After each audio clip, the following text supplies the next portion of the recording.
Despite awakening the most powerful profession in the world, gunner, the man was still ridiculed by the entire school as a good-for-nothing with nothing but a showy exterior. This is because being a gunner is an extremely expensive profession. The value of each bullet is even higher than that of the gun itself. There have been countries that exhausted all their resources yet still failed to cultivate a single gunner who truly reached the later stages of his career. However, what no one knew was that Lin Yi had not only awakened the gunner class, but also two S-rank talents, infinite firepower and weapon ascension. Unlimited firepower grants Lin Yi the ability to have unlimited ammunition when using any type of firearm or firearm. Weapon enhancement allows Lin Yi to gain additional weapon skills when using firearms. At this moment, Lin Yi took out a revolver from his system space. His fingertips gently glided over the cold metal gun, every detail seemingly perfectly in sync with the rhythm of his heart.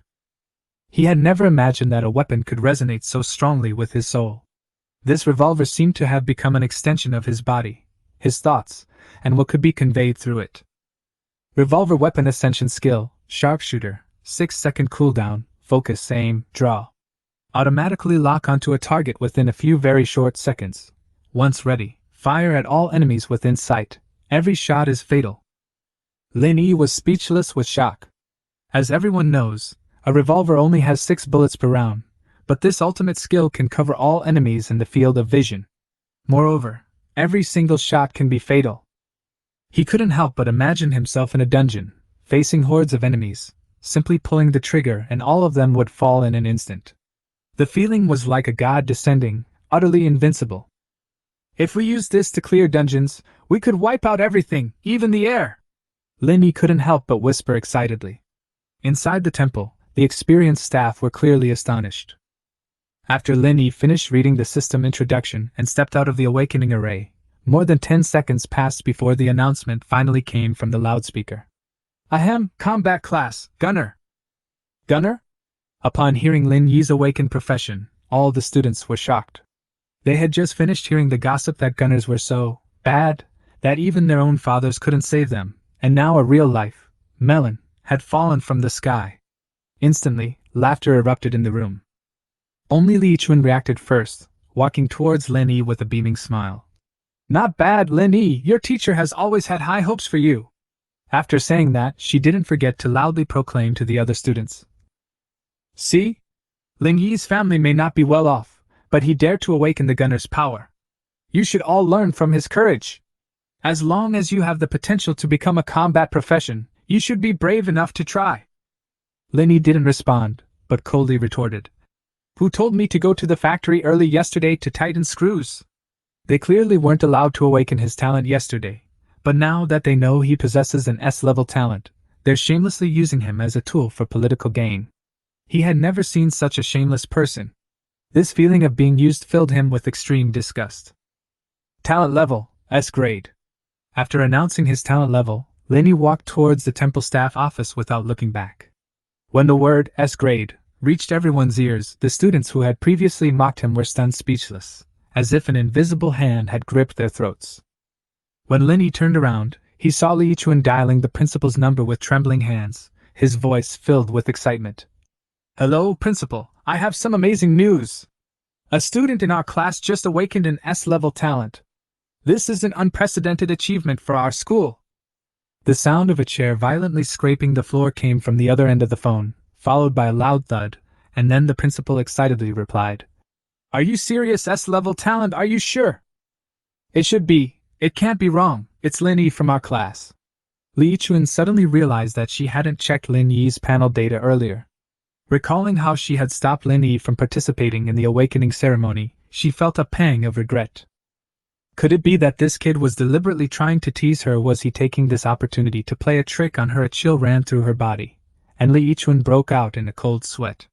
If she lied to the principal, her position as homeroom teacher was probably over. Are you listening? Is it true or false? The questioning voice on the other end of the phone pulled her back to reality. The student said it himself. I'll go check right away. Find out the truth immediately. You're always so confused. Do you want to quit? After hanging up the phone, she realized Lin Yi had already entered the temple office and hurriedly followed him. Once she was gone, the whispers erupted again. Psy S-rank talent. Why don't I have that kind of luck? If I had a mage class like that, I'd be on the leaderboard in no time. If I were a warrior and awakened in S-rank talent, I'd be the next clan leader. Jealousy always accompanies envy. Someone sneered as they looked at the temple office. Humph, so what if he's S-rank? Gunners are big spenders. With his family's financial situation, how long can he last? You're right. I heard that the ammunition and equipment for gunners are ridiculously expensive. Ordinary families simply can't afford it. That's right, no matter how skilled a gunner is, they can't compare to us warriors. Warriors rely on physical strength and skill, not fancy equipment. S-rank talent sounds impressive, but talent is just the starting point. Later growth is the key. Yeah, gunners are so demanding to operate. If your reaction time is even a little slow, you'll fall behind. Amidst the lively discussion, a hint of sourness crept in. However, none of these discussions reached Lin Yi's ears. He was focused on showing his ability panel to the temple staff. The words S-rank on the panel were clearly shining and impossible to ignore. S-rank! The temple staff almost exclaimed. In human history, S-rank talent has never been ordinary, but rather the beginning of legends. Lin Yi's appearance is destined to stir up waves in the future. At this moment, Li Yichuan also rushed over. When she saw that Lin Yi's panel was indeed marked with an S, the huge weight that had been hanging in her heart finally lifted, and she immediately called the principal to report and confirm. This time, instead of the sound of a chair overturning, there was a thoughtful muttering on the other end of the phone. Lin Yi, why does that name sound so familiar? The principal quickly flipped through the files and, sure enough, found Lin Yi on the school's list of those to be expelled. The initiator was none other than Li Yichuan. Mr. Li, given your poor judgment, you should apply for resignation after today. The principal's cold but firm voice came from the other end of the phone. Li Yichuan froze on the spot. At the same time, the principal's barely suppressed, excited laughter came through the phone. S-level, haha, this year's performance bonus is a sure thing. After filling out the forms detailing his identity information, awakened class, and talent level, Lin Yi returned to the shuttle bus. Since he was currently the only one in Donghai City to have awakened as a gunner, no guild had yet been established for this class. Soon, his classmates who had already completed their awakenings surrounded him, creating a lively atmosphere. Ishan, don't forget your brothers when you become successful, one classmate said excitedly. I'm hosting a banquet at Zawai's High tonight. Lin Yi, you absolutely have to come. Another person warmly invited. Several shy girls secretly winked at him, seemingly conveying some kind of hint.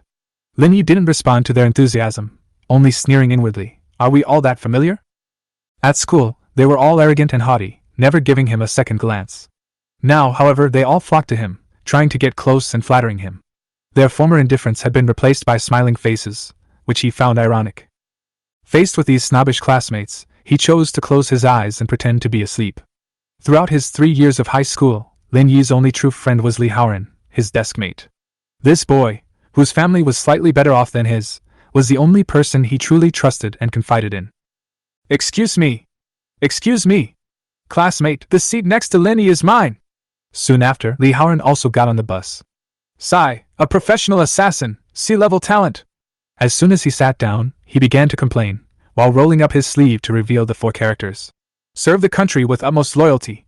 On his arm. I have a heart set on serving my country, but fate just won't give me the chance, he lamented. The familiar complaining voice finally made Lin Yi open his eyes. Be content, your father is hoping you'll inherit his national beauty, he teased with a smile. I'll emphasize again, it's fragrant fruit. Li Haoren feigned anger. It turned out that Li Haoren's father owned a large fruit supermarket named Fragrant Fruit. Lin Yi often passed by that place on his way home, and Li Haoren's father would always give him some slightly flawed but still fresh fruit. At first, Lin Yi didn't accept it, but later he learned that Li Haoren was worried that he would be malnourished, so he asked his father to do so. A drop of water in need deserves a spring in return. Lin Yi was filled with gratitude and kept these small acts of kindness in his heart. As a result, their relationship grew even stronger. Brother Yi, you've awakened such an amazing talent. Where do you plan to go next? Li Haoren suddenly asked. Lin Yi just smiled. For someone like me from a common background, I have no other choice but to join the army. I believe I can make a name for myself in 3 years. At this moment, Li Haoren pulled out a pen from somewhere, grabbed Lin Yi's arm, and said, It's a pity I didn't awaken a B-level talent, otherwise I could have followed you.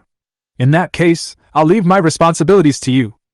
He then wrote 4 characters on his arm. Serve the country with utmost loyalty. Get lost, I'm not as juvenile as you, Lin Yi retorted helplessly.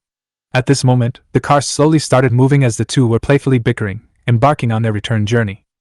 Lin Yi chose to get off at the intersection closest to his home, drawing envious and jealous glances from the crowd. Li Haoran, on the other hand, used the excuse of needing to learn about the family business in advance to walk alongside Lin Yi. As the two passed by fragrant fruit, they saw Li Haoran's father standing at the supermarket entrance, carrying several bags of fresh fruit. Lin Yi looked at Li Haoran helplessly. Here we go again? Li Haoran rubbed his nose and chuckled sheepishly. We're classmates, why are you being so polite? It's just some fruit, it doesn't cost much. At this moment, Li Haoran's father also quickly came forward. Lin Yi, you're something else. You've actually awakened an S-level talent. Uncle Li, how did you know? Lin Yi looked at Li Haoran in confusion. Your principal just led the school leaders, carrying a banner that read warmly congratulate our school's Lin Yi on awakening his S-level talent, and even had a drum troupe playing it all the way. It's impossible not to know. The scene flashed through Lin Yi's mind, and he couldn't help but twitch. I guess your parents aren't home right now, and they don't have much to offer their guests, so I've prepared some for you in advance, Uncle Li said, handing over the fruit. Thank you, Uncle Li. Lin Yi took the bag, feeling a warmth in his heart. What are you thanking me for? You and Haoran are good friends, I'm more than happy for you. Uncle Li smiled and patted him on the shoulder. Then I'll go home now, Uncle Li, Haoran. After saying goodbye to the two, Lin Yi ran quickly home. When he arrived at his doorstep, he saw a group of school leaders already waiting downstairs. The drum and gong team had obviously finished their performance, and were done with their duties. As soon as Lin Yi appeared, the principal immediately greeted him with a broad smile. Lin Yi, you are the pride of our school! The other leaders also offered their praise, their tone full of appreciation and excitement. Faced with this sudden enthusiasm, Lin Yi was momentarily at a loss, as this was the first time in his life he had encountered such a scene. He humbly replied, Principal, you're too kind. The principal was even more excited. This is not politeness. You are a genius with S-level talent. Your future is limitless. Lin Yi opened the door and invited everyone inside. In no time, the once spacious little house was filled to the brim with guests, creating a lively atmosphere. Lin Yi busied himself pouring water and washing fruit to entertain everyone. Seeing this, the principal smiled and said, Lin Yi, don't bother. We're here today to congratulate you and to hear your plans for the future. Lin Yi sat down, pretended to think seriously, and then replied, Principal, I want to join the army and use my abilities to serve the country. The principal nodded in approval. Good. It's a good thing that a young person has ambition. However, with your talent, you could have a bright future even if you joined a large corporation or a powerful family. Lin Yi firmly shook his head. I don't want to rely on others. I want to make a name for myself. The principal looked at him approvingly and took out a bank card from his pocket. This is an anonymous card with 200,000 Chinese yuan in it. It's a small token of the school's appreciation. Lin Yi immediately stood up and bowed solemnly in thanks. Thank you, Principal. Afterwards, everyone took photos with Lin Yi, something they had arranged before their departure. S-level talent is extremely rare. In their eyes, this rising star, if he develops smoothly in the future, will surely become a giant in his field. If not now, when? Who wouldn't want to make friends with a promising person as soon as possible, perhaps even benefiting greatly in the future? So, everyone rushed to surround Lin Yi, taking photos with smiles on their faces. Lin Yi remained calm, maintaining a smile and posing for photos with everyone. He knew very well that these people weren't drawn to his current excellence, but rather to his future potential. In this world, strength reigns supreme. But at that moment, with a loud bang, the door was suddenly pulled open. A woman rushed into the room in a panic, ignoring the stares of the guests, and went straight to the bedroom. Lin Yi immediately followed, only to see the woman rummaging through something in the room. Amidst the sounds of rummaging through drawers and cabinets, the leaders outside exchanged bewildered glances, none of them understanding what was happening. It wasn't until Lin Yi's voice came from the bedroom. Mom, what's wrong? What happened? That everyone realized. The woman was Lin Yi's mother. Lin Yi watched his mother wiping away tears while rummaging through her belongings, and a sudden, inexplicable panic rose within him. An ominous premonition enveloped him. His mother continued opening drawers throughout the house, and soon she found her target. Lin Yi noticed that when his mother turned around, she was clutching his father's ID card and a bank card tightly in her hands. Xiaoyi, your father and mother are so sorry for you, his mother said, her voice choked with emotion, filled with sadness and helplessness. We know today is a very important day for you. You are about to have your professional awakening. We should have prepared everything for you, including the funds for weapons and equipment. But now, her tone grew increasingly somber, revealing a deep sense of powerlessness. Seeing his mother's pained expression, Lin Yi's heart tightened. Although he was a transmigrator, this family had raised him for 18 years, and the bond of blood made it difficult for him to remain indifferent. He tried to calm himself down. "Mom, what happened? Please explain yourself." The mother struggled to speak. Your father had an accident at the factory. He's badly injured and has been taken to the city hospital. He needs immediate surgery." She could no longer control her emotions and burst into tears. Hearing that his always loving father had suffered such a devastating blow, Lin Yi stood frozen in place. Everything was fine when he left home that morning, so how could the sky have fallen in just a few hours after his professional awakening? After learning what had happened, everyone wisely left Lin Yi's house. Lin Yi and his mother quickly packed some personal belongings and rushed to the city hospital. The taxi ride from home to the city hospital took nearly an hour. During the journey, Lin Yi comforted his mother, trying to ease her anxiety and unease. Upon arriving at the hospital, he saw his father lying in his hospital bed through the glass outside the intensive care unit. The pale face, the arm with the blood transfusion bag, and the shocking crimson blood at the knee made Lin Yi's heart tighten. But he knew that now was not the time to panic. After paying the surgery fees, Lin Yi's father was finally wheeled into the operating room.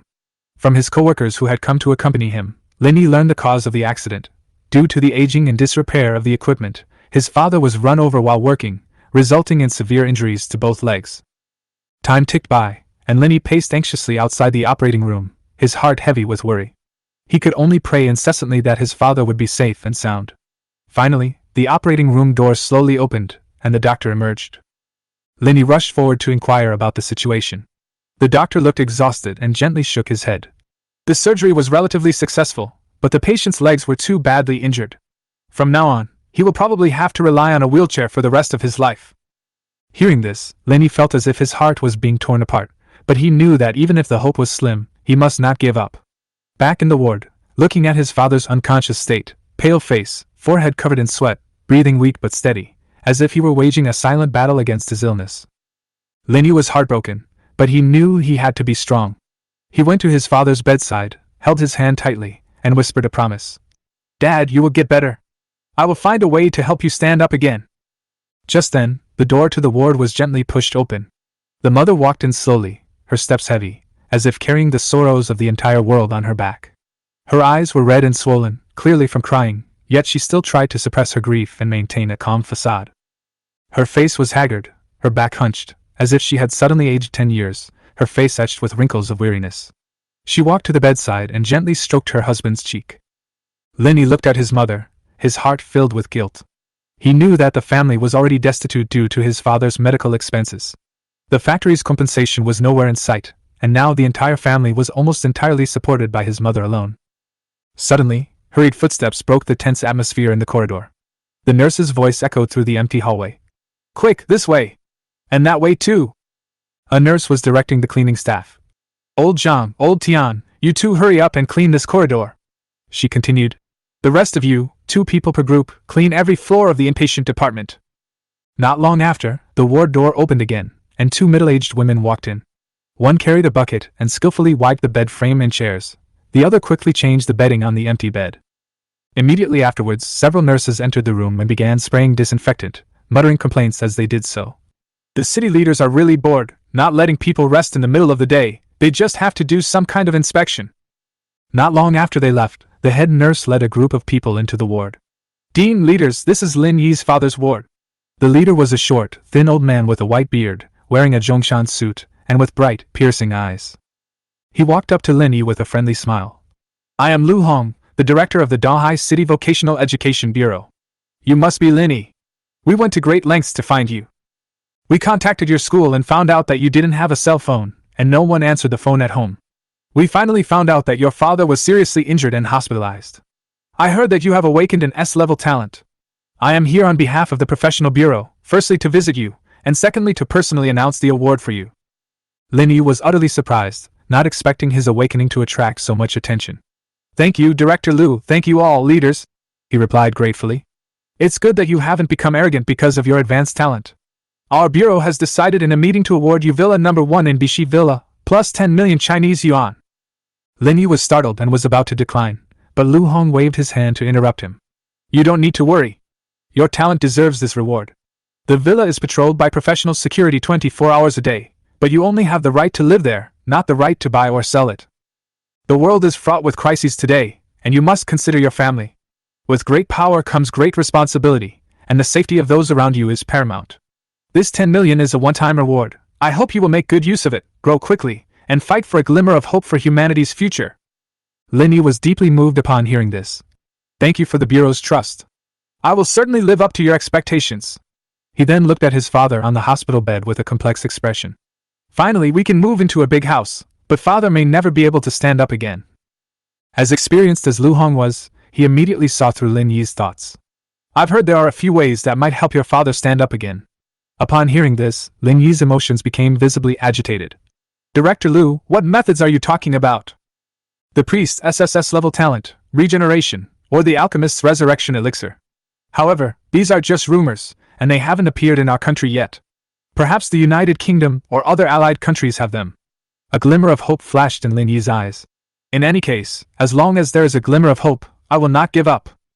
Lu Hong patted him on the shoulder. I admire your determination. But you need to know that only when you have great strength will others be willing to help you. 10 million won't be enough to hire those top professionals. Before you have enough power, no one will lend you a hand. After seeing Lu Hong and the others off, Lin Yi handed the award documents to his mother. He returned to his father's bedside and squeezed his hand again. Dad, I will definitely help you stand up again. After the city leaders left, the hospital director personally arranged a VIP ward for Lin Yi's father. This ward was not only spacious and bright, but also fully equipped, with a dedicated medical team providing round-the-clock care. This 24/7 professional nursing ensured that Lin Yi's father received the best possible treatment. Lin Yi finally breathed a sigh of relief. At least his mother could finally get some rest. Mom, I'm going to do the beginner dungeon the day after tomorrow, so I'll have to rely on you to take care of Dad, he said to his mother with a hint of worry. The mother, however, showed a rare smile. Don't worry, son, with such professional medical staff taking care of you, nothing will happen. Besides, your father has stabilized now, so I can relax a bit. Lin Yi watched as his mother clutched the award document tightly, carefully reading every word over and over again. His eyes were filled with relief. Thankfully, he was talented, otherwise the story might have turned into an accident. After observing for a while and confirming that the hospital's nursing care was indeed very professional, Lin Yi was finally kicked out of the ward by his mother. I'll take care of things here, so you can go and prepare for your beginner's dungeon. Left with no other choice, he had to leave the ward alone. Lin Yi had originally dreamed of joining the army, but witnessing the reality that his father might be permanently disabled, that idea came to an abrupt end. A military career requires at least 3 years of assessment and observation before one can achieve anything, and he was unwilling to waste any more time. Knowing that the path of a freelancer is more dangerous, every effort he makes will bring him increased strength and rich rewards. Only by becoming stronger can he possibly find a way to help his father stand up again. His first stop was the city temple, where he received a smartphone. This was an exclusive perk, a smart device designed for all professionals with B-level talent or higher. It resembled a fitness tracker, was lightweight and sturdy, supported solar fast charging, and was suitable for various harsh environments. This smartphone not only possesses all the functions of a typical Earth smartphone, but also includes a built-in public channel for combat professions in the China war zone. Once activated, professions can see information posted by other professions. Within the channel, personal information can be made public or hidden, and features include character strength rankings, dungeon completion time rankings, and an auction house.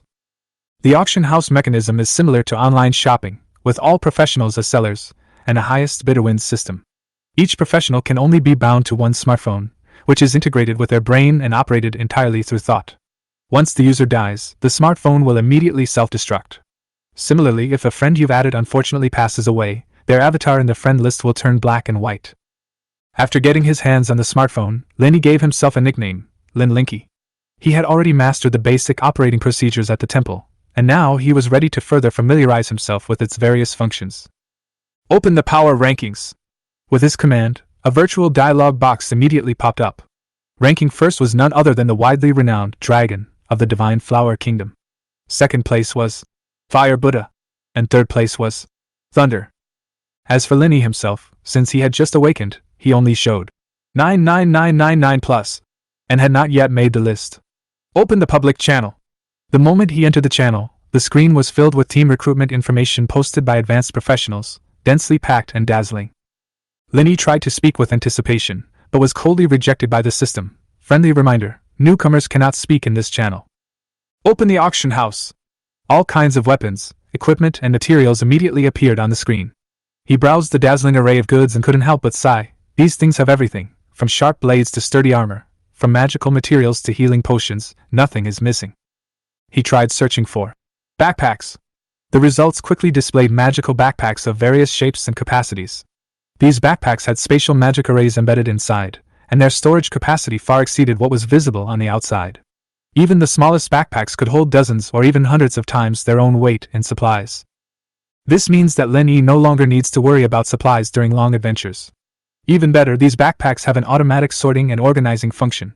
Weapons, equipment, food, potions, and even rare magical materials can all be neatly categorized and stored. In addition, the backpacks also possess a certain degree of protection, capable of withstanding a certain degree of external impact and ensuring the safety of the contents. Lin Yi was very satisfied with the functions of these magical backpacks. After filtering, he chose the cheapest backpack and quickly placed an order. These kinds of ordinary items didn't require bidding. He bought them at a fixed price and waited for the system to deliver them to his door. Open the strategy forum and search for information on the beginner dungeon. With the actual battle imminent, Lin Yi was most concerned about the beginner dungeon the day after tomorrow. However, when he opened the beginner dungeon strategy forum full of hope, he found that the entire page was filled with recruitment information posted by various families and companies. The Zhao family of H City is recruiting warriors and mages. Those interested, please contact Zhao Xiaoming. The Wang family is recruiting combat professionals nationwide, travel expenses covered. Excellent benefits. Flying Legs Express is recruiting assassins, achieving a win-win situation. Lin Yi was somewhat helpless, searching bitterly but to no avail. He only noticed it when he saw a post titled, "Newbie Dungeon Newbies, look here!" Upon checking the date, he realized it was an old post published 3 years ago, by an author named Dreaming Back to Evening Pavilion. Better than nothing, he gave the command. Open. The post was quickly expanded. First of all, congratulations on awakening your combat class. Below is a summary of my experiences after completing the beginner dungeon. I hope it can help you grow faster and avoid detours. Lin Yi quickly skimmed through the post and soon finished reading the entire text. According to the detailed description in the post, the beginner dungeon is divided into 3 stages. Stage 1, familiarizing oneself with one's own class and attack methods. Phase 2, monsters spawn based on the speed at which monsters are killed. The faster you kill them, the more frequently they spawn. Once a target number of monsters is reached, you advance to the next phase. Phase 3, enhanced monsters appear as bosses to test combat rhythm and continuous combat ability. The shorter the completion time, the higher the score and rewards. Well summarized! Lin Yi skillfully liked, followed, and saved the post, but didn't notice that he had casually clicked Add Friend. Not long after, he received a notification. Your request has been accepted. Meng Huiwanting is now your friend. This speed surprised Lin Yi. He opened the other person's profile. Aside from the name and gender, everything else was set to private. Just as he hesitated whether to say hello, the other person proactively sent a message. Thank you for the like. Lin Yi replied. Of course, your post was a great help to me. Dreaming Back to Evening Pavilion. Then sent several more messages. You actually awakened a gunner. Hee, I didn't expect you to awaken the king of the sewers. Since you like this post, I'll give you some pointers. Every city has a virtual training ground. You can practice there first, so you don't run out of resources when you get to the beginner dungeons. Lin Yi continued refreshing the forum, trying to find more useful information. Soon, a prominent pinned post caught his attention. Newcomer Simulated Competitive Tournament, 1 million yuan prize money. Who will emerge victorious? Lin Yi was casually browsing the forum when a title suddenly caught his attention. It was a post about the new professional challenge, and just reading the title made his blood boil. This competition is designed specifically for newcomers who have just entered the professional scene. Not only can they improve their combat experience through actual combat, but they also have the opportunity to win a generous prize. Lin Yi's eyes lit up, and without much thought, he clicked on the post, his heart seemingly racing. He quickly browsed the post's content, found the registration link at the end, and clicked on it almost immediately.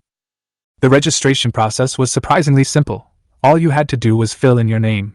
Lin Yi entered his name, clicked Submit, and everything was done. Not long after, he received a text message notification from the system. Congratulations on your successful registration. Please arrive at the city's simulation training ground before 9 a.m. tomorrow morning. Failure to do so will be considered a forfeit. The next day, Lin Yi got up early, said a quick goodbye to his parents, and set off for the training ground. At 7:30 a.m., he was already standing at the entrance of the simulation training ground, just as dawn was breaking.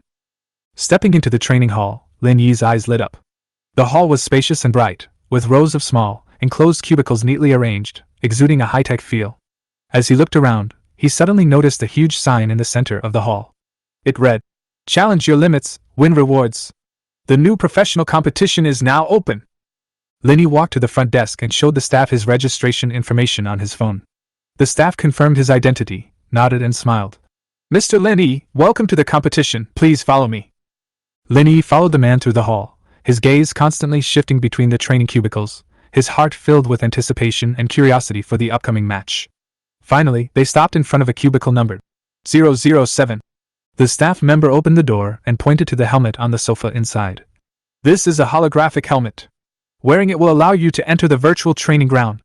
After explaining this, the staff member turned and left, leaving Lin Yi standing alone at the door.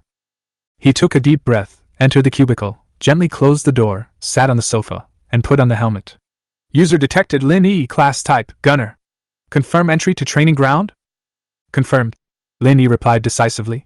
Instantly, the scene before him changed, and he entered a virtual space that felt incredibly real. A pleasant female system voice rang out. "Welcome to the virtual training arena.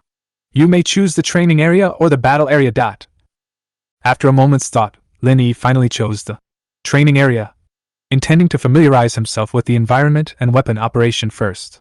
In the training area, many contestants were engaged in intense close combat with virtual dummies, creating a rather fierce scene. The system voice continued to explain. "This training ground is technically supported by the Awakening Temple, and all training grounds across the country are interconnected. This means that you may encounter participants from all over the country, exchanging skills and techniques without being restricted by geographical location." Lin Yi picked up a pistol from the weapon rack beside him, carefully feeling its weight and texture. It felt very realistic. The system then introduced. "The shooting range has a variety of different targets for you to train your shooting skills. You can choose according to your needs." Lin Yi nodded and walked towards the empty shooting range. After standing still, he raised his gun and aimed. Bang, bang, bang! Several shots were fired in succession, and all the bullets hit the bullseye, demonstrating extremely high accuracy. However, the peace didn't last long, as a mocking voice broke the silence. "Oh, so this isn't someone who plays with guns? He actually chose the gunner?" The tone was full of ridicule. Lin Yi turned his head and saw a warrior in heavy armor, wielding a great sword, approaching with an unfriendly smile. "You bunch of snipes from behind, do you even deserve to participate?" The warrior continued sarcastically, his tone aggressive. Lin Yi didn't respond, but simply took a deep breath and continued practicing his shooting. His movements were steady and calm, each shot hitting the bullseye precisely without wavering. Seeing that he didn't respond, the soldiers became even more emboldened. "What's wrong? Are you mute? Scared? What a coward!" Lin Yi still ignored them, focusing on his training, as if everything around him was irrelevant. Only after the last bullet was fired did Lin Yi slowly lower his gun, his gaze calmly fixed on the soldier. "I'll show you that gunners aren't just for sniping," he said calmly, yet with a compelling power. The soldier was taken aback for a moment, then burst into laughter. "Haha, then I'll see how many seconds you can last. I hope you don't get cleaved in two." With that, he turned and left, disappearing into the crowd. Lin Yi took off his helmet, took a deep breath, and walked out of the cubicle. In the hall, more and more contestants gathered, some discussing tactics in small groups, while others sat quietly waiting. He noticed that the soldier from before was surrounded by a group of people, chatting and laughing, creating a lively atmosphere. Lin Yi didn't go over. Instead, he walked to a corner and sat down, beginning to seriously consider his battle strategy. Although they are at a disadvantage in close combat, gunners possess a unique advantage in long-range attacks. With the right tactics, they can still excel in actual combat. Just then, the loudspeaker announced, "Attention all participants, the match will begin in 30 minutes. Please proceed to the battle area as soon as possible to prepare." Upon hearing the notification, Lin Yi got up, returned to his cubicle, and put on the holographic helmet again. This time, he chose to enter the combat zone and officially begin his first round of real combat. The scene before him shifted instantly, and he found himself in a futuristic battlefield filled with cutting-edge technology.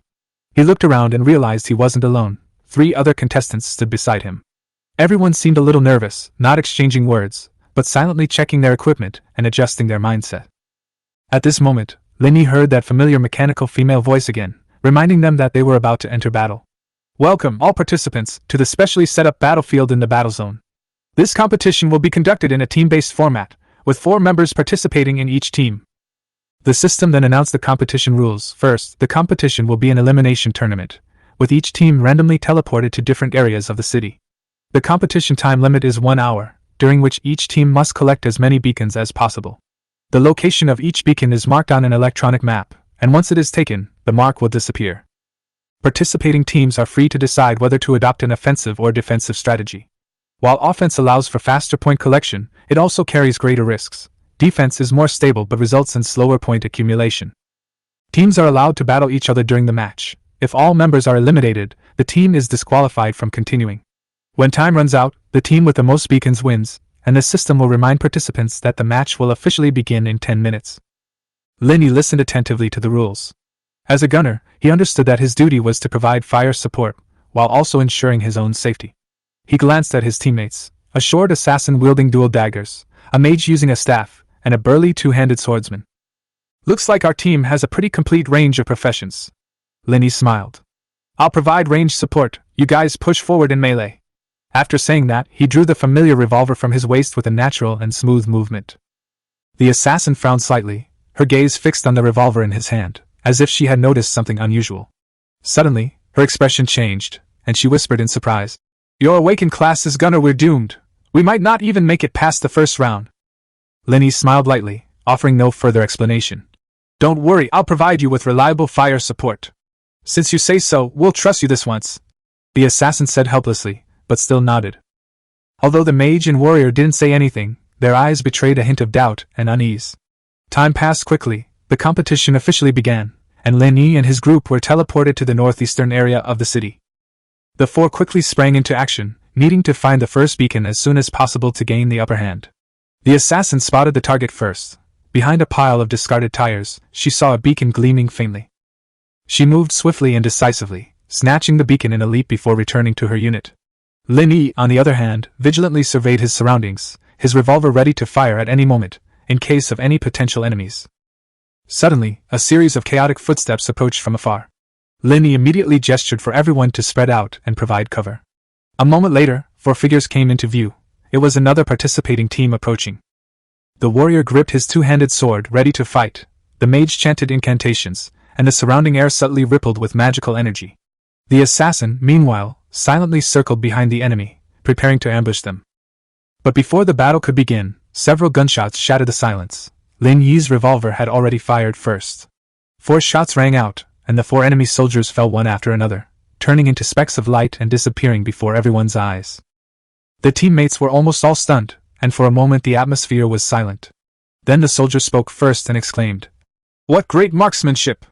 The mage also nodded with a smile. "Looks like we really found a gem." The assassin glanced at Lin Yi a few more times. His initial disdain and worry had turned into surprise and admiration. He had initially thought that the gunner would be a burden in close combat, but Lin Yi had unexpectedly become the team's key firepower. In the following moments, Lin Yi gradually took control of the team's rhythm, opening up the game in several head-on confrontations with his firepower. Their teamwork also became increasingly seamless. Every shot Lin Yi fired hit the mark, protecting his teammates and creating an advantage for the team. His gunshots became the last sound his enemies wanted to hear on the field. Every bullet seemed to declare sovereignty. Lin Yi ruled this area. As the match neared its end, the team's final objective was the last remaining beacon on the map, located inside an abandoned factory. As they approached their target, they discovered it had already been occupied by another team, led by the same sarcastic soldier Lin Yi had encountered on the training field. The soldier sneered as he stepped forward. "Oh, so it's you, little gunner. I thought we'd be fighting a tough battle, but you're just a coward." Lin Yi smiled slightly, but a cold glint flashed in his eyes. He whispered to his teammates, "Leave this man to me, you guys go get the beacon." His teammates nodded and dispersed, while Lin Yi and the assassin stayed behind. "Are you sure you can handle this alone?" the assassin asked in a low voice. Lin Yi nodded. "Don't worry, go help them. The beacon is more important." The assassin hesitated for a moment, then disappeared into the shadows, leaving Lin Yi standing there, facing the warrior who had mocked him. The warrior paused for a moment, then burst into laughter. "Haha, does he really think he can do it? Then let me personally send him out of the game." With that, he swung his two-handed great sword and charged towards Lin Yi with ferocious speed. Lin Yi showed no fear, raising his pistol and firing a series of shots, each bullet hitting its target precisely. The soldier suddenly summoned a giant shield, blocking all of Lin Yi's bullets. Humph, nothing special, he said as he closed in, attempting to break through Lin Yi's suppressive fire with force. Lin Yi retreated while firing continuously, each shot hitting the shield and sending sparks flying. Although the shield was sturdy, Lin Yi's sustained fire completely disrupted the soldier's rhythm. One soldier sneered, "Let's see how many more shots you can fire! Once you reload, it'll be your death!" He started counting the bullets by observing Lin Yi's firing rate, preparing to seize an opportunity to counterattack. However, to his surprise, Lin Yi's bullets did not decrease as he expected. Instead, the rate of fire increased, and the pace became more rapid. The soldier's face began to change, cracks gradually appeared on the surface of his shield, and his confidence began to crumble. "How is this possible?" he exclaimed, his eyes filled with shock. The next second, the shield shattered, and Lin Yi's bullet struck his body, eliminating him instantly. Before the other enemies could react, Lin Yi quickly turned around and took out all the remaining enemies with 3 consecutive shots. The battle ended, and the team successfully obtained the last beacon, causing the last marker on the map to disappear. Lin Yi and his teammates were then teleported out of the virtual battlefield the instant all the beacons were collected. The moment visibility returned, all the contestants were back in the finish line area.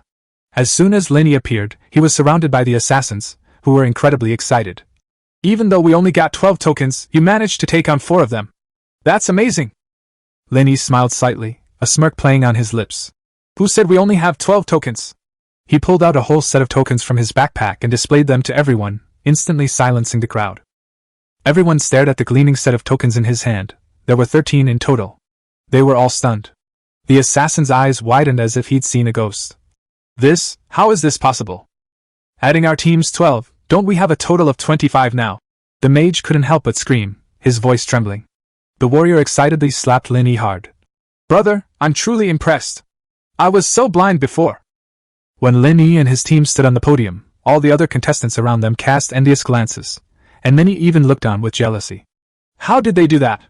This level of difficulty, normal people simply couldn't handle it. Maybe he has some hidden skills.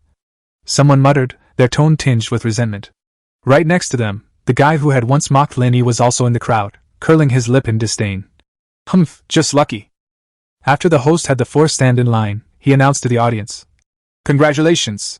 Not only have you successfully collected all the tokens, but none of you have been eliminated. Your results are outstanding." When it came time to divide the prize money after receiving the award, Lin Yi offered to split it equally, but his teammates unanimously objected. They believed that the victory was entirely due to Lin Yi's heroic efforts, and that he deserved a larger share. Finally, after Lin Yi's repeated insistence, the prize money was distributed as follows. Lin Yi received 400,000 yuan, and the other 3 each received 200,000 yuan. After saying goodbye to his teammates, Lin Yi took out his phone to check his bank account, and the balance showed a staggering 600,000 yuan. He was overjoyed. Finally, I can buy a decent set of armor. So he rushed to the professional exchange in the city center to purchase equipment. Lin Yi had been here for a long time, and since his father's accident, he had been wearing old clothes, clearly a newbie. Every time he passed by an equipment shop, he was enthusiastically hawked his wares, with some even trying to trick him into buying their treasures. However, Lin Yi wasn't one to be fooled. He had long since figured out these tricks. Just then, a hawker's cry from afar caught his attention. "Come and see! High-level dungeon equipment just dropped, buy one get one free!" Lin Yi immediately became interested and turned to look. He saw that a large crowd had already gathered in front of the stall. Curious, he went over, but before he even got close, he heard someone angrily shout, "What kind of junk is this? How dare they call it a high-level dungeon?" "Exactly! Who are you trying to fool with this junk?" The crowd dispersed, and the bustling scene in front of the stall quickly turned deserted. Lin Yi stepped forward. The stall owner had an old face, and his tired eyes revealed a resilient spirit. His stall wasn't big, but it was neatly arranged, with all sorts of equipment available. The stall owner greeted him with a smile. "Young man, take a look. High-level dungeon drops, guaranteed authentic." Lin Yi playfully probed. "No gifts this holiday season?" The stall owner was taken aback. "Nongfu spring water, a little sweet?" Silence. "Afraid of getting a sore throat? Drink Wangleji." Finally, the stall owner couldn't help but laugh. "Handsome, I really don't have those advertising slogans you're looking for." Lin Yi shook his head in disappointment and prepared to leave, but the stall owner mistakenly thought he was dissatisfied with the goods. Seeing that his last customer was about to leave, the stall owner panicked and quickly called Lin Yi back. Then he carefully took out a black metal ball the size of an egg from his backpack, This is from a hidden dungeon. I'll sell it to you for 500,000. Just as Lin Yi hesitated, a system notification sounded in his mind. Detected gunner exclusive equipment, phantom armor. Lin Yi's eyes lit up instantly, but he remained calm on the surface, taking the black sphere and examining it carefully. The metal sphere had a smooth surface and emitted a faint halo, making it look truly extraordinary. Is there anything special about this thing? Lin Yi asked. To be honest, I don't know either, the stall owner said honestly. That dungeon was a puzzle-solving type. I spent a lot of time figuring it out, and this is what I got. Lin Yi feigned disdain. You don't even know what it's for, yet you dare to sell it to me for 500,000? He then made a move to leave, but the stall owner quickly grabbed him. I don't know why, but the moment I saw you, I had this urge to sell it to you. Lin Yi was taken aback. His heart skipped a beat. Could this black sphere have the ability to recognize people, or even influence their emotions? The material is special, but this thing is worth at most 30,000, Lin Yi said, forcibly suppressing his excitement and pretending to be arrogant. The stall owner hesitated for a moment, then gritted his teeth and said, Fine, 30,000 it is, deal. Lin Yi paid quickly and turned to leave. Behind him, the stall owner watched his departing figure and quickly dialed a phone number. Hello, it's me. Take my token to Dahai City as soon as possible and bring my sister to Kyoto. After hanging up the phone, he muttered to himself. She's been away for 20 years. It's time for her to come back and give her nephew a good beating. As soon as he finished speaking, his figure slowly faded away from the spot, as if he had never been there at all. Lin Yi, completely unaware of this, excitedly ran to the foot of the overpass, clutching the black ball. In an instant, a beam of light burst forth from the ball, enveloping his entire body. With a few clicks, the light faded, revealing a set of handsome black armor on Lin Yi. The entire set of equipment had smooth lines, a structure that perfectly fit his body, and a cold, sharp luster, like a blade in the shadows. He shifted his body slightly. The armor was not only light and agile, but it also did not hinder his movements in the slightest. A system introduction popped up. Current form is Phantom Armor Combat Mode. In its normal state, it can also transform into any everyday clothing for easy concealment. Lin Yi smiled as he looked at the beginner dungeon he would be challenging tomorrow. Now we're taking off! No sooner had he finished speaking than he actually flew up. Bang, thud! The next second, he crashed into the bridge deck and fell straight down. Lin Yi lay on the ground, staring at the crater left by the impact, and grinned. Damn system, well done this time! Lin Yi lay on his back under the bridge arch, arms and legs outstretched, his face filled with undisguised joy. He had just experienced an accidental fall, but he was extremely excited because, in that instant, his system notification sounded. Phantom armor has been successfully fused. This suit of armor can currently only assist him in increasing movement and jumping speed. It's a basic support form. Because it hasn't been used for so long, its energy is severely depleted and urgently needs recharging. The most direct way to replenish energy is by sunbathing. Lin Yi smiled wryly as he found a public restroom, stripped naked except for his underwear. Then he summoned his armor and transformed it into ordinary clothes. Next, he walked to a park bench, sat down leisurely, and enjoyed the sunshine. He hummed a little tune as he casually aired his armor. Unbeknownst to him, several thugs nearby had already set their sights on him. Hey kid, what are you doing here? One of the blonde-haired thugs suddenly shouted. Lin Yi paused for a moment, then stood up, looking at the group of delinquents approaching step by step. Just sunbathing, nothing else, Lin Yi tried to reply calmly. Clearly dissatisfied with his answer, the group exchanged glances, and the leader stepped forward. His smile was threatening, and his tone was hostile. Sunbathing? Are you provoking us? Do you know whose territory this is?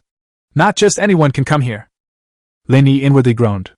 Weapons were forbidden in the city, leaving him with no immediate option to act. He tried to appear calm, saying, Brother, I really didn't mean anything by it. If it's inconvenient, I'll leave now. But the leader had no intention of giving him a way out. Instead, he approached step by step. Suddenly, he grabbed Lin Yi by the collar and growled, Leave something valuable behind, and I'll let you go. Just then, Lin Yi felt a slight vibration from the armor, as if its energy had been slightly restored. He immediately focused his mind and activated the command in his brain to restore the armor to its original form, quickly covering his body. The next moment, he was enveloped in a faint energy shield, and his eyes sharpened.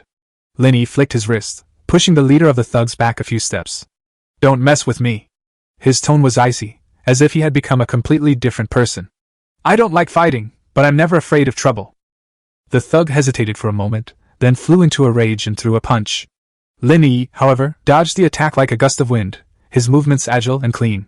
He swayed his body, easily creating distance, then flipped over and kicked, his movements as beautiful as if he were in a martial arts movie. The armor's light flickered, enhancing not only his physical abilities but also his reaction and judgment. Several thugs rushed at him, but Lin Yi seemed to know what they were going to do beforehand, dodging them one by one and striking accurately. A few minutes later, all of them collapsed to the ground, groaning in pain, their eyes filled with terror. They never dreamed that a seemingly harmless kid would be as strong as a monster. Lin Yi stopped, glanced around, and turned to leave, feeling somewhat helpless. He didn't want to cause trouble, but he wasn't afraid of others picking a fight either. He walked briskly towards the hospital because he needed to continue sunbathing to replenish his armor's energy. On his way to the hospital, his armor was almost fully charged. He also picked up the magic backpack he had bought a few days ago from the auction house and stuffed the revolver that the system had given him into it. The system protested. "I'm not your storage, this is the last time." But Lin Yi was too lazy to pay it any mind. With the armor, his movements were noticeably faster. However, because there were too many people on the street, he dared not easily attempt to jump or accelerate. When he returned to the hospital, he felt completely relaxed, without a trace of fatigue. He quietly entered the ward and saw the once robust man on the bed, now so weak, and felt a pang of sadness in his heart. Lin Yi gently grasped his father's hand, which trembled slightly. "Dad, I'm back. How are you feeling?" he asked softly. His father opened his eyes with difficulty, and upon seeing Lin Yi, a warm smile appeared on his face. You're back. I'm alright, just a little tired." His mother wiped her husband's face and said softly to Lin Yi, "You go and rest first. I'll take care of Dad." Lin Yi shook his head and refused. "I'm not tired. I want to keep Dad company." He sat on the edge of the bed and chatted with his father about the past, about the fun things that happened when he was a child, and about family history. Although the father was frail, he seemed much better after listening to Lin Yi's story. The mother listened in as well, occasionally chiming in with a few words, a faint smile on her face. Time slipped away quietly during their warm conversation, the ward peaceful and cozy. Night fell, the corridor lights dim and yellow.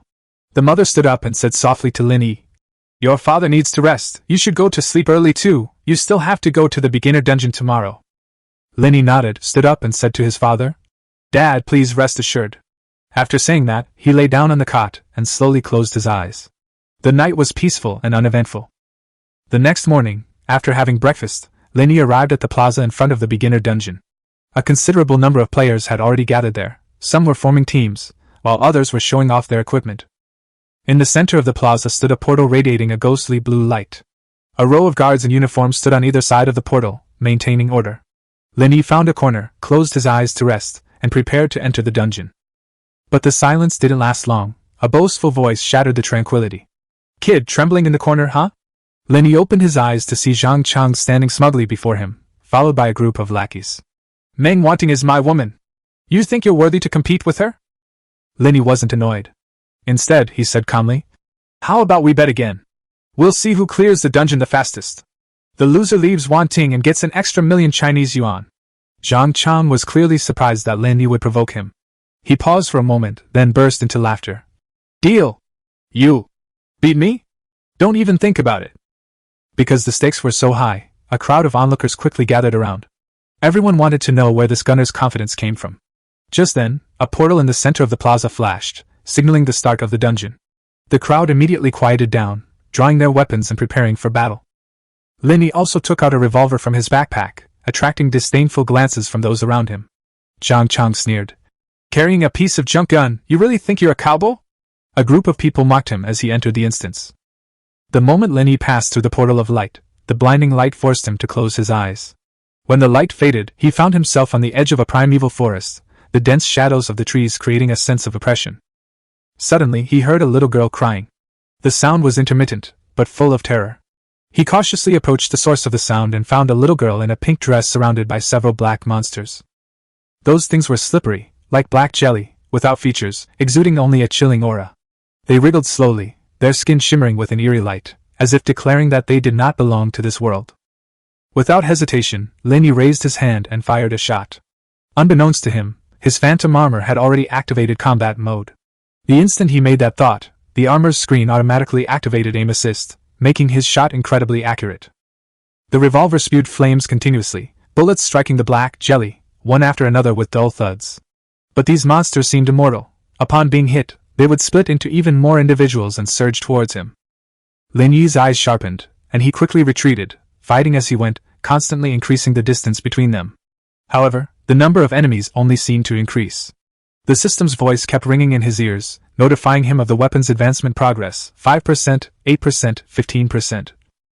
As the progress bar surged to 99%, Lin Yi finally had nowhere left to retreat and was forced to stop, with a sheer cliff behind him. He scanned his surroundings and saw nothing but dark monsters, densely packed across the entire land, sending chills down his spine. Damn, this is almost turning into Black Jelly Planet, he muttered under his breath, but could only grit his teeth and persevere.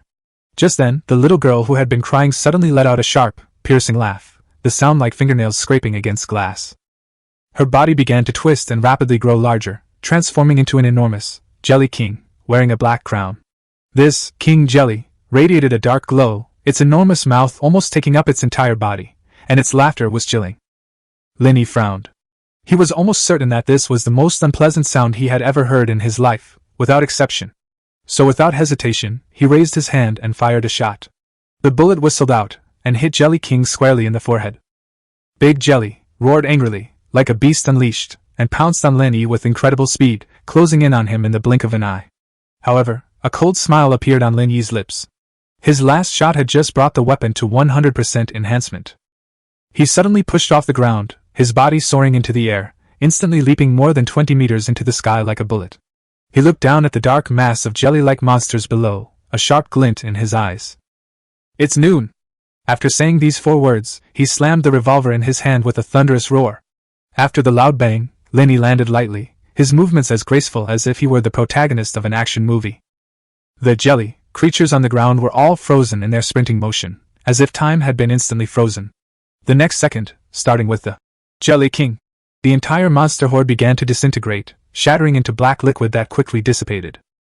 Congratulations on clearing the level! The system's mechanical voice suddenly rang out, along with reward information, Hellfire Breastplate plus 1 chance to draw a prize. Hellfire Breastplate?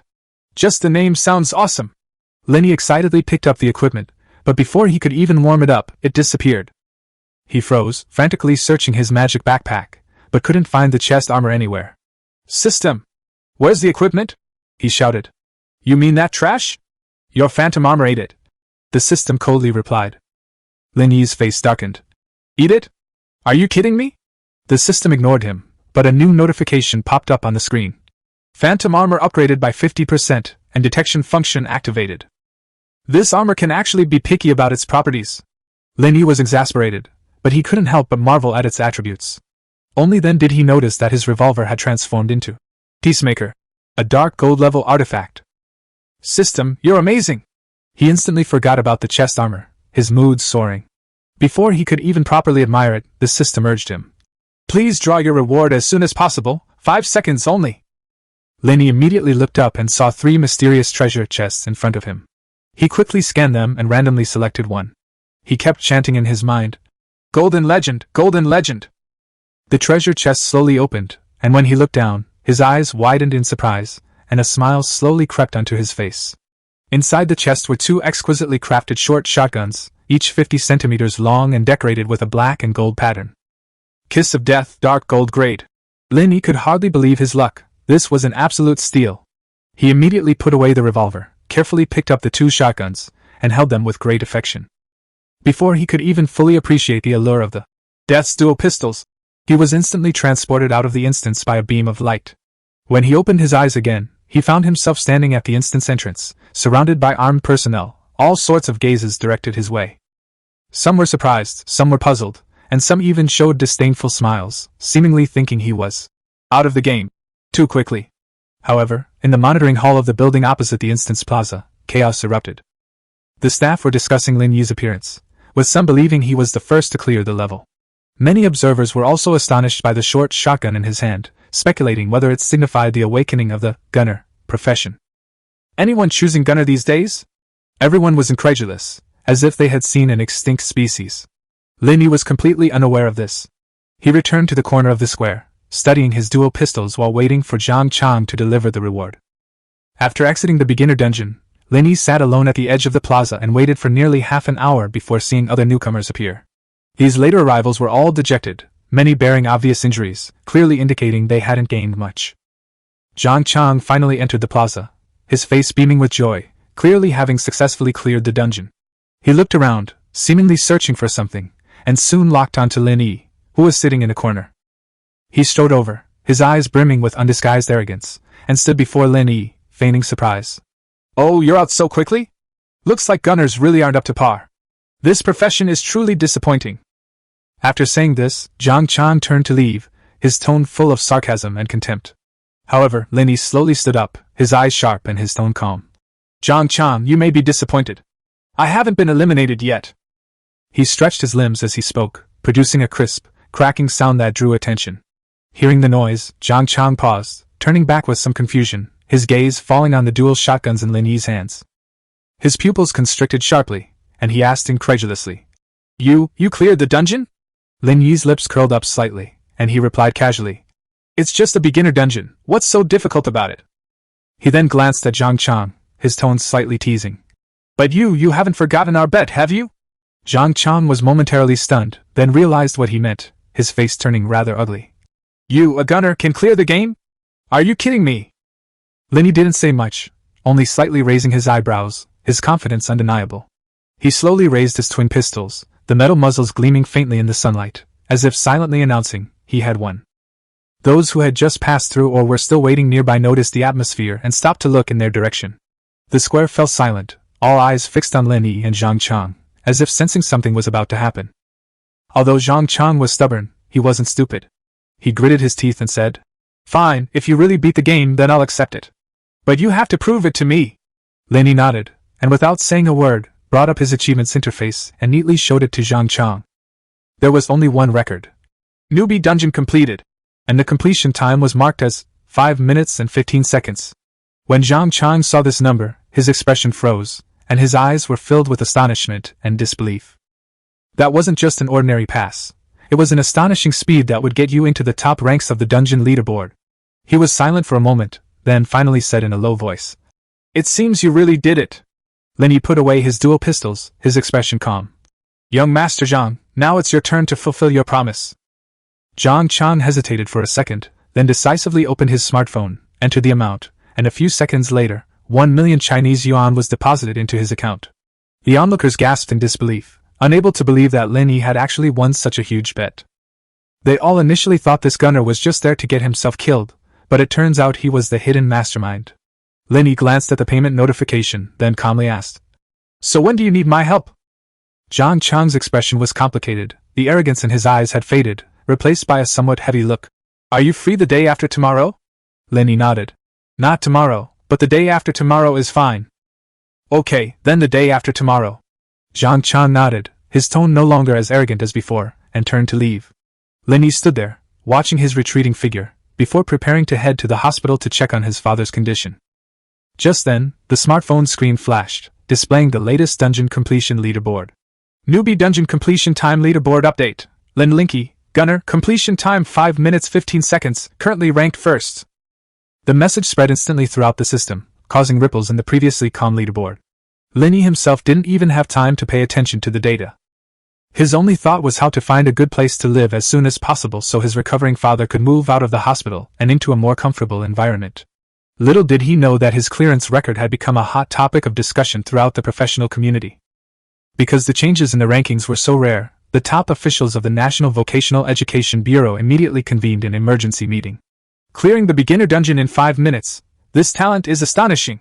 At the meeting, the director slammed his fist on the table, his expression extremely serious. "We must find this Lin Yi. We cannot allow such a genius to be buried at the bottom."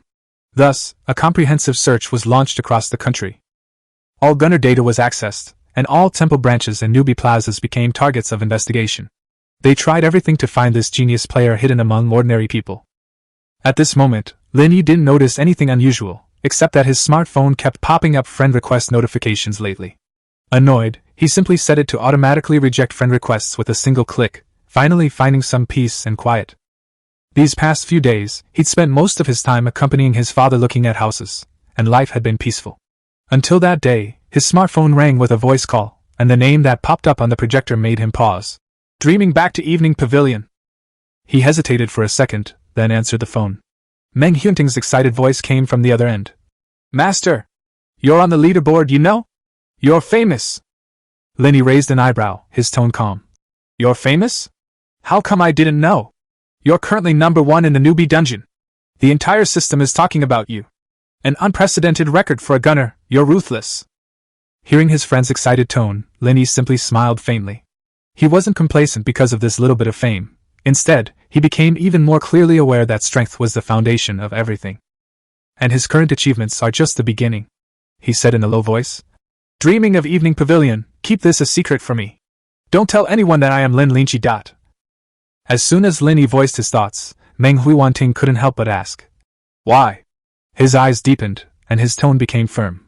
I don't want to be bound by a virtual identity. On the leaderboard I'm called Lin Yi, but in reality, I'm just an ordinary person. He continued, saying he didn't want this fame to change the course of his life. He just wanted to live a low-key life, and do what he wanted to do. Meng Huiwanting listened in silence for a moment, seemingly understanding his concerns, and nodded gently. Okay, I'll keep it a secret. Lin Yi gave a faint smile. Thank you. The two didn't dwell on the topic, and Meng Huiwan quickly changed the subject. So, what are your plans next? Lin Yi's gaze hardened again. Continue to improve your strength. The leaderboard is just the beginning. The real world is far more complex and dangerous than any dungeon. He understood that only by becoming stronger could he gain a foothold in this unpredictable world. Upon hearing this, Meng Huiwanting smiled encouragingly. Then I'll wait and see. The call ended, and Lin Yi didn't linger. Early the next morning, he took the reward document issued by the professional bureau and headed to the Bishi Villa sales office. As soon as I entered, I was greeted by a noisy argument. A flamboyantly dressed, impeccably made-up young woman was throwing a tantrum. She stood aggressively in front of the salesperson, shouting and demanding to know why Villa #1 wouldn't be sold to her. Standing next to her was a middle-aged man with a greasy face and a burly build, accompanied by several burly bodyguards. The sales manager politely explained that Villa #1 had been purchased by the Municipal Employment Bureau and was not for sale to the public. Hearing this, Lin Yi felt somewhat helpless. He thought to himself, isn't this the villa I just received as a reward? Why are people making a scene at my door? He stepped forward, calmly took out the documents, and showed them to the group of people. Madam, Villa #1 is indeed mine. The young woman sized Lin Yi up and down, her tone full of sarcasm. Who do you think you are? You dare to compete with us for a house? Give it up! Lin Yi remained calm and did not get angry. This transaction is completely legal. If you have any questions, you can go to the professional bureau to find out. Having said that, he was too lazy to argue any further and turned to leave, but was stopped by the bald middle-aged man. Friend, name your price, no matter how much, I want this house. Lin Yi stopped and glanced back at him, saying calmly, this is not something that money can solve. I'm afraid I cannot comply.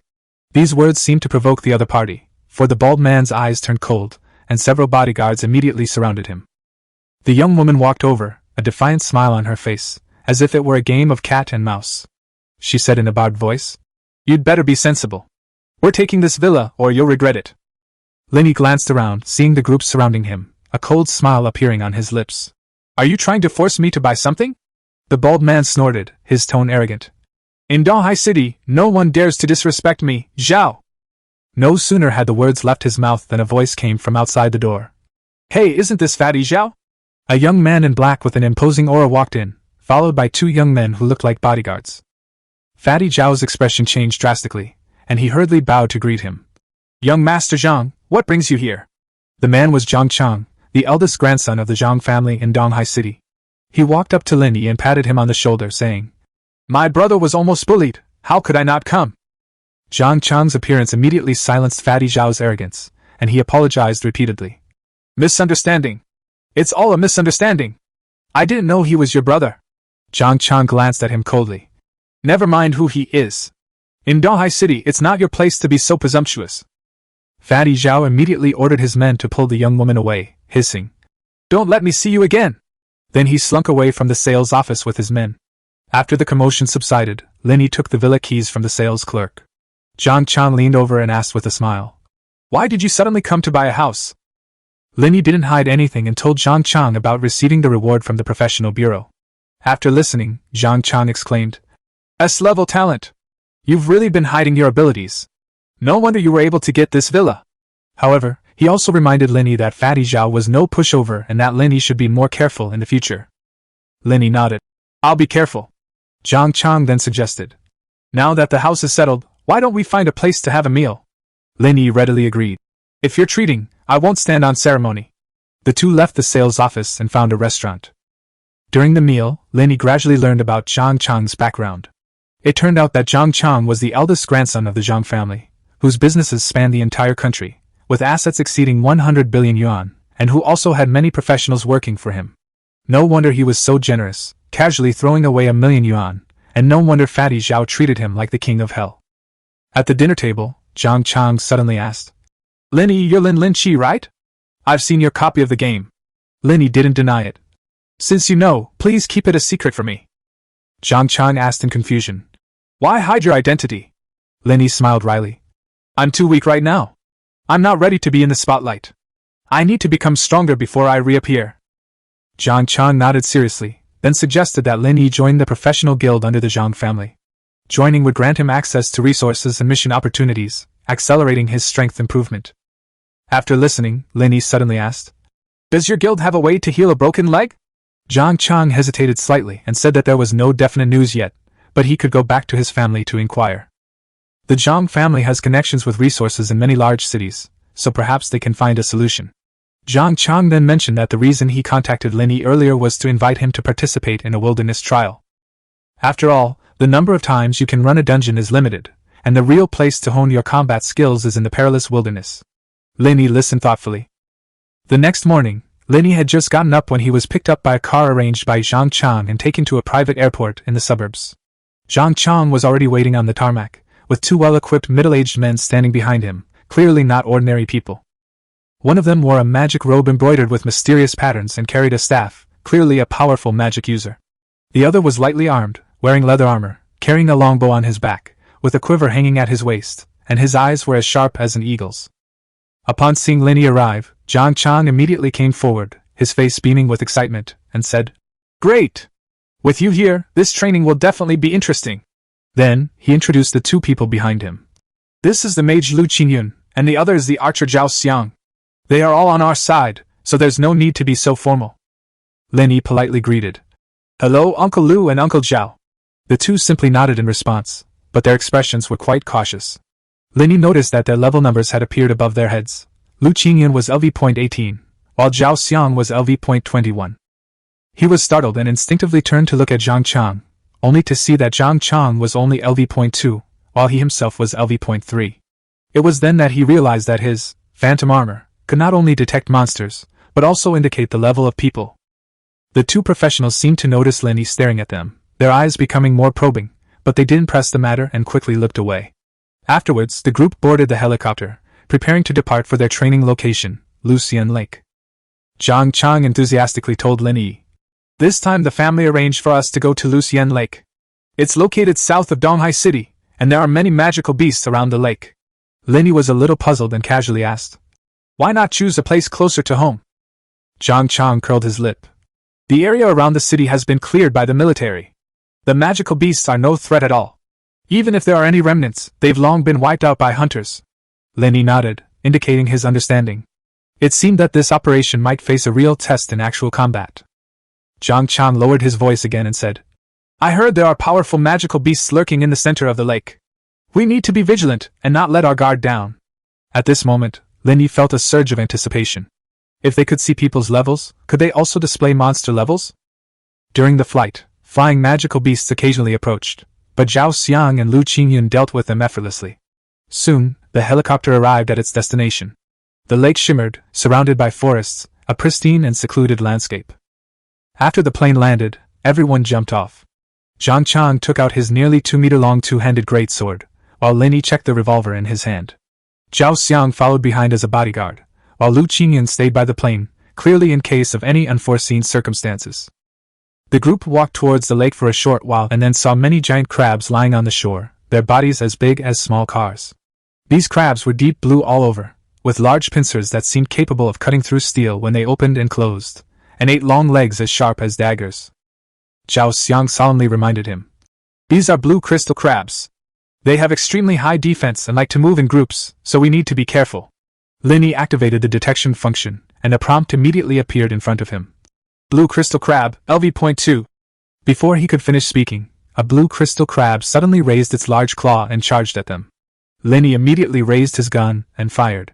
The bullet accurately hit the crab's mouth, piercing through its internal vitals and instantly killing it.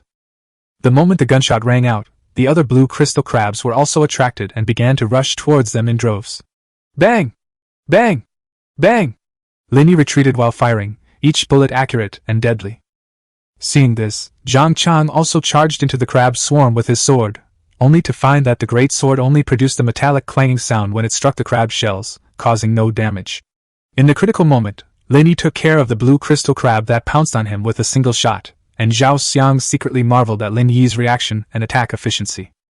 Lin Yi methodically fought and retreated, maintaining a safe distance from the crab swarm at all times, completely controlling the rhythm of the battle. Watching Lin Yi's precise maneuvers, Zhao Xiang's admiration grew even stronger. This kid's ability to control the battlefield was exceptional. After chasing them for a while, the swarm of blue crystal crabs suddenly stopped their attack and began to slowly retreat to their original position. Lin Yi immediately shouted, "Zhang Chang! Go now! Cut off their legs first!" Zhang Chang finally realized what was happening and, taking advantage of the crab swarm's retreat, charged forward with his greatsword to finish them off. "Don't go! Leave your legs behind!" he shouted, adding his own commentary as if he were performing. Lin Yi watched him slash left and right, like a talkative warrior, speechless. Crab limbs flew everywhere, and soon the ground was covered with crab carcasses. Zhang Chang excitedly plunged his sword into a crab's mouth to finish it off, his expression one of pure bliss. "Haha, that was awesome! Lin Yi, I feel like I've become stronger!" he shouted. Lin Yi glanced at him. "Yeah, your big sword is stuck much deeper." "Of course, I'm a man with the power of a titan," Zhang Chang said confidently. As Zhao Xiang listened, he couldn't help but twitch his lips, thinking to himself, "This kid looks serious, how come he's so good at driving?" Seeing this, Lin Yi smiled and asked, "Want to take a break?" Zhang Chang was stunned for a moment. "What? No, I can do it for another day." Recalling the feeling of easily crushing the crabs just now, Zhang Chang couldn't help but feel unsatisfied. While frantically finishing off the crabs, he asked Lin Yi, "Brother Yi, can't you reload that gun? One shot, one kill, that's too powerful." Lin Yi didn't hide anything and directly opened the panel to show them. S-rank talent, infinite firepower. Zhang Chang and Zhao Xiang gasped in unison, their faces full of envy. "So it's a god-level talent, no wonder it's so powerful." The three then worked together seamlessly, with Lin Yi drawing the monsters and Zhang Chang finishing them off. Their efforts yielded significant results throughout the morning. In just a few hours, Zhang Chang reached LV.5, and Lin Yi reached LV.6. With each level up, Zhang Chang would let out a loud roar, and his finishing moves became increasingly wild. The ground was littered with the corpses of blue crystal crabs, and the air was thick with a pungent, fishy stench. Lin Yi's weapon upgrade was already maxed out, but he hadn't used it yet, giving Zhang Chang a chance to practice. Just as everyone was preparing to return to the plane to replenish their energy, a rustling sound suddenly came from the nearby woods. Zhao Xiang's expression changed, and he immediately drew his bow. "Something's wrong! There's movement! You guys retreat!" Chapter 15. The Kiss of Death unleashes its power. Upon hearing Zhao Xiang's words, Lin Yi and Zhang Chang quickly ran towards the helicopter. Zhao Xiang slowly backed away, a few drops of cold sweat already trickling down his forehead. Just as he tilted his head to wipe the sweat that was about to drip into the corner of his eye, suddenly, a giant black wolf, almost as tall as him, leaped out of the jungle. With a whoosh, Lin Yi, who was running, heard a sound of air being cut. He turned around and saw that one of the giant wolves had suddenly collapsed as it charged toward Zhao Xiang. Due to the momentum of its charge, the giant wolf did not stop its forward momentum. Zhao Xiang nimbly dodged the giant wolf's corpse by sidestepping, and then there was a loud boom. A tree as thick as a bowl was snapped in two by a giant wolf.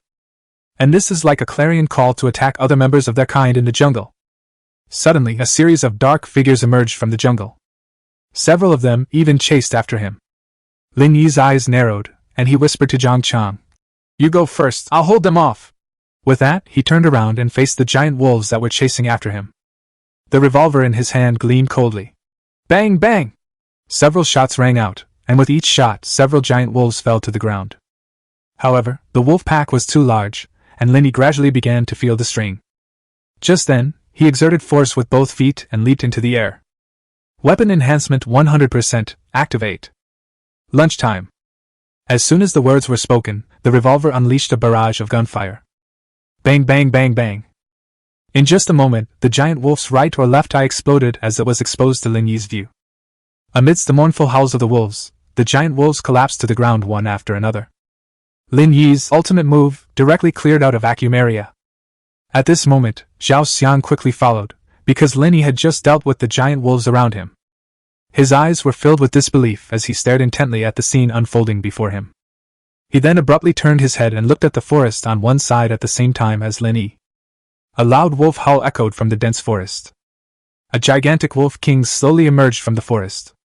Lin Yi noticed that the wolf king's name had a note that read, Rare Elite Level 10. Its fur stood on end like steel needles, emanating a chilling aura. Lin Yi and Zhao Xiang felt a chill in their hearts. Facing such a powerful opponent, they knew this battle would be exceptionally difficult. The wolf king roared, and the surrounding trees seemed to tremble. It strode nimbly toward Lin Yi. Lin Yi was not afraid at all. He dodged the wolf king's attack with a flash, and at the same time fired his revolver continuously, the bullets raining down on the wolf king. However, the wolf king moved swiftly and easily dodged Lin Yi's fatal attack. Several bullets hit the wolf king, but did not cause any real damage.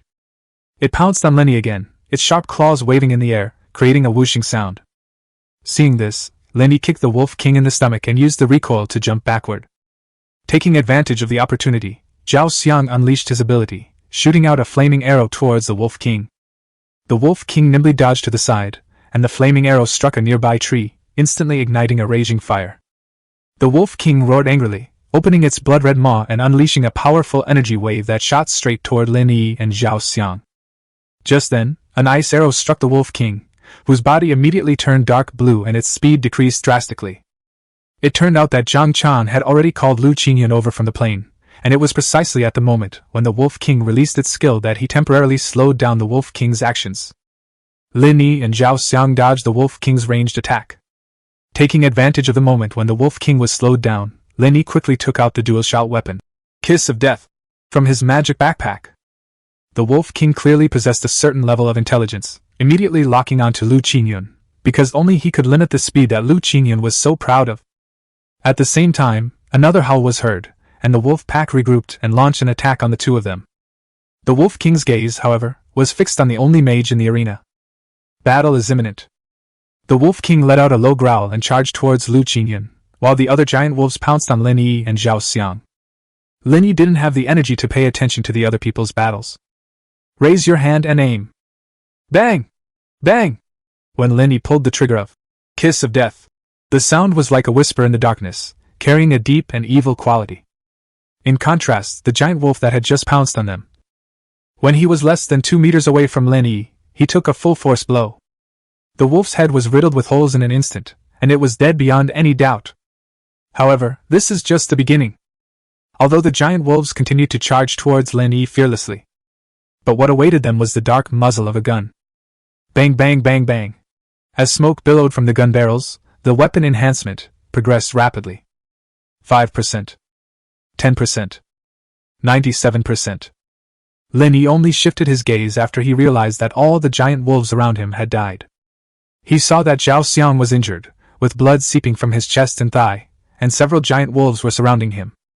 Meanwhile, Lu Qingyun, relying on his powerful control and magical shield, was still locked in combat with the Wolf King. After observing the current situation, Lin Yi quickly headed to provide support for Zhao Xiang. Bang bang. After a few shots, Lin Yi confidently turned around and ran towards Lu Qingyun. Zhao Xiang was left dumbfounded, standing there in a daze. He had originally thought he would die here. The ups and downs of his life made him reflect. Truly, the new generation surpasses the old, while the old waves crash onto the beach. Lin Yi was overjoyed after successfully supporting Zhao Xiang. Weapon enhancement 100%. Just as he arrived beside Lu Qingyun, he cast an ice spell, freezing the Wolf King to the ground. But he seemed to be at his limit. His face was as pale as paper, and his eyes revealed deep exhaustion. His body trembled slightly, as if even standing up had become extremely difficult. Upon seeing this, Lin Yi immediately stood in front of him. Just as Lu Qingyun was feeling utterly hopeless, he heard the not-so-tall figure in front of him say softly, "Baptism of Death. Activated." Bang! Bang! Bang! The sound of shotguns firing continuously echoed in the air, each shot like a thunderous roar. Even under the blazing midday sun, the flames spewing from the gun barrels drew bright trails. With each shot, spent cartridge cases ejected and fell to the ground with a crisp metallic clang. Smoke filled the air, and the smell of gunpowder permeated the atmosphere. After the gunfire stopped, not a sound could be heard in the surrounding area. When Zhao Xiang dragged his injured body over, he discovered a scene that shocked him. All I could see was the Wolf King's head. Wait, something's not right. The Wolf King's head had been smashed off by Lin Yi, and red and white flesh and broken bones were scattered on the ground. Zhao Xiang stared in disbelief at the scene before him. Lin Yi actually defeated such a powerful Wolf King all by himself. Lin Yi, panting heavily, put down the gun in his hand. His eyes were firm and calm, as if he had just survived a life-or-death ordeal. "Let's get out of here quickly, the wolf pack might bring other dangers," Lin Yi said. Zhao Xiang and Lu Qingyan nodded, and the three of them, supporting each other, walked towards the helicopter. Zhang Chang also came to meet them halfway, his face full of guilt. He was about to open his mouth to explain when Lin Yi interrupted him. "I understand you have your concerns. Needless to say, everyone will try their best to avoid danger when faced with a life-threatening situation. And yet, despite being from a wealthy family, you didn't immediately abandon us after returning to the plane. That's quite remarkable." Lin Yi looked into Zhang Chang's eyes and said seriously, "People grow and mature. You've done a great job, so there's no need to feel guilty." This made Lu and Zhao feel a pang of sadness, lamenting, "Why don't we have such outstanding children?" The four boarded the helicopter, and Lu Qingyun and Zhao Xiang took the time to recover their strength and treat their wounds. More than an hour later, the helicopter slowly took off and left the dangerous forest. During the flight, everyone remained silent, each lost in their own thoughts. Lin Yi glanced out the window, secretly relieved that he had managed to leave alive. And hanging below the helicopter was the headless Wolf King. Having had his inner conflict resolved by Lin Yi, Zhang Chang originally planned to only bring some giant crab claws as spoils of war. But I never expected Lin Yi to be so fierce. They actually managed to blow the Wolf King's head off. They insisted on bringing it with them, saying they wanted to circle around in the air a few more times after returning to Donghai City. "Brother Yi, you really made me look good in front of the Zhang family this time. Tomorrow, no! I'll go beg my grandfather today to let you choose a few skills from the Zhang family's skill library. You absolutely mustn't refuse." Lin Yi was helpless, but he also knew how important skills were to him. So he added Zhang Chang as a friend. "Just wait for my good news tonight." Chapter 16: The Zhang Family's Invitation. The plane returned to Donghai City at around 4 p.m. As expected, Zhang Chang had the helicopter circle around Donghai City. Upon arrival at the airport, the Zhang family had already arranged for a large engineering vehicle. Loaded onto the truck, hauled away, all done in one smooth motion. Zhang Chang originally wanted to invite Lin Yi to the Zhang family home, but Lin Yi politely declined. "I want to go back to the hospital to check on my father's condition first. After all, we've already got the keys to the villa and are planning to move in the next few days." "All right, with me in charge, Grandpa will definitely agree. See you tomorrow." After watching Lin Yi get into the car and leave, Zhang Chang turned around and got into another car with Lu Qingyun and Zhao Xiang. The car sped along and soon stopped in front of a large mansion. The mansion occupies a vast area and is surrounded by high walls, giving it a solemn and tranquil appearance. Majestic stone lions stand on either side of the main gate, and the words, "Zhang Mansion," are prominently displayed above the door frame. As soon as the car was parked, the security guard at the entrance quickly walked over and skillfully opened the car door. "Uncle Lu, Uncle Zhao, you go and rest first. I'm going to see my grandfather," Zhang Chang said as he got out of the car. He then quickly walked towards the gate. Upon entering the mansion, a picturesque architectural scene unfolds before your eyes. Pavilions and towers complement the flowing streams, creating a picturesque scene. In the center, a large lake is adorned with lotus blossoms, a truly dreamlike landscape. Within the garden, flowers bloom in vibrant colors, babbling brooks murmur, and weeping willows sway gently, forming a tranquil and enchanting scene. He walked along the blue brick path, with neat rows of lush green bamboo groves on both sides, and a small stone bridge spanning the clear pond. Golden carp swim in the pond, occasionally leaping out of the water and splashing water, adding a touch of life to the courtyard. Zhang Chang continued forward and arrived at the center of the courtyard. An antique stone table and benches are placed here, with an unfinished game of chess on the table, as if the owner might return at any moment to continue the game. The entire courtyard exudes tranquility and harmony, like a paradise on earth. "Grandpa! Grandpa! I'm back!" Zhang Chang shouted happily from outside the courtyard. The door to the house in the center of the courtyard slowly opened, and an elderly woman with a full head of silver hair, wearing a gorgeous cheongsam embroidered with exquisite patterns, walked out with a kind smile on her face. "My dear grandson, are you hurt? Let Grandma take a look." Zhang Chang ran to the old lady with a smile. "Grandma, I'm fine. Look at me, I'm perfectly all right." The old lady looked Zhang Chang up and down, her eyes full of affection. "It's good that you're all right. You silly child, you went out without telling the family? Your grandma was so worried." Zhang Chang scratched his head. "I just wanted to give Grandpa a surprise." You. The old lady gently tapped Zhang Chang's forehead. "Your grandfather is waiting for you inside, go in quickly." Zhang Chang walked into the house and saw his grandfather sitting on the sofa drinking tea. He went to his grandfather's side and said, "Grandpa, I'm back." Grandpa put down his teacup, looked at Zhang Chang, and smiled with satisfaction. "Not bad, you're worthy of being my grandson. You handled this matter very well." Zhang Chang chuckled. "It's all thanks to Grandpa's excellent teaching." "You little rascal, all you do is sweet talk," Grandpa said with a laugh. "By the way, tell me about that Wolf King we encountered this time." So Zhang Chang recounted how he met Lin Yi, how he was invited to participate in the trials, and what they encountered during the trials. After listening, Grandpa pondered for a moment and said, "This kid is no ordinary person. He was able to kill the Wolf King all by himself. But since he saved you, he can be considered a benefactor of our Zhang family. If there's an opportunity in the future, you can try to get to know him." Zhang Chang nodded and said seriously, "Grandpa, I want to win Lin Yi over. I've already agreed to let him choose a few skill books from our family's skill library." "Yes, you did the right thing." Grandpa looked at Zhang Chang approvingly. "However, we must also be careful with our approach, so that people don't feel like we are taking advantage of them." "Don't worry, Grandpa, I know what to do," Zhang Chang said confidently.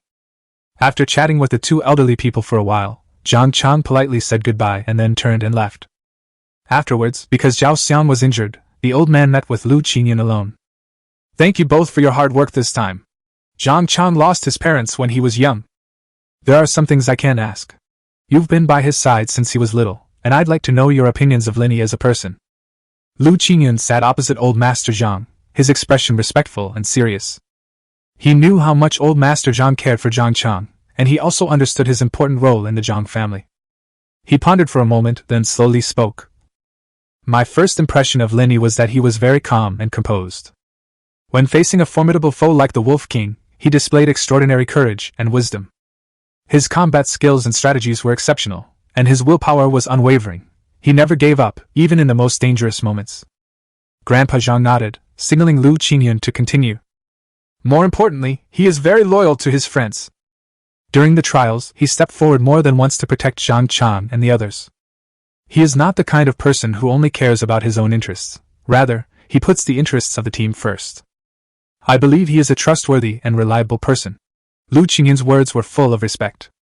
After hearing this, Grandpa Zhang nodded slightly, a hint of approval in his eyes. Very good, very good. It's rare to find someone who is both capable and loyal. Zhang Chang is fortunate to have made such a friend. However, Lu Qingyan, you should also be careful.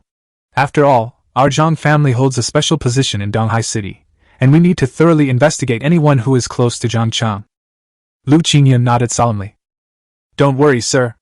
I will continue to observe Lin Yi and make sure his behavior does not pose any threat to the Zhang family. At the same time, I will do my best to foster a relationship between Zhang Chang and Lin Yi, hoping they can become true friends." Grandpa Zhang stood up with a smile and patted Lu Qingyan on the shoulder. "Thank you for your hard work, Qingyan. I'm relieved that Zhang Cha has an uncle like you to take care of him. However, don't get too caught up in family matters. Take good care of your own health as well." Lu Qingyan stood up and responded respectfully. "Thank you for your concern, sir.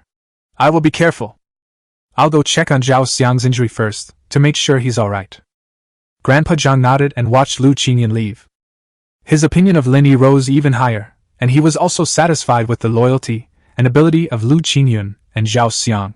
He knew that with these people by Zhang Chang's side, the Zhang family's future would be even more secure.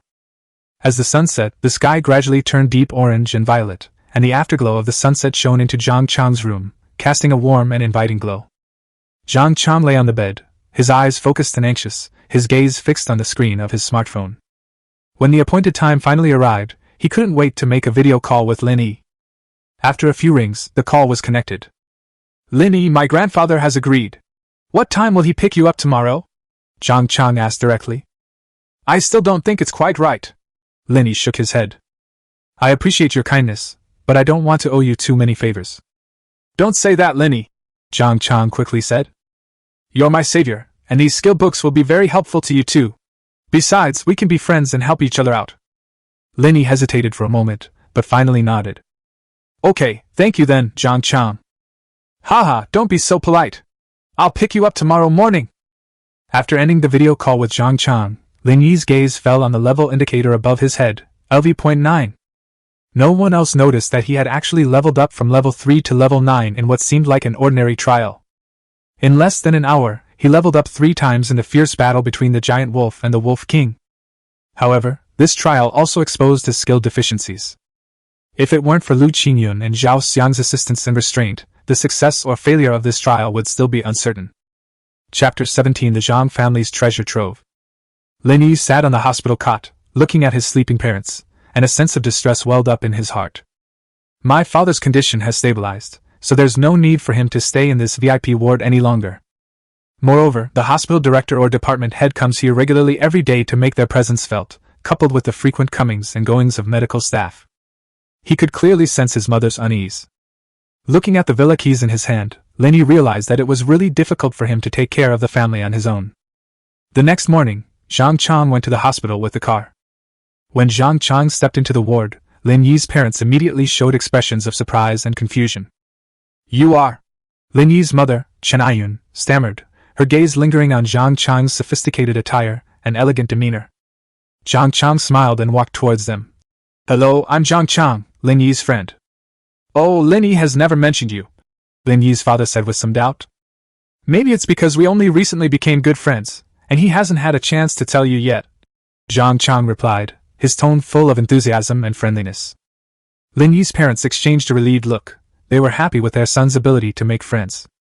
Lin Yi's mother smiled. I'm so happy to see Lin Yi make new friends. Me too, Zhang Chang replied, then turned to Lin Yi. Actually, I came today to invite Lin Yi to our home. Lin Yi's parents were pleasantly surprised upon hearing this. Their family was poor, and they had almost no friends except Li Haoren, so they were very happy that he had been invited by others. Chen Aiyun said, When you go to someone else's house, you must pay attention to your manners. Lin Yi's father nodded in agreement. Yes, Xiao Yi, Zhang Chang actually came to pick you up in person. I'll take care of your mother here, so you can go ahead without worry. So, urged by his parents, he got into the car with Zhang Chang. Upon arriving at the Zhang family residence, Lin Yi was astonished by its magnificent scale. In this bustling city where land is incredibly valuable, there is a vast estate hidden away. At this moment, Lu Qingyun and Zhao Xiang also came out to greet them. Welcome, welcome! Judging from their expressions, their injuries had recovered by about 70 to 80%.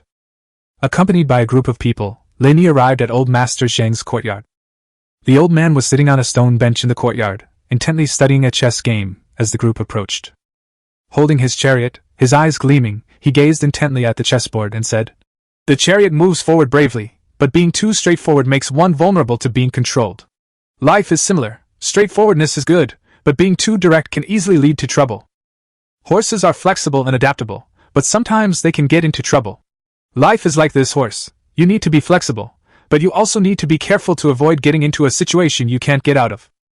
In life, we must learn to be flexible, but we must also have principles and bottom lines in order to maintain ourselves amidst changes and not be trapped by difficulties. In today's society, we must learn to be flexible, but we must also have principles and bottom lines in order to maintain our individuality amidst changes and not be trapped by difficulties. Although Grandpa Zhang's voice was gentle, it carried an undeniable firmness. Lin Yi listened quietly, secretly admiring him.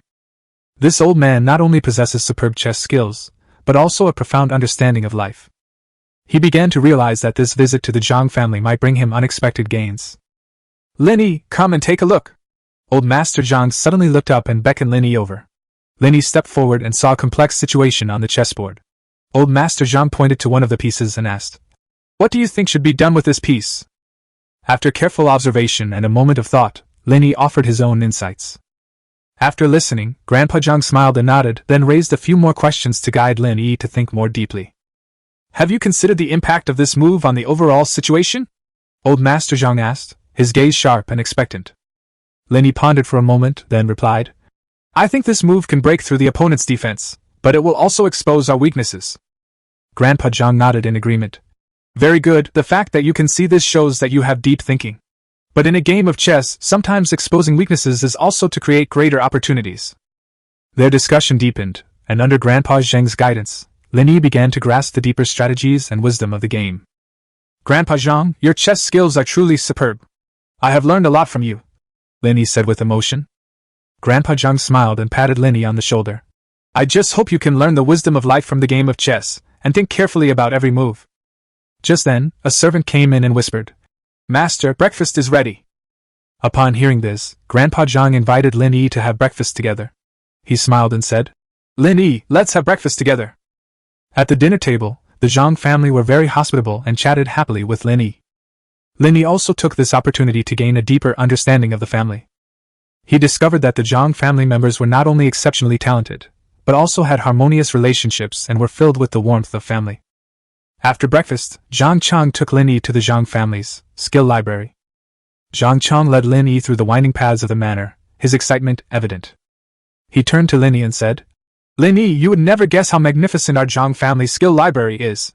It contains countless precious skill manuals, the culmination of our family's hundreds of years of accumulation. They arrived at a simple and elegant building. Although its exterior was unremarkable, it exuded a quiet and ancient atmosphere. Lin Yi followed behind Zhang Chang, his heart filled with curiosity and anticipation. Zhang Chang pushed open the heavy door, and Lin Yi's eyes lit up. He noticed that the walls were covered with all kinds of ancient calligraphy and paintings, each of which seemed to contain rich cultural connotations. The spacious hall was filled with bookshelves, neatly arranged with skill books for various professions.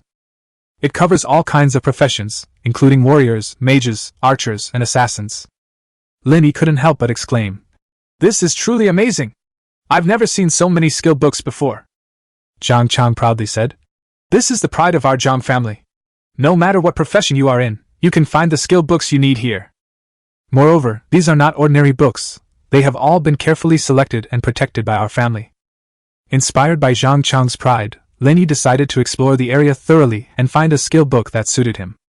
While searching for gunner skill books, Lin Yi was unexpectedly shocked by the title of a book, Fast Furious. Chapter 18 Speed and Passion. Lin Yi stood in front of the bookshelf, took a deep breath, and then gently reached for the book, Fast Furious. Although the book cover was somewhat worn, it did not diminish his curiosity about the book. He stood beside the bookshelf, gently turning the pages, and familiar words leaped onto the page.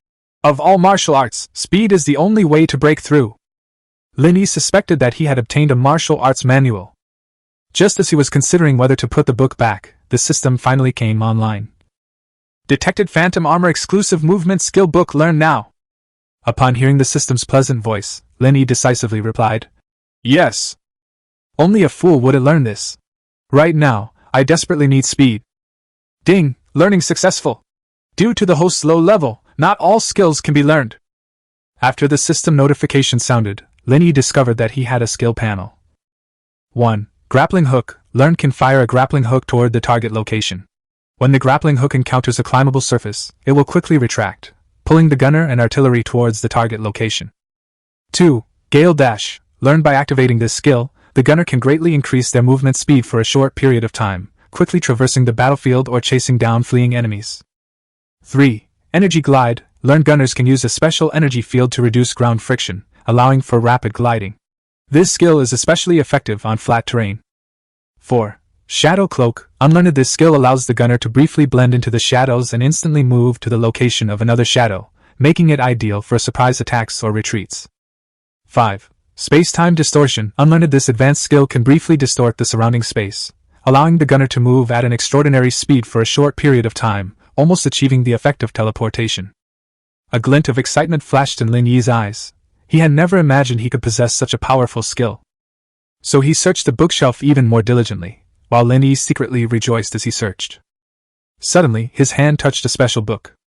The book's cover felt soft to the touch, as if it were alive. Lin Yi carefully took it out, and the title was clearly visible. Shadow Invasion. His heart raced, and he eagerly opened the book. The text inside shimmered with a mysterious light, like an ancient incantation. Just as Lin Yi was about to read, the system's voice sounded again. Detected Phantom Armor Exclusive Attack Skill Book Learn? Lin Yi answered without hesitation. Yes. With the system notification sound, another skill appeared on his skill panel. Shadow Bombardment, unavailable, unleashes a dark energy projectile that damages and briefly blinds enemies. The reasons the system gives for being unavailable are also quite realistic. The host does not have a suitable weapon, the phantom armor is of too low quality. Lin Yi looked at the impressive skill description but couldn't use it, leaving him frustrated. After all, in this challenging urban martial arts world, strength is the guarantee of survival. After that, Lin Yi found and learned skills such as close combat techniques and gunner weapon care. Then he left the skill library with Zhang Chang. It's not that Lin Yi didn't want to learn more skills, it's just that skills aren't interchangeable across professions. After Lin Yi and Zhang Chang walked out of the skill library, side by side, Zhang Chang asked curiously, "What new skills have you learned?" There was a hint of envy in his voice. Lin Yi smiled and showed off his skill panel. Zhang Chang looked at the powerful skills and a hint of amazement flashed in his eyes. "Looks like you'll need to find a place to practice these new skills properly."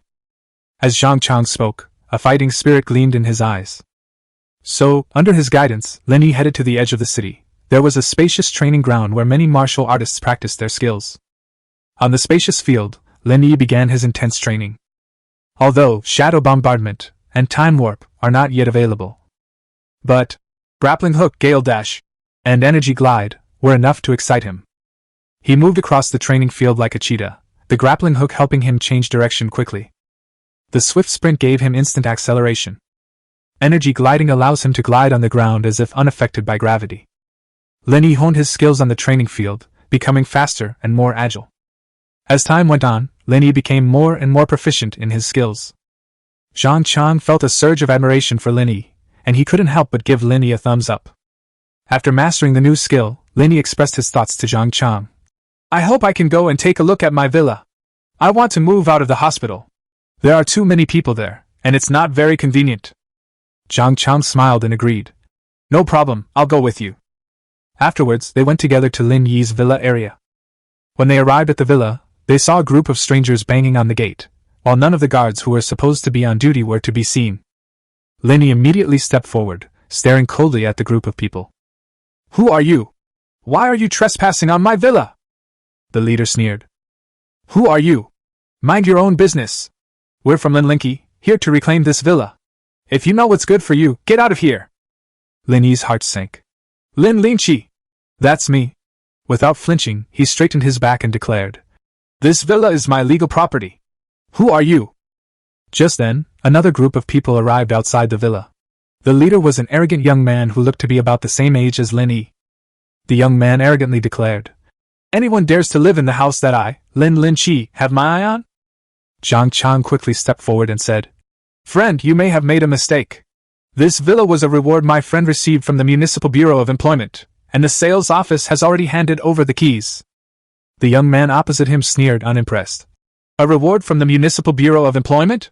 Ha, so what? This villa belongs to Lin Yi now. If you're smart, get lost and don't force me to take action."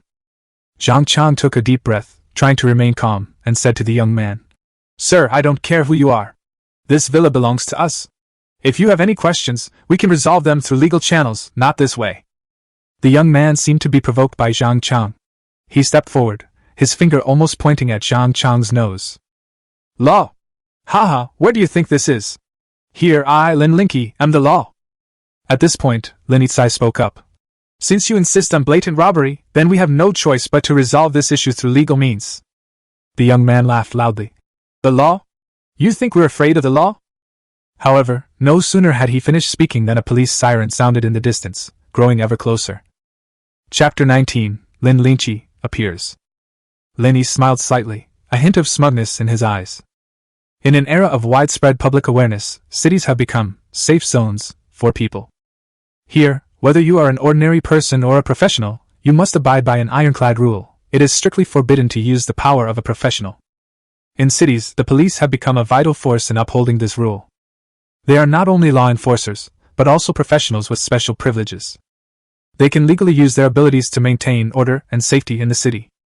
He had anticipated that the standoff would not be easily resolved, so he called the police in advance. The young man's expression changed slightly upon hearing the siren, but he quickly regained his arrogance. Police? You think the police can solve the problem? Here, I, Lin Yi, am the real authority. However, no sooner had he finished speaking than several police cars arrived with sirens blaring and stopped in front of the villa. A group of fully armed police officers quickly got out of their vehicles and surrounded the scene. What happened? A middle-aged police officer walked over and asked seriously. Lin Yi stepped forward and briefly explained the situation. Upon hearing this, the officer's expression turned serious. He turned to the young man and his men and said coldly, "You are suspected of trespassing and threatening the safety of others. You are to come with us immediately for investigation." The young man's expression changed slightly, but he quickly regained his composure. "Are you sure you want to take me away? Don't regret it later. Regardless of your background, everyone here must abide by the law. Your actions have violated the law, and you must bear the corresponding consequences." The officer's tone was firm and left no room for argument. The young man sneered. "Fine, I'll go with you. Lin Yi, is that right? I believe we'll meet again soon." The officer nodded slightly to Lin Yi and immediately signaled his men to take the group of young men into the police car. Lin Yi watched the police car drive away and secretly breathed a sigh of relief. After dismissing everyone, Lin Yi and Zhang Chang turned and walked towards the luxurious villa. "By the way, Brother Yi, aren't you Lin Yi? Why don't you expose him in public?" Zhang Chang asked curiously on the way. Lin Yi smiled and said, "His arrogant attitude and the behavior of the people around him made me feel that they must have something to rely on, so I decided to call the police first and see their reaction." Meanwhile, the atmosphere in the office of the director of the Municipal Vocational Education Bureau was somewhat delicate. Across from the bureau chief sat an elderly man with gray hair and beard, but whose eyes were still bright and piercing. "Old Lu, it's been so many years, you're still in such good health. How can you compare to people from Kyoto? Is there something important that brings you to Tianhai City this time?" the bureau chief asked with a smile. The old man sighed. "Alas, how can someone who is a family retainer be as carefree as you? I came here mainly on the orders of the Qin family to bring back the Qin family's eldest daughter who had been living away from home, Qin Aiyun. Old Li, this is my territory. You can't just arrest people by force." The bureau chief's heart tightened immediately. "Is it Lin Yi's mother named Qin Aiyun? What a coincidence." "This is what the higher-ups want to say," the old man said, taking out a token. After the bureau chief clearly saw the token, his pupils suddenly contracted. "This is that person's intention." "Yes. Now the Chinese people only remember his code name is Dragon, but they have forgotten that his surname is also Qin," Old Li said softly. "There's another thing this time. That kid from the Qin family awakened an A-level talent in Kyoto this year, which was originally a good thing. But this arrogant fool actually offended someone he shouldn't have, so they brought him to Dahai City to avoid trouble." The old man shook his head helplessly. The director was silent for a moment, then said, "Old Lu, as you know, although this place is far from the capital, it is not a lawless place. If that kid causes any more trouble here, I'll be in a difficult position too." The old man sighed. "I understand, I will try my best to keep him in check. I just hope he can stay here quietly for a while and go back after things have calmed down." The director nodded. "All right, hopefully he'll tone it down a bit. But if he really causes any more trouble, I'll have to handle it officially." The old man gave a wry smile. "I understand all of this. I'll treat you to a drink when I'm done with this." Just then, the bureau chief's and the old man's smartphones rang almost simultaneously. "Chief, we've caught a group of people who trespassed on Villa number 1 of Bishi Villa. The leader claims to be Lin Yi," came the urgent voice from the chief's smartphone. Meanwhile, a tense voice came from the old man's smartphone. "Something's wrong, Mr. Li. Young Master Chen has been taken away by the police from Dahai City." This news caused the atmosphere in the office to freeze instantly. Old Li's face turned grim, and he asked anxiously, "What happened? How could young Master Chen be kidnapped?" On the other end of the phone, a hurried voice replied, "The specifics are still unclear, but I heard it was because of some conflict that occurred at the villa, and young Master Chen may have been involved." After he hung up the phone, he saw Director Lu looking at him, his tone heavy. "It seems your Chen family grandson has caused trouble again." Old Li's face immediately paled, and his tone carried a hint of anger. "Chief, please try to be lenient in this matter. He's the only son in the Chen family." Suddenly, the bureau chief was startled and muttered, "Lin Yi? Could he be the person specifically mentioned in the urgent document from the State Administration for Vocational Education? Do you know the nickname of the young master of the Chen family on his smartphone?" Old Li said blankly, "As a retainer of the Chen family, how could I have the time to care what his name is?" This time, it was Patriarch Chen who asked me to bring him here to lay low for a while. I hadn't had much contact with him before. The director quickly took out a document from his drawer, on which were clearly written the three characters, Lin Yi. His gaze sharpened like a knife at that moment, and he stared intently at Old Li, as if trying to find the answer in his face. In his view, Lao Li's bewilderment and helplessness were not just a pretense. Old Li, you really don't know? The bureau chief's voice was firm and unquestionable. Old Li shook his head, his eyes filled with confusion. Old Lu, I really don't know. I'm just a family retainer, and I rarely concern myself with the affairs of these young people. The director took a deep breath and then slowly exhaled. A resolute glint flashed in his eyes. Old Lu, this matter is of utmost importance. If the young master of the Chen family is indeed Lin Yi, then he is more than just the grandson of the Chen family. He is also a genius professional whom our National Occupational Administration has been searching for. His talent and potential are priceless to us. Old Li, I need you to do something right now. I need you to contact the Chen family as soon as possible and confirm the identity of the young master of the Chen family. Old Li nodded. Okay, Old Lu. I'll contact the Chen family right away. The bureau chief nodded and muttered to himself. One is Lin Yi, who possesses an S-level talent, and the other is Lin Yi, who has enormous potential. He stood up, walked to the window, and gazed into the distance. Thinking to myself, Chen Aiyun, the same name and surname, can it really be such a coincidence? Chapter 20 Dungeon Teleport Plaza. At this moment, the young man brought back to the police station is the young master of the Chen family. He was sitting leisurely in the police station's interrogation room, his feet casually propped up on the table in front of him.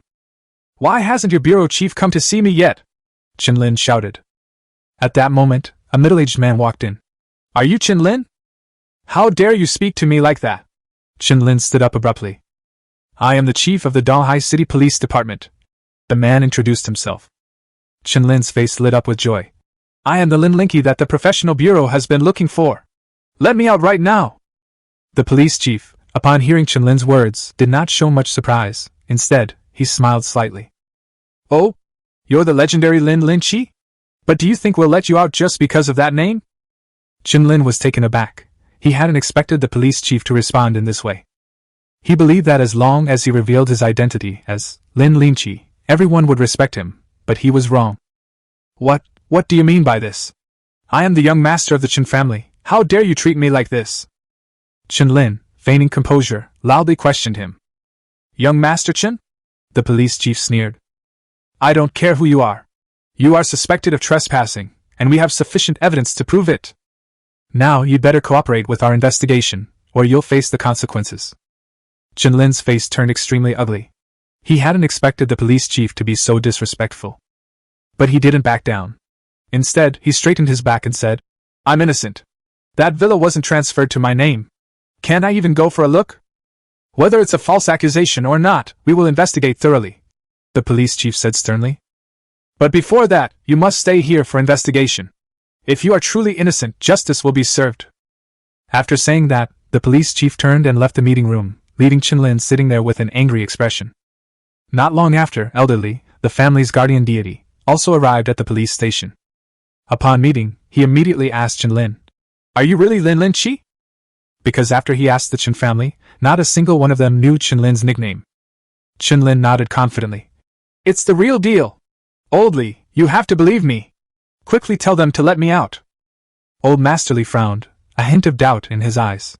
Young master, this matter is probably not so simple. It's hard to convince the police based on just a name. Besides, you were in the wrong first. Chen Lin stamped his foot anxiously. What should we do? I can't stay here forever.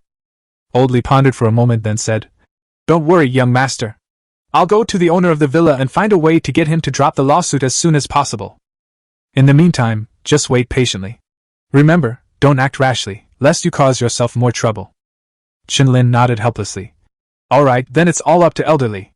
I hope you can resolve this matter as soon as possible. Old Li patted Chen Lin on the shoulder, then turned and left. Lin Yi and Zhang Chang finished their tour of the villa around noon. Zhang Chang suddenly made an interesting suggestion. E.g., lunch is on me. You're so good, are you free this afternoon to take me through some dungeons? Lin Yi smiled and nodded.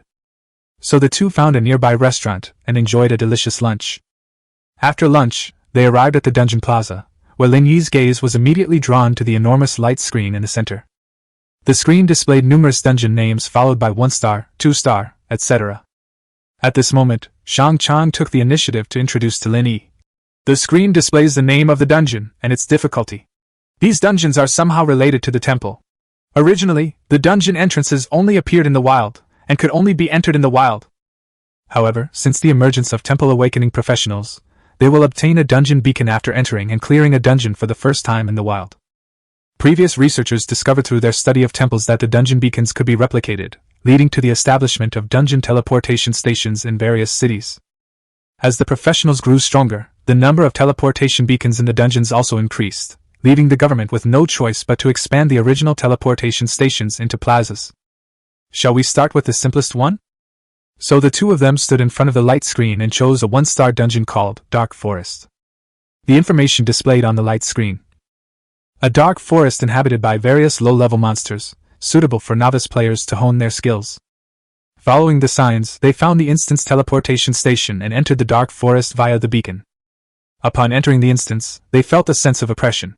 The surrounding trees were tall and dense, making it almost impossible for sunlight to penetrate, which made the entire forest appear dark and mysterious. Lin Yi looked around and saw some monsters that didn't look very powerful wandering in the forest. He gestured for Zhang Chang to stand behind him, took out his kiss of death, and walked alone toward the monster not far away. The armor has automatically entered combat mode. Detection functions. Dark Rat LV.2, Elite. It is not large in size, but it has sharp teeth and claws, and doesn't look like something to be trifled with. When they were only a few meters away from the mouse, Lin Yi quickly raised his hand and pulled the trigger, and a gunshot rang out. The poor dark rat was taken down by Lin Yi before it could even launch an attack. After dealing with the dark rats, he continued exploring forward. Along the way, they encountered many more rats, but Lin Yi killed most of them with a single shot. If one shot wasn't enough, he would finish them off with another. Zhang Chang followed behind Lin Yi, watching his effortless demeanor, his heart filled with admiration. "Brother Yi, you're really amazing!" Zhang Chang couldn't help but exclaim. Just then, a deep roar came from ahead. Lin Yi's heart tightened, and he immediately became alert. "It looks like there's something big," he said softly.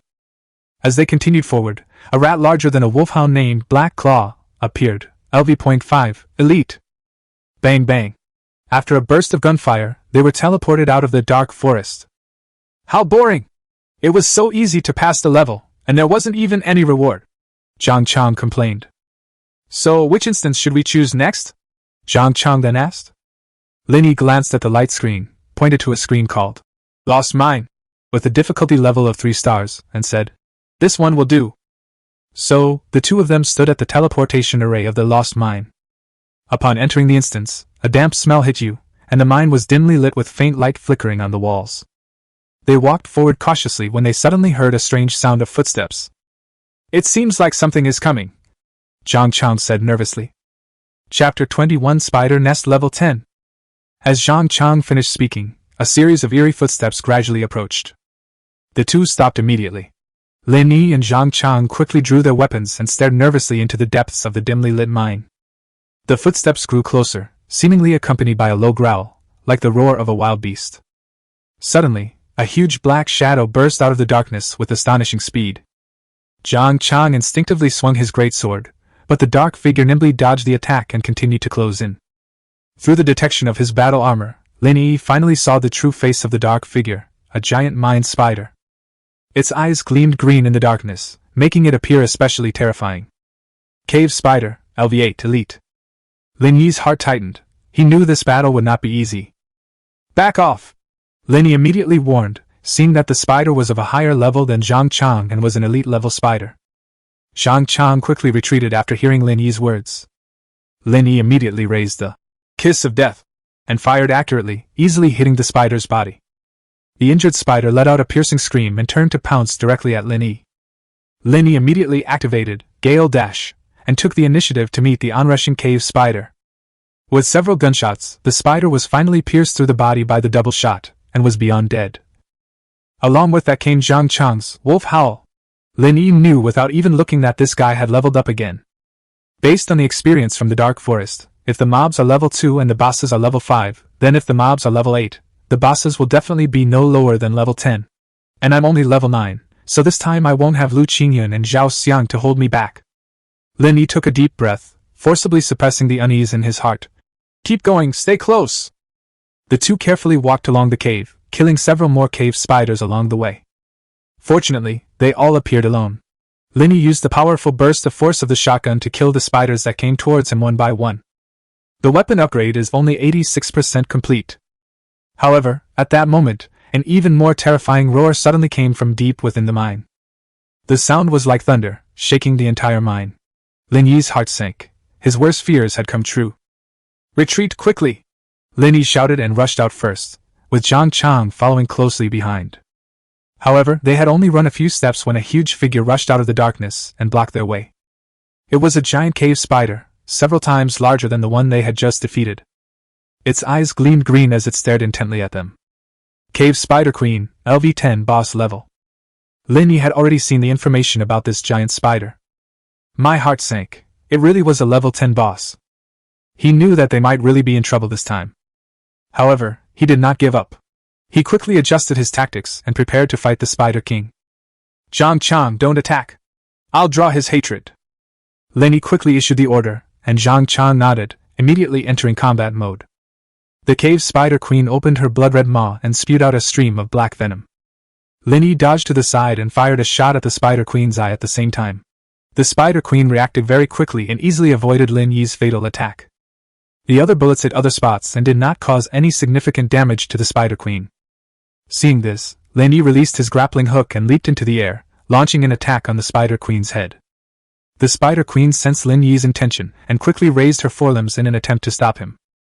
Lin Yi shifted his position in midair, narrowly avoiding the Spider Queen's attack. After landing, he rolled to create distance, and his shotgun fired again. This time, the bullet successfully hit the Spider Queen's abdomen, causing her to stop the pursuit temporarily due to the pain. Taking advantage of this break, Lin Yi quickly checked the weapon enhancement progress, which was still 8% short. You run deeper into the cave, I'll hold it off, Lin Yi shouted decisively. Zhang Chang dared not delay and ran wildly deeper into the mine. The angry roar of the cave Spider Queen echoed behind him, as if it might catch up with him at any moment. Zhang Chang kept looking back as he ran to make sure the Spider Queen wasn't catching up. His heart was pounding like a drum, and every time he turned around, he became even more nervous. Lin Yi stared intently at the Spider Queen in the mine. This battle was not only a matter of life and death for him. It also concerns Zhang Chang's safety. He cannot fail, nor can he back down. Just then, he heard Zhang Chang's voice. Quick! There's light ahead! He turned to look at Zhang Chang, who was pointing ahead, his voice carrying a glimmer of hope. Lin Yi immediately sprang into action.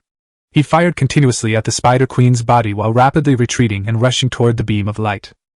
However, when they ran hopefully to the source of the light, they were shocked to find that it was actually the spider's lair. The entire cave was filled with countless spider eggs, and the beam of light was coming in from the top of the mine. Zhang Chang's expression changed drastically. They had actually run into the spider's nest. Now that our retreat is blocked, we have no choice but to fight a desperate battle. What should we do? Zhang Chang's voice trembled slightly. Don't be afraid, we still have a chance, Lin Yi said through gritted teeth. Let's deal with these spider eggs first to prevent them from hatching. So Zhang Chang began frantically destroying the spider eggs, but there were too many to eliminate them all at once. At this moment, the cave Spider Queen had caught up. It glared at Lin Yi and the others, spitting out an even stronger venom. Zhang Chang was unable to dodge in time and was splashed with venom, causing his arm to go numb immediately. Seeing this, Lin Yi felt anxious. He knew they had to resolve this situation as soon as possible. He aimed one of his guns at the Spider Queen's eye and fired several bullets in quick succession, forcing her to retreat. Meanwhile, another gun was destroying the spider eggs. Zhang Chang, enduring the pain, continued to attack the spider eggs, wielding his giant sword with one hand. Just then, Lin Yi's weapon upgrade was finally completed. Lin Yi then used the grappling hook to swing towards the Spider Queen. Confused and terrified, Zhang Chang watched Lin Yi rushing towards the spider's mouth, and shouted, Lin Yi! The cave Spider Queen, with its enormous body, appeared particularly terrifying in the cave. Its eyes gleamed with a green light, seemingly mocking this tiny human. However, Lin Yi was not intimidated by its power. His eyes were only on his target, the weak point on the spider's abdomen. Just as Lin Yi was about to collide with the Spider Queen, the shotgun in his hand burst into a dazzling light. Gunshots rang out, and the bullet, carrying all of Lin Yi's strength and hope, struck the Spider Queen's abdomen hard. Time seemed to stand still at that moment, with only Zhang Chang's breathing echoing in the cave. Then, he saw that shocking scene. The Spider Queen's body was split in two by Lin Yi's fierce attack. At the same time, Lin Yi also heard the system's voice. Congratulations on reaching level 10! Randomly drawing weapon technology. Chapter 22 Kyoto Giants. We did it! Zhang Chang cheered excitedly, his eyes filled with joy. He turned to Zhang Chang and said firmly, Jiangzi, we need to speed things up. We can't let these spider eggs hatch. The two worked together to speed up the destruction of the spider eggs. Time passed slowly, and they finally destroyed all the spider eggs. When the last spider egg was destroyed, both of them couldn't help but breathe a sigh of relief. The dungeon now indicates that it has been cleared. Zhang Chang obtained a pair of Spider Queen boots, blue. As for Lin Yi, he only saw a blurry image of the armor. It had been eaten by the phantom armor again. When he observed its quality, he was immediately speechless. Phantom armor, white, upgrade progress 75%, experience bonus 20%. Having learned from this experience, they no longer blindly entered other dungeons. Exhausted, they arrived at the rest area in the Instance Plaza. After checking the dungeon completion time leaderboard, Zhang Chang couldn't help but wonder. We played pretty fast, so why aren't we on the leaderboard? Just then, a mocking voice suddenly came from the side. Hey! Look at these few overconfident little brats here. The speaker was dressed as a warrior, wearing magnificent armor, and his eyes held a hint of disdain. He walked up to Lin Yi and his group, and said with a sneer, You little guys think you can challenge those dungeon-clearing leaderboards? Don't dream. Without the help of high-level professionals, you can't even clear the beginner dungeons. Zhang Chang and Lin Yi exchanged a glance, a hint of displeasure flashing in their eyes. They did not respond to the soldiers' taunts, but silently continued to rest and recover their strength. Just then, a woman dressed in a mage's robe walked over and asked with a smile. Hello, I see you just came out of a dungeon. Do you need any sparring partners? After she finished speaking, she reached her right hand up to her left arm and squeezed her impressive cleavage hidden under her wide robe. Looking at the woman in front of him, Zhang Chang felt a sudden urge. He stood up, smiled, and said to her, Thank you for your kindness. We do need some help. Upon hearing this, the woman's eyes flashed with a hint of smugness, and she said seductively, My name is Yue, and my measurements are B83 cm, W56 cm, H88 cm. I believe that my abilities will not disappoint you. Lin Yi looked up and stared at the female mage in surprise, noticing the enthusiasm in her eyes. The female mage smiled and continued, I am a high-level professional here, specializing in helping novice players like you quickly improve your strength. Of course, my services require payment. Lin Yi quickly grabbed Zhang Chang and said to the mage, Miss Yue, your suggestion is very attractive, but we still want to explore the game ourselves. Upon hearing this, a hint of disappointment flashed in Ziyu's eyes, but she quickly regained her warm smile. No problem, I welcome you here anytime. If you change your mind, or need any help, you can always come to me. After speaking, she turned gracefully, her mage robes fluttering in the wind, leaving behind a mysterious silhouette. Zhang Chang watched her leave until her figure completely disappeared from sight. He turned around and saw Lin Yi looking at him with a complicated expression. Do you need to relieve your anger? Zhang Chang immediately gave an awkward smile and straightened his expression. No, thank you. I actually enjoyed the challenges and exploration in the game more. Although Ziyu's suggestion is tempting, I still want to improve through my own efforts. At this moment, the same person walked up to them again. Oh? Is that so? Then I'll wait and see how you manage to challenge those high-difficulty dungeons without any high-level professionals. But don't come crying back for help later. Lin Yi didn't respond. He turned to Zhang Chang and said, Let's go. Let's prove ourselves with our strength. The man behind them was still shouting. My name is Li Batian. You little Karomis think you can clear the dungeon? Do you think you're Lin Yi? After hearing this, Zhang Chang wanted to immediately acknowledge Lin Yi's identity as Lin Yi, but Lin Yi stopped him. The time is not yet ripe. We are in the growth phase. When we have left those who look down on us far behind, they will eventually realize that true strength is not just empty boasting. After that, the two parted ways and went their separate ways. Lin Yi returned to the hospital and had just stepped into the corridor where his father's ward was located when he heard his mother's resolute voice. Go back and tell the Chen family that I'd rather die than go back. Lin Yi's heart sank. He rushed into the ward and was shocked by what he saw. The father lay on the bed, pale and weak, while the mother sat by the bedside, tears in her eyes, her face filled with anger and determination. And standing right next to him was an elderly man with gray hair. "Mom, what happened?" Lin Yi asked hurriedly, his voice filled with worry. The mother looked up at Lin Yi, a complex emotion flashing in her eyes. Then she took a deep breath and said as calmly as possible, "The Chen family is here. They want me to divorce your father, and then take me back to Kyoto." At this moment, the old man also looked at Lin Yi. "You are the owner of Villa No. 1 in Bishi Villa?" Lin Yi frowned, turned to the old man with a hint of wariness in his eyes, and replied, "Yes, that's me. Who are you?" The old man nodded slightly, his eyes deep. He slowly said, "I am a retainer of the Chen family. Old Master Chen sent me here in the hope that Miss will be able to return." Mr. Chen was deeply saddened by the passing of his eldest daughter, and he hoped to see his family reunited before he died. Lin Yi's mother was already in tears. She gripped Lin Yi's father's hand tightly and said in a trembling voice, "Xiao Yi, you have no idea what kind of life I lived in the Chen family before I met your father. They favor sons over daughters and treat me like an outsider. I'd rather stay here with your father than go back to that cold place." Lin Yi walked to his mother's side and gently patted her shoulder, trying to offer her some comfort. He turned to the old man and said firmly, "My mother's meaning is my meaning. I will not let her go back to that place where she suffered so much. If the Chen family has even a shred of humanity, they should respect her choice." A flash of anger crossed the old man's eyes. "Boy, do you know how powerful the Chen family is in Kyoto? I'm just here to inform you that Patriarch Chen has already given the order. The young lady will be brought back by tomorrow at the latest. And since you are the owner of this villa, immediately withdraw your lawsuit against the police station and vacate the villa as soon as possible. You have no right to bargain with the Chen family. You are just an insignificant nobody. The Chen family is a powerful and influential family in Kyoto. You simply cannot compete with them." Chapter 23: Joining the Professional Game. After the old man left the ward, Lin Yi was filled with anger and helplessness. He couldn't accept the idea that the weak should be trampled underfoot, which made him extremely angry. However, when he saw his frail father in the hospital bed and his tearful mother, he knew he had to make a decision. The father spoke to Lin Yi in a gentle yet firm tone. You have always been our pride and have never caused us any worry. This time, I hope you will listen to my advice and not go against the Chen family. Withdraw the lawsuit and give them the villa. The Chen family's power is something we cannot contend with." Lin Yi looked at his parents, his heart filled with conflict and struggle. He clenched his fists so tightly that his nails dug deep into his palms, but he still tried to calm himself down. He took a deep breath, looked firmly at his parents, and then turned and walked toward the dean's office.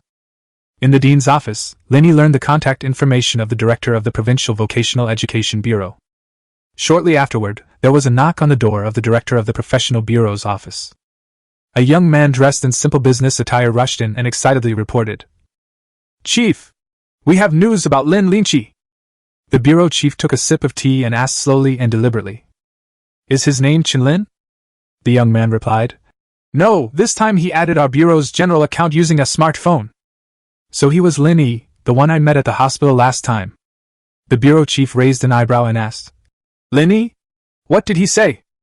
The young man cautiously replied, "He asked what conditions he would need if he needed the National Employment Bureau to protect his family." The bureau chief put down his teacup, a glint of shrewdness flashing in his eyes. He stood up, walked to the window, and stood with his back to the young man, seemingly deep in thought. A brief silence fell over the office, broken only by the ticking of the clock on the wall. The bureau chief finally spoke, his voice low and firm.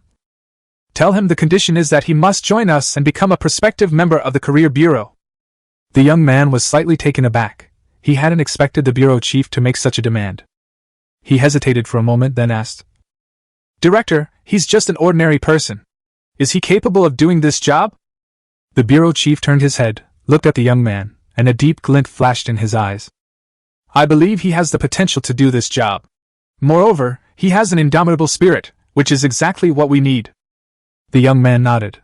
He understood what the bureau chief meant. He turned to leave, but was stopped by the bureau chief. "Wait, tell him that we will protect his family in secret, but he must keep it a secret and not let anyone know his true identity." The young man nodded, then hurriedly left the office and relayed the director's message to Lin Yi. After issuing the order, he sent a message to his old friend, Old Li, the Chen family's caretaker. "Lin Yi is my man, you'd better watch yourself." Lin Yi waited in the hospital corridor, his feelings complicated and anxious. Just then, he received a reply from the professional bureau. Lin Yi was slightly taken aback. He hadn't expected the bureau chief to make such a request. He paused for a moment, then replied, I agree, I will join the National Employment Bureau. The other side replied quickly, Welcome, Lin Yi. From today onwards you are one of us. Lin Yi took a deep breath, and the contradictions and struggles in his heart receded like the tide. Instead, there was an unprecedented determination and resolve. He returned to the ward, looked at his parents' worried faces, and smiled as he said, Dad, Mom, I've made up my mind. I'm going to join the National Employment Bureau. In this way, we can be protected, and I will have the strength to face the Chen family. Lin Yi's father and mother exchanged a glance, and they saw the determination and resolve in Lin Yi's eyes. The mother said softly, Son, we support your decision. But you must be careful and don't worry us. Lin Yi nodded. Don't worry, Mom and Dad. I'll take good care of myself. When Chen family's ancestor, Old Li, received the news from the bureau chief, his expression changed. He couldn't believe that Lin Yi had managed to climb up Lu Hong's social ladder. He immediately reported his experience in Dahai City to Mr. Chen in Kyoto. When Old Master Chen heard that Chen Lin was currently being held at the Dahai City police station, he flew into a rage. He knew all too well that the National Vocational Bureau's strength and background were something the Chen family could not easily provoke. He told Lao Li, No matter what, we must rescue Chen Lin. At the same time, he said to Lao Li, Since that girl is unwilling to come back, let's find a breakthrough by dealing with her lover. If you can't even handle this little thing, you don't need to come back. Old Li felt a tightness in his chest. He knew that Old Master Chen's orders were not to be questioned. At night, after finishing all his work, Lin Yi lay on the cot. He felt a little tired, but his heart was full of anticipation. Check out the Guns and Guns technology. Talent you've drawn. He opened the system, which displayed 2 items, a portable turret, S grade, and a blizzard grenade, B grade. Portable turret, S tier. With a turret in hand, I rule the world. These words stirred a surge of pride within Lin Yi. This turret is not only a sentry gun that can be deployed anywhere by the host, but it also possesses the host's innate skills. This means he can adjust the turret's functions according to his own needs. Even more excitingly, after the system detected that Lin Yi possessed the talents of unlimited firepower and weapon ascension, it automatically updated the combat performance of the sentry gun. Now, this turret will be even more powerful, capable of firing shells continuously, and possessing greater power and range. Blizzard Grenade Tier B is currently under the Infinite Firepower buff. Beautifully frozen, throw it at your target or area and you'll get the icy world you desire. Once thrown, this grenade will release a powerful chill that freezes enemies into ice sculptures. Looking at these 2 powerful weapon talents, Lin Yi closed his eyes, trying to calm himself down. He knew that even more challenges awaited him tomorrow. He needs plenty of rest to cope with the difficulties that are about to come. He took a deep breath and then shut down the system. The next morning, as dawn broke, Lin Yi eagerly arrived at the professional bureau, ready to receive his gunner training. The professional bureau building, bathed in the morning sun, appeared solemn and serious. It was a gathering place for elites from various fields. Everyone wore determined eyes and were full of enthusiasm. Upon entering the special training area, Lin Yi immediately sensed a tense atmosphere unlike anything he had experienced before. Everyone here is focused and dedicated. Whether it's soldiers operating various high-tech weapons or researchers diligently recording data, they all exude an air of rigor and professionalism. Lin Yi was assigned to work under an experienced instructor. The instructor, named Li Gang, was a veteran with extensive combat experience. His sharp eyes and imposing presence commanded respect, making it impossible for anyone to be complacent. Under Li Gang's guidance, Lin Yi began his gunner training. The armory is filled with all kinds of weapons, from traditional pistols and rifles.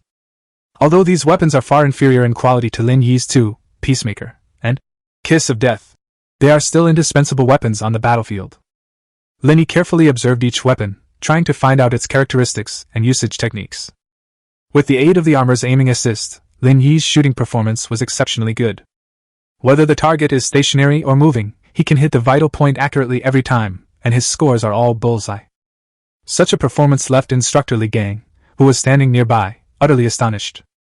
In the days that followed, because of Lin Yi's excellent grades, he was granted special permission to practice the unique cultivation technique of the professional bureau, quantum martial vein. According to inside information, it was precisely because Dragon cultivated this technique that he reached the top of the strength rankings. And that Dragon is also the trump card of the National Vocational Education Bureau. Chapter 24 Quantum Martial Vein Technique. Li Gang was happy for Lin Yi after he gained the right to cultivate the quantum martial vein technique. His eyes gleamed with excitement, as if he could see Lin Yi's future glory. Congratulations! This technique is currently the most advanced physical fitness enhancement method in China and even the world. Li Gang's voice was full of praise and anticipation. The quantum martial arts technique is roughly divided into 2 levels. The first level involves unique breathing exercises that combine the essence of traditional Qigong to regulate the flow of energy in the body, purify and strengthen inner vitality. The second level involves enhancing bodily functions, sensing and absorbing energy at the microscopic particle level in the universe, thereby activating and developing the body's potential.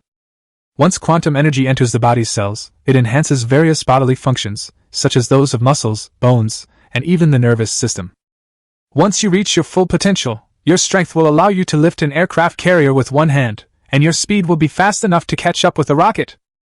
And all of this is predicated on absorbing energy from the universe through the quantum martial vein cultivation method and converting it into one's own power. Li Gang looked at Lin Yi with eyes full of expectation and encouragement. He knew that it was truly remarkable that Lin Yi had been able to obtain such a cultivation opportunity. Lin Yi, you must seize this opportunity. Cultivating the quantum martial vein technique will not only improve your physical fitness, but also strengthen your will and perseverance. It is a challenging path, but also a path to becoming a strong person. Instructor Li, thank you. I will work hard and I will definitely not let you down, Lin Yi replied, his tone firm and confident. Li Gang smiled and nodded, leading Lin Yi to the professional bureau's training room. This place is specially prepared for practitioners, with advanced equipment and professional instructors. Upon entering the training room, Lin Yi sensed a solemn and dignified atmosphere. The room was filled with various equipment and instruments, and the walls were covered with exercise charts. Each illustration depicts the meridians and energy points in the practitioner's body, as well as the postures and breathing methods used during cultivation. 2 professionals who looked to be close to 30 were lying in a row of devices that resembled nutrient tanks. The devices had a sleek, modern appearance, looking as if they were made of transparent reinforced glass, and both of them had their eyes closed. Seeing Lin Yi's curiosity, Li Gang explained, "Unless you make a significant contribution to the professional bureau, or are a genius prospective member like yourself, you will have the opportunity to receive this honor." After speaking, he pointed to a nutrient tank and said, "This is the power transmission machine for the quantum energy cultivation method. It will teach and assist you in your first cultivation, guiding and absorbing quantum energy." Following Li Gang's instructions, Lin Yi sat down in the machine, adjusted his posture, and lay down. Li Gang then activated the equipment, and the glass door slowly closed. The training method was beginning to be received. As the machine operated, Lin Yi gradually felt a faint flow of air within his body, and he comfortably closed his eyes. He concentrated, following the machine's guidance, and tried to direct the airflow, letting it travel along the meridians. Gradually, the airflow became stronger and stronger, and his body began to feel slightly warm. He could feel the energy within his body constantly increasing, as if a powerful force was awakening. Just as Lin Yi grasped the use of the technique, the system's voice sounded. "Host has successfully learned quantum martial vein upgrade technique?" Lin Yi was taken aback. "Your cultivation technique can be upgraded? System, what other functions do you have? Can you tell me all of them at once? Do you need to upgrade?" Just as Lin Yi was about to talk to the system's mechanical voice came again. "Yes. 100 experience points consumed, quantum martial vein technique level 1. Continue with the upgrade?" Upgrade. I can't see how much experience I have left." Lin Yi simply chose to upgrade whenever the system asked him a question.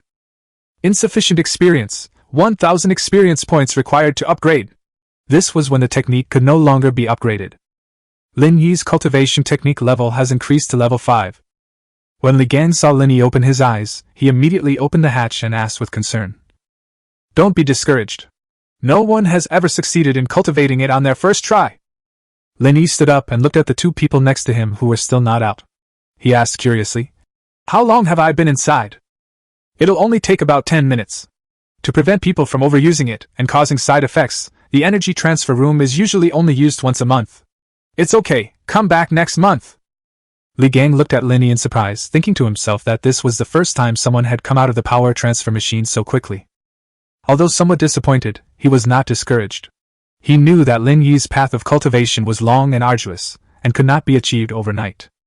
Lin Yi stretched his body, got up, and stepped out of the nutrient tank. When his foot landed on the floor, it made a slight click sound. The sound, though not loud, clearly echoed throughout the entire room. It instantly attracted the attention of the busy staff in the energy transfer room. Li Gang stared at Lin Yi in shock, a hint of excitement flashing in his eyes. He never expected that Lin Yi could possess such powerful strength in just over 10 minutes. This floor is made of 2 centimeter thick granite, making it exceptionally sturdy. Ordinary people simply cannot cause it any damage. But Lin Yi crushed it with just his footsteps. You've already grasped it? Li Gang asked incredulously. Although he was older than Lin Yi when he entered the training program, it still took him half a year to grasp even the basics of the technique. His speed had made his colleagues envious for a long time, but now Lin Yi, this freak, was clearly making his brain unable to keep up. Lin Yi looked intently at Li Gang. Instructor Li, I want to test my current strength. Li Gang then led Lin Yi to the force measuring instrument. Lin Yi took a deep breath and punched the instrument hard. The force gauge reading skyrocketed, finally settling at 8527 N. How is this possible? Li Gang stared wide-eyed at Lin Yi in disbelief. 8527 is awesome. Lin Yi himself was startled by the numbers on the force meter. He hadn't expected the upgraded technique to be so powerful. Lin Yi, you are a true genius, Li Gang said excitedly. Instructor Li, I'd like to test my skills in other areas as well, Lin Yi said, his voice full of anticipation. Li Gang nodded and led Lin Yi to the speed test area. There is a high-speed camera here that can capture the moment Lin Yi moves and calculate his speed. Lin Yi stood on the starting line, took a deep breath, and then sprinted off.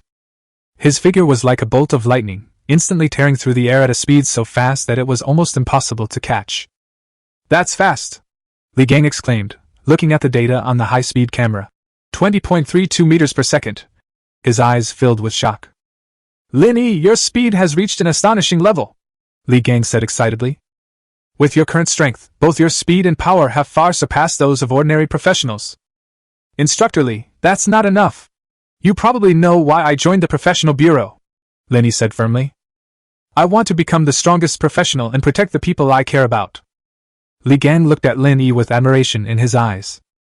Lin Yi, your determination and perseverance have impressed me. I believe that with your talent and hard work, you will definitely achieve your goal.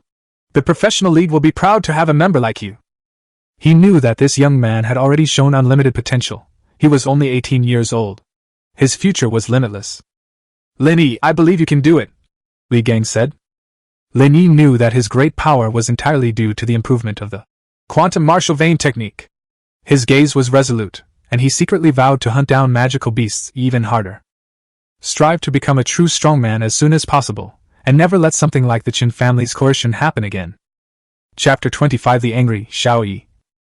Upon learning of Lin Yi's outstanding performance, the bureau chief immediately convened an emergency meeting with the bureau's core members. The atmosphere in the conference room was serious and solemn. The director sat at the head of the table, his eyes sharp as he scrutinized each member present. Gentlemen, you have all surely heard about Lin Yi's astonishing performance in the training room. The director's voice was deep and powerful, filled with undeniable authority. In just over 10 minutes, he not only comprehended the quantum martial vein technique, but his speed of strength improvement was also unprecedented.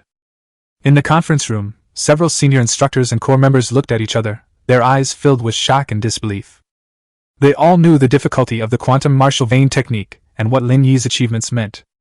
A senior instructor said in a deep voice, Lin Yi's performance has exceeded our previous understanding. That's right, he will be a rising star in our professional bureau. The bureau chief nodded in agreement. Lin Yi's appearance will bring new vitality to our professional bureau. His talent and potential are unlike anything we've ever seen before. We need to reassess and replan his training program to ensure that we can maximize his potential. In the conference room, everyone began to have a lively discussion, filled with anticipation and excitement. Lin Yi's performance has undoubtedly brought new hope and motivation to the professional game. The director concluded. From today onward, Lin Yi will be a key talent for our professional development bureau. We will provide him with the best resources and support to help him grow more quickly. At the same time, we must closely monitor his mental state and development to ensure his healthy and stable growth. After the meeting, the director called Lin Yi into his office alone. Lin Yi, your performance was outstanding. You have become the pride of our professional bureau. The words were full of praise. From now on, you will have more resources and opportunities, but this also means greater responsibility and challenges. Lin Yi's eyes shone with determination. Director, I understand. I will work even harder and live up to everyone's expectations. The director smiled and patted Lin Yi on the shoulder. I believe in you, Lin Yi. Your future is limitless. Just then, the office door was quickly opened. It's bad, Director. The Qin family is causing trouble at the hospital again. The speaker was the secretary who had interacted with Lin Yi before, and she was taken aback when she saw Lin Yi. Upon hearing the words, Qin family, and hospital, Lin Yi's expression became extremely tense. The Qin family is harassing my parents again? It's a young man named Qin Lin. Before the secretary could finish speaking, she felt a gust of wind sweep past her. After feeling a sudden tremor, the staff in the professional bureau heard a loud bang from downstairs. So they all pressed their faces against the windows, curiously searching for the culprit. However, what they saw was a strong gust of air rising from the ground below, dust flying everywhere, and the surrounding leaves rustling. After the smoke and dust cleared, only two obvious pits were visible on the cracked cement floor. When the bureau chief stood by the window, he only saw a nimble figure rapidly shrinking among the tall buildings before disappearing from his sight a few seconds later. Send people to the hospital immediately and make sure to protect the personal safety of Lin Yi's parents. The director quickly issued the order to his secretary. At the same time, Old Li made a voice call. However, the other party kept refusing to answer. Lin Yi rushed to the hospital with almost all his might. The phantom armor activated its combat mode. With his super speed and the mecha's skills, he can jump to the height of the 14th or 15th floor of a building with all his might. Lin Yi moved swiftly among the city's skyscrapers, his figure flashing across the glass curtain walls of the towering buildings, leaving behind dazzling afterimages.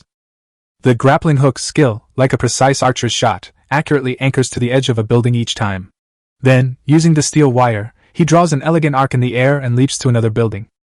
His movements were agile and fluid, as if he were racing against the wind speed of the city. Pedestrians below occasionally looked up and saw a light blue lightning bolt streaking between the buildings, moving so fast that it was almost impossible to catch. The wind howled between the tall buildings, but Lin Yi seemed unaffected, displaying astonishing control over his posture in the air. Each of his jumps was accompanied by the slight hum of the steel wire, his unique rhythm, and his distinctive melody in this city. When he encounters a low house, he leaps with all his might, and his gale dash begins. Hospital. Qin Lin stood angrily in Lin Yi's father's hospital room, his eyes filled with rage. Behind him were his family's revered Old Li, and 5 or 6 burly men dressed as bodyguards. Meanwhile, several plainclothes officers from the police station were lying on the ground in pain, clutching their stomachs. Qin Lin walked to the bedside, looked coldly at Lin Yi's father, and said sternly, "You raised a fine son. He not only caused me to be arrested by the police, but also made the Qin family spend a lot of money to bail me out. Do you know that all of this is because of your son, Lin Yi?" Lin Yi's mother looked bewildered. "We don't know what Lin Yi did, but I believe he would never hurt you for no reason." Qin Lin sneered and said disdainfully, "Don't know? You've really raised a shameless son. He not only ruined me, but he ruined the entire Qin family. Do you know that because of him, our Qin family's reputation has been severely damaged?" Lin Xiangdong struggled to his feet. "Qin Lin, we are really sorry. We never thought this would happen. We will do everything we can to make up for Lin Yi's mistake. Please give us a chance." Qin Lin glared angrily at Lin Yi's father and said coldly, "Opportunity? Do you think you still have a chance? Do you think you can easily make up for the mistakes your son has made? I'm telling you, you will pay the price for this." He then gestured for the bodyguards behind him to step forward and prepare to remove the 4-tube from Lin's father's body. Just at this critical moment, the window of the ward was smashed with a loud bang. This was accompanied by a loud shout. "Stop!" The person who arrived was none other than Lin Yi, who had rushed over in a hurry. "Qin Lin, you dare to lay a finger on my parents!" Lin Yi roared. Qin Lin turned his head, saw Lin Yi, and showed a surprised expression. "Lin Yi, you've finally arrived!" Qin Lin said through gritted teeth. "Haven't you had enough of the police station yet?" Lin Yi walked step by step towards Qin Lin. "Do you think you can bully my parents just because there are more of you? Kid, don't be so arrogant." A bodyguard stepped forward and blocked Qin Lin's path. "He's just a kid who hasn't even grown his first hair yet, and he dares to threaten our young master." With that, he swung his fist at Lin Yi. Lin Yi didn't waste any words. He was extremely fast and launched a direct counterattack. Qin Lin felt a gust of wind brush past his ear.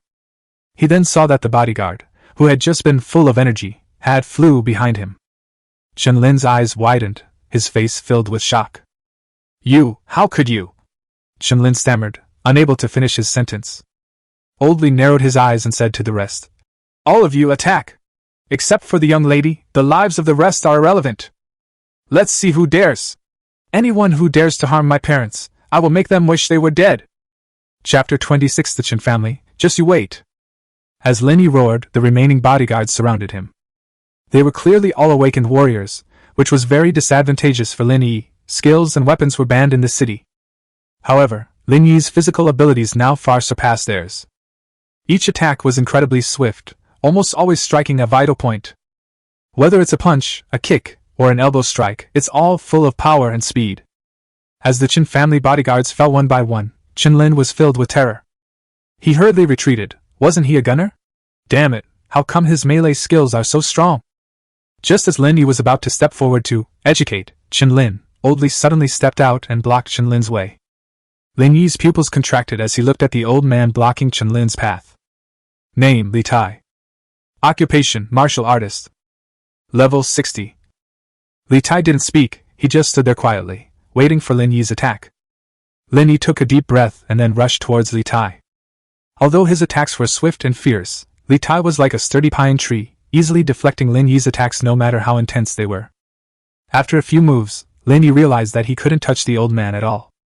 Li Tai's movements appeared slow, but they contained unfathomable power. Every time his fists and palms clashed with Lin Yi's, Lin Yi felt a shock. Just as Lin Yi was about to launch another attack, the old man suddenly struck out, hitting Lin Yi in the chest with a palm. Lin Yi felt a tremendous force surge into his body, and he was thrown back, crashing heavily to the ground, unable to get up for a moment. Upon seeing this, Chen-Lin immediately revealed a smug smile. He walked up to Lin Yi and mocked. What's wrong, Lin Yi? Didn't you say you were going to make me wish I were dead? Now you can't even stand up straight? Just then, Lin Yi's mother rushed out, calling out, Xiao Yi! She helped Lin Yi up from the ground. She turned and glared at Li Tai. What exactly does the Chen family want me to go back for? The old man looked at Lin Yi's mother, a complicated expression flashing in his eyes. I am just a servant, acting on orders. I hope Miss will not make things difficult for me. As long as you don't hurt them, I can go back with you. Chen Aiyun was silent for a moment, then nodded. Before she could finish speaking, the door to the ward was suddenly kicked open.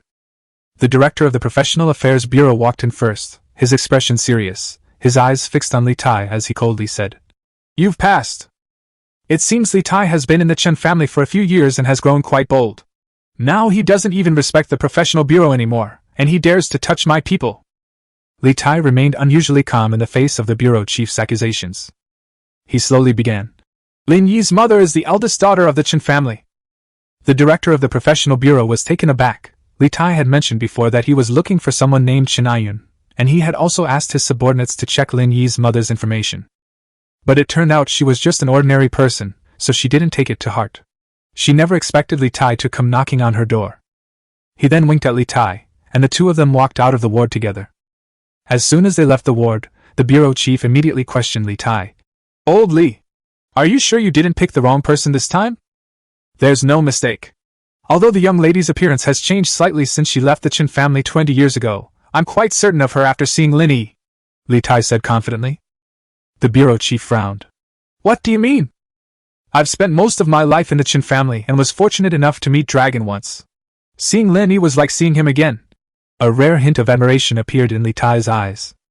The bureau chief sighed helplessly. Sigh. This kid has S-level talent. It was because you forced him to join the professional bureau that he joined, and now you want to take his mother away. What am I supposed to do? Whatever. I'm in a worse mood than you. I offended him today, and who knows when he'll come after me. Who can I complain to? After saying that, Li Tai walked back into the ward without looking back. Li Tai said to Chen Aiyun, Let's go, Mississippi. Chen Aiyun bit her lip, nodded, and glanced at Lin Xiangdong lying on the hospital bed. She gently stroked Lin Yi's cheek, her eyes filled with reluctance. Mom! Lin Yi's voice choked with sobs. He gripped his mother's clothes tightly, but he couldn't get up. The director of the professional bureau also came in at this time and helped Lin Yi up. Lin Yi, I'm sorry, the bureau chief said helplessly. Lin Yi sat down on the edge of the hospital bed. Although he couldn't move, he stared intently at Chen-Lin. You all better remember this. I, Lin Yi, will never let you and the Chen family get away with this. In less than a year, I will make you regret it. Upon hearing this, Li Tai felt a bitter taste in his mouth. The director of the professional bureau turned around and said, Chen Lin, you dare to seize Lin Yi's property. I will report this to the professional bureau and apply to have your professional ownership revoked. Chen Lin's expression changed drastically. You dare! I am from the Chen family of Kyoto. Without the privileges of a professional, what difference is there between me and an ordinary person? He rushed to Li Tai. Old Li, please help me. Li Tai ignored him and quickly left the ward. Afterwards, Chen Aiyun and Lin Yi bid each other a reluctant farewell. Lin Xiangdong, the father of Lin, lay on the hospital bed. His face was pale, and although he was weak and unable to move, his spirit was not broken. Seeing Lin Yi injured, his eyes were filled with worry. He twitched his fingers slightly, wanting to reach out and comfort Lin Yi, but his weakness prevented him from doing so. Outside the hospital, Chen Lin and Li Taifeng got into the same car.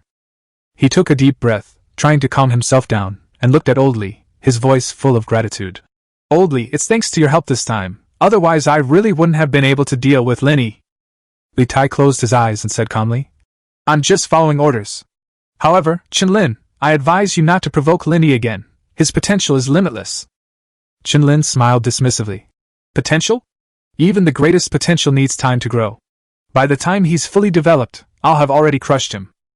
Li Tai opened his eyes and gave Chen Lin a cold look. Young man, being too confident is not a good thing.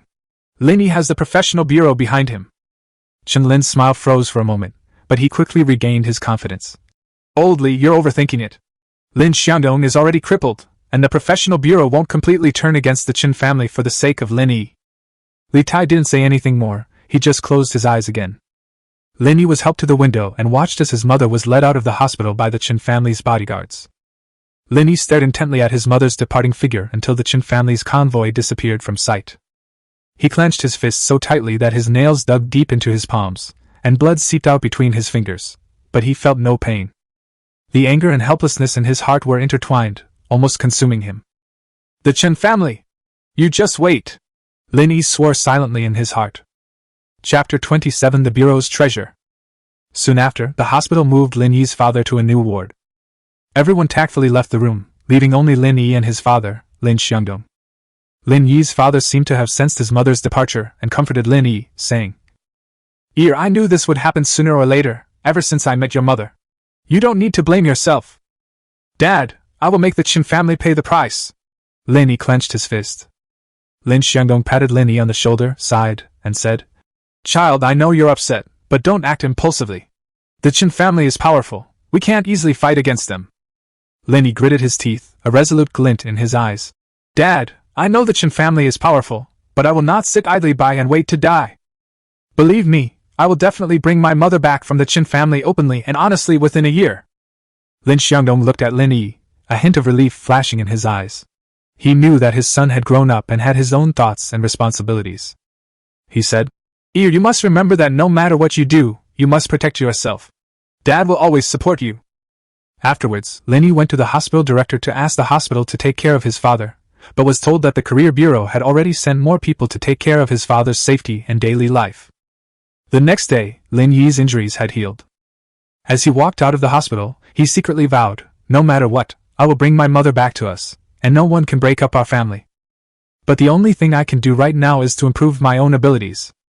He got into a taxi, but the usual hustle and bustle of the city couldn't dampen his spirits at all. 20 minutes later, he arrived at the Municipal Employment Bureau.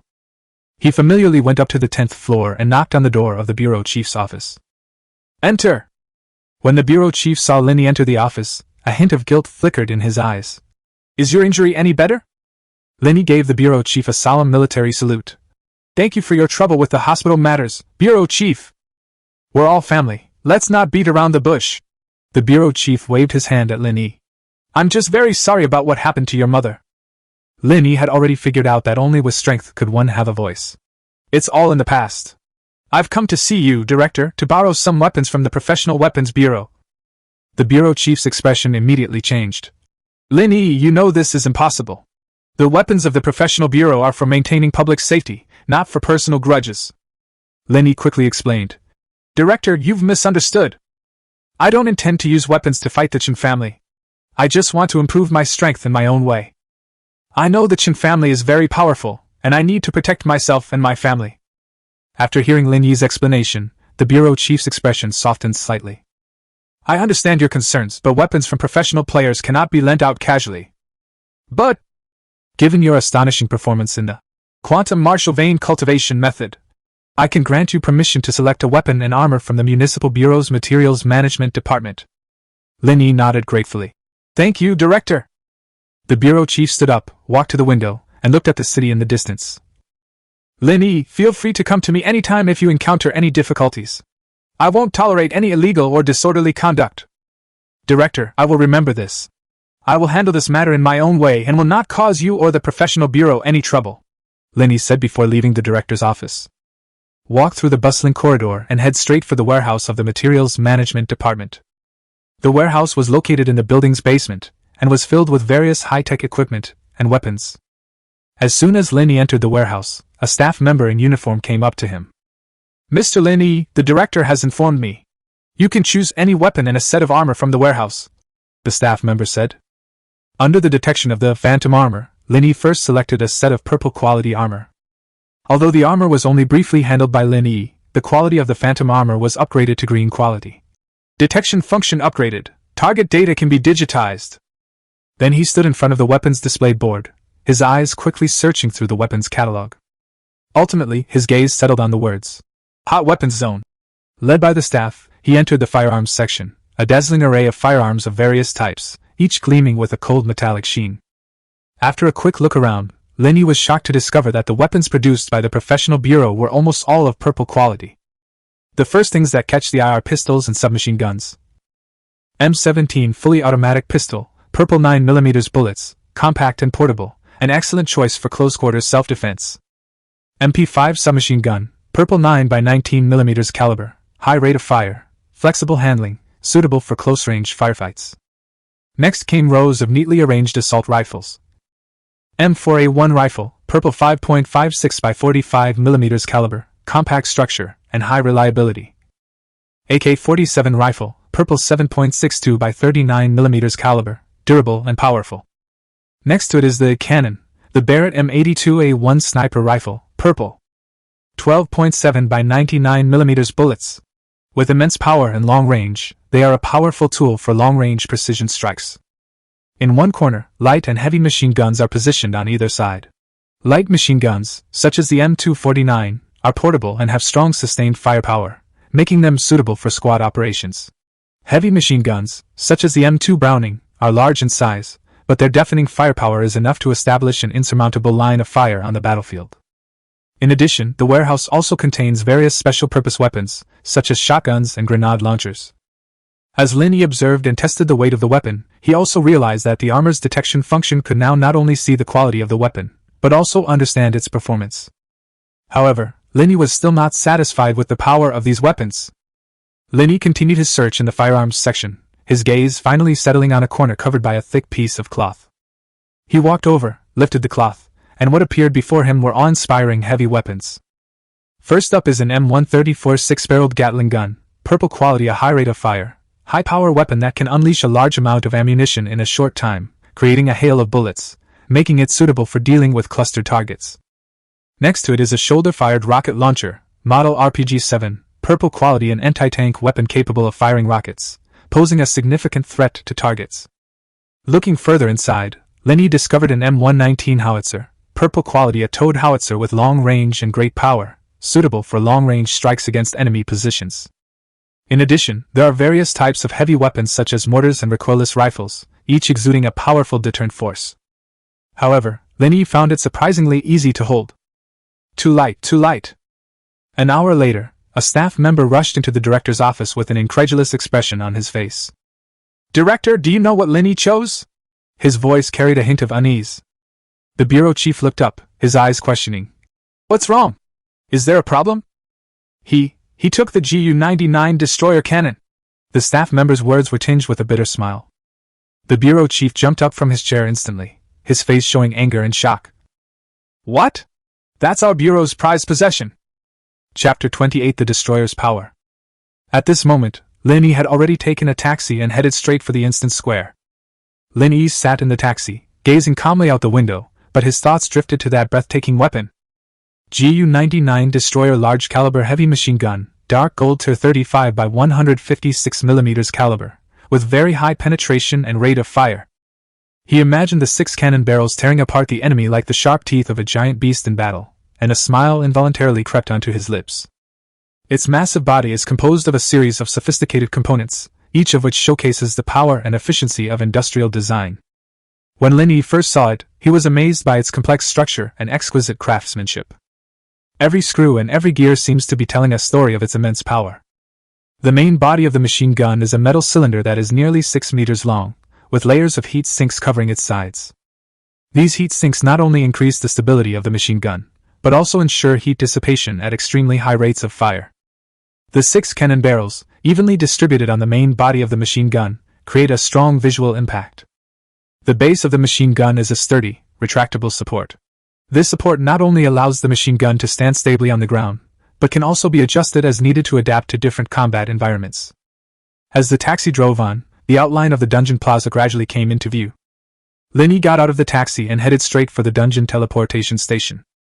As soon as Lin Yi got out of the car, he felt a strong gaze fixed on him. He looked up and saw a heavily armored warrior walking towards him. The warrior was tall and imposing, and his armor was engraved with intricate patterns, making him appear both magnificent and dignified. Lin Yi remembered him. He was Li Batian, who had previously mocked him, Meng Wanting, and Zhang Chang. Li Batian walked up to Lin Yi, looked him up and down, and a hint of contempt flashed in his eyes. A slight, mocking smile appeared on his lips. "Oh, isn't this that arrogant little Karami from a few days ago? You're all alone this time? What, finally realizing your incompetence and planning to find someone to carry you through the dungeon?" Lin Yi frowned slightly upon hearing this, but ignored it. Unexpectedly, Li Batian stood directly in front of Lin Yi. "I'm here to run a dungeon, please make way," Lin Yi said calmly. "Ha ha, are you going to a newbie dungeon? Looks like you've come to the wrong place." His laughter was full of disdain. Lin Yi didn't want to get entangled with him anymore, so he bypassed Li Batian and headed towards the dungeon teleportation station. Unexpectedly, when Lin Yi ignored him, Li Batian's face darkened. He reached out to stop Lin Yi and sneered. "Hey kid, how about I carry you?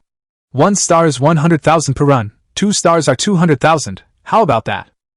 Lin Yi stopped and quietly looked at Li Batian. He slowly said, "I'm sorry, I don't need it." Li Batian immediately flew into a rage. "Don't push your luck. I was just trying to be helpful by taking you through the dungeon." Lin Yi remained unmoved, his eyes turning as cold as ice. "Get out of the way." Li Batian's eyes widened in anger. He hadn't expected Lin Yi to be so ungrateful. "Fine, very well. Since you've got guts, don't blame me for being impolite." He raised his hand, about to slap Lin Yi across the face. However, just as his palm was about to touch Lin Yi dodged the attack with a swift movement. Upon seeing this, Li Batian was startled, clearly not expecting Lin Yi to be so fast. Lin Yi looked coldly at Li Batian and said, "I don't want to cause trouble, but I'm not afraid of trouble either. If you make another move, don't blame me for being impolite." After saying that, Lin Yi took another step and walked towards the dungeon teleportation station. Li Batian was so angry he gritted his teeth, but there was nothing he could do. "Humph, you won't listen to reason, so you'll have to suffer the consequences. You'll be in for it once we get into the dungeon." Lin Yi didn't say anything more. He turned around and walked into the dungeon teleportation station. Looking at Lin Yi's back, Li Batian sneered inwardly. "This kid has some guts.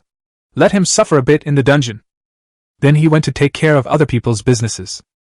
After entering the teleportation station, Lin Yi continued to select the Lost Mine instance. With a flash of light, his figure disappeared from the spot. Lin Yi entered the instance, and before him was a dimly lit mine. As he ventured deeper into the mine, he heard the low growls of monsters. Lin Yi's footsteps echoed in the empty cave, each step sounding exceptionally heavy.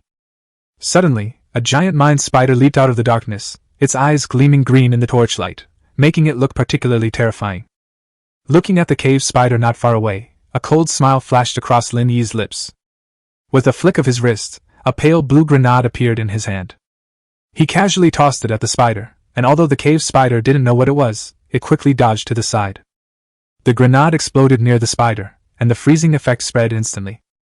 The spider's movements slowed instantly, and it emitted a low howl. Taking advantage of the opportunity, Lin Yi quickly bypassed it and ran wildly into the depths of the cave. However, this is just the beginning. As Lin Yi ventured deeper into the mine, more spiders appeared, seemingly drawn by the sound of the grenade explosion.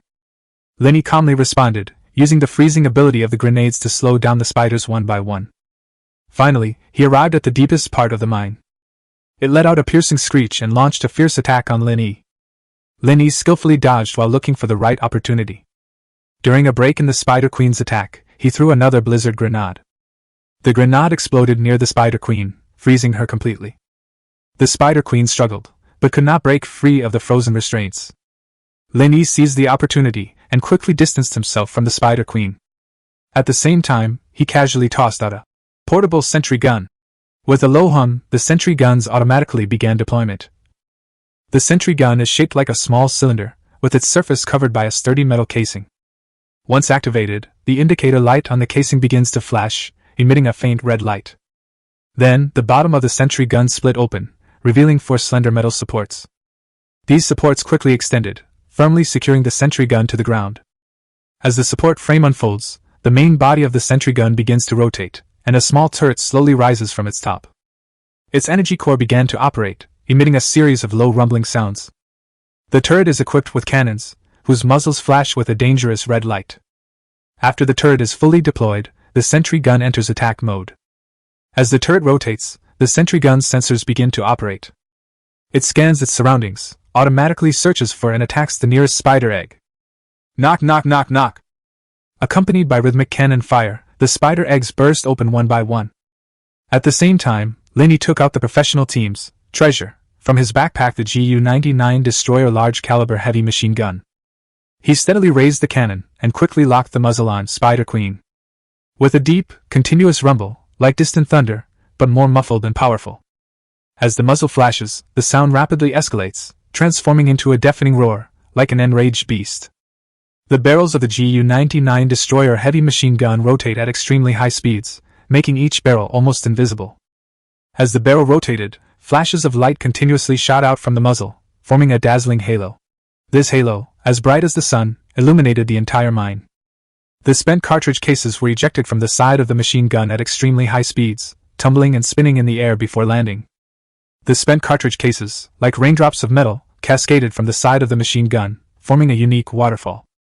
In this storm of metal, the sound of spent cartridge cases hitting the ground also created a unique rhythm. Their sounds intertwined with the firing of machine guns, creating an exhilarating symphony. Each shell was like a bolt of lightning, carrying destructive power, and accurately struck the Spider Queen. The Spider Queen writhed in agony under the barrage of gunfire, trying to escape. But Lin Yi didn't give it any chance and kept pulling the trigger. In just a few seconds, the Spider Queen was unable to resist and collapsed in a pool of blood. Meanwhile, the mine spiders, which had been slowed down by Lin Yi's blizzard grenade, also arrived late. His Gu-99 Destroyer heavy machine gun roared continuously, killing the cave spiders that came one by one. The number of spiders dwindled until finally, only the rhythmic thumping of the sentry guns remained in the mine. Chapter 29 Field Battle. With a plop sound, the last spider egg shattered, and the mysterious voice once again signaled, "Lost in the mine level completed!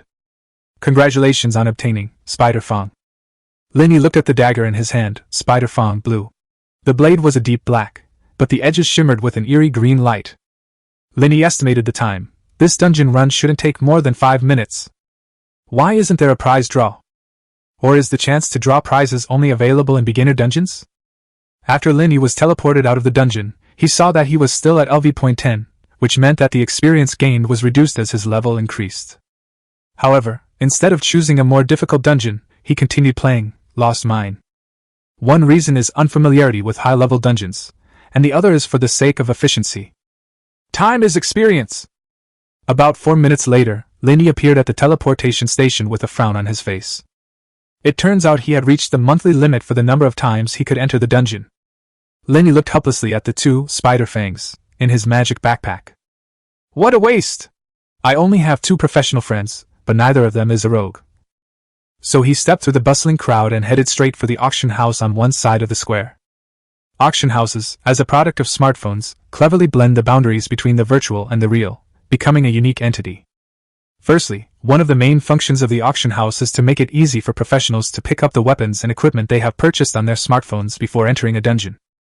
This design greatly improves the efficiency of professionals in running dungeons, allowing them to prepare their equipment more conveniently and directly retrieve the items they need from the auction house without cumbersome steps. Secondly, the auction house also provides a convenient platform for professionals to easily sell the weapons and equipment they obtain in dungeons, solving a major problem for them after completing dungeons. In the past, professionals had to list their goods on auction houses and then find a courier to mail them, which was not only time-consuming and laborious, but also potentially risky. Now, they can sell their items directly in the auction house without worrying about shipping, greatly improving the efficiency and security of transactions. Of course, auction houses charge corresponding handling fees in order to maintain their operations and provide better services. Nevertheless, professionals still believe it is worthwhile because auctions offer them great convenience and security. Lin Yi stepped into the auction house, where the spacious hall was bustling with noise and the sounds of various transactions rising and falling. Lin Yi carefully examined the prices of the weapons in the auction house, his gaze gradually turning to shock. He discovered that even green weapons cost as much as 100,000 Chinese yuan. The prices of blue weapons were even more staggering, ranging from 250,000 to 500,000 Chinese yuan. Lin Yi took a deep breath and walked towards a counter where there was no queue. He took 2 spider fangs out of his magic backpack and carefully placed them on the counter. The auction house staff took the dagger, a hint of surprise flashing in their eyes. He carefully placed the dagger into a special device used to assess the quality of items. It can accurately determine the grade and rarity of items, making it a very important tool in auction houses. After a period of testing, the device emitted a faint blue light. The staff member looked at Lin Yi and said with a smile, 2 blue-quality daggers. We recommend that each item be priced at no less than 250,000 Chinese yuan. If you choose to sell both daggers together, our suggested price is 550,000 huaxia coins. We will take 0.1% of your selling price as a processing fee. As Lin Yi listened to the staff's advice, he couldn't help but admire the auction house's professionalism and thoughtfulness. He nodded, took the form, and registered his real name and bank card number on it. After Lin Yi filled out the form, the staff placed the 2 spider fangs into the auction house's display case. This display case is a transparent box filled with protective magical energy, ensuring that the displayed items are not damaged in any way. The staff explained, Mr. Lin Yi, your daggers will be on display here for 3 days. During this time, any interested buyer can place a bid. After 3 days, the highest bidder will win both daggers. Lin Yi nodded, satisfied with the auction house's arrangements. After leaving the auction house, I realized that since I couldn't enter the dungeon, I could only rely on the open world to gain experience, so I decided not to go back to the professional game for the time being. After all, he had taken such a big weapon from someone else, so it would be a lie to say that Lin Yi wasn't guilty. Since the director hadn't said anything, he would continue to play dumb. So he made a voice call to Zhang Chang. The call was quickly connected. Xiangzi, has your family arranged any training trips for you recently? Brother Yi, it's only been a few days. This kind of intense training is going to ruin me sooner or later, Zhang Chang complained. Lin Yi shook his head upon hearing this. True gold is refined by fire, and a strong person is forged through hardship. I see your nickname is Overlord Strong. Do you still look down on that Li Overlord from last time? Lin Yi's words seemed to ignite a fire within Zhang Chang, and his voice immediately became firm. Brother Yi, you're right. I can't always rely on the family's protection. I have to make a name for myself through my own strength. Lin Yi smiled slightly.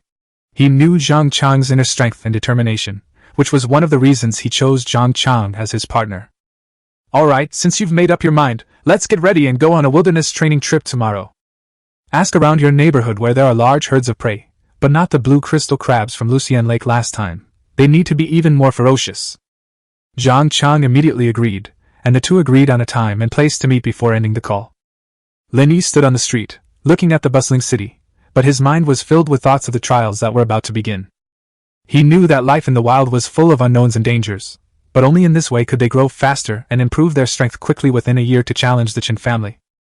The next morning, Lin Yi was picked up by the Zhang family's car and taken to the Zhang family's private airport. Lu Qingyun and Zhao Xiang accompanied him as usual. This time, Zhang Chang was wearing the family's specially made combat uniform, looking very dashing. Brother Yi, after my grandfather heard that we were going to undergo the trial together, he recommended the Twilight Forest. Is it possible to encounter very powerful monsters? Zhang Chang asked nervously.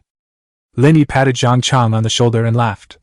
Don't worry, Xiangzi, with me here, nothing will happen. Besides, haven't you always wanted to prove your abilities? This is a great opportunity. Zhang Chang nodded, his eyes shining with determination. The plane reached the edge of the forest smoothly, and this time it did not stop to wait, but flew directly back to Dahai City.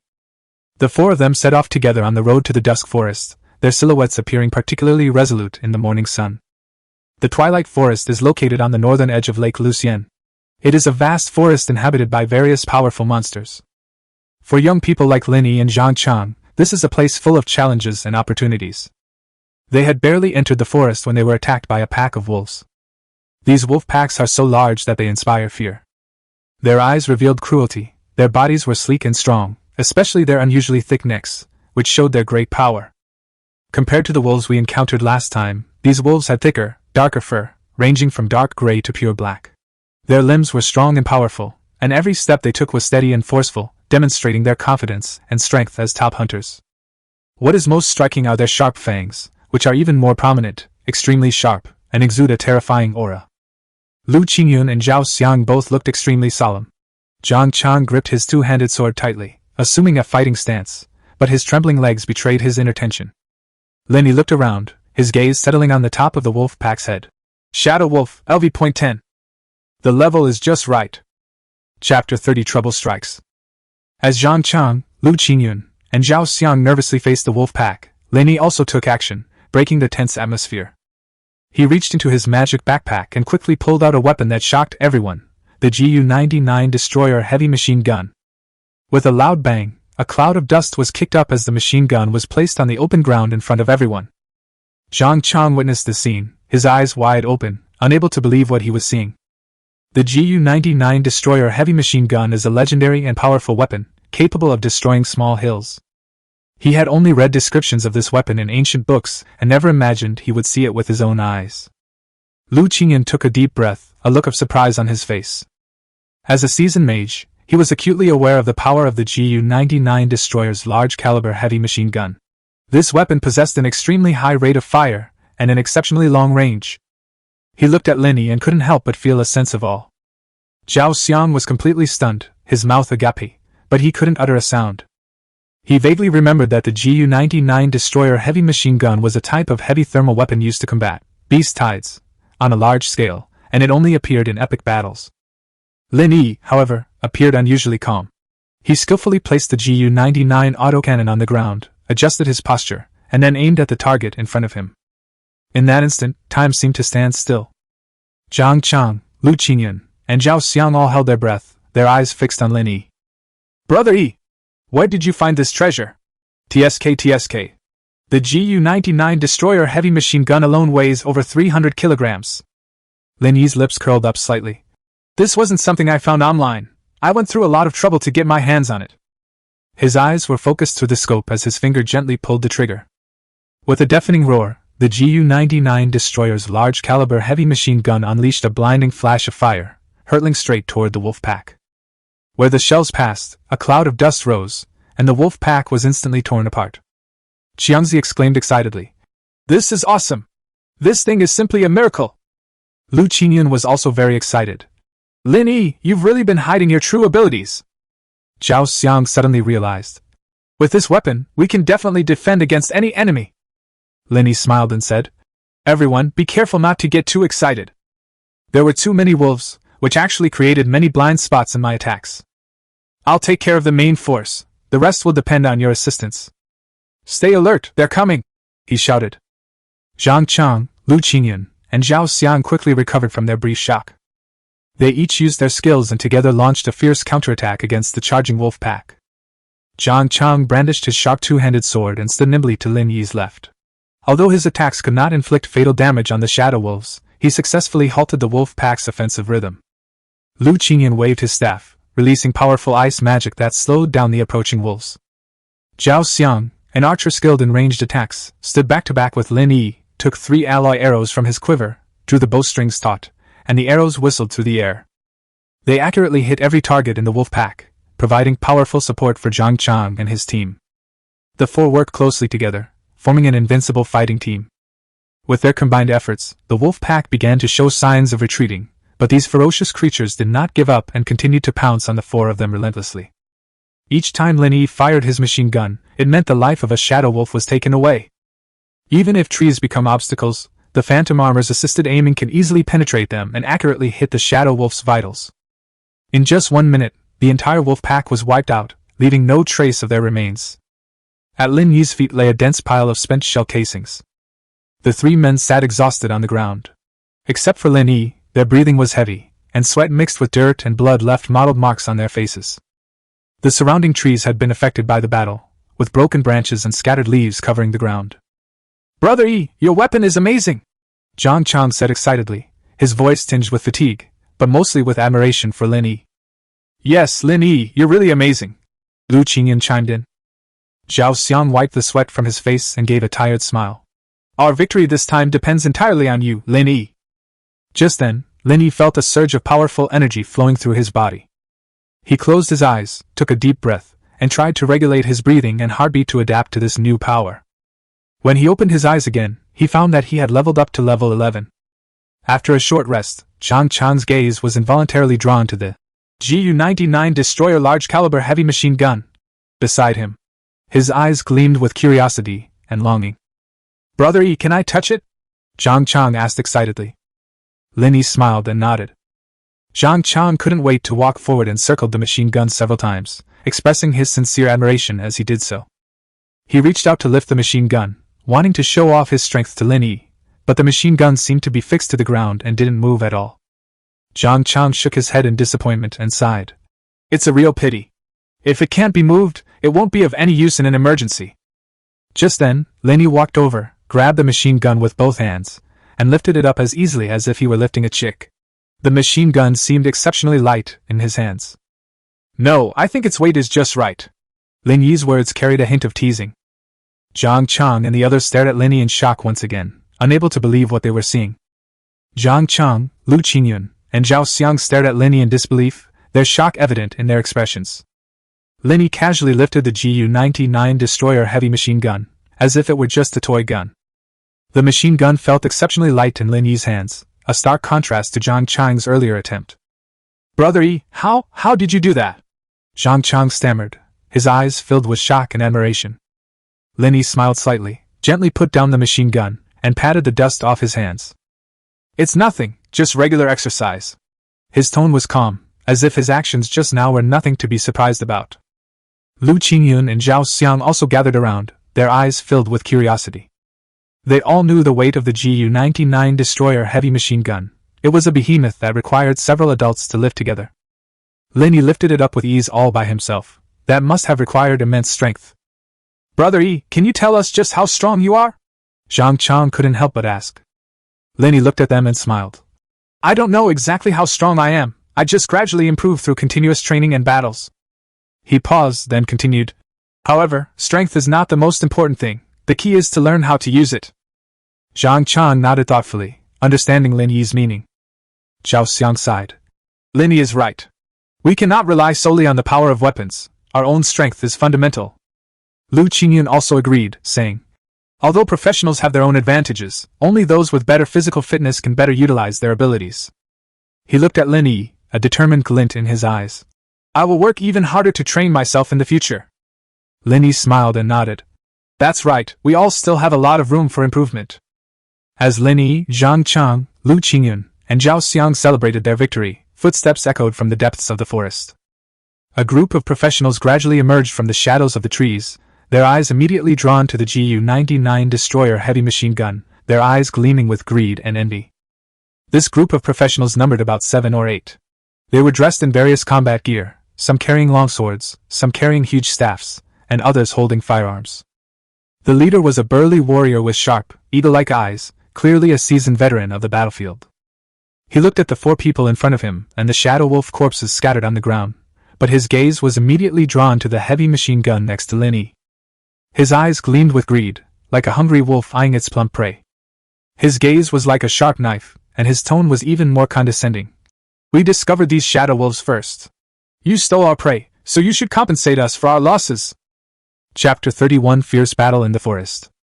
Faced with the burly man's unreasonable demands, Zhang Chang's eyes blazed with anger, and his brows furrowed. He strode up to the burly man and stared directly at him. "Compensation? We hunted our prey with our own strength. Why should we pay compensation?" The burly man's eyes flashed, then he sneered. Strength? This world is a jungle where the strong prey on the weak. You stole our prey, that's provocation. Either pay compensation, or accept the challenge. As soon as he finished speaking, the surrounding professionals drew their weapons, and some even instantly disappeared. Lin Yi quickly stepped forward, blocking Zhang Chang's path, and whispered, There are many of them. Stay close to Uncle Zhao and Uncle Lu. Most importantly, protect yourself. He then turned around and shouted, If you want war, then let's fight!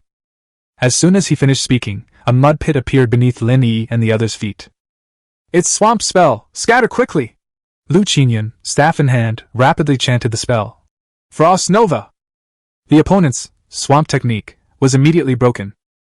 Zhao Xiang grabbed Zhang Chang by the back of the collar immediately and retreated quickly. Poisonous vines suddenly sprang out from where they had been standing, their barbs gleaming with a ghostly blue light. Whoosh! The sound of air being cut came from 3 directions. Lin Yi leaned back to dodge the poisoned arrow and then threw out 3 freezing grenades in quick succession. Amidst the flash of cold light and sonic boom, 3 dark figures fell from the treetops. They were cloaked archers. Watch out at the 3 o'clock position! Lu Qingyun sensed a magical fluctuation in his magical perception. Before the words were finished, 12 rotting corpses burst from the ground, their decaying hands walking towards the group, and the necromancer's sinister laughter echoed through the forest. Zhang Qiangquan, wielding a giant sword, was about to unleash a powerful attack when Lin Yi grabbed the machine gun and quickly turned it around. Get down! Amidst the deafening roar, a storm of bullets tore through the horde of rotting corpses. The bullet pierced the body of the undead and snapped a giant tree 100 meters away in half. A muffled groan came from the treetops, and the necromancer hiding among them fell to the ground. Thanks! Zhang Chang wiped the bits of rotting flesh from his face. How did you know that guy was hiding there? Before he could finish speaking, Zhao Xiang grabbed him and flipped him over quickly to the side. The ground where they had been standing had turned into a boiling pool of acid. Behind Bai Xiao, a man held a jade staff, the evil spirit gem at the top of the staff emitting green light. Quick reaction time. Bai Xiao chuckled dismissively. But how many times can you dodge? Suddenly, the forest began to tremble, and dozens of rock spears burst from the ground and rose into the air, forming a cage. The Earth Elemental Mage team chanted in unison, causing the ground to undulate in waves, and Zhao Xiang and Zhang Chang's weapons to become incredibly heavy. Gravity barrier! Lu Qingyun chanted a fireball spell, shattering the rock spikes. They have 3 intermediate-level array masters setting up an array! Lin Yi frantically operated the machine gun.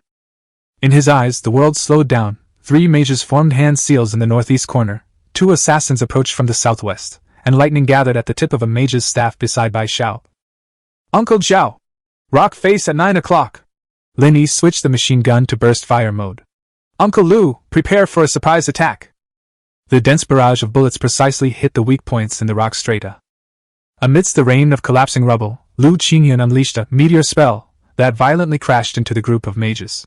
The 3 spellcasters vanished from the world without a trace.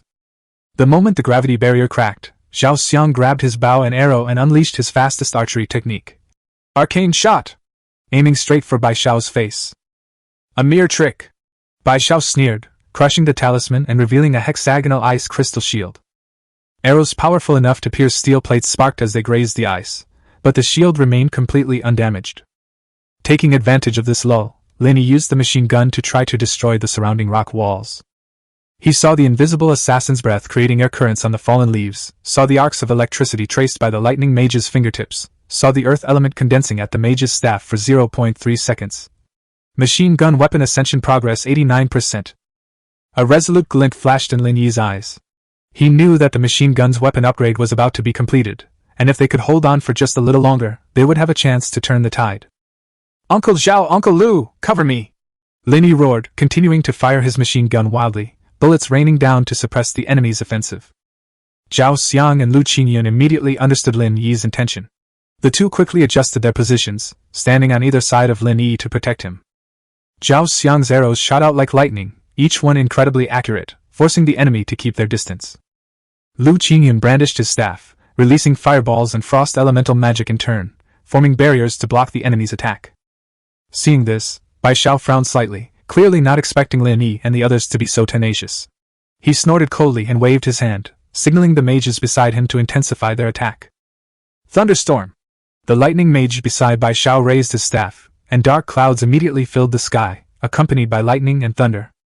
Countless bolts of lightning descended from the sky, striking directly at Lin Yi and the others.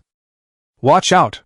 Lu Qingyan shouted, quickly releasing an ice wall in an attempt to block the lightning attack. However, the power of the lightning far exceeded expectations. The ice wall was shattered in an instant, and the residual force of the lightning was undiminished, heading straight for Lin Yi. At this critical moment, Lin Yi's machine gun finally completed its weapon upgrade. Complex runes appeared on the surface of the machine gun, and the muzzle flashed with dazzling light.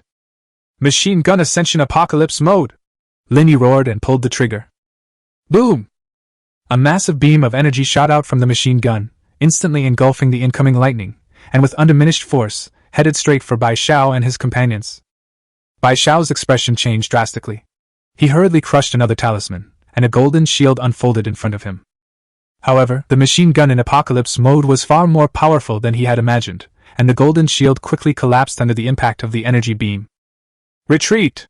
Bai Xiao shouted, leading his men in a rapid retreat, trying to avoid this fatal blow.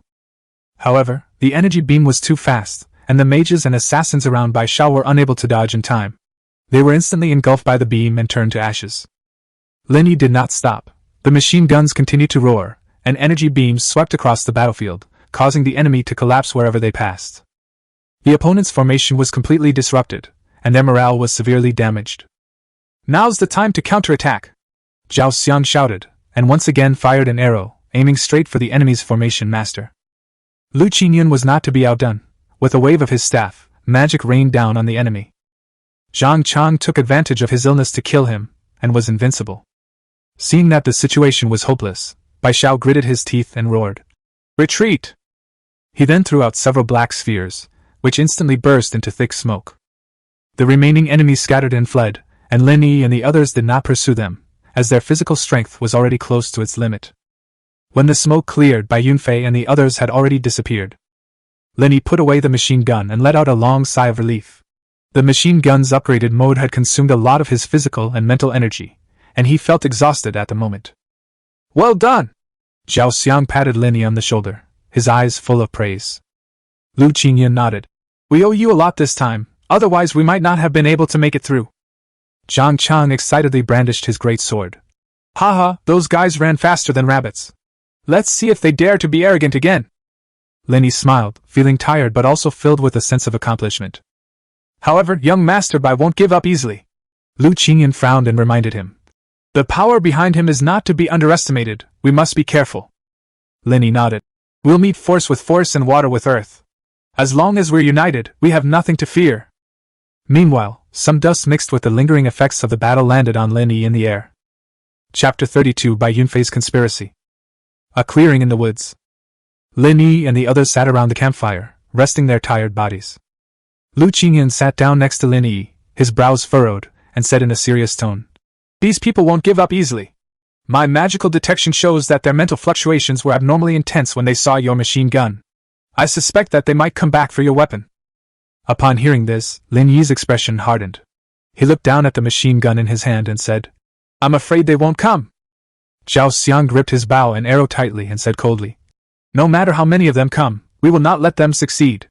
However, we must prepare in advance and not sit idly by and wait to be killed." Zhang Chang brandished his great sword and said with boundless pride, "What's there to be afraid of? If they dare to come, I'll let them taste my power." Lu Qingyan shook his head, a hint of worry in his voice. "We can't underestimate them.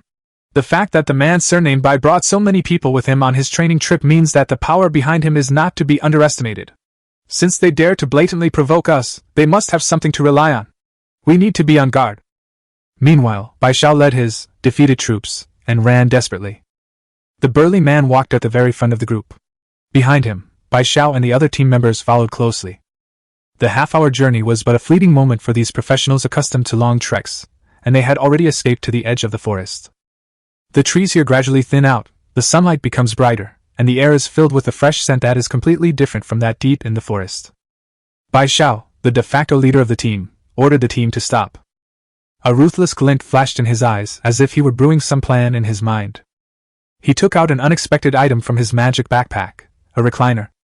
He skillfully unfolded the deck chair and leisurely lay down, as if he could find a peaceful haven of his own in this perilous forest.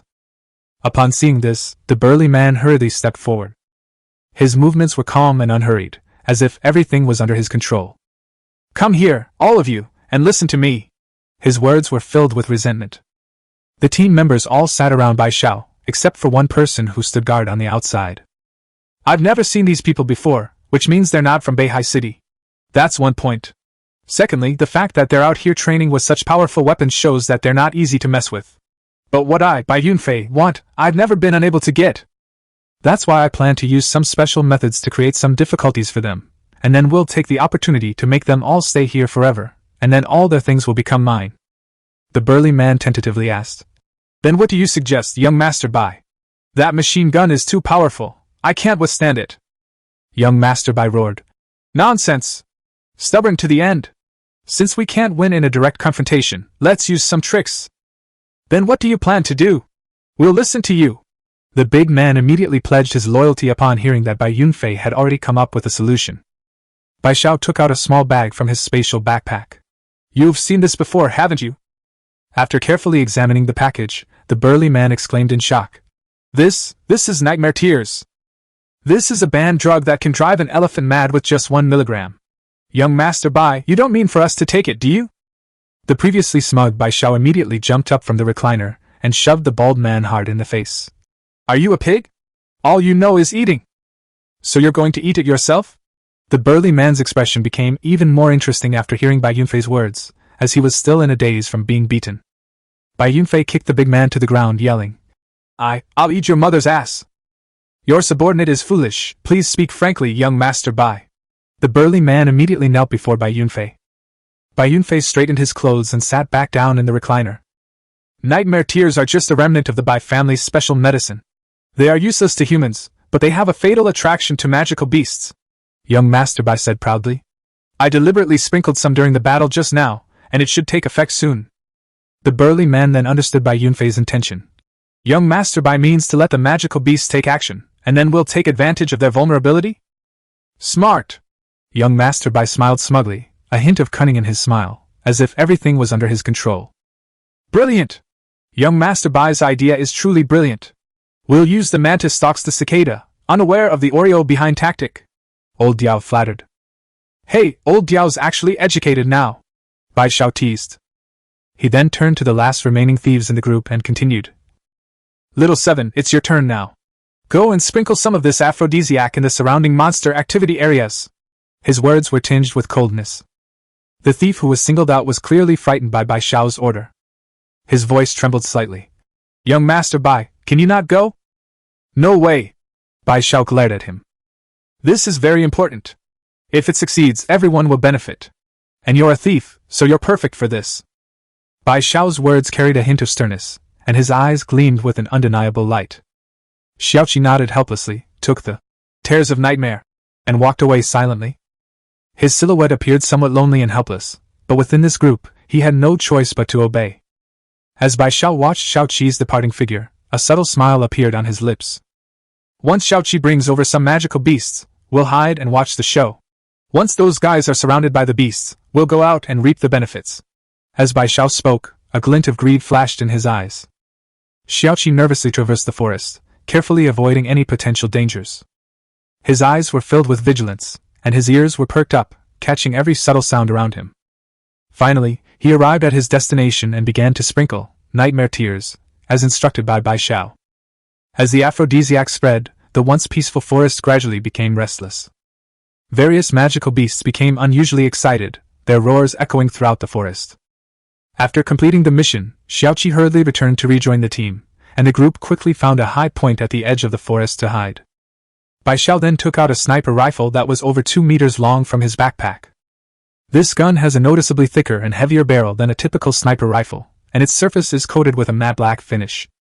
The gun body has smooth lines and is made of high-strength alloy material. He quickly set up the tripod in front of the gun, lay down on the ground, and observed the situation in the forest through the thick scope. As the roars of the monsters grew louder, Bai Xiao's heart pounded faster and faster. His eyes gleamed with excitement. Chapter 33: The Red-Eyed Wolf King. In this vast, twilight forest, sunlight filtered through the dense foliage, dappling Lin Yi, Zhang Chang, and Lu Qinyan. Suddenly, Zhao Xiang came running from a distance, panting heavily. It seems we were overthinking it. I tracked them down and found they've already left the forest. They've probably escaped far away. Zhao Xiang's voice carried a hint of relief. It's always better to be cautious. Better safe than sorry. Lin Yi breathed a sigh of relief upon hearing Zhao Xiang's words. Lu Qingyan nodded and said, This is not a city after all. Many professionals here will do anything for profit. Okay, everyone, let's rest a bit more. We need to get back to training. Lin Yi jumped down from the branch. Zhang Chang quickly asked, Brother Yi, shouldn't we wait and see? What if they're just pretending to leave? Don't worry, if they really had any ulterior motives, they would have made their move already. Besides, didn't you notice that your strength also increased after hunting magical beasts before? Lin Yi patted Zhang Chang on the shoulder and looked at the LV.7 mark on his head. I didn't notice. I only had a few really great feelings when I was training at Lucian Lake. After that, my strength also increased. Zhang Chang scratched his head and said. Deep within the dark forest, an uneasy commotion, accompanied by the low roars of magical beasts, shattered the silence. Lin Yi frowned. His intuition told him that danger was approaching. He quickly raised his hand to signal for quiet, then listened carefully. The sound was indeed getting closer, as if something was approaching them at an alarming speed. Be careful, there might be monsters approaching. Lin Yi warned in a low voice, while pulling out his two one-handed shotguns. Kiss of death. From his backpack. Zhang Chang and Lu Qingyan immediately grabbed their weapons, their eyes fixed on the direction from which the sound came, their expressions firm and vigilant. Zhao Xiang quickly took out a longbow from behind his back, nocked an arrow, and aimed at the front. Soon, a huge figure came into their sight. It was a huge wolf-shaped magical beast, with a massive body and solid muscles, like a moving small mountain. Its fur is deep black, smooth and glossy, like stars in the night sky. His eyes flashed with a fierce red light, like two burning flames, revealing an endless bloodlust. Two fangs protrude, sharp and pointed, like two swords, ready to tear apart the prey's throat at any moment. It's the red-eyed wolf king! Zhao Xiang exclaimed. This kind of magical beast is extremely ferocious, and it usually comes with a large number of guards. Lin Yi nodded. He had already seen the level of the red-eyed wolf king through the armor, level 23, elite. He took a deep breath, adjusted his mindset, and prepared for the upcoming battle.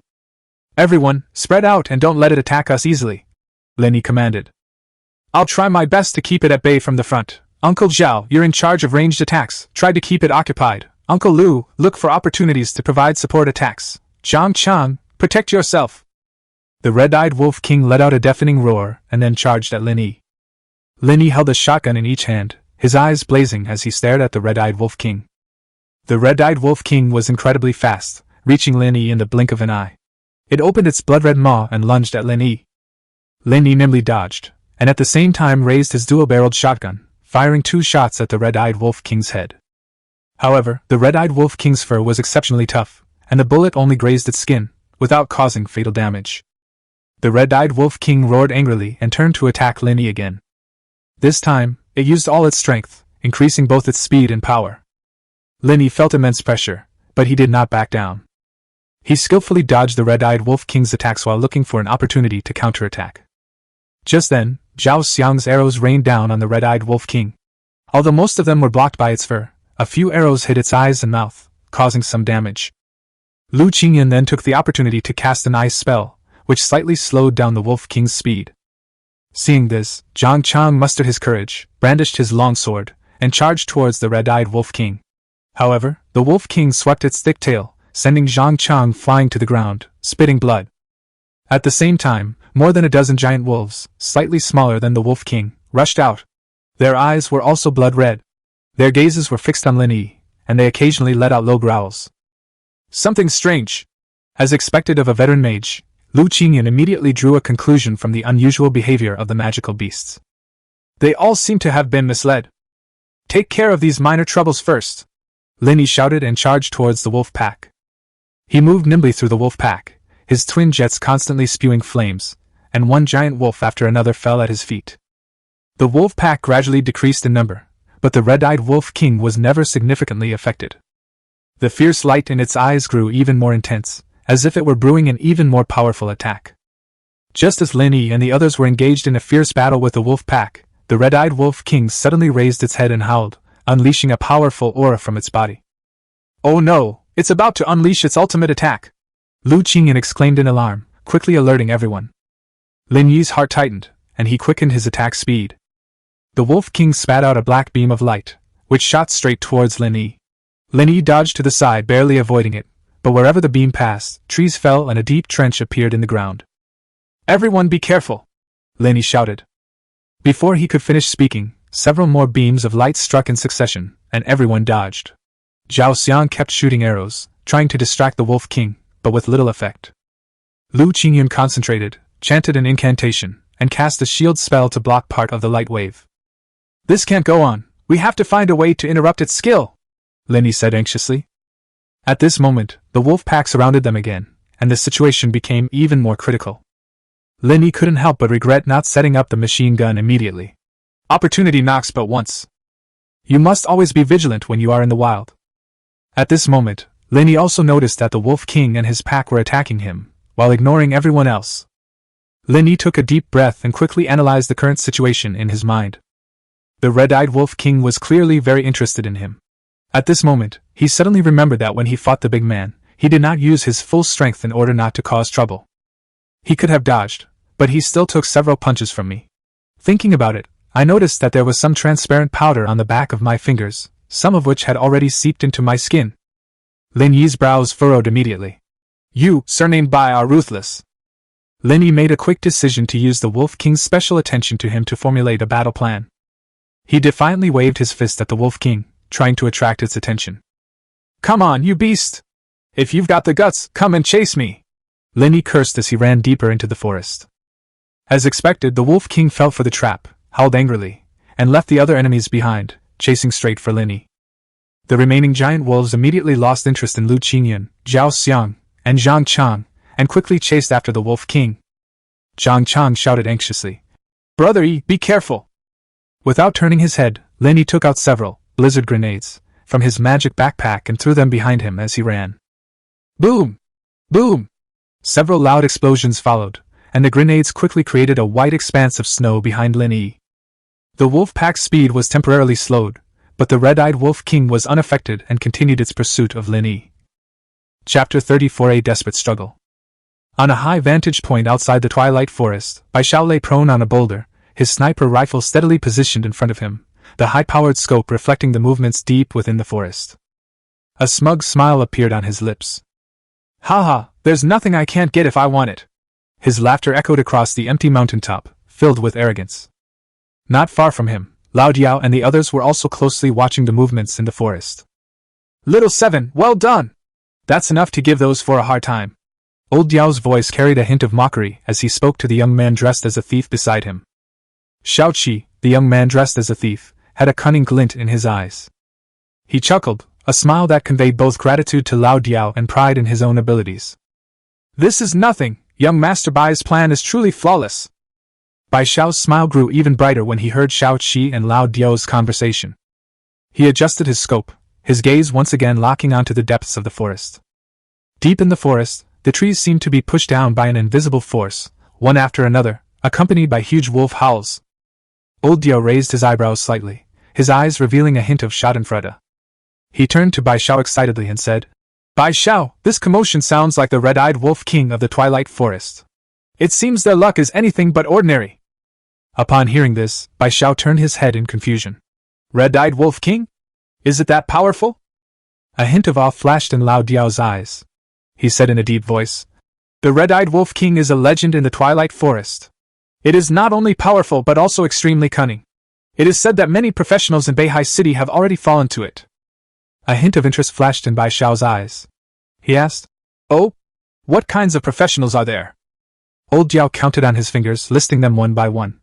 2 years ago, the archer Li Sui Feng was unmatched in speed in Beihai City, but he still lost to the red-eyed Wolf King. There was also the warrior Zhao Patian, whose strength was enough to split mountains and shatter rocks, but he could only barely fight the red-eyed Wolf King to a draw. The worst off was the thief Wang Ying, a master of stealth, but even he had no chance of escape from the red-eyed Wolf King. Upon hearing this, a hint of seriousness flashed in Bai Xiao's eyes. He adjusted his scope and locked his gaze back into the depths of the forest. It seems I've found them a worthy opponent, Bai Xiao said softly. In a secluded corner deep in the forest, Zhang Chang, Lu Qingyun, and Zhao Xiang looked grim. Zhang Chang frowned, his eyes revealing deep worry. What should we do now? Brother Yi is facing so many giant wolves all by himself. His situation must be very dangerous. His voice trembled slightly. Lu Qingyan gritted her teeth, her eyes resolute. We must trust Lin Yi. He must have a way to deal with this. We cannot give up. Zhao Xiang nodded silently. That's right, we can't let Lin Yi's efforts go to waste. Lu Qingyan pondered for a moment, then said, I suspect that Lin Yi may have been given a special scent or mark that is extremely attractive to wolves, causing them to attack only Brother Yi. Zhao Xiang nodded in agreement. That makes sense. So what should we do now? We must rescue Lin Yi, but we can't just charge into the wolf pack. Zhang Chang offered his suggestion. Could we try to lure the Wolf King and the giant wolf away from Iga, and then take the opportunity to rescue him? Or could we use sounds or smells that wolves fear to create chaos and distract them? Lu Qingyan shook his head, a hint of helplessness in his eyes. Zhang Chang, your idea is good, but it's too difficult to put into practice. First of all, the Wolf King and the giant wolf are extremely aggressive towards Lin Yi, making it very difficult for us to lure them away. Moreover, if we create chaos, we might enrage the wolves, making them even more ferocious, which would actually increase the danger to Lin Yi. Zhao Xiang frowned and proposed another solution. Could we find a way to remove Lin Yi's scent or markings? That way, the wolf pack might lose interest in him. Lu Qingyan nodded slightly. This plan is worth a try. We can try to use some special herbs or spices to mask or neutralize Lin Yi's scent. However, we need to act quickly. The longer we delay, the greater the danger to Lin Yi. Zhang Chang said anxiously. Then what are we waiting for? Let's hurry up and find herbs and spices.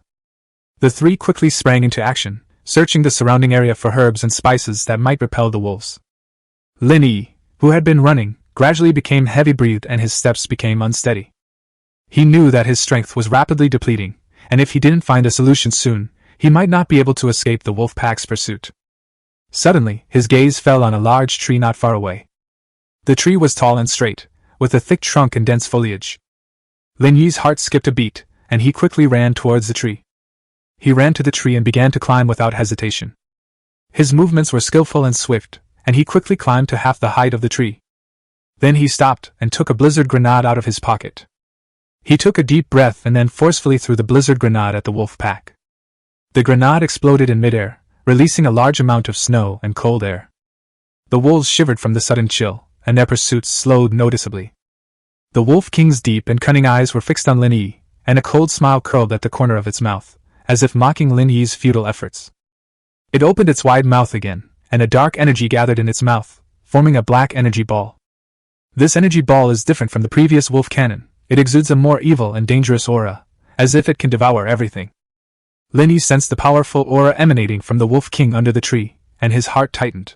He quickly pushed off the tree trunk, and used the rebound force to jump to another tree. He drew an arc in the air, narrowly avoiding the Wolf King's attack. Lin Yi was panting heavily, and fine beads of sweat appeared on his forehead.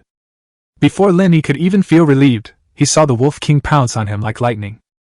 He dodged to the side, and the Wolf King's sharp claws grazed his body, leaving several tears in his clothes. After landing, the Wolf King immediately turned and charged at Lin Yi again. Lin Yi leaped up and jumped onto a taller tree. However, the Wolf King was extremely fast and caught up with the tree in the blink of an eye. Lin Yi steadied himself in the tree, his eyes fixed on the Wolf King below. He knew that the enemy he was facing this time was far more powerful and cunning than he had imagined. Every attack from the Wolf King was fraught with deadly threat. He had to go all out to have any chance of survival. The Wolf King raised its head and let out a deafening howl, seemingly to provoke Lin Yi.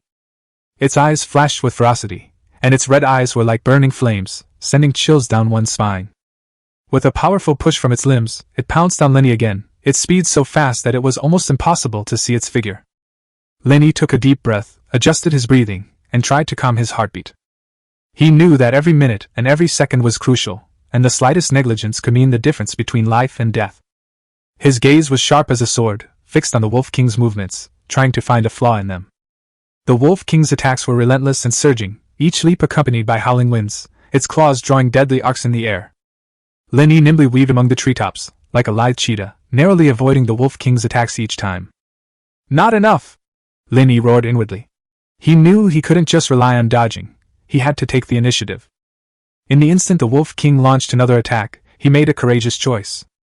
Just as the Wolf King leaped up, Lin Yi jumped down from the tree and charged straight at it. His movements were swift and precise, like a cheetah catching its prey.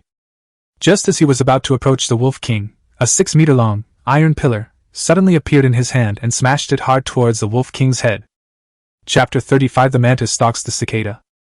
The Wolf King, which had leaped high into the air, clearly had not anticipated that Lin Yi would take the initiative to attack.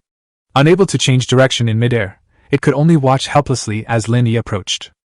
Lin Yi adjusted his posture in midair, concentrating all his strength on the weapon in his hand. With a crisp metallic clang, the weapon struck the side of the giant wolf's head. The Wolf King's ears twitched violently from the pain, and its eyes widened instantly, revealing an expression of pain and anger. The wolf's mouth suddenly opened, letting out a low and fierce roar. Its forelimbs pushed off the ground with a sudden burst, and its body slammed into Lin Yi like a giant cannonball. Seeing that he could not dodge, Lin Yi had no choice but to take the attack head-on. He took a deep breath and focused all his strength back on the machine gun in his hand. "Come on!" Lin Yi shouted, swinging his weapon again, aiming straight for the Wolf King's throat. However, at that moment, the Wolf King's body suddenly paused in midair, and then crashed into Lin Yi at an even faster speed. Lin Yi felt a tremendous force coming from his chest, and he was sent flying like a kite with a broken string. He fell heavily to the ground, felt a sweet taste in his throat, and spat out a mouthful of blood. Seeing that the Wolf King, which was several meters away, did not immediately give chase, Lin Yi seized this rare opportunity. He quickly set up the machine gun, his fingers moving swiftly across the metal parts, as if playing a fierce battle song. Seeing that Lin Yi did not flee again, the Wolf King did not attack again. Perhaps it was because of the severe head injury it had suffered earlier, or perhaps it had developed absolute confidence in its attack. It seemed to be enjoying the prey's dying struggle, staring at it with its murderous eyes. Its lips curled up, revealing a cruel smile. They seemed to be enjoying the feeling of victory, and relishing Lin Yi's despair. Seeing that their leader hadn't moved, the other giant wolves kept a distance from Lin Yi and surrounded him. A few seconds passed in the blink of an eye, and the machine gun was finally set up. Lin Yi gripped the control stick tightly, his eyes shining with determination. When the Wolf King saw that Lin Yi had placed the weapon he used for ambush on the ground, he noticed that there were several round holes at the end of the weapon. The Wolf King's eyes revealed a hint of doubt. It seemed puzzled by Lin Yi's actions. Why didn't this human run away? Why did he set up that strange weapon in such a desperate situation? A barely perceptible hint of wariness flashed in the Wolf King's sharp eyes. It slowly lowered its head, its nostrils slightly open, as if sniffing out the faint smell of engine oil in the air. As the alpha of the pack, it has a far greater sense of danger than its kind. The seemingly cumbersome machine gun becomes a symbol of potential threat in its eyes. The giant wolves around them began to howl softly. Sensing the Wolf King's tension, they lowered their bodies, ready to attack at any moment. The Wolf King's gaze was fixed on Lin Yi, its ears tilted slightly forward, capturing Lin Yi's every move. Lin Yi's breathing gradually became even. He gripped the control stick tightly and pressed the start button hard with his thumb. A low rumble followed, like a storm gathering energy in the distance. The Wolf King reacted extremely quickly, leaping to the side and successfully dodging the fatal blow. Lin Yi followed closely behind, constantly adjusting the cannon's muzzle to keep up with the Wolf King's figure. As the sound grew louder, it was like an angry dragon awakening in the abyss, its breath deep and powerful. However, the other giant wolves were stunned and stood there dumbfounded when they heard that the giant stick could make such a loud sound. As the Wolf King kept dodging, they were soon caught in the crossfire and hit directly by the machine gun, letting out their final mournful cries. A flicker of anger and surprise flashed in the Wolf King's eyes. It never expected that this seemingly weak human would possess such a powerful weapon. If this continues, even it could suffer a severe blow. The muzzle flashes continued, and the sound of the Gu-99 heavy machine gun became sharp and piercing, like countless steel needles piercing the air at the same time, carrying destructive power. The sound of cannons continued incessantly, seemingly without end. Amidst the deafening roar, one could also hear the distinctive hissing sound of bullets leaving the barrel, like a venomous snake flicking its tongue, filled with danger and lethality. Each cannon shot was like a heavy hammer blow, striking the Wolf King's heart and sending chills down its spine. As the Wolf King continued to evade, it let out another long, unwilling howl. The giant wolves, as if granted a pardon, began to scatter and flee into the forest. Lin Yi stared intently at the Wolf King's figure, his machine gun spitting fire continuously, each bullet carrying his determination. Under Lin Yi's fierce attack, the Wolf King had to dodge repeatedly, and several wounds appeared on its body, staining its fur with blood. Suddenly, The Wolf King let out a deafening roar, its body instantly growing enormous, and its fur standing on end. Seeing this, Lin Yi knew something was wrong and immediately continued to fire fiercely at the Wolf King's body. However, the transformed Wolf King turned and ran towards the forest behind him without a trace of hesitation. Its figure darted swiftly through the forest like a black lightning bolt, so fast that Lin Yi could barely catch a trace of it. But Lin Yi did not give up. He pursued relentlessly, firing his machine gun continuously in an attempt to hit the Wolf King. The Wolf King seemed to sense Lin Yi's pursuit, and its speed increased again. It moved more nimbly through the forest, as if it had become one with the forest. Lin Yi felt the pressure, his body began to feel tired, and his arms started to ache. But he did not give up, he had to defeat the Wolf King. He took a deep breath, adjusted his posture, and then aimed at the Wolf King again, launching a new attack. However, the Wolf King was too fast, and Lin Yi's attacks could not hit it. Just then, the Wolf King suddenly disappeared, as if it had never been there at all. Lin Yi stood there, panting heavily, the lingering warmth of the machine gun spreading through his palms. Lin Yi frowned, a hint of confusion in his eyes. He looked around, trying to find traces of the Wolf King, but the forest was quiet, with only the rustling of leaves in the wind. "Damn it, where did it go?" Lin Yi cursed under his breath, his voice filled with weariness and helplessness. He stood still, adjusted his breathing, and tried to calm himself down. After an unknown amount of time, Zhang Chang and the others finally arrived. With steady steps and solemn expressions, they finally appeared before Lin Yi. Zhang Chang held bunches of fresh herbs in his hands, which emitted a faint fragrance. They had specially searched for them in the forest. Lu Qingyan walked at the front, his eyes revealing a hint of urgency. He walked to Lin Yi's side and asked seriously, "Lin Yi, how are you feeling? Is there anything wrong?" Lin Yi raised his head slightly, looked at Lu Qingyan, and a trace of gratitude flashed in his eyes. He nodded slightly, then slowly extended his hand. On the back of his hand, there was a thin layer of transparent powder, like tiny crystals, shimmering in the sunlight. "This is—" Lu Qingyan looked at the powder, his brows furrowed, looking somewhat puzzled. "I don't know either, but ordinary methods can't remove it." Lin Yi's voice was a little weak, but he tried his best to make his voice sound steady. "I hadn't noticed it before, but I just discovered this powder on the back of my hand." Lu Qingyan's expression turned serious. He carefully examined the powder on the back of Lin Yi's hand, then turned to Zhao Xiang and said, "Please keep an eye on the surrounding area. I need to figure out what this is." After saying that, he took out some unknown devices from his magic backpack, preparing to test the composition and effects of the powder. What they didn't know is that, due to Lin Yi's previous battle with the Wolf King, the trees around them have been cleared away, and their every move is clearly seen by young Master Bai and others from the high ground. Chapter 36: The Stone Pigs. Under the shade of the trees, Zhang Chang was busily sorting through various herbs, his fingers nimble and skillful. At the same time, Zhao Xiang, like a nimble monkey, easily climbed a large tree and warily surveyed his surroundings. At this moment, Lu Qingyan was conducting a detailed examination on Lin Yi. However, Lin Yi felt uneasy. He always felt that someone was watching him in the dark, as if some plan was underway. Suddenly, Lin Yi turned his head, his eyes sharp and wary as he scanned his surroundings. Just then, his gaze locked onto a high point in the distance, where a cold glint flashed in the midday sun. Lin Yi reacted extremely quickly. Almost the instant he sensed the cold light, his body had already reacted. His movements were swift and decisive, like a cheetah's final leap before catching its prey. He grabbed Lu Qingyan's shoulders tightly with both hands and pushed him forward forcefully, causing the two of them to fall to the ground together. "Watch out!" Lin Yi's voice was low and urgent. A hole the size of a thumb had suddenly appeared where he had just been standing. Lin Yi and Lu Qingyan quickly rolled into the nearby woods, where the leaves and bushes provided them with excellent cover. At the same time, Lin Yi shouted loudly, "Get cover!" Zhang Chang and Zhao Xiang reacted quickly, rushing towards the nearest tree trunk for cover. This was accompanied by a deafening gunshot. Lin Yi's heart was pounding, but he forced himself to calm down and quickly analyzed the attack in his mind. "It's a Barrett Thunder, with an effective range of 12,000 meters!" Zhang Chang exclaimed in horror.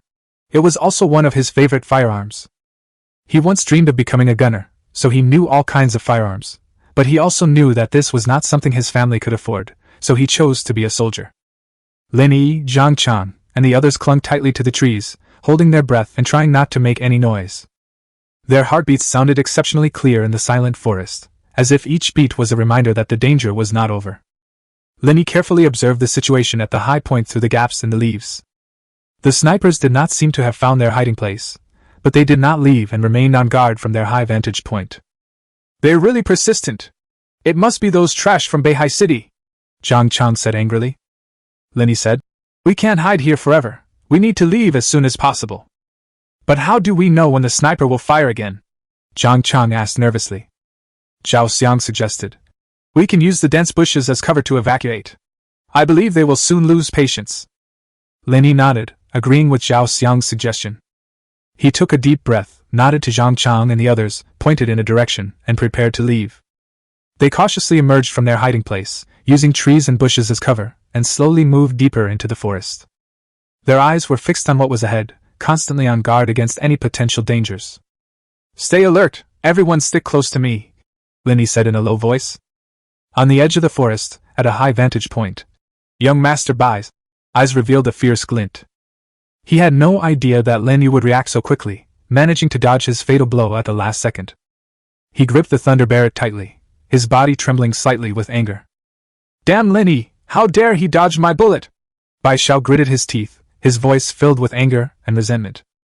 Old Diao stood calmly to the side, observing the commotion below. He then turned to young Master Bai and said, Young Master, since ranged attacks are ineffective, let's go down and seize Lin Yi's weapons.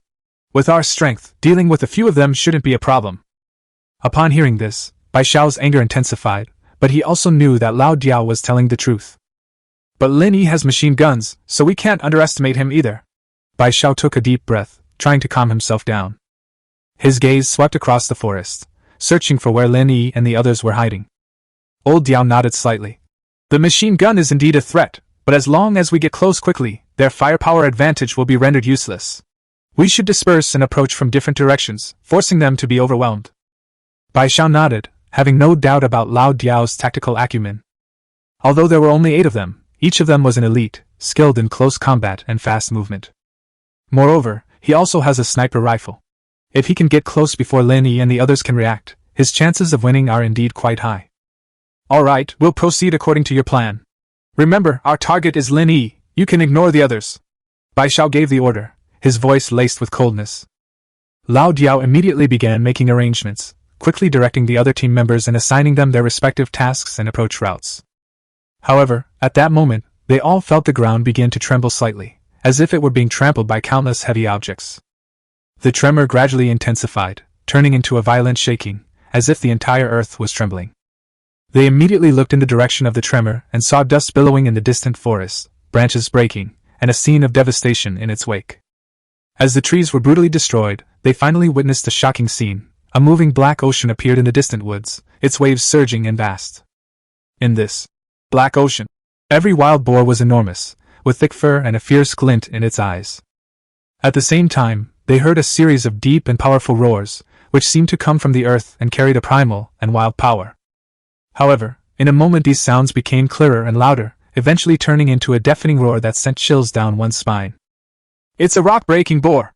Old Diao, as the most experienced professional in the team, recognized the monsters at a glance. Seeing such a large herd of wild boars, he couldn't help but feel a chill run down his spine. He turned to Xiaoqi in the group and asked, How many tears of nightmare did you use? Xiaoqi's face was pale, and she stammered, I only put 1 packet in. Old Diao cursed inwardly, thinking that this was far more than the quantity that could be attracted by just 1 pack of nightmare tears. A sly glint flashed in Bai Xiao's eyes. He quickly raised his Thunder Barret rifle and aimed it at the direction of the pigs. He knew that by slightly provoking these wild boars, he could turn them into his weapons. Bang! A gunshot shattered the tranquility of the forest, the bullet hitting a large wild boar precisely. The wild boar let out a painful roar, and blood flowed from its wound, staining the surrounding grass red. The pigs instantly erupted into a frenzy, their eyes turning even blood redder, their anger and aggression fully unleashed. They began to rush madly toward the direction from which the gunshots came, smashing trees and churning up soil in their wake. Bai Xiao and Lao Diao immediately led their team to retreat, moving swiftly and silently towards Lin Yi's direction along the route they had taken. Lin Yi and his group also heard the distant squeals of a herd of pigs while they were in the forest. His expression turned grim the moment he heard the gunshot. You bastard, you'll die a horrible death! They're wild boars! There are a lot of them, we have to get out of here right away! Zhao Xiang made a quick decision. Feeling the tremors beneath their feet growing stronger, They quickened their pace, hoping to escape the forest before the herd of pigs caught up. However, the pigs moved much faster than they expected and quickly closed in on them. "What should we do? We can't outrun them," Zhang Chang said anxiously. Lin Yi took a deep breath and said firmly, "You all scatter and run away. Their target is me." "No, we'll go together," Zhang Chang said firmly. Lin Yi's eyes flashed. "You guys run that way, I'll lure them away."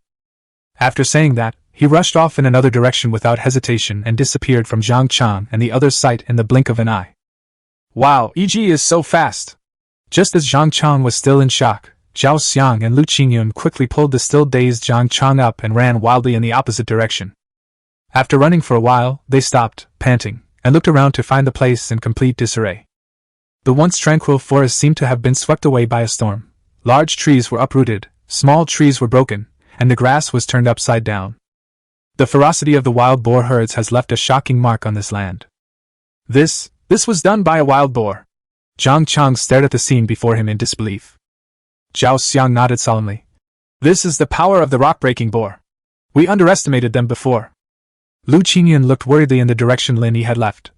"I wonder how Lin Yi is doing. Can he handle so many wild boars by himself?" Chapter 37 The Mysterious Tablet. Lin Yi ran incredibly fast, his heart pounding so hard it felt like it was going to burst out of his throat. He dared not look back, but only focused on sprinting forward, his footsteps pounding the ground, as if making the earth tremble. Trees in the forest are like guardians, their lush foliage forming a natural protective umbrella over your head. Lin Yi traversed quickly through this green sea, his breathing rapid, sweat streaming down his cheeks and soaking his clothes. This forest truly lives up to its name, and is known as the Twilight Forest. As Lin Yi ventured deeper, the surrounding light gradually dimmed, and even the midday sun could hardly penetrate the dense canopy. The depths of the forest are full of unknowns, which may harbor hidden dangers, but may also be his only hope. Lin Yi had no time to hesitate, and could only rely on instinct and intuition to find a way to survive in this complex forest. He leaped over fallen tree trunks, slid across slippery stones, and carefully avoided vines and thorns. His eyes were fixed on the front, alert to any possible traps or dangers. As he pushed through a dense thicket of bushes, he found himself standing before a huge cave. Lin Yi quickly set up the machine gun, his fingers skillfully manipulating the cold metal. Next, he set up portable turrets behind him to ensure that he would not be attacked from behind. Just as he finished making his deployment, the sound of falling rocks came from outside the cave, followed by a rapid clatter of hooves. Lin Yi's heart raced. He knew that the herd of wild boars had caught up with them. Lin Yi gripped the machine gun handle tightly, his eyes fixed on the cave entrance. The light at the cave entrance was suddenly blocked by a huge figure, and the head of a rock-crushing boar poked its head in, its eyes gleaming fiercely in the darkness. Without hesitation, Lin Yi immediately pulled the trigger of the machine gun. Firelight flickered in the cave, and bullets whistled as they struck the wild boar. The wild boar let out a miserable cry and collapsed at the entrance of the cave. Despite the dim light, Lin Yi did not stop shooting. The air inside the cave quickly filled with the stench of gunpowder and wild boar. The roar of machine guns and the screams of wild boars mingled in Lin Yi's ears. His gaze was resolute, his finger gripped the trigger tightly, and he fired a series of deadly bullets. The wild boars seemed enraged by Lin Yi's attack, and they charged toward the cave recklessly, as if driven by instinct.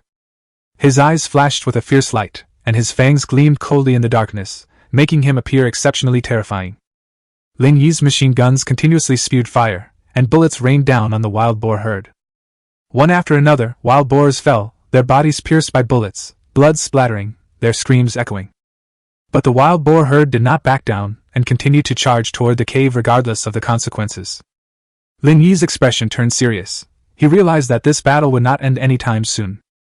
Having fought the Wolf King and run for so long, I was clearly exhausted. My fingers started to feel numb, and my ears were ringing from the sound of machine gun fire. But he did not give up, knowing that only by persevering could he ensure the safety of himself and the cave. The light outside the cave grew dimmer, with only the flashes of machine gun fire visible. The cave was littered with the carcasses of wild boars, but none of them were intact. In this dark cave, Lin Yi seemed to become the embodiment of battle, with only the flashes of machine guns and the screams of wild boars proving his presence. His eyes shone with a resolute light, like a beacon deep in the cave, illuminating his path of battle. The wild boars seemed fearless, charging relentlessly. Their eyes gleamed with madness, and their fangs flashed coldly in the darkness. Although they fell one by one under Lin Yi's bullets, their numbers seemed endless. Lin Yi's machine gun had become scorching hot, his fingers were numb, and he had almost lost his hearing. However, he did not give up. Just then, he saw a huge figure charging through the herd of wild boars. It was a huge wild boar, much larger than any other wild boar, with longer tusks and eyes that gleamed with a mad and cunning light. Lin Yi's heart tightened as he realized that this was the leader of the wild boar herd. Only by defeating it could this battle end. He took a deep breath, aimed at the giant boar, and pulled the trigger. The machine gun fire flashed in the darkness, and bullets rained down on the giant wild boar. Its body trembled under the bullets, but it still didn't stop, charging madly towards Lin Yi as if it wanted to smash him to pieces. Lin Yi's eyes hardened. He knew he couldn't back down.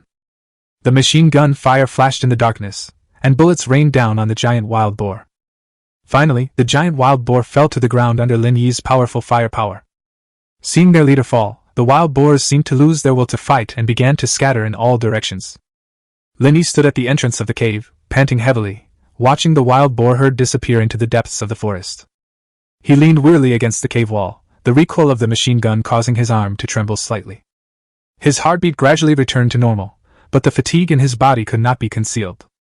Unsure if the white men were close enough, he decided to venture deeper into the cave to find possible hiding places or escape routes. He took a deep breath, trying to calm himself. He knew this was not the time to let his guard down. He had to remain vigilant in case anything went wrong. Deep inside the cave, Lin Yi's combat suit's night vision function illuminated the winding passage ahead. The cave was damp, and the air was filled with the smells of earth and unknown creatures. He took each step carefully, wary of any danger that might be lurking in the shadows. Just as he was about to turn into a new cave, his eyes caught a glimpse of something unusual. He slowed his pace and approached slowly, discovering that the light came from a metal object half buried in the ground. Lin Yi squatted down and gently brushed away the soil covering it with his hands, revealing a smooth surface. An idea struck him, and he increased his effort, digging the object completely out of the ground. This is a high-tech product, its surface covered with a material he had never seen before, both strong and lightweight. Its shape resembles a tablet, but its edges are decorated with complex symbols and lines, clearly indicating that it is not technology from Earth. Lin Yi's heart raced. He realized that this discovery might be extraordinary. He tried to find the mechanism to open it on the tablet, and suddenly, a soft light emanated from one side of the tablet, followed by a holographic projection. The projection displayed a star map and a series of texts he couldn't understand. Lin Yi held his breath, staring intently at the star map and text before him. His intuition told him that this discovery could change his understanding of the universe. He tried to decipher the text, but it seemed to belong to a completely foreign civilization. He noticed a bright spot flashing on the star chart, seemingly sending some kind of signal. Lin Yi carefully touched the bright spot, and the tablet suddenly vibrated. Then, the bright spot on the star map began to move and eventually gathered at a single point, forming a new pattern. A faint electric current seemed to penetrate Lin Yi's body, originating from the mysterious metallic object he touched with his fingertips. At the same time, his phantom armor began to emit a low hum, as if responding to the call of the electric current. The surface of the armor gradually became transparent, and the originally static complex symbols and lines seemed to be given life, flowing along the surface of the armor and shimmering with a mysterious light. Lin Yi stared intently at the scene, a strange and indescribable feeling welling up inside him. He could almost sense a deep exchange taking place between the armor and the metal object, their energy fields intertwining in the air to form strange patterns that danced before his eyes. As the fusion deepened, Lin Yi felt his consciousness connecting with the armor and the metal objects, as if he had become part of this mysterious communication. Only after they were fully integrated did a mechanical voice sound in his mind. The host's physical functions are too weak and need to be strengthened through training. As soon as he finished speaking, a burst of bright light suddenly erupted from the phantom armor, illuminating the entire cave. Under the intense light, everything in the cave became eerily quiet, with only a faint glow flickering on the walls. Lin Yi's figure vanished without a trace in the intense light, as if he had been swallowed up by it. Chapter 38 Starry Sky Chaos Technique. After an unknown amount of time, Lin Yi slowly opened his eyes and found himself in a spacious white room with smooth, mirror-like walls and no doors or windows.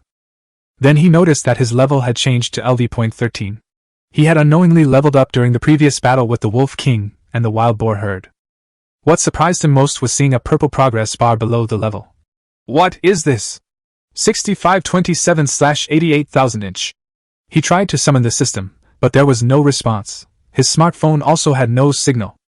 Fortunately, the magic backpack is still working properly. He sat up, walked to a smooth wall, and reached out to touch it, trying to find an exit. Lin Yi frowned as he stood in front of the smooth wall. His fingers moved slowly, trying to find any possible clues or gaps, but the wall was like a perfect work of art, without any flaws.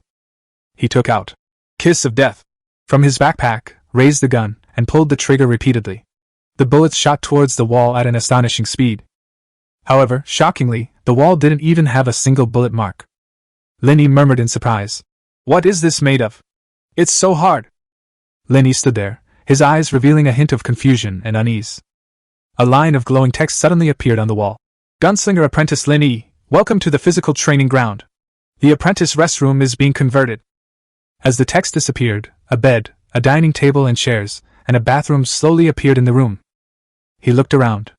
Although the room that had suddenly changed was fully equipped, it was like an exquisite cage, trapping him in this unknown space.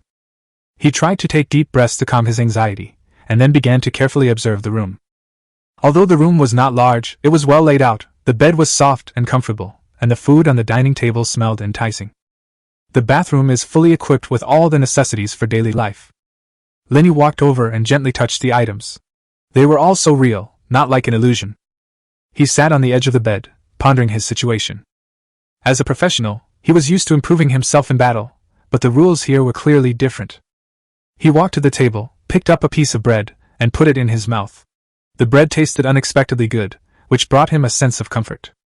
He started trying other foods, and each one was delicious, which surprised him. After finishing his meal, he went to the bathroom, washed his face, and then returned to the bedside to think about his next move.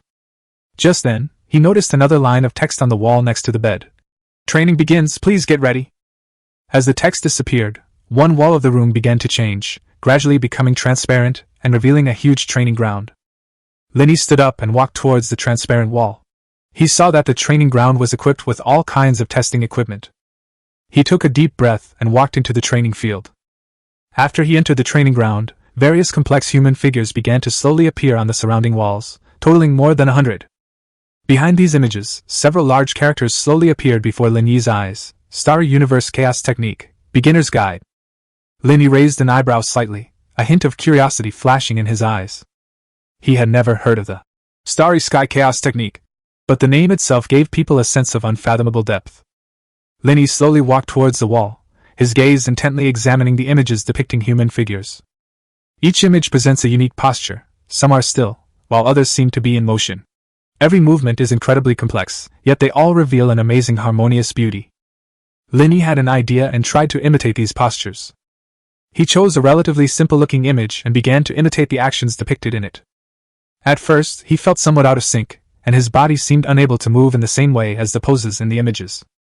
But he didn't give up, trying again and again until his movements became closer and closer to the pose in the image. Just as he was concentrating on imitating, he suddenly felt a faint flow of energy within his body. Although the airflow was weak, it gave him an unprecedented sense of comfort. So he focused even more intently on imitating the movements in the image, trying to capture the feeling of the airflow. As time went on, he felt the energy flowing through his body grow stronger and stronger, and his body became more and more relaxed, as if he had been freed from some kind of constraint. Suddenly, he felt a powerful force erupt from his body, and his level directly increased from LV.13 to LV.14. An unprecedented power surged within him, as if every cell in his body had been activated and was full of vitality. This power was not only strong, but also pure, far surpassing the quantum martial vein he had previously cultivated.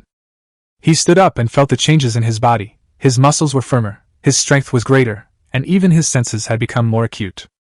He tried to continue imitating the second image, hoping to feel that wonderful surge of power again. However, when he began to contemplate it, he found himself unable to grasp the essence of the image. His movements became clumsy, and the flow of energy within his body lost its previous smoothness. So he returned to the first image, his gaze sharp and focused, trying to unearth deeper secrets from this familiar pose. He began to slowly imitate the movements in the image, paying attention to every detail. His arms were outstretched, his legs were bent, and every part of his body tried to match the pose in the image. He felt the flow of energy within his body change with his movements, trying to find that feeling of surging power. As time went by, Lin Yi gradually got back into the zone. His movements became increasingly fluid and natural, as if his body had memorized the postures. He closed his eyes and tried to feel and understand with his heart. Just then, he felt a faint current of energy surging within his body. Although it was not as strong as before, it was still exceptionally clear. A thought struck him, and he immediately understood the significance of this airflow. This is the power of the Starry Sky Chaos technique, a power he had not been able to fully master before. He finally understood that cultivation is not just about imitating movements, but also about perceiving and controlling one's inner strength. He began to imitate the first image again, but this time, he had a new understanding. After studying the first picture for a period of time, Lin Yi felt a significant difference in the flow of energy within his body. He decided to go to the training ground to test whether his strength and speed had improved. Lin Yi stood on the training ground, his eyes resolute, his whole body radiating a powerful aura. He had just gained new insights while cultivating the Starry Sky Chaos technique, and now was the time to verify the results. He first conducted a strength test. He threw a punch that seemed to tear the air apart, and the testing equipment showed that the numbers rose rapidly, eventually settling at 37,852 newtons. This means his strength is close to 4,000 kilograms, and if he were to encounter the red-eyed Wolf King again, he would definitely be instantly killed. Next was the speed test. Lin Yi stood on the starting line and burst into action, like a bolt of lightning. The test results showed that his speed reached 312 meters per second, an astonishing speed that is hard to believe. Lin Yi looked at the test results with satisfaction. He finally understood that cultivation was not just about imitating movements, but also about perceiving and controlling one's inner strength. Only by truly understanding and mastering the essence of power can one go further and further on the path of cultivation. In an unknown space, a mysterious black shadow silently observes everything Lin Yi does. A glint of satisfaction flashed in his eyes as he muttered to himself. It's not easy. After all these years, I've finally found someone who can get the hang of it. Chapter 39 Lin Yi disappears. Not long after Lin Yi was teleported out of the cave, footsteps could be heard outside. Bai Xiao and his men had finally found the place. They cautiously approached the cave, their lamps sweeping across the dim entrance, illuminating the wild boar carcass and scattered shell casings on the ground. He must be nearby. Bai Xiao crouched down, his fingers lightly touching the spent cartridge cases on the ground, a hint of wariness in his eyes. His men scattered, checking every corner of the cave, searching for Lin Yi's whereabouts. Young Master Bai, there's a passage here. One of his men discovered a winding passage deep inside the cave and turned to say to young Master Bai. Bai Xiao stood at the end of the passage, his brows furrowed, feeling an unprecedented sense of frustration. He turned to his men and said, Let's go back and notify the others to expand the search area. Lin Yi, you can't escape. His voice echoed through the cave, filled with determination and coldness. Old Diao then spoke up to remind him. Young Master Bai, this large-scale heat wave of monsters has already caused a lot of damage. I'm worried that the Donghai City Professional Bureau will intervene soon. Maybe we should retreat, since we've already entered the territory of Donghai City. Bai Xiao remained silent for a moment, knowing that Lao Diao's words made sense. The power of the Professional Bureau should not be underestimated. Once they get involved, things will become much more complicated. However, giving up the pursuit of Lin Yi was not his style. We're temporarily retreating, but that doesn't mean we're giving up. Bai Xiao finally made the decision. Notify everyone to change our strategy. We need to operate more covertly to avoid attracting the attention of the Professional Bureau.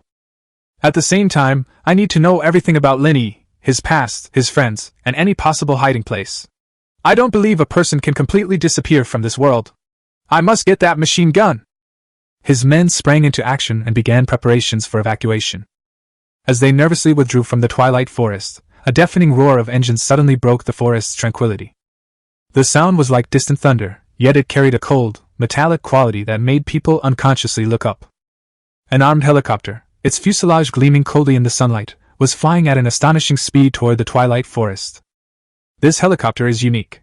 It not only bears the logo of the Donghai City Vocational Education Bureau but is also equipped with various advanced weapons systems. The plane flew precisely over the beast and began strafing it. Each shot caused the ground to shake violently, as if the whole world was trembling. The flashes of artillery fire streaked across the sky, leaving blinding trails of light. Those once majestic monsters fell one by one under the fierce barrage of artillery fire, their mournful cries echoing through the air, sending chills down one's spine. These creatures that once ruled the forest now appear so powerless in the face of human weapons. However, amidst this brutal gunfire, one figure stood out remarkably. It was a middle-aged man wearing a tattered leather armor and carrying a huge iron sword on his back. His eyes were like a sharp sword capable of piercing through all darkness. If Lin Yi were here, he would be extremely surprised, because the person who came was none other than his instructor, Li Gang. Lin Yi always thought Li Gang was just an ordinary coach, but he didn't know that his instructor was actually an elite soldier from the professional bureau. Captain, survivors have been spotted at the 9 o'clock position. I cannot conduct indiscriminate attacks. Upon hearing his teammate's voice, Li Gang gripped his sword tightly, his eyes blazing. He nodded toward the driver's cab and then leaped from a height of several hundred meters. With a loud bang, he began his killing spree. His figure traced a perfect arc in the air before landing steadily on the ground. Li Gang's sword was like a bolt of lightning, every swing took a life. On the other side of the forest, Zhang Chang and his squad were fleeing in haste. Although Zhang Chang tried his best to remain calm, he felt an unprecedented sense of powerlessness in the face of the ever-approaching monsters. Just then, a flash of sword light appeared, and a magical beast that was about to attack them fell to the ground.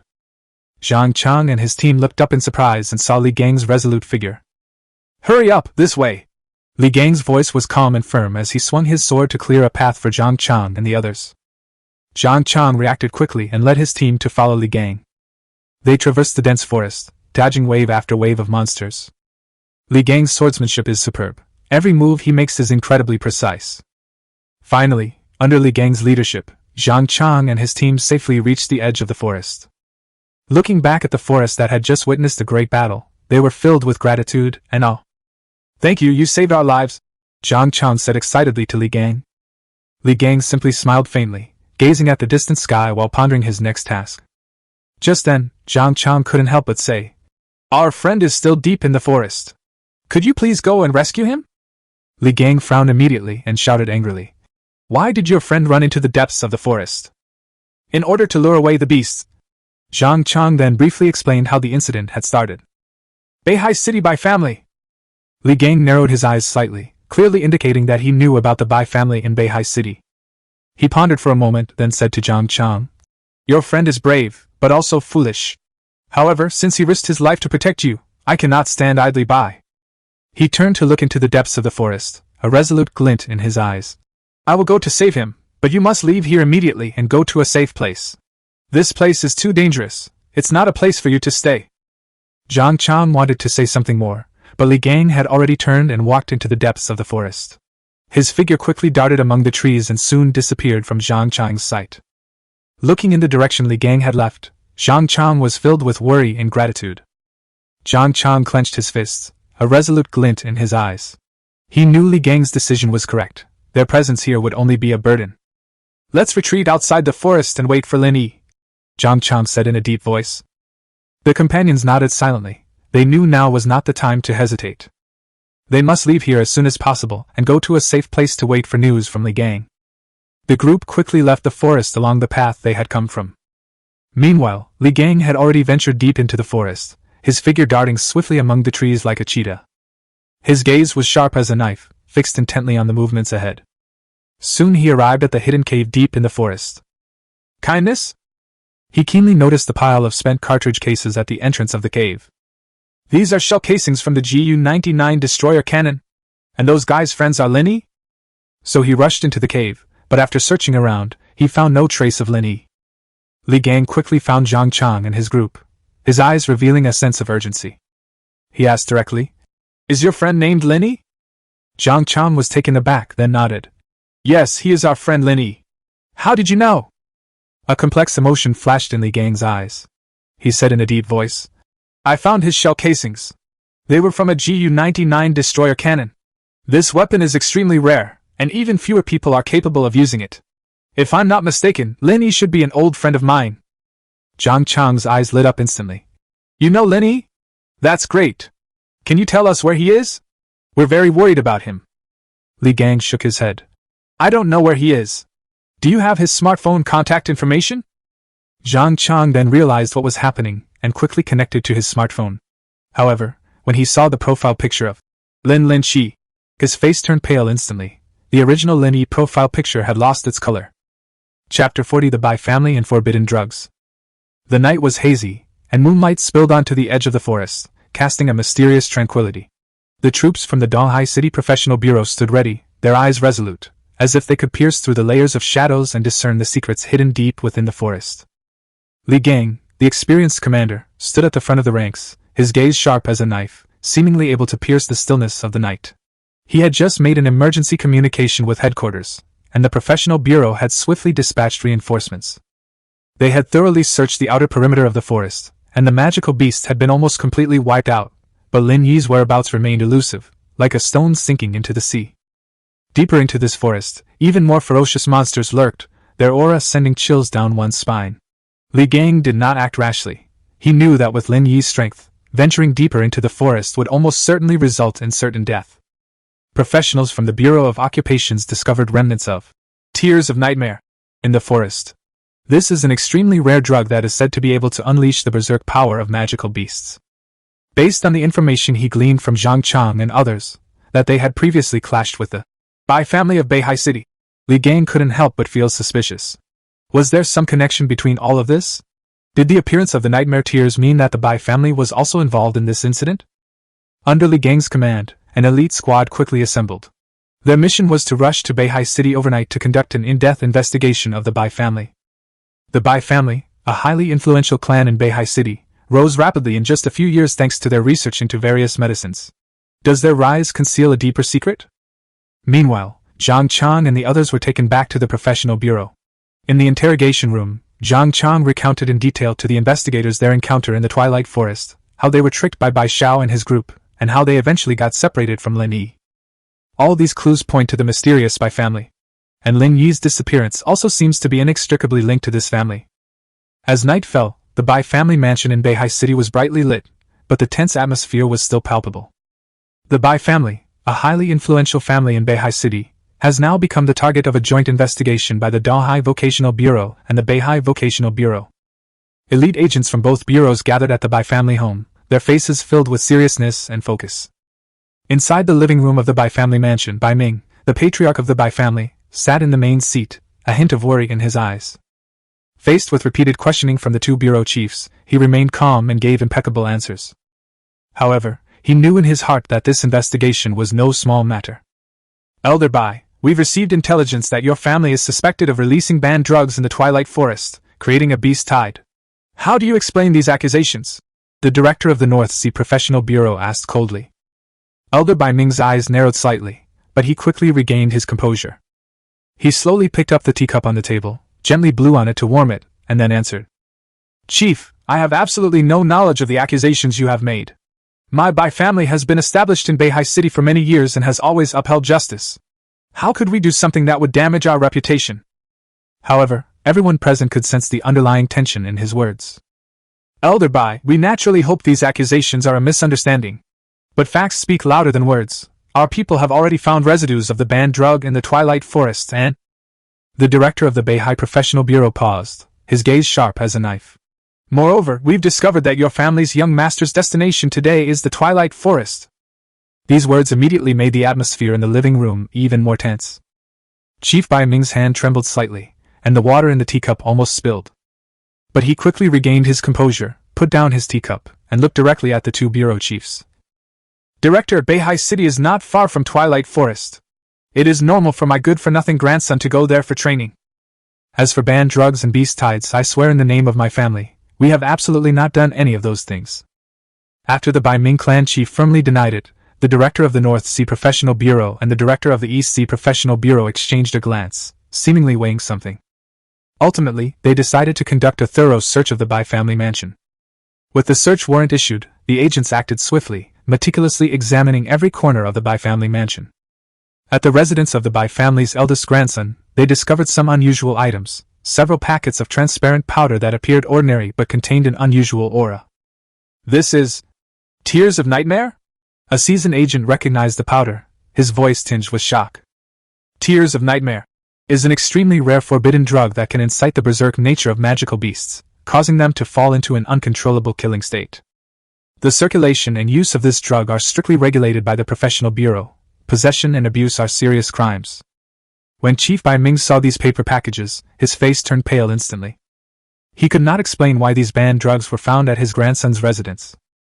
The director of the Beihai Professional Bureau looked coldly at the Bai Ming clan chief and said in a serious tone, Elder Bai, do you have anything else to say about the appearance of these tears of nightmare?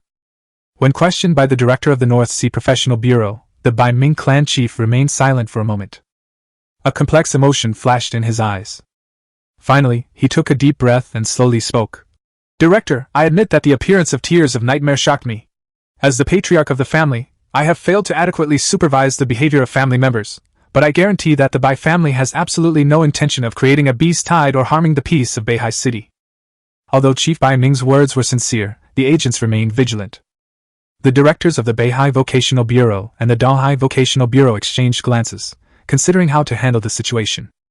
The director of the Beihai Vocational Bureau said seriously, Elder Bai, we will certainly heed your assurances. However, the appearance of tears of nightmare is a major problem. We need a reasonable explanation and corresponding compensation measures. The Bai family patriarch's expression was solemn. After a moment of contemplation, he made a momentous decision. To express the Bai family's apology and remorse for this incident, I am willing to pay 10 billion in compensation to the professional bureau on behalf of the Bai family. The White Nether clan chief's words created a tense atmosphere in the living room. A compensation of 10 billion was a huge sum for any family. Chief Bai Ming's actions demonstrate the Bai family's sincerity and determination. The directors of the Beihai Vocational Bureau and the Donghai Vocational Bureau exchanged a glance, surprised by the proposal. But they quickly regained their composure and discussed the feasibility of the proposal. After discussion, the two bureau chiefs agreed to the Bai Ming clan chief's proposal. However, they also made it clear that the compensation was only part of the solution. The Bai family still needed to cooperate with the Bureau of Professionals to conduct an in-depth investigation to find out the true source of the tears of nightmare, and the specific connection between the Bai family patriarch's grandson and the incident. The Bai family patriarch nodded in agreement, and with the compensation agreement reached, the atmosphere at the Bai family mansion temporarily eased. Chapter 41 Amazing Breakthrough. At this moment, Bai Yunfei is indulging in the bright lights and bustling entertainment venues, enjoying his nightlife. Just as he was immersed in this decadent lifestyle, several members of the Bai family suddenly appeared in front of him. With a serious expression, he led him aside and said in a low voice, Young Master Bai, tonight people from the Professional Bureau suddenly broke into the family, claiming they wanted to investigate the tears of nightmare. Tears of nightmare? Bai Yunfei frowned. He was naturally familiar with this name. It was a taboo topic in the family, supposedly related to a family secret. In order to quell this matter, the clan chief has agreed to pay 10 billion in compensation and promised to fully cooperate with the Bureau of Professionals in its investigation. Another clan member added. Bai Yunfei was shocked. 10 billion in compensation was no small sum. The clan leader has ordered that this matter is of utmost importance. Young Master Fei, you must not reveal the true origin of the tears of nightmare under any circumstances, or the consequences will be unimaginable. Bai Yunfei felt a chill run down his spine. He naturally understood the seriousness of the matter. He nodded, indicating that he would strictly obey the clan chief's orders. So he led everyone back to the Bai family. After Bai Yunfei returned to the Bai family, he was immediately surrounded by the family elders who asked him about the tears of nightmare. Bai Yunfei was already prepared.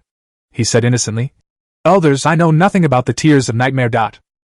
The family elders looked at each other, somewhat doubting Bai Yunfei's words, but without solid evidence, they could not refute them. Bai Yunfei continued, However, I've noticed that Xiaoqi and the team has been acting strangely lately. He might know something we don't.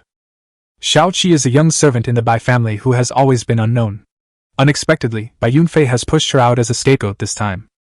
The family elders immediately turned their gaze to Xiaoqi, who turned pale with fright and shook his head repeatedly. Young master, I really didn't know.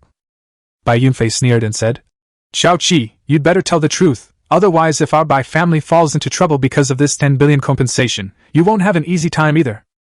Xiaoqi was so frightened that tears streamed down his face. He was just an ordinary servant. How could he possibly have the ability and opportunity to come into contact with such a forbidden drug as tears of nightmare? However, under Bai Yunfei's threats and pressure from his family elders, Xiaoqi was forced to admit that he knew about the tears of nightmare. A sinister glint flashed in Bai Yunfei's eyes as he coldly said, All of this was caused by you, Lin Yi. Since you made the Bai family pay the price, then I won't let you get away with it either. Since you've gone into hiding, I'll start by targeting the people around you. Lin Yi was engrossed in studying the drawings on the walls of the training ground, completely unaware of the outside world. His world shrank to this space full of challenges and self-transcendence. There was only a bed, a dining table, and those mysterious paintings on the wall. These simple yet practical facilities constitute his entire world in this special space. The smartphone malfunctioned, causing Lin Yi's perception of time to become blurred. He didn't know how many days and nights he had spent in this space full of challenges and self-transcendence. He just kept training and constantly pushing his limits. Cultivation after waking up. The food and water on the table seemed to be provided in an endless supply, requiring no effort on his part. This allowed him to devote all his energy to improving his martial arts skills. He studied those diagrams, trying to glean deeper insights from them. Until one day, while studying the 9th picture, he suddenly had an epiphany. He realized that the first 9 images were not isolated, but rather formed a complete unit designed to enhance muscle strength and body coordination. This discovery thrilled him, and he began to try to combine the action of the first picture with the essence of the 9th picture. This innovative combination makes his moves more fluid and powerful. His body seemed to transform into a precise machine, every movement was accurate, and every bit of strength was exerted to the fullest extent. The strength test showed an astonishing 6,378 kilograms, and the speed reached an even more impressive 748 meters per second. That day, Lin Yi was still engrossed in studying the 10th mysterious picture. His eyes were filled with intense focus, as if he were trying to memorize every tiny detail of the drawings. Suddenly, the system's voice broke the silence of the training ground. You were able to understand the profound meaning of the pictures on the wall, which means you have taken the first step in body tempering. Now you need to delve deeper into the secrets behind these images and how they resonate with the energy within you. Lin Yi was startled by the sudden sound, and his body tensed up instantly. He pondered for a moment, then asked the system, "Why haven't you responded for so long? Do you know where I am right now?" The system seemed somewhat confused and replied, "I don't know either. I was also severely interfered with when you were teleported. As for our current location, I cannot provide exact information. My main function is to assist you. As for the time, based on the time elapsed since I was interfered with, 13 days, 5 hours, 2 minutes, and 24 seconds have passed." Lin Yi frowned. "I need to find a way back to the original world as soon as possible. The smartphone isn't working, and my father is still alone in the hospital." The system responded, "Your primary task is to improve your strength. Only by becoming stronger can you survive in this unknown world and have a chance to find a way back to your original world." Lin Yi nodded. He knew the system was right, so he decided to focus on cultivation and improve his strength. He returned to the paintings and began to try to understand the deeper meaning behind each one. He closed his eyes and tried to feel the energy in the painting, attempting to find a way to resonate with it. The system instructed, "You need to focus your attention on the pictures and try to feel the energy they contain." Lin Yi nodded and began to concentrate, trying to feel the energy in the painting. He closed his eyes and tried to feel it with his heart. Just then, he suddenly felt a powerful energy surging out of the painting and into his body. He felt as if his body was filled with a powerful energy, and his consciousness began to become clear. He opened his eyes and saw that the lines in the drawing began to come alive, as if they had come to life. He felt as if he had entered a completely new world, a world full of energy. He began to follow the system's instructions, attempting to integrate this energy with his body and consciousness.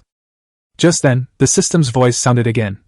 "You have taken the second step of body leap and can continue to comprehend the next diagram. Only by truly understanding and mastering the essence of energy can you go further and further on the path of cultivation." Chapter 42, Death Sentence. In a quiet ward at Donghai City Hospital, Lin Yi's father, Lin Xiangdong, lay quietly on the hospital bed, his face pale, but his eyes still revealed a hint of determination. The medical staff entered the room quietly, with gentle smiles on their faces, and asked softly, "Uncle Lin, how are you feeling today? I brought you your favorite apples." Lin Xiangdong smiled slightly, his voice filled with gratitude despite his weakness. "Thank you. I feel much better with you all here." He took the apple, took a small bite, and his eyes revealed his appreciation for life. Even in this difficult time, Zhang Chang did not forget Lin Yi's father. He would occasionally visit the elderly woman, bringing her fruit and nutritional supplements, trying to care for her in his own way. Every time he came, he would smile and say, "Uncle Lin, I've come to see you.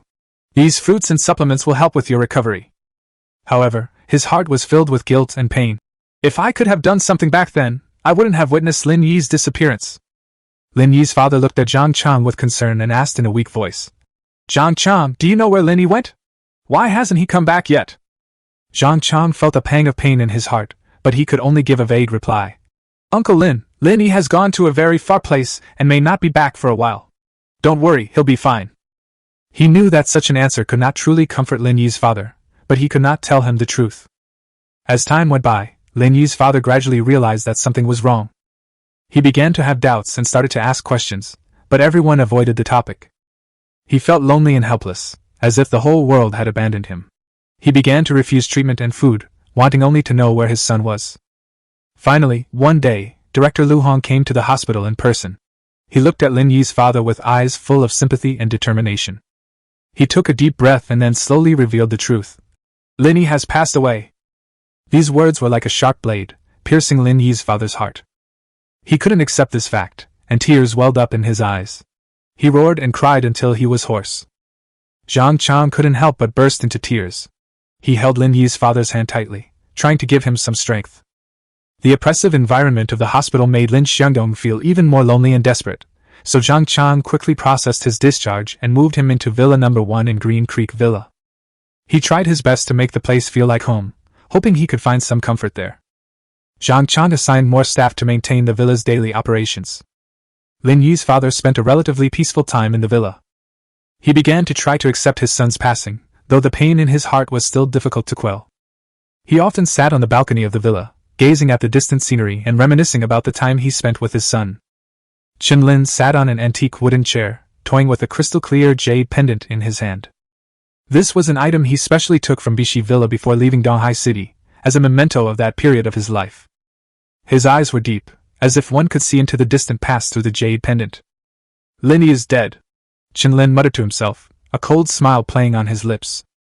He had already planted spies in Bishi Villa when he left Donghai City, closely monitoring Lin Yi's every move. However, after observing for a period of time, the scout discovered that apart from Lin Yi's father, Lin Yi had not appeared here. This disappointed him somewhat, but he did not completely give up. Finally, the scout overheard Zhang Chang, who had come to visit Lin Xiangdong, mentioning Lin Yi and saying that he had died in the Twilight Forest.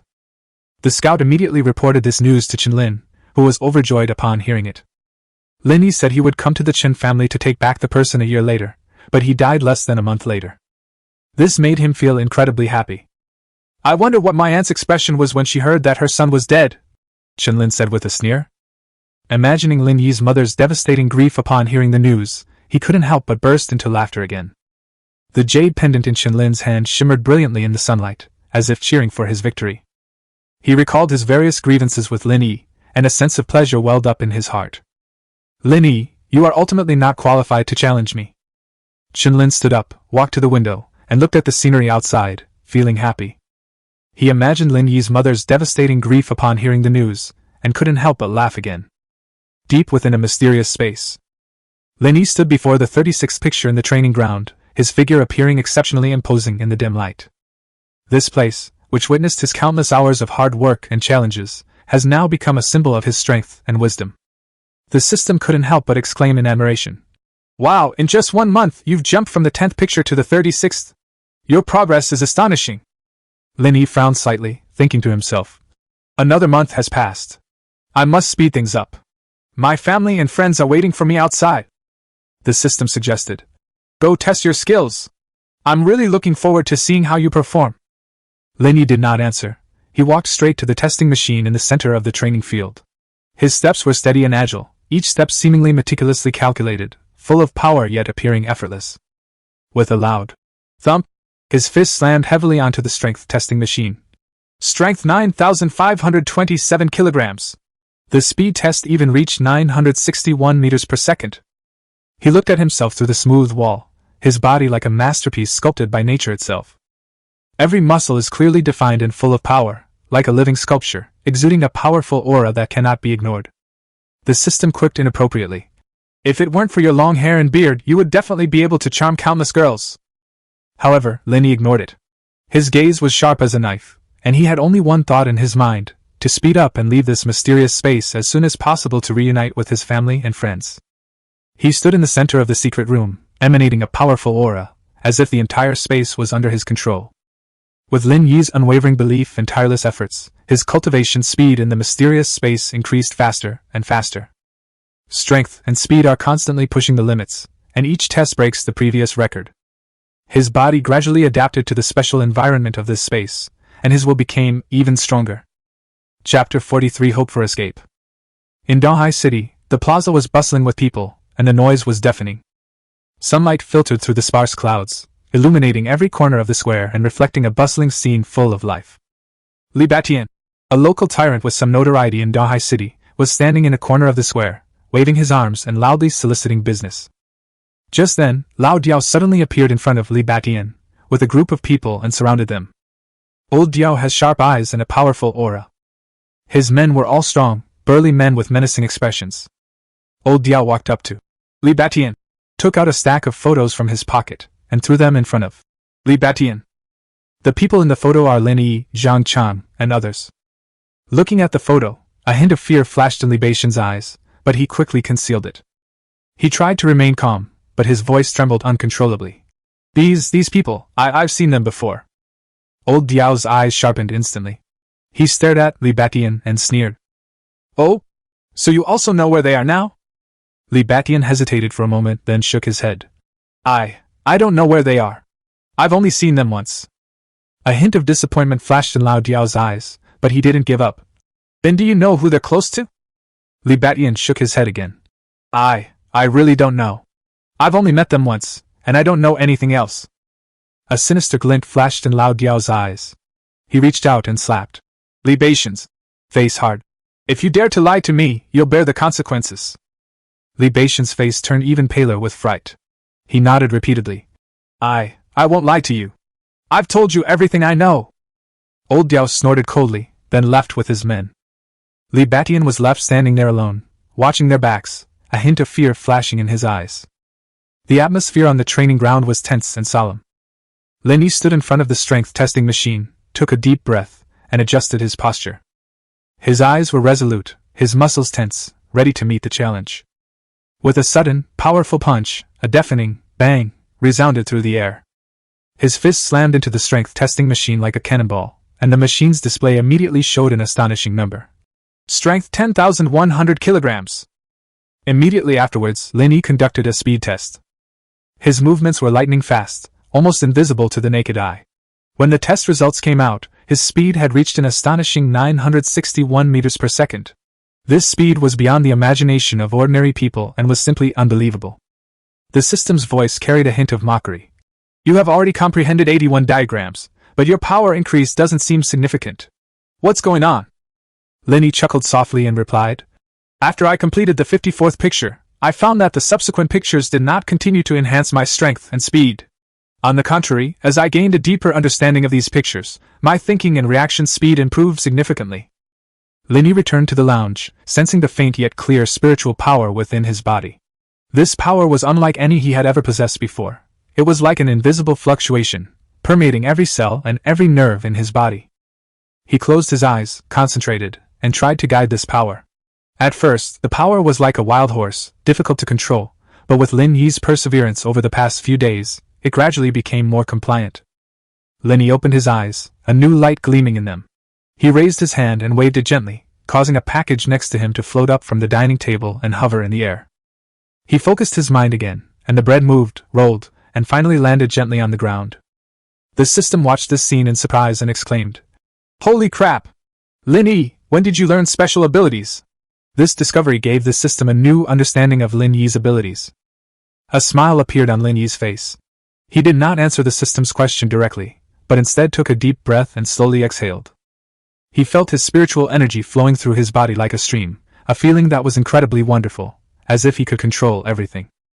Lin Yi sat quietly in the lounge for a while, feeling the surge of spiritual power within his body. He knew that although this force was weak, it had infinite potential. He decided to go to the training ground again to see if he could comprehend more patterns and further explore the mysteries of this power. As he stepped into the training ground, the patterns before him seemed to come alive, and a strong attraction drew him involuntarily toward one of them. That spiritual force seemed to be telling him that this pattern would be his new breakthrough.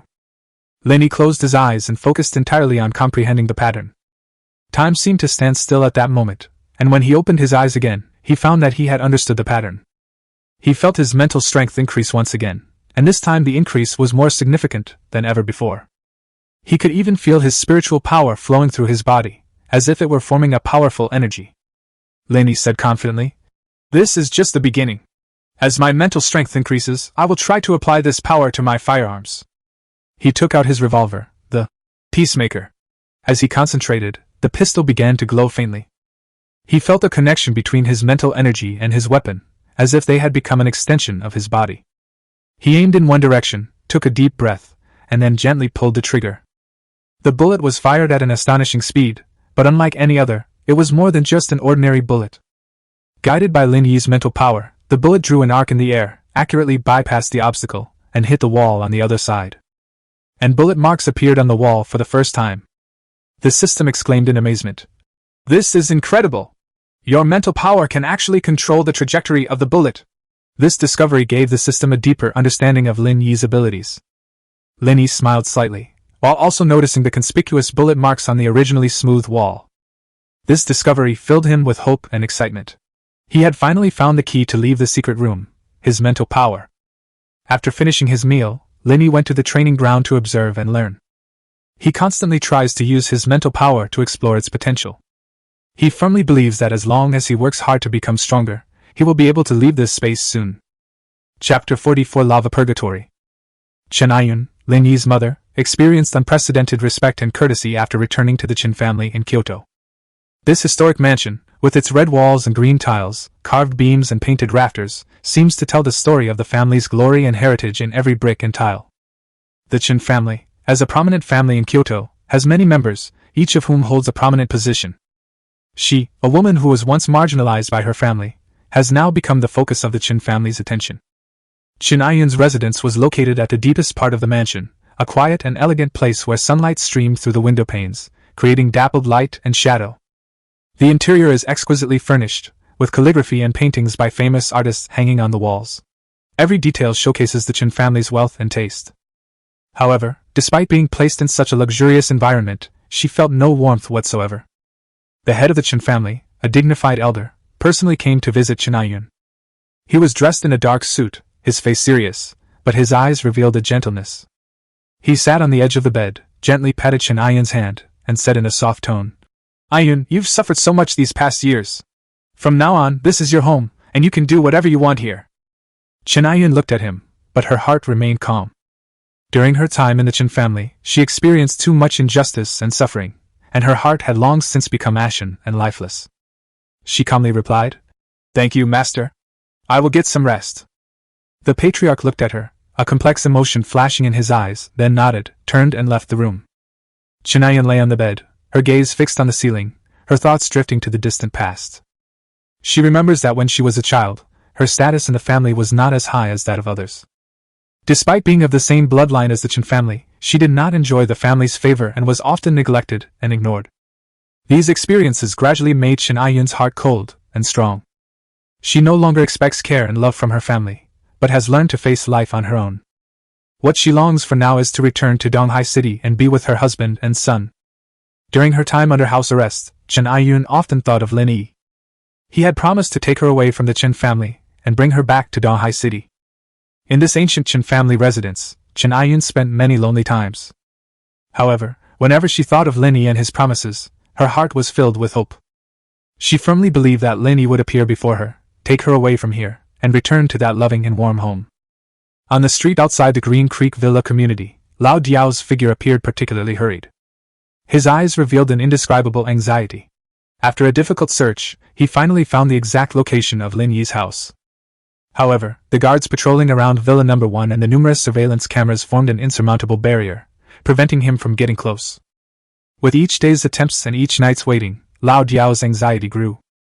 Just when he was about to give up, a suspicious-looking person caught his attention. This person showed unusual interest in Villa No. 1 and often lingered around the area. Lao Diao decided to follow this person, hoping to find a breakthrough. After carefully following him, he discovered that this person was not an ordinary security guard. By chance, Lao Diao managed to get close to the security guard. Under Lao Diao's coercion and enticement, the security guard finally revealed his true identity. He was actually a spy bribed by Chen Lin of the Qin family in Kyoto, responsible for monitoring Villa No. 1. A glint of light flashed in Lao Diao's eyes. If he could use this spy, he might be able to indirectly contact the Qin family in Kyoto, and even the Bai family might receive the Qin family's protection. He approached the scout and whispered, "Listen, I am from the Bai family of Donghai City. Our family has a great grudge against Lin Yi. I hope you can pass a message to Chen Lin, telling him that the Bai family is willing to pay a high price for information about Lin Yi's associates. A flicker of hesitation crossed the scout's eyes, but it was quickly replaced by greed. He nodded in agreement. Old Diao nodded in satisfaction. He took out a thick wad of cash from his pocket and handed it to the scout. "This is a reward for your hard work. There will be more after the job is done." The spy greedily took the money and quickly sent a message to Chen Lin. Upon receiving the message, Chen Lin wore a smug smile. He was originally planning how to take revenge on Lin Yi, but now with the support of the Bai family, his plan is even more perfect. He decided not to tell Chen Aiyun about Lin Yi's death for the time being. He wanted to use the power of the Bai family to completely sever all ties between Chen Aiyun and the outside world. In Chen Lin's living room, the lighting was dim, with only the spotlight illuminating his face, making him appear somewhat gloomy. He sat in his executive chair, tapping his fingers on the table as he pondered his next plan. "Li Ming, go and contact the Bai family immediately to confirm their sincerity and strength. Remember, we need true partners, not a family that only talks big," Chen Lin said to the man standing in front of him. Li Ming nodded, indicating that he understood. "Zhang Wei, go and gather more information about Zhang Chang and Meng Wanting. I need to know their weaknesses, their habits, everything about them. Only by understanding them can we deliver a fatal blow at the right time." Chen Lin then spoke to another man. Zhang Wei nodded. He was Chen Lin's intelligence chief and his right-hand man. Chen Lin watched his two trusted confidants leave the office, walked to the wine cabinet, and poured himself a glass of red wine. He gently swirled the wine in his glass, the red liquid shimmering alluringly under the light. He downed it in one gulp, savoring the exhilarating sensation of the alcohol burning within him. At this moment, Lin Yi was also in a state of burning pleasure. The training ground was now completely unrecognizable. This place used to be where he cultivated every day, but now it has become a purgatory of boiling lava. Only 10 images remained on the surrounding walls. The molten lava was rolling less than 10 meters below him, making a heart-pounding roar. Lin Yi stood in the center of the room, sweat dripping down his forehead. He took a deep breath and regulated his breathing. Lin Yi's gaze slowly swept over the 10 remaining pictures on the wall. As he began to decipher the 81st picture, the previous 81 began to disappear. The roar of the lava seemed to urge him on, and Lin Yi's gaze finally settled on the most recent picture. He closed his eyes, took a deep breath, and began to adjust his body according to the posture shown in the picture. He strived for perfection in every movement, because in this molten lava inferno, it seemed that any small mistake could have disastrous consequences. As Lin Yi moved, the surrounding air began to scorch, his sweat evaporated instantly, and his clothes clung tightly to his body. But he did not back down at all. Instead, he became even more focused. Just then, the magma below suddenly cracked open, and an even more ferocious burst of flames erupted, piercing through the ground and rushing straight towards Lin Yi. His eyes narrowed, and his body reacted instantly, charging towards the flames like a tiger descending a mountain. The moment the flames touched Lin Yi's body, he felt unprecedented pain, but this pain ignited his fighting spirit. He roared, gathering all his strength into a single point, and struck the flames fiercely. With a loud boom, the flames were forcefully dispersed by Lin Yi, and the martial arts arena returned to calm. Another image slowly faded away, and now only 9 remain on the radiant wall. Lin Yi stood still, panting heavily, as the training ground returned to its previous appearance. Lin Yi keenly sensed that his mental strength was slowly increasing. Chapter 45 Lin Yi returns. In the VIP ward of Donghai City Hospital, Mr. Lin Xiangdong lay on the hospital bed, where time seemed to stand still. Day after day, night after night, he spent countless lonely hours on this bed. His leg injury received meticulous treatment at the hospital, and now there are no visible signs of the injury. The doctor announced that his recovery is progressing well and there is no need to worry anymore. However, Lin Xiangdong's heart was shrouded in a dark cloud, with worry and unease constantly eroding him. His son, Lin Yi, has been missing since that day, as if he had vanished from the world. This longing is like a sharp knife, constantly cutting into his heart. Every day, Lin Xiangdong would have someone push him to the window, where he would sit in his wheelchair and stare blankly out the window. His eyes were filled with anticipation, hoping that familiar figure would suddenly appear in his sight, hoping that his son, whom he worried about so much, would return safely. Despite the medical staff's attentive care, and their warm smiles and greetings, Lin Xiangdong's heart remained restless. His heart felt as if it were being pulled by an invisible thread, the other end of which was his missing son, and his endless waiting and longing. On the training ground, Lin Yi gripped 2 shotguns tightly. Kiss of death. The pictures on the walls have now disappeared. He took a deep breath, adjusted his breathing rhythm, and slowly raised the shotgun in his hand. He began to concentrate, feeling the spiritual power surging within him, slowly pouring it into the weapon in his hand. As Lin Yi's spiritual power gradually coalesced, the kiss of death in his hand began to emit a faint light. The light was like the brightest star in the night sky. Though faint, it was tenacious. He gripped the shotgun tightly, feeling the power it transmitted. He aimed at the wall ahead and pulled the trigger. With a loud bang, the shotgun bullets shot towards the wall at extremely high speed. The light shone brightly, as if the entire training ground was shaken by the power of this spear. The bullet struck the wall accurately, and embedded itself deeply. Lin Yi didn't stop, firing shot after shot until the wall was riddled with bullet holes. At this moment, the bullet holes in the wall gleamed. Lin Yi put away his shotgun and walked to the wall. His eyes were fixed on the bullet hole when suddenly he noticed a line of text. "Congratulations on your successful physical advancement. Please proceed to the rest area to receive your reward." Lin Yi quickly returned to the lounge, which was now empty except for a simple platform. On the table was a flat plate, the same as before, and a sniper rifle.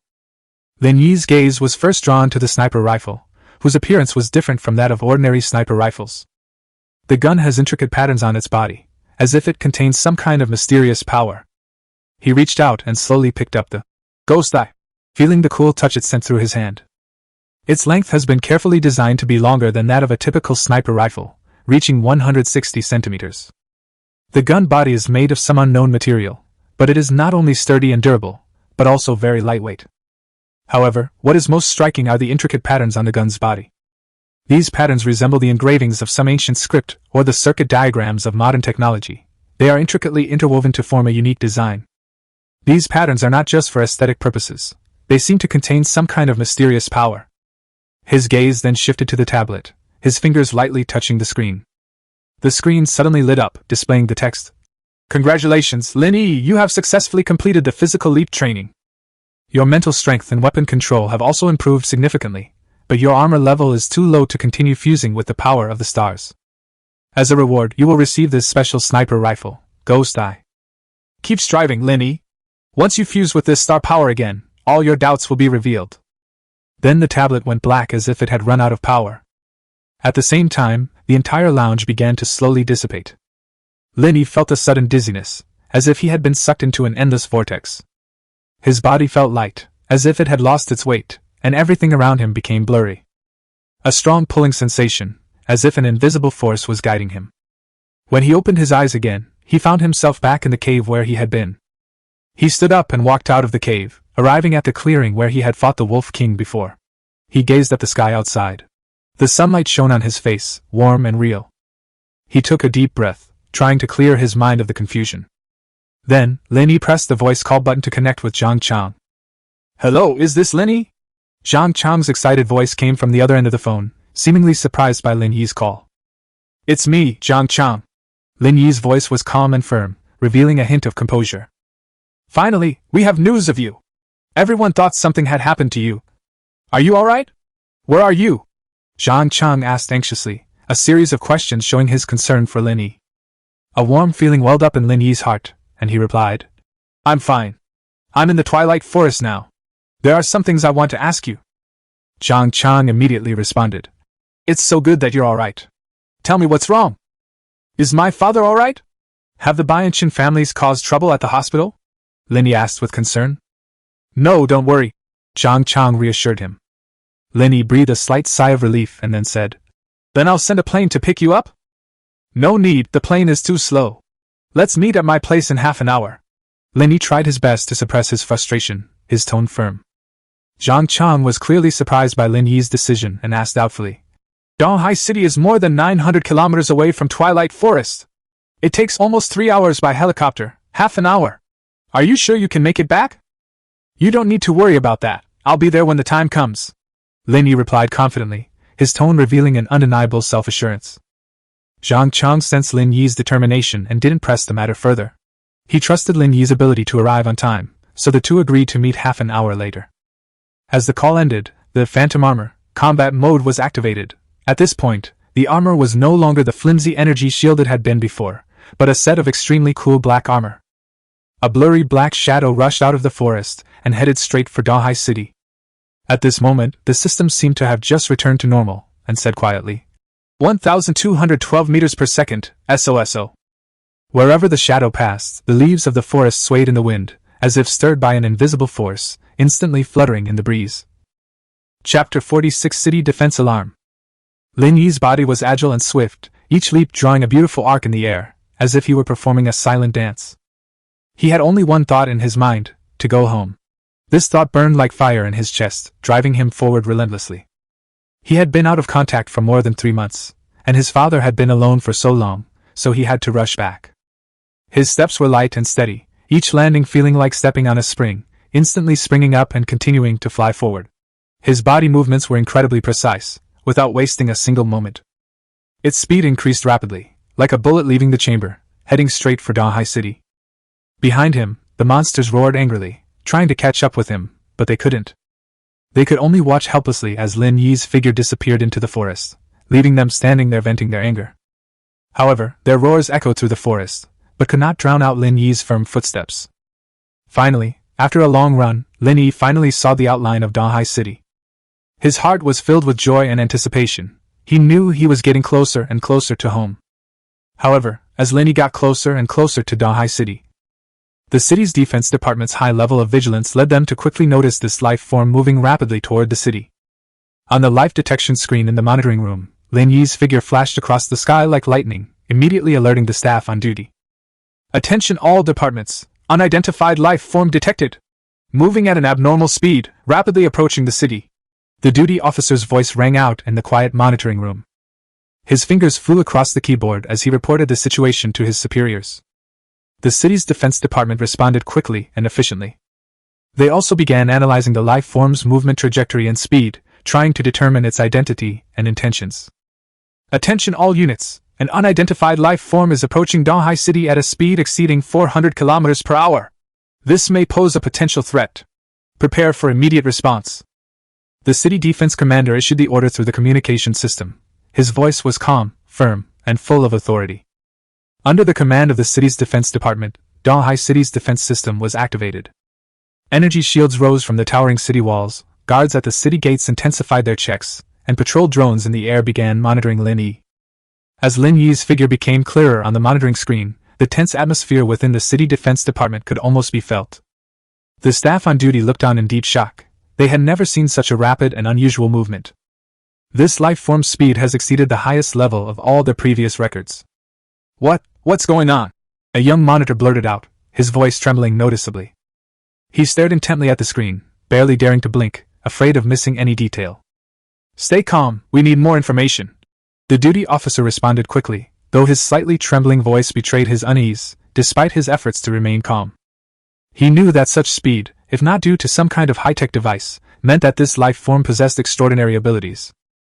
Inside the monitoring room, the sounds of keyboard typing and communication equipment mingled together, creating a tense yet orderly background noise. Everyone is busy in their own positions, analyzing data, transmitting information, and preparing to deal with any possible situation. The commander of the city defense department stood at the front of the monitoring room, his eyes sharp as an eagle's, staring intently at the rapidly moving dot of light on the screen. His heart was filled with doubt and vigilance, but he knew that now was not the time to panic. He took a deep breath, adjusted the position of the communicator, and issued a series of commands in a calm and firm voice. Attention all units, immediately enter Level 1 alert status. I repeat, Level 1 alert. An unidentified life form is rapidly approaching. We need more information to determine its nature and intentions. The drone team immediately conducted close-range reconnaissance while maintaining a safe distance. The city wall defense system is ready to activate. The energy shield is raised to its maximum. City gate guards strengthen checks. No suspicious persons or items are allowed to enter the city. With the commander's order, the entire city defense department began to operate like a sophisticated machine. The drone slowly approached Lin Yi, its camera locked tightly onto the figure tightly wrapped in black armor. Lin Yi seemed unaware of the approaching drone. His steps were firm and swift, heading towards the city with a clear objective. This is the Donghai City Defense Department. Please stop and state your identity and purpose. A synthesized voice came from the drone. Lin Yi paused slightly, then slowly turned his head, his gaze meeting the drone's camera directly through the visor of his armor. I am Lin Yi, a reserve member of the Professional Bureau, and I am preparing to go home. Lin Yi's voice was deep and powerful, coming through the speaker of his battle armor. The drone did not back down because of Lin Yi's answer. It continued to issue commands. You are approaching the city center and must verify your identity and undergo inspection. Please stop immediately, or we will take necessary measures. Lin Yi frowned deeply.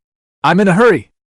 Then it suddenly accelerated and rushed directly towards the city wall at an astonishing speed. Inside the monitoring room, the eyes of the staff on duty almost popped out of their sockets.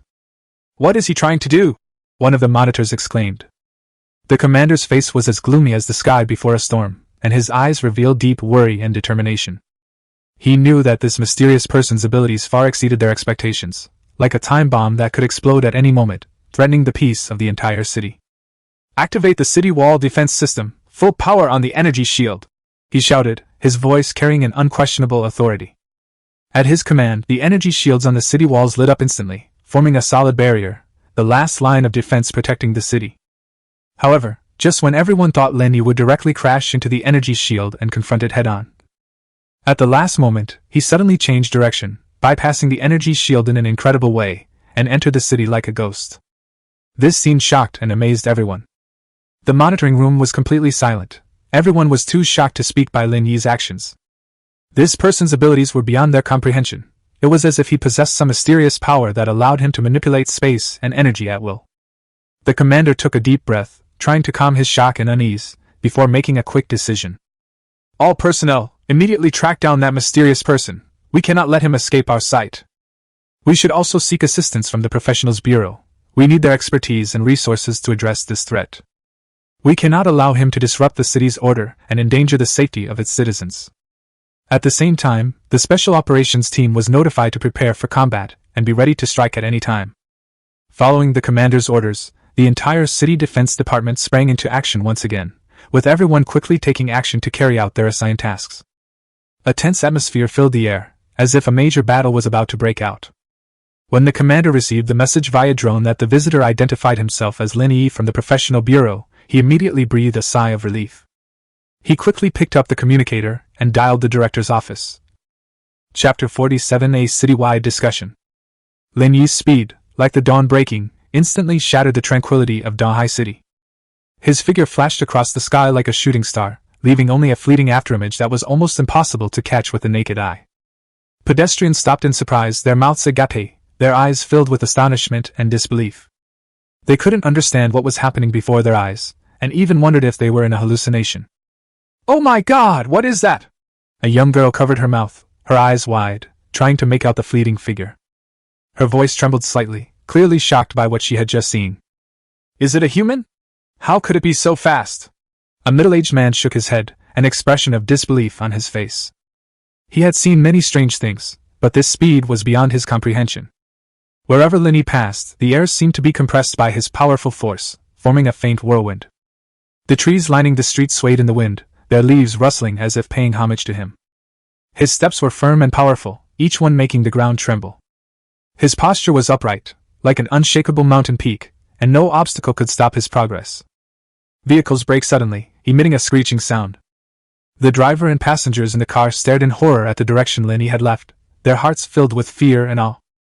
Because the car in front was still calming down, it did not move for a long time.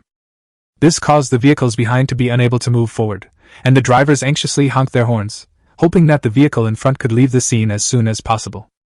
A tense atmosphere filled the streets as everyone speculated about the identity of the mysterious figure. When Lin Yi rushed home, he saw Zhang Chang waiting for him at the villa entrance. Zhang Chang also noticed Lin Yi, who was completely covered in armor. The black armor had smooth lines and was full of power. The armor's shoulders are slightly raised, creating a strong visual impact. The chest and abdomen are cleverly designed to protect the wearer's vital organs without hindering their flexibility of movement. The armor's arms and legs have taut lines that accentuate the wearer's muscular physique. The sides of the armor are decorated with silver patterns that shimmer with a mysterious luster under the light. Zhang Chang's face showed a shocked expression, and he asked as if possessed, "You're Lin Yi? Yeah, why don't you recognize me?" At the same time, he switched the phantom armor back to normal mode. Zhang Chang's eyes widened in disbelief. He couldn't believe that the black-armored warrior in front of him was the Lin Yi he knew. In his memory, Lin Yi had always been a low-key and reserved person, but the powerful aura emanating from him made him feel an unprecedented sense of oppression. "Lin Yi, how did you become like this?" Zhang Chang finally came to his senses and asked in a trembling voice. Lin Yi smiled slightly, his eyes revealing a hint of fatigue, but it was quickly replaced by determination. Things are complicated. I don't have time to explain right now. Is my dad alright? Is Wan Ting inside? Zhang Chang's voice carried a hint of comfort. Your dad is fine. He's waiting for you inside. Lin Yi nodded, finally feeling relieved. He looked at Zhang Chang, a hint of gratitude flashing in his eyes. Thank you, Zhang Chang. Zhang Chang shook his head and smiled, saying, We're brothers, saying thank you is too formal. Go inside and see your dad, he must be very worried about you. Lin Yi nodded and turned to walk towards the villa. He knew that what he needed to do most right now was to reassure his father, and let him know that he was alright. He pushed open the door to the villa and saw his father sitting on the sofa in the living room. When Lin Xiangdong saw a wild man enter, he was greatly surprised. But after careful examination, he recognized Lin Yi by his features and asked anxiously, Yi, are you alright? Lin Yi stepped forward and gave his father a reassuring smile. I'm fine, Dad. Don't worry. His father looked at him, a hint of doubt flashing in his eyes. He knew that Lin Yi must have gone through something he couldn't even imagine during this long period of time. But he also knew that now was not the time to ask those questions. He patted Lin Yi on the shoulder and said, It's good that you're alright, it's good that you're alright. Go take a shower, change your clothes, and then we'll eat. Lin Yi nodded and headed towards the bathroom. He definitely needed to clean himself up and get some rest. He turned on the tap, and hot water sprayed out from the showerhead, splashing onto him. He closed his eyes, letting the hot water wash over his body and wash away his fatigue. When he finished showering, shaved, changed his clothes, and came out, he saw that the table was already set with a sumptuous dinner. He knew that this was prepared for him by his father. He sat down and ate with his father. They didn't say much, but Lin Yi could sense that his father was telling him in this way that no matter what difficulties he encountered, he was not alone. After dinner, Lin Yi helped his father clear the table and then sat down with him on the sofa in the living room. They watched TV and chatted about trivial things. His smartphone suddenly rang, and the name of the career bureau chief appeared on the screen.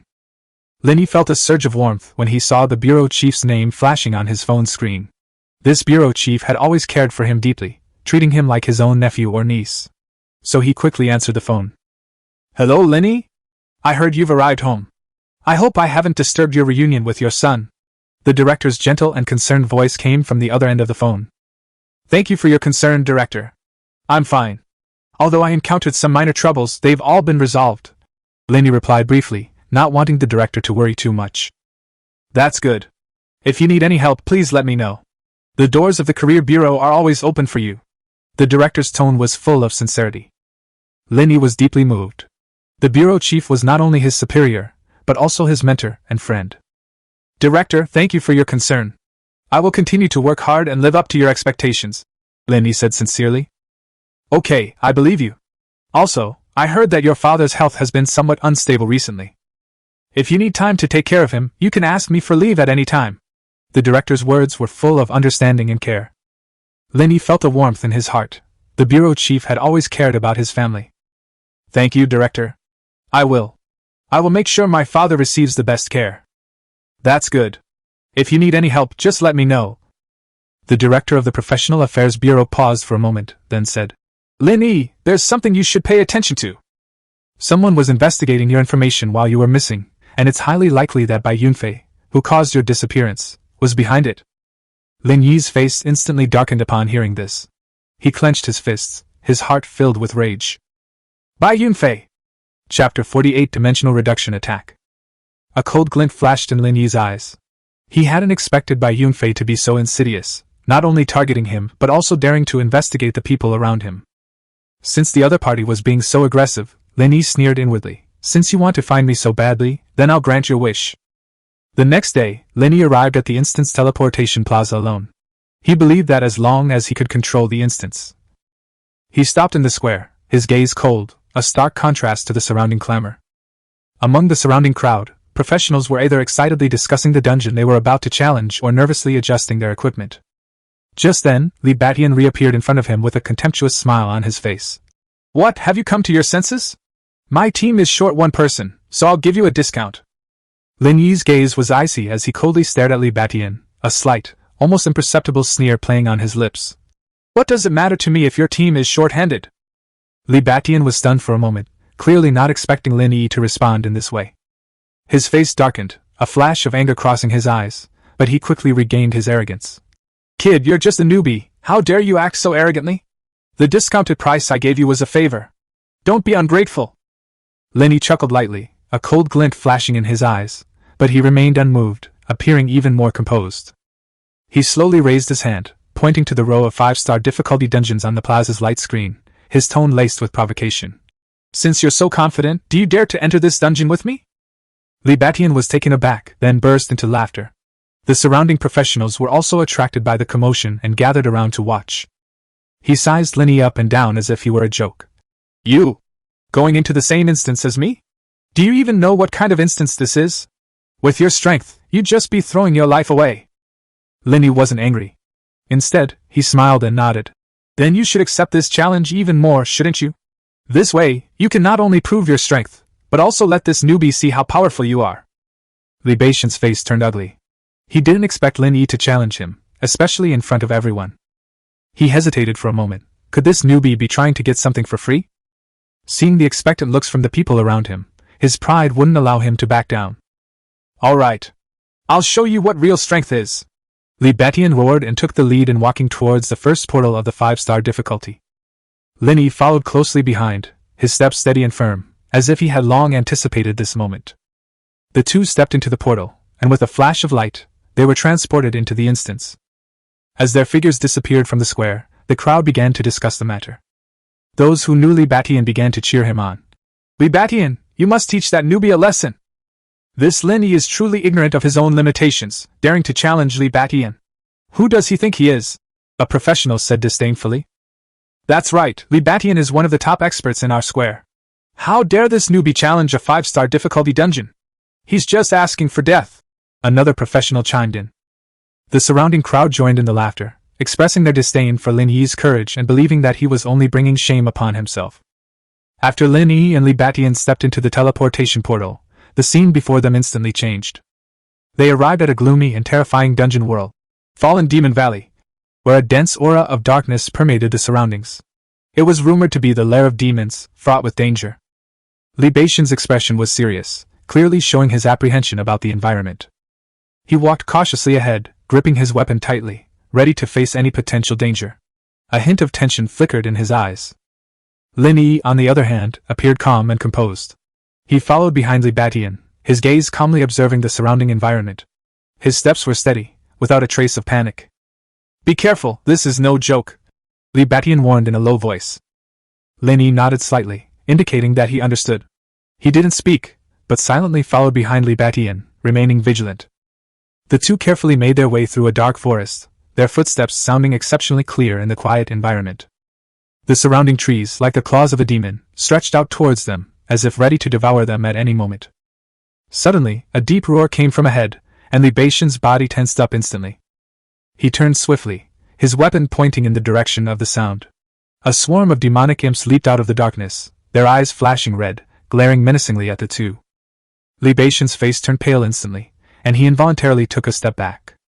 He looked at the group of devilish brats in front of him, a flicker of fear in his eyes. These demonic imps were numerous, each radiating a powerful aura. Their appearance made the already tense Li Batian even more timid. Lin Yi, however, remained unusually calm.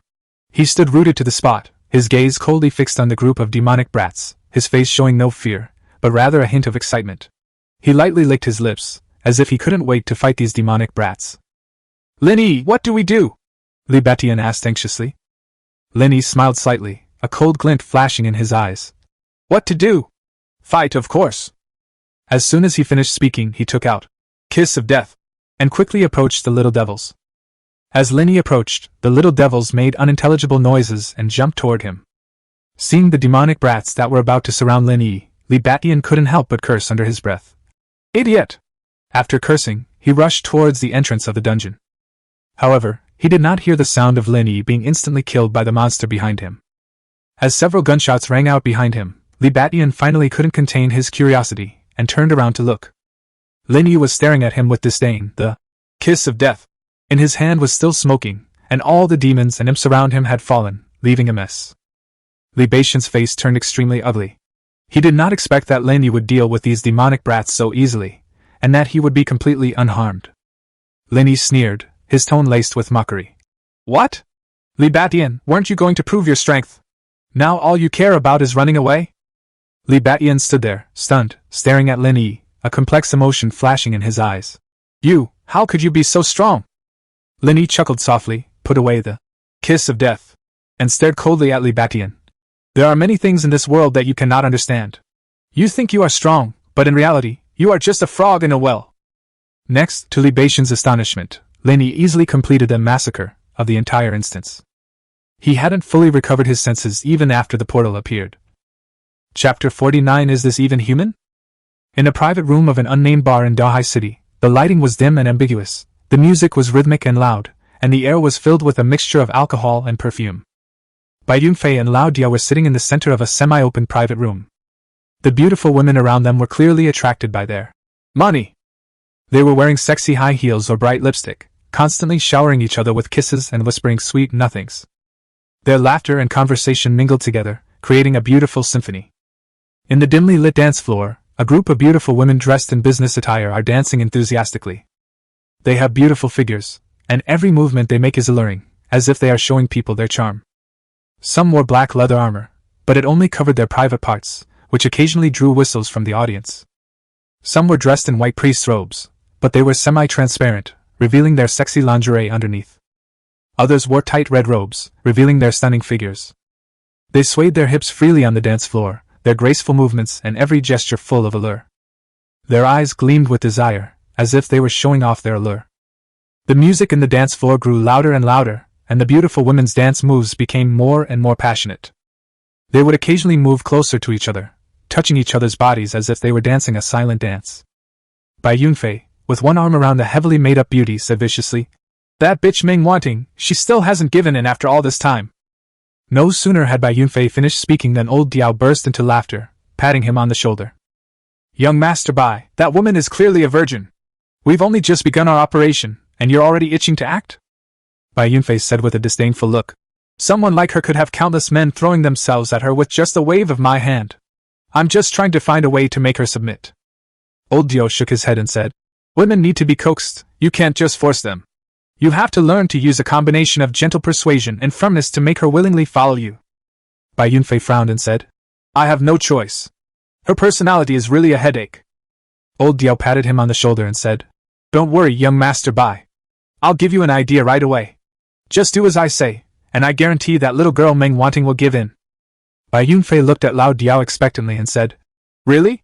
Tell me quickly, I want to hear your idea."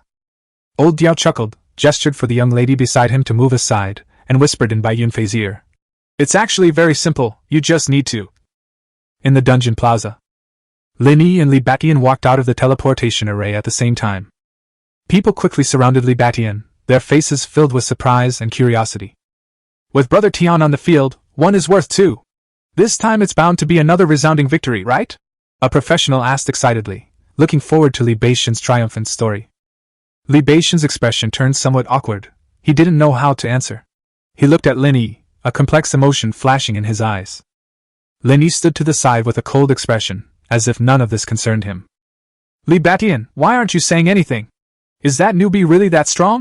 another professional asked curiously. Li Batian took a deep breath and finally said, "He is indeed very strong. I lost." As soon as he finished speaking, the surrounding crowd fell silent. They couldn't believe their ears.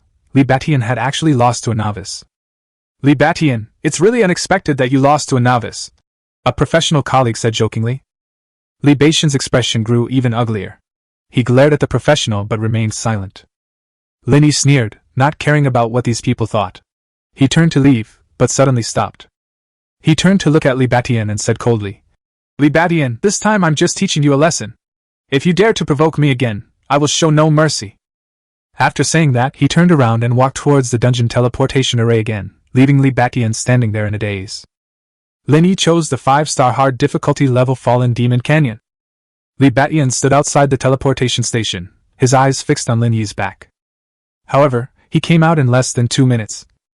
Then he selected the held difficulty level, went in again, and came out again after a little over a minute. "How is this possible?" Li Batian couldn't help but mutter to himself, his voice trembling slightly. Lin Yi was actually teleported out in such a short time and time again. However, he still underestimated Lin Yi's strength, and Lin Yi chose the even higher level. Tomb of Death. After Lin Yi entered the Tomb of Death alone, his figure appeared particularly lonely in the dim tomb. A sinister and terrifying atmosphere permeated the tomb, as if invisible ghosts were watching him from the shadows. He walked through the narrow passage, eerie sounds echoing in his ears, like the wails and cries of the dead. The walls of the tomb are covered with ancient runes and patterns, revealing a mysterious and evil power. As Lin Yi ventured deeper into the tomb, he felt a strong chill, as if icy tentacles were caressing his skin. Suddenly, a zombie burst out of the darkness, its eyes flashing green and disgusting drool hanging from its mouth. Lin Yi quickly raised his gun, and with a bang, the zombie's head was blown off. The zombie's body stiffened instantly, then collapsed to the ground like a crumbling statue with a dull thud. Blood and brain matter were splattered on the surrounding walls and floor, creating a horrific scene. The entire head was reduced to a mouth, along with the unfinished howl. As Lin Yi continued deeper into the tomb, he encountered even more zombies. They burst out of the darkness, baring their fangs and claws as they pounced on him. But Lin Yi was prepared. His marksmanship was impeccable, and every shot hit the zombie's head accurately. The zombies in the tomb seemed endless, but Lin Yi did not feel tired. Suddenly, a deep roar came from ahead. A gigantic skeletal monster appeared before Lin Yi, wielding a giant sword and exuding an aura of decay. Lin Yi dodged the monster's attack with a swift movement. He took a deep breath and focused his energy on the weapon in his hand. Suddenly, his weapon emitted a faint light, and a powerful energy surged within it. Lin Yi aimed at the skull monster's head and fired a shot. The light pierced the darkness and struck the monster's skull precisely. With a deafening explosion, the skeleton monster's body was instantly shattered, and bone fragments flew everywhere. The same action was taken. Lin Yi didn't even glance at the dropped equipment, and simply tossed it into his magic backpack. The moment Lin Yi reappeared in the dungeon plaza, Li Batian was so shocked that he almost dropped his stopwatch. 1 minute and 15 seconds! Is this even human? He exclaimed. Chapter 50. Bombing the Fish Pond? In the instant's plaza, Li Batian froze, his gaze fixed on the spot where Lin Yi had disappeared. His eyes were filled with shock and confusion, like a scientist who had suddenly encountered an inexplicable physical phenomenon. He never expected that Lin Yi would be able to emerge from the dungeon again in such a short time. It was simply unbelievable. Li Batian didn't bother picking up the stopwatch from the ground. He knew that the most important thing now was to check the dungeon completion time leaderboard as soon as possible to see if Lin Yi was just making things up. He quickly connected to his smartphone and expertly opened the leaderboard. On the screen, the leaderboard data was constantly being updated, but Li Batian's eyes were fixed on the screen, his heart filled with tension and anticipation. When he typed in, Fallen Demon Canyon, a striking name immediately caught his eye. Lin Yi, Gunner! Rank first in dungeon completion time. Li Batian's heart skipped a beat. He could hardly believe his eyes. On the leaderboard, Lin Yi is followed by a shocking number, 55 seconds. This is almost 5 minutes faster than the previous record. Li Batian felt a wave of dizziness. This achievement was something even the top experts in the country would find difficult to reach. He began to suspect that this, Lin Yi, might be the same person who had been casually entering and leaving the instance like a shop in a mall earlier. What's even more terrifying is that after checking the various difficulty levels of Fallen Demon Canyon, he found that it was number 1 on Hard, number 1 on Nightmare, and number 1 on Hell. For each difficulty level, Lin Yi ranked first with an absolute advantage, and kept the time to around 1 minute. Li Batian refused to believe that Lin Yi was Lin Yi. He simply couldn't connect the ordinary Lin Yi with this Lin Yi, who topped the rankings. However, the facts are undeniable. Li Batian was filled with doubt and shock. Undeterred, he searched the time ranking list of the Tomb of Death. In the Tomb of the Dead, on normal difficulty as expected, the first place is still Lin Yi, with a completion time of 54 seconds. So he deliberately stayed on the leaderboard at the hardest level, his brows furrowed, his eyes revealing a hint of resentment and curiosity. He was well aware of the difficulty of the Tomb of the Dead dungeon, especially the hard level, which deterred countless professionals. His eyes were glued to the screen, his heart pounding, as if he could hear his own breathing. Not long after, the leaderboard was refreshed, and his eyes widened instantly, his face showing an expression of disbelief. On the leaderboard for the hardest difficulty level, the number 1 spot is still held by Lin Yi, with a completion time of only 58 seconds. However, he wasn't the only one paying attention to the dungeon completion time rankings. Every time Lin Yi broke a record, it was like throwing a boulder into a calm lake, creating ripples. On the leaderboard of dungeon completion time, Lin Yi's name rose like a new star, abruptly and dazzlingly appearing in the starry sky of dungeon challenges. Those professionals who have long been immersed in copy research either bury themselves in data or painstakingly work on strategies.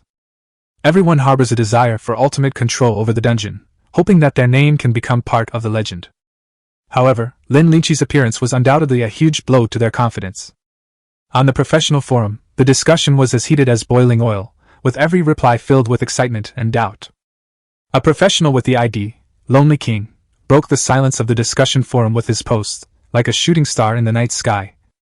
How did Lin Yi do that? He cleared the hell-level dungeon in less than a minute. Immediately afterwards, a professional who called himself a master of one-on-one combat replied, "Did he discover some technique that we haven't noticed? Or does he have some secret weapon that no one knows about?"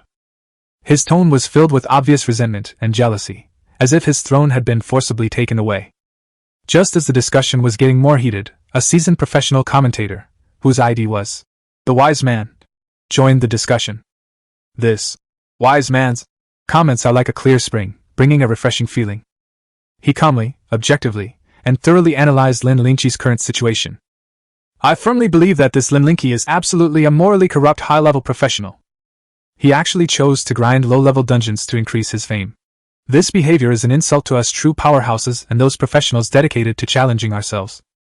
One could clearly sense a deep sense of disappointment in his words, as if he had witnessed the desecration of the sacred territory deep within his heart. His words were like a sharp knife, cutting through everyone's preconceived notions and causing other professionals to re-examine Lin Yi's behavior. As for the completion time of the beginner dungeon, they chose to ignore it.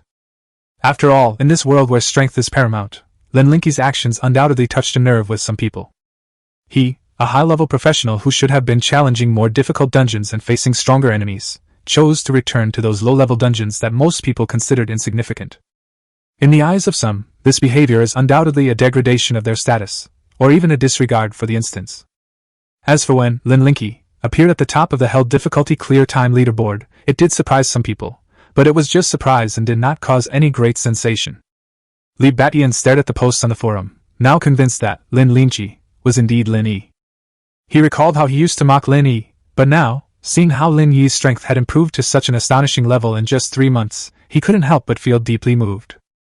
He once dreamed of traveling the world with a sword, and he also longed for his name to appear on the leaderboard.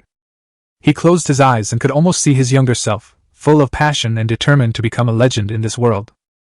However, he was filled with helplessness and disappointment, because he had once thought that as long as he led new players through dungeons every month, he could achieve his goal. It can both build up reputation and improve strength, and one day you will be able to stand at the pinnacle of the martial arts world. However, as time went on, he gradually discovered that the world was not so fair. Some people are born with strong backgrounds and resources, which allows them to easily gain more opportunities and advantages. Ordinary people like him, no matter how hard they try, will find it difficult to reach their level. At this moment, Lin Yi entered the nightmare level. Tomb of Death. Chapter 51 Hell Level Graveyard. Lin Yi stood at the entrance of the Tomb of Death, before which lay a dark tomb, with only faint light filtering through from afar. He took a deep breath, adjusted his equipment, and then stepped into the tomb. A chilling aura permeated the tomb. Lin Yi walked cautiously, wary of any potential dangers. Suddenly, a deep roar came from the darkness, and Lin Yi immediately stopped and listened intently. Whoosh! A giant skeleton suddenly burst out of the darkness, wielding a massive greatsword as it lunged at Lin Yi. Lin Yi swiftly dodged, simultaneously firing his shotgun at the skeleton. With a loud bang, the skeleton monster was hit by Lin Yi's shotgun and turned into a pile of bone fragments. A boss on normal difficulty has become a mere minion on hell difficulty? Lin Yi frowned. Lin Yi remained calm and collected, skillfully dodging the skeleton monster's attacks while simultaneously using his shotgun to destroy them one by one. His marksmanship was precise and powerful. Every shot accurately struck the skulls of the skeletons, utterly destroying them. As the battle progressed, Lin Yi gradually ventured deeper into the tomb and arrived at a massive underground palace. An even stronger aura of death permeated the palace. In the center of the palace, on a huge throne, sat a tall skeleton king whose entire body exuded a dark aura. Its eyes were cold and cruel as it looked at Lin Yi, as if mocking his insignificance. Lin Yi did not back down. He gripped the shotgun tightly and strode toward the Skeleton King. The Skeleton King slowly rose from its throne. Its skeleton was much larger than Lin Yi had expected, and every step it took caused the entire palace to tremble. Green flames burned in its eye sockets, seemingly able to see Lin Yi's every move, and in its hand it held a long-handled axe that was nearly 3 meters long. "Ignorant mortals, how dare you trespass into my domain? Today, you will turn to dust here." The Skeleton King's voice echoed like a deep abyss, filled with threat and the aura of death. Lin Yi was not swayed by its threat. He gripped the shotgun tightly, feeling the cold touch of the metal. The battle immediately broke out, with Lin Yi and the Skeleton King engaging in a fierce confrontation in the palace. Lin Yi moved nimbly and swiftly, constantly trying to hit the Skeleton King's head. However, the Skeleton King, with its immense strength and sturdy axe, tenaciously resisted Lin Yi's attacks. During the battle, Lin Yi constantly dodged the Skeleton King's deadly attacks, his figure moving through the palace like a ghost. Just as the Skeleton King was swinging his long-handled axe, preparing to launch a fierce attack on Lin Yi suddenly made an unexpected move. He abandoned his attack on the Skeleton King's head, and instead aimed at the Skeleton King's waist. Just as the Skeleton King's axe was about to fall, Lin Yi suddenly crouched down, avoiding the fatal attack. Then, he quickly stood up, and the shotgun in his hand spewed out scorching flames. The bullet struck the Skeleton King precisely in the waist, shattering his bones instantly. The Skeleton King let out a piercing scream, shaking the entire palace. However, this was not the end. Although severely injured, the Skeleton King did not fall. Enraged, it swung its long-handled axe and launched an even more ferocious attack on Lin Yi. Lin Yi dared not relax for a moment. He continued to nimbly dodge the Skeleton King's attacks while looking for the next opportunity to strike. Finally, after dodging the Skeleton King's attack once again, he quickly adjusted the angle of his shotgun and aimed at the Skeleton King's head. Then, he took a deep breath and pulled the trigger. The bullet shot out like lightning, striking the Skeleton King squarely in the head. This time, the Skeleton King's skull was completely shattered, and the green flames were extinguished. The Skeleton King finally fell, its body crashing onto the palace floor with a loud thud. Lin Yi stood beside it, panting heavily. As the Skeleton King's body dissipated, the following item remained on the ground, a two-handed sword. Lin Yi picked up the item and identified it. Titan's sword, purple quality! A hint of surprise flashed in Lin Yi's eyes. He hadn't expected to find two epic items in this dangerous tomb. Titan's sword, the blade is 2 meters long, and its broad, thick edge is a deep blue color, as if it contains some kind of mysterious power. The hilt was cast from an unknown metal and engraved with intricate patterns that appeared to be some kind of ancient script, exuding an ancient and solemn aura. If the Titan's sword were given to Zhang Chang, who possesses the power of the Titans, and he held the Titan's sword in one hand and an equally powerful two-handed sword in the other, the monsters would probably be unable to get close to him as he wielded the two swords. Lin Yi put the Titan's sword into his backpack. With a flash of white light, his figure disappeared at the dungeon's exit. As soon as he returned to the real world, his smartphone started ringing urgently. Lin Yi glanced at the screen and saw Zhang Chang's name displayed. He shook his head helplessly and answered the phone. "Bro, are you grinding the leaderboard in the dungeon? Why didn't you take me with you?" Zhang Chang's voice came through the microphone, full of complaint. "I'm only level 15 now, and that's only because Uncle Zhang and Uncle Lu helped me." Lin Yi rubbed his temples and explained. "I have some personal matters to attend to, so I don't have time to take you with me for the time being. But it's not as fun as when we leveled up together." Zhang Chang muttered unwillingly. "Have pity on me, brother Yi, big brother, my dear brother." Lin Yi sighed, opened his backpack, took a screenshot of the Titan's sword item information, and sent it to Zhang Chang. After seeing the screenshot, Zhang Chang immediately stopped complaining. But just a few seconds later, his voice rang out again, filled with excitement and anticipation. "Godfather, please accept my bow!" Carrot carrot! Zhang Chang shouted excitedly. "Where is Godfather? I'll come get the weapon right away, and then I'll take you to the Haiwa Hotel. I'll make sure you eat well, drink well, and have a great time today." Lin Yi couldn't help but chuckle. "Zhang Chang, that kid. What type do you want tonight? Mature woman? Lolita? Just name it, and I'll make sure you're satisfied." Zhang Chang continued, his tone full of anticipation. Seeing Zhang Chang start rambling on again, Lin Yi said helplessly, "In the dungeon plaza." "Okay, I'll be right there," Zhang Chang replied excitedly, then hung up the phone. When Lin Yi put the equipment he obtained from the dungeon up for auction, Zhang Chang rushed to the scene. He equipped the Titan's sword as soon as he got it. Sure enough, a person's aura needs clothing to set it off, and a professional's strength needs equipment to enhance it. John Chang struck several heroic poses and shouted excitedly, "Who else?" Just then, Li Batian walked up to Lin Yi and handed him a photo. Lin Yi took the photo, his gaze immediately freezing. "Where is he now?" Lin Yi asked angrily, his voice trembling. His hand unconsciously gripped the photo tightly, his knuckles turning pale from the excessive force. Chapter 52 Going to the Meeting Alone. In the photo, Lao Diao is embracing a woman whose expression is dazed, as if she is under the influence of some kind of drug. Old Diao wore a malicious smile, his eyes cunning and satisfied, like a fox that had just caught its prey. He held the woman tightly with one hand, while gently opening the car door with the other. Lin Yi's eyes immediately sharpened, like a sword drawn from its sheath. He asked coldly, "Li Batian, you'd better tell me honestly, what's the story behind this photo?" Li Batian appeared somewhat uneasy, his eyes darting around as if he were avoiding Lin Yi's gaze. He swallowed hard, his voice a little hoarse. "A few days ago, this person suddenly came to our door with a group of people. They were very aggressive and kept asking about you. So what did you tell them?" Lin Yi's voice was cold and stern. Li Batian swallowed hard, his voice a little hoarse. We've only met once, I know nothing about you, so I didn't say anything." Lin Yi's gaze softened slightly, but he remained vigilant. He said coldly, "Tell me, what exactly do they want? Why are they asking about me?"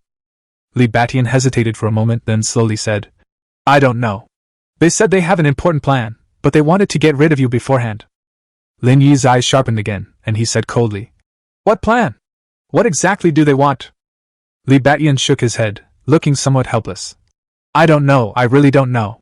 They didn't tell me the specific plan, they were just trying to find out about you." Lin Yi sneered, released Li Batian, and then turned and walked to the window. He gazed at the night outside the window, remained silent for a moment, and then slowly said, "It seems I need to meet these people in person. Li Batian, tell me where they are right now. Immediately." Without hesitation, Li Batian quickly contacted his underlings responsible for tracking him via his smartphone. He soon received the news and told Lin Yi. "Found it, brilliant night, a bar in the old industrial area in the east of the city." However, before he could finish speaking, Lin Yi was already completely covered in black armor. With a tremor of the ground, Lin Yi had vanished before his eyes. Li Batian's mouth dropped open in shock. "This armor, this speed, can these really be what a gunner should have?" Lin Yi's figure streaked across the night sky like a black lightning bolt. Dazzling Night. The name of this bar sounds both alluring and dangerous.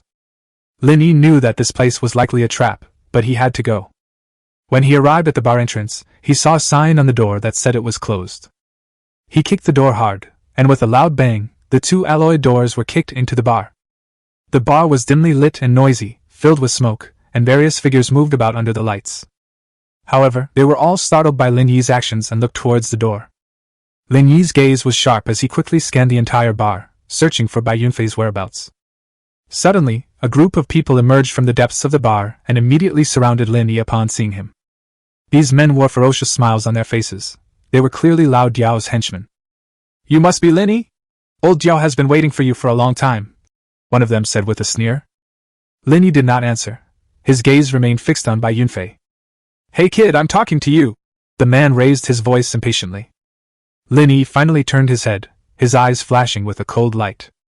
Without any further words, he threw a punch straight at the man's face. Before the man could react, Lin Yi punched him to the ground. Upon seeing this, the others exclaimed in surprise, as they had not expected Lin Yi to be so powerful. However, they did not back down. Instead, they pounced on Lin Yi even more fiercely. Lin Yi sneered. He nimbly dodged their attacks, and at the same time, he struck like the wind, knocking them all to the ground with a single punch. The others in the bar were stunned by the scene. They stared at Lin Yi with fear and awe in their eyes. However, at that moment, a cold voice came from deep within the bar. "Lin Yi, I didn't expect you to still be alive!" Lin Yi turned his head and saw a familiar figure. It was Lao Diao, a cunning smile on his face and an evil glint in his eyes. "Old Diao, why did you do this?" Lin Yi's voice was as cold as ice. Old Diao sneered viciously. "Why? Of course, it's to get the machine gun on your body, and the 10 billion in compensation you have to pay because of you." Lin Yi's eyes narrowed. He had long witnessed what the Bai family would do to him for the sake of the machine gun. But he didn't expect the Bai family to act so blatantly in Dahai City. He sneered, his eyes flashing with cold light, and said, "Old Diao, Do you think you can get the machine gun in compensation with your meager skills? Upon hearing this, Lao Diao's face darkened, but he was fully prepared. Lin Yi, don't think you can be arrogant in front of me just because you have some skills. Today, I'll show you who the real ruler of this city is. As soon as he finished speaking, several of Lao Diao's men rushed towards Lin Yi. Lin Yi's eyes turned cold, and he dodged their attack with a swift movement. Then he took out his pistol and shot them all down, one by one. Old Diao's expression changed drastically upon seeing this. He said coldly, Lin Yi, you dare to kill someone in the city. Now let me act on behalf of heaven. After saying that, he swayed and pounced on Lin Yi.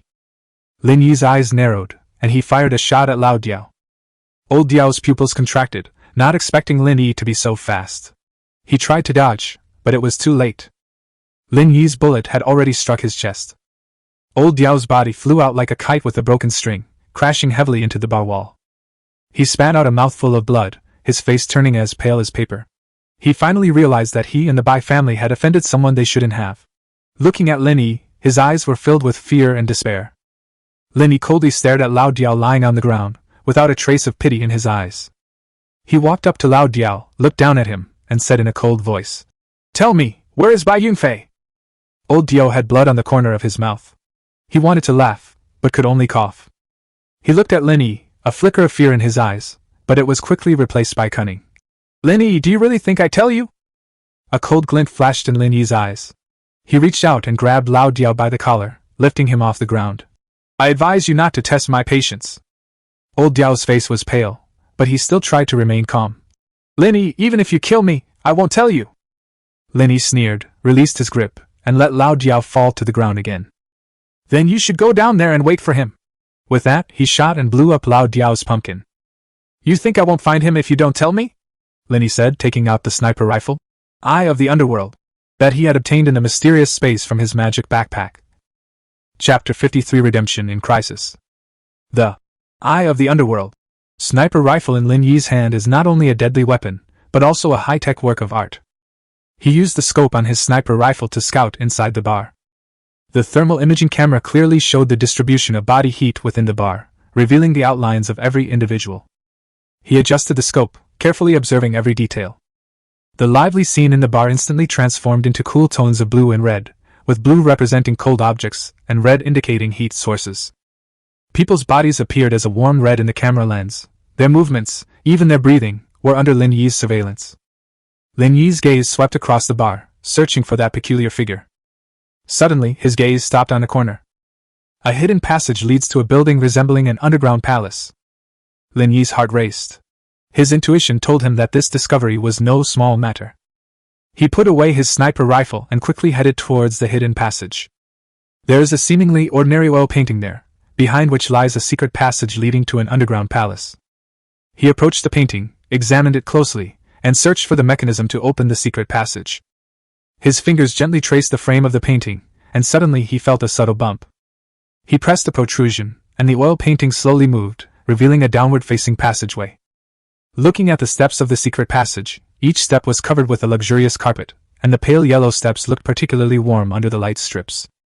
As the armor covered his entire body once more, he walked down. On the walls on both sides of the secret passage, photos of beautiful women flashed by like phantoms as he walked.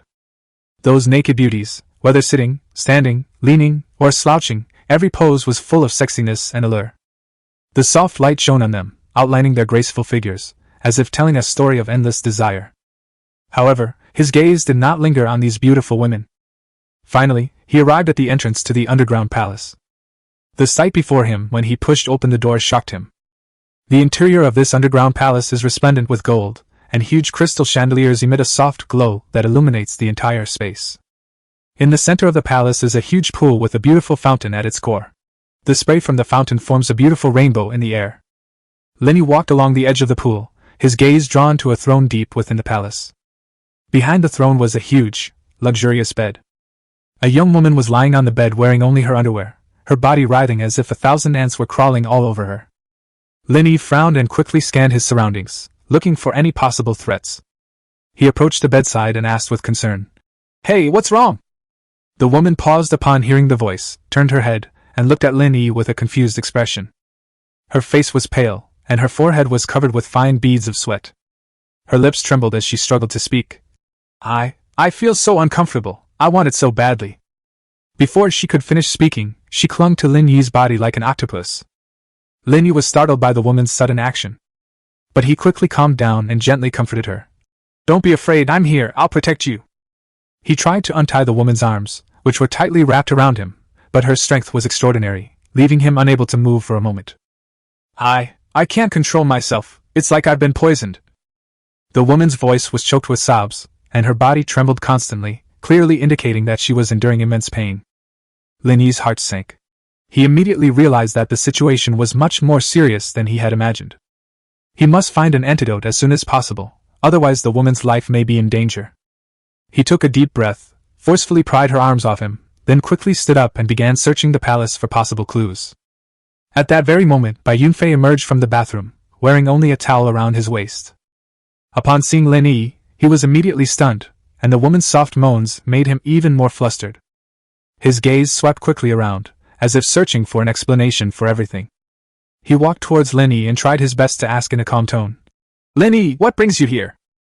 But his voice betrayed an undisguised tension and unease.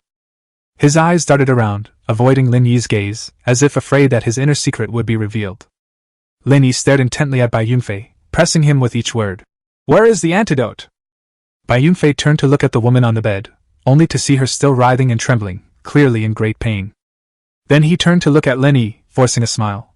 Lin Yi, this is a misunderstanding, I can explain. Lin Yi coldly stared at Bai Yunfei. Bai Yunfei, my patience is limited. Hand over the antidote. Otherwise. Suddenly, Bai Yunfei pulled his hand out from under the bath towel with lightning speed, and a pistol appeared in his hand. Lin Yi reacted quickly, immediately dodging to the side while reaching out to grab Bai Yunfei's wrist. Bai Yunfei, my patience has its limits. Lin Yi's voice was cold, his eyes sharp as knives. Bai Yunfei's face darkened, and he gripped his pistol tightly. Lin Yi, if you dare to hurt me, you'll never get the antidote. However, faced with Bai Yunfei's threat, Lin Yi could no longer tolerate it. In the blink of an eye, he snatched the pistol from his hand and pressed it against the root of his evil. With a series of heart-wrenching screams, Bai Yunfei fainted from the pain. Lin Yi then, thoughtfully, escorted him back to the bathroom. After doing all this, Lin Yi's gaze quickly swept across the palace. Suddenly, his gaze fell on a small wooden box. The wooden box was placed next to the throne and looked inconspicuous, but Lin Yi's intuition told him that it might be where the antidote was. He strode over, opened the wooden box, and inside was indeed a bottle of medicine and a note. The note was written in Japanese, which Lin Yi couldn't understand at all. Fortunately, smartphones have translation functions.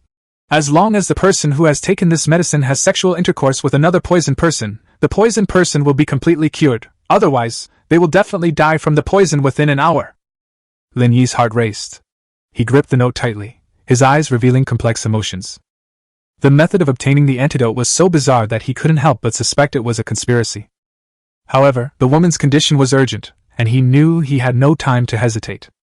He picked up the bottle of medicine and examined it closely. The liquid inside was clear and transparent, yet it emitted a strange fragrance. Lin Yi took a deep breath, trying to calm his inner turmoil. The woman's face was pale and her breathing was weak, clearly indicating that the poison had become more severe. Lin Yi didn't have time to think too much. He quickly went to the woman's side, gently lifted her head, and slowly poured the medicine into her mouth. The medicine slid down her throat, and a look of pain appeared on her face, but soon her breathing seemed to become more even.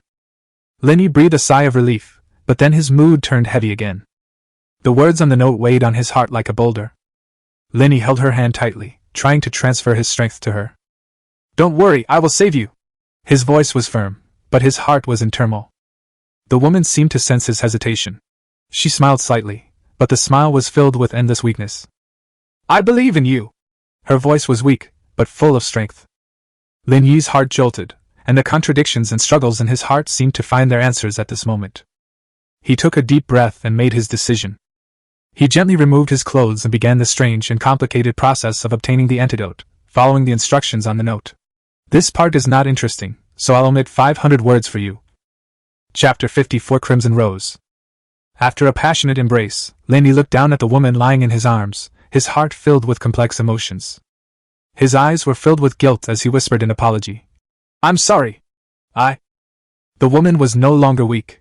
She shook her head and gently stroked Lin Yi's face. she said softly.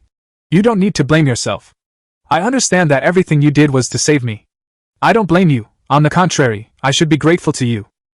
After saying that, he showed off his smartphone. I've already given myself to you. It's not too much to ask to add you as a friend, is it? When Lin Yi revealed his ID, Meng Wanting was visibly taken aback. You're Lin Yi? I'm Meng Wanting. After saying that, he sent Lin Yi a smiley face. Looking at the smiling emoji that popped up on the screen, Lin Yi felt a complex mix of emotions. He looked up and his gaze met Meng Wanting's. Both of their eyes revealed an indescribable emotion. Lin Yi smiled slightly and replied, So you are Meng Wanting. I never expected that we would meet in this way. Meng Wanting smiled, a gentle light shining in her eyes. Yes, the arrangement of fate is truly wondrous. Perhaps this is destiny. After saying that, she took the initiative to kiss Lin Yi's lips, and their heartbeats echoed in the quiet room. As the kiss deepened, Lin Yi's hand unconsciously slid down Meng Wanting's waist. The sensation was like an electric current, causing Meng Wanting's body to tremble slightly involuntarily. In that moment, they seemed to become one, their emotions communicating silently, without the need for words. With just one gesture, you can make the other person understand your feelings. This is a deep understanding, an understanding that cannot be expressed in words. Meng Wanting's body swayed in the breeze like a blooming flower. Their breathing became more and more rapid. As time went on, they eventually stopped. Lin Yi gently stroked Meng Wanting's cheek, his eyes filled with tenderness. Meng Wanting rested her head on Lin Yi's chest, listening to his heartbeat and feeling his warmth. The rose on the bed sheet grew even more vibrant between them, like a flower that would never fade, forever blooming in their hearts. Afterwards, they each put on their own clothes and left the luxurious underground palace. When Lin Yi and Meng Wanting walked back to the bar lobby, the scene before them made them slightly stunned. Through the bar's window, the flashing police lights outside looked particularly glaring in the night. Police officers were busy moving around inside the bar, some collecting evidence and others questioning witnesses. An officer noticed them and came over to ask, Are you witnesses here? Can you tell us what happened? Lin Yi glanced at Meng Wanting, then turned to the police officer and calmly admitted, The people here were all killed by me. There's another secret room inside. I've kept the leader alive. He's still lying in the bathroom. If there's enough time, we might be able to save him. The officer was clearly not expected to receive such an answer. He paused for a moment, then quickly took out handcuffs, preparing to arrest Lin Yi. When Meng Wanting saw the officer take out handcuffs, she immediately stepped forward nervously and said urgently, Officer, please let me explain. It's not what you think. Lin Yi, he was acting in self-defense. The officer frowned, his gaze shifting back and forth between Lin Yi and Meng Wanting, clearly weighing the credibility of their words. Meng Wanting continued, I was kidnapped and brought here by gang members who tried to harm me. Lin Yi had no choice but to fight back in order to save me. The officer's expression softened slightly. He glanced at Meng Wanting, then turned to Lin Yi. Is what she said true? Lin Yi nodded slightly and calmly replied, What she said is true. I'm from the professional bureau, and tonight's operation is to dismantle this hideout. A hint of surprise flashed in the officer's eyes. He clearly hadn't expected the matter to involve such a significant background. Lin Yi continued, I understand that my actions may cause some misunderstandings, but I assure you that everything I have done is to uphold justice and protect the innocent. Meng Wanting quickly added, I can testify that Lin Yi did this to save me. He's a good person and shouldn't be punished. The officer carefully observed them, then put away the handcuffs. All right, I'll report this to headquarters and won't take any action against you for now. But you need to come with us to the police station to give a detailed statement. Lin Yi and Meng Wanting exchanged a glance, then nodded, and led by the police, they left the bar. Night had fallen, and the streets were rather deserted, with only a few taxis occasionally passing by. As soon as they got into the police car, it started up quickly and sped off toward the police station. On the other side of the city, in a dimly lit room, the curtains were drawn, and only the faint light from the computer screen illuminated a corner of the room. A mysterious figure sat in front of the computer, his face hidden in the shadows, only his sharp eyes gleaming coldly in the light of the screen. The scene of Lin Yi and Meng Wanting leaving the bar was clearly displayed on the computer screen. The figure let out a cold laugh, the sound echoing in the empty room, carrying an ominous aura. He quickly typed a few keys on the keyboard, and the image on the screen immediately changed. In the new footage, a middle-aged man in a black suit is standing in front of a huge floor-to-ceiling window, his back to the camera, quietly gazing at the night view outside. The city lights flickered in his eyes, reflecting his complex inner world. Mr. Bai, the mysterious figure said coldly, his voice devoid of any emotion. It seems our plan has encountered some unexpected problems. The man by the window slowly turned around, a sinister smile on his face that sent chills down one's spine. An accident? His voice was deep and powerful. In this world, there are no surprises. It's just that some people always like to think they're clever. He slowly walked to the computer, his gaze sharp as a knife. He stared at the screen, a cold glint in his eyes. Lin Yi, you think you've won? His voice carried a hint of sarcasm. Unfortunately, you've only just entered the initial stage of the game. He sneered, then typed a few more times on the keyboard, and the screen switched again. This time, a huge warehouse appeared in the footage, filled with goods. This game has only just begun, the man said coldly, his voice carrying an undeniable authority. Then, he turned and left the room, leaving the mysterious figure alone in front of the computer, continuing his surveillance work. Chapter 55: The Oath Before Promotion. In the police car, Lin Yi's smartphone suddenly rang, showing a call from the director of the professional bureau. He took a deep breath and tried to keep his tone calm. Hello, Chief. The chief's voice was serious and urgent. Lin Yi, I just learned about your situation. You performed exceptionally well. Are you on your way to the police station now? Yes, Director, Lin Yi replied. The director paused, seemingly composing himself, before saying, Lin Yi, are you aware of your ranking on the dungeon completion time leaderboard? Lin Yi was taken aback. I haven't seen it, what's wrong? The director's voice was filled with surprise. You didn't know? Your time broke many records, a full 5 minutes faster than before. That's incredible, how did you do it? Lin Yi shrugged easily. That's just normal procedure. The director was not satisfied with this and said in a serious tone. Lin Yi, you have broken multiple records in the history of copying, which cannot be explained by simple normal operation. Lin Yi remained silent for a moment. Clearly, his speed at the city gate and through the city had caused great shock, but he did not want to talk too much about his abilities. He preferred to prove himself with his strength. The director continued, Your performance has been outstanding, and I have decided to promote you to a full-time position in the professional bureau. Lin Yi's heart skipped a beat, and he said firmly, Thank you, Director. The chief breathed a slight sigh of relief. As for the police station, I will personally explain, and it will be resolved soon. The director then changed the subject. By the way, your record-breaking achievement has already caused a stir online, and I will arrange for someone to handle the media situation. You don't need to worry about external pressure, just focus on doing your own thing. Lin Yi felt a warmth in his heart.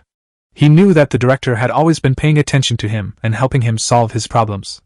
Director, I will. The director nodded in satisfaction. Good, I look forward to your outstanding performance in your new position. Come to the bureau tomorrow morning, and we will hold a brief promotion ceremony for you.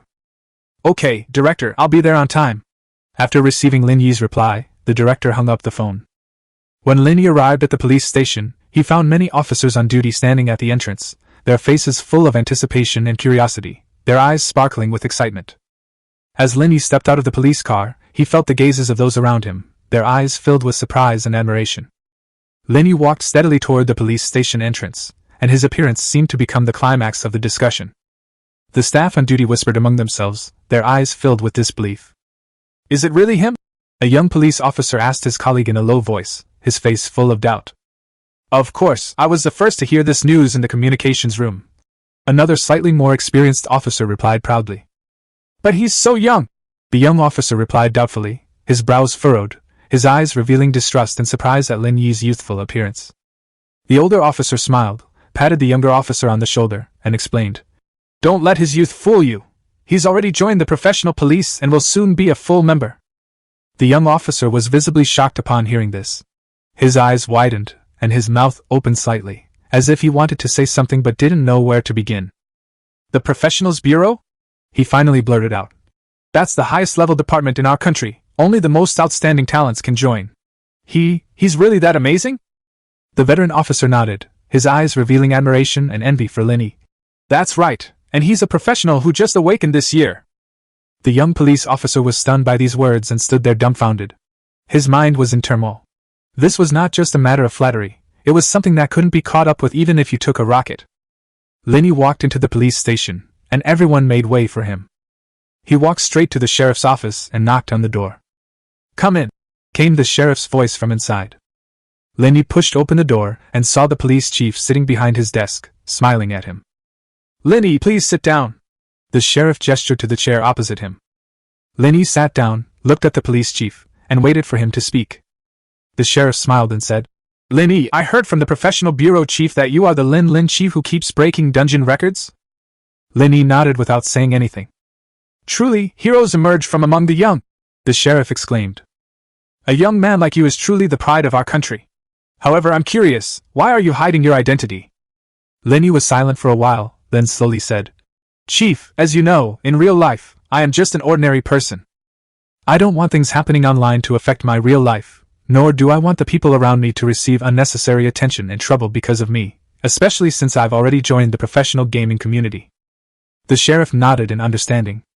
He tapped the table lightly, pondered for a moment, and then said, I understand your concerns, Lin Yi. In this era, it is indeed necessary to handle things with caution. After briefly inquiring about what had happened that night, the sheriff let Lin Yi and the others leave. On the way back, Lin Yi and Meng Wanting sat in the same police car, both of them somewhat silent. Lin Yi sat in the police car, his gaze fixed on the street outside the window. His feelings were complicated, his thoughts were racing. He never imagined that he would have his first woman under such circumstances. Meng Wanting, standing beside him, remained silent, seemingly deep in thought. Lin Yi glanced at her furtively, a feeling of guilt welling up inside him. He took a deep breath, trying to calm his turbulent emotions. He turned to look at Meng Wanting and whispered, Wanting, I'm sorry. Meng Wanting suddenly raised her head, looked at Lin Yi, and smiled slightly. Brother Yi, don't say that, I did it voluntarily. Lin Yi's heart stirred. He looked at Meng Wanting deeply, and then slowly said, Wanting, be my girlfriend. Meng Wanting was taken aback. She hadn't expected Lin Yi to make this request at this moment. Her heart raced, and a blush rose to her cheeks. Meng Wanting hesitated for a moment, then smiled and said, I do. Hearing this, Lin Yi felt a surge of joy. He held Meng Wanting's hand tightly, feeling her warmth and determination. Thank you, Wanting, Lin Yi said affectionately. I will love you and protect you with my life. Meng Wanting smiled slightly, her eyes sparkling with happiness. She leaned on Lin Yi's shoulder, feeling his warmth and sense of security. The two sat quietly in the police car, enjoying each other's company. Before parting, Lin Yi gently held Meng Wanting's hand, looked into her eyes, and smiled as he said, Wanting, I have a promotion ceremony tomorrow, and I would like to invite you to attend. Upon hearing this, Meng Wanting's eyes flashed with surprise, and she smiled and said, Really? That's great, I'll definitely go. Lin Yi smiled and nodded, then said, See you tomorrow. Meng Wanting smiled and nodded, then turned and left. Lin Yi watched her retreating figure, his heart filled with happiness. Chapter 56: The Miracle of the Professional Game. The morning sunlight peeked through the sparse clouds and spilled onto the busy streets, adding a touch of soft color to this bustling city. When Lin Yi and Meng Wanting arrived at the entrance of the professional bureau, they were surprised to find Lin Yi's instructor, Li Gang, standing there, waiting for the gate to open. Li Gang was a burly man with a serious expression, and a hint of barely perceptible anxiety in his eyes. His hands were clenched tightly, as if he were thinking about something important. Lin Yi pulled Meng Wanting forward. Li Gang looked up and, when he saw Lin Yi, a hint of surprise flashed in his eyes. Lin Yi, you're finally back! Li Gang's voice trembled slightly as he strode quickly toward Lin Yi, his imposing figure standing out prominently in the morning sunlight. Looking at Li Gang, Lin Yi felt a surge of warmth in his heart. Li Gang's seriousness and meticulousness had always been a model for Lin Yi. Now, the concern in this strong man's eyes deeply moved Lin Yi. Instructor, I'm back. Lin Yi's voice was calm and firm as he looked at Li Gang. Looking at Lin Yi, Li Gang felt a huge weight lifted from his heart. His resolute eyes and calm demeanor finally put Li Gang at ease.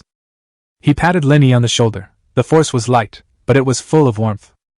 It's good that you're back. It's good that you're back. Li Gang repeated this sentence, as if comforting himself and Lin Yi. Li Gang glanced at Meng Wanting beside Lin Yi, his eyes asking with a hint of inquiry. And who is this? Lin Yi smiled and introduced. This is Meng Wanting, my fiancée. When Meng Wanting heard Lin Yi introduce herself like this, a faint blush appeared on her face. Her eyes sparkled with shyness and joy, and the corners of her mouth turned up slightly, revealing a gentle and happy smile. She lowered her head slightly, her long hair cascading down like a waterfall, obscuring half of her face and adding to her shyness. Her heart raced, feeling as if a herd of deer were leaping through her chest. She quietly tightened her grip on Lin Yi's hand, feeling his warmth and determination. Hello, instructor. Meng Wanting's voice was soft and sweet. She raised her head, her eyes filled with respect and curiosity. Li Gang looked at Meng Wanting, a hint of admiration flashing in his eyes. He smiled and nodded, then turned to Lin Yi, his tone slightly teasing. Lin Yi, you're really lucky to have found such a wonderful fiancé. Lin Yi smiled but didn't answer. He simply held Meng Wanting's hand tightly, as if declaring their happiness to the whole world. At that moment, the doors of the professional bureau slowly opened, and a breath of fresh air rushed in. Sunlight streamed through the door, illuminating their faces. Because Meng Wanting was a family member brought by Lin Yi, Li Gang vouched for her, and they entered the professional bureau together. The hall of the professional bureau was spacious and bright, bustling with people and filled with a cacophony of sounds, making it somewhat noisy. Meng Wanting followed closely behind Lin Yi and Li Gang, curiously observing everything around her.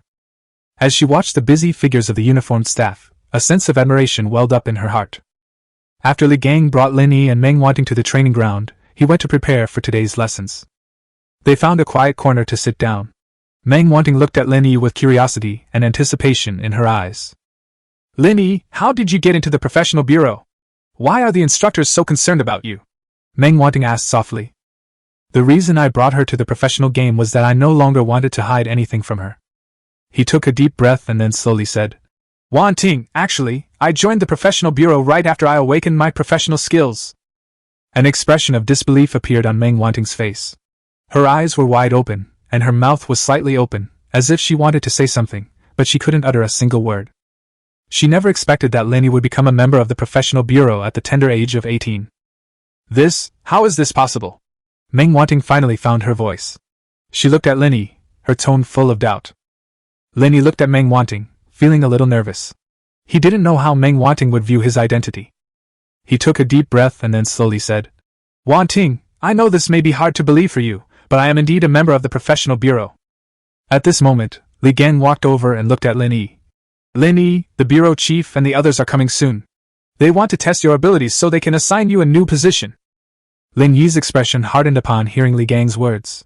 He turned to Meng Wanting and said with a smile, Wanting, I have a test to do in a bit. Will you wait for me here? Meng Wanting looked at Lin Yi, a hint of worry flashing in her eyes, but she quickly gave him an encouraging smile. Go ahead, Lin Yi. I believe you can do your best. Just then, footsteps approached, and the bureau chief and other professional bureau leaders appeared at the training ground. Their arrival instantly made the atmosphere on the training ground tense. All the staff stopped what they were doing and looked at the director and others. The bureau chief walked at the front, his eyes sharp and deep, as if he could see through everything. His steps were steady and powerful, each step exuding confidence and composure. The bureau chief walked up to Lin Yi, stopped, looked at him, and a hint of admiration flashed in his eyes. Lin Yi, I'm looking forward to your performance. Don't disappoint me. Lin Yi said to the bureau chief. Thank you, I will do my best. His tone was firm, and his eyes revealed determination and courage. The director nodded, then turned to Li Gang. Let's go to the professional testing ground. Lin Yi and Li Gang followed the bureau chief and others to the professional testing ground, while Meng Wanting waited at the training ground. The testing ground is located in a corner of the training ground. It is a spacious room filled with various advanced testing equipment. The director walked up to the testing equipment and said to Lin Yi, Today we're going to have a comprehensive ability test, which includes strength, speed, reaction speed, and many other aspects. I hope you can perform at your best. Lin Yi nodded, indicating that he understood. As the test progressed, Lin Yi demonstrated astonishing strength. Strength test, 14,546 kilograms. Speed test, 1,314 meters per second. Reaction speed test, not hit once within 60 seconds. The data on the testing equipment was constantly being updated, and each item reached unprecedented levels. The director and the staff of the professional bureau stared at the data on the screen, all of them frozen in shock. The director couldn't help but exclaim, Is this a level that humans can achieve? We must reconsider his job assignment. Before anyone could recover from the shock, they nodded unconsciously, as if they were deeply attracted by the constantly updating data and couldn't extricate themselves. Chapter 57 Dragon Soul Hall Training Camp. After Lin Yi's test results came out, the director of the professional bureau immediately realized the importance of this news. He quickly went into his office and activated the emergency video communication equipment to contact headquarters. After the video call was connected, the director's screen showed the image of the person in charge at headquarters. The director wasted no time and directly displayed Lin Yi's test data. The head of headquarters looked at the data on the screen, a hint of surprise flashing in his eyes. Are these data accurate? The head of headquarters asked, a hint of doubt in his voice. Absolutely true. We have multiple witnesses who saw the entire testing process, the director replied firmly. After a long period of silence, the head of headquarters seemed to have finally made a major decision. With this level of strength, you are qualified to join the Dragon's Soul Hall training camp. His voice carried an unquestionable authority. Upon hearing the words of the head of headquarters, the director of the professional bureau felt a surge of excitement. For so many years, Donghai City has never had anyone who meets the requirements to enter the training camp. He clearly remembered that during the selection process at the Dragon's Soul Hall training camp, although he performed exceptionally well, he was ultimately eliminated.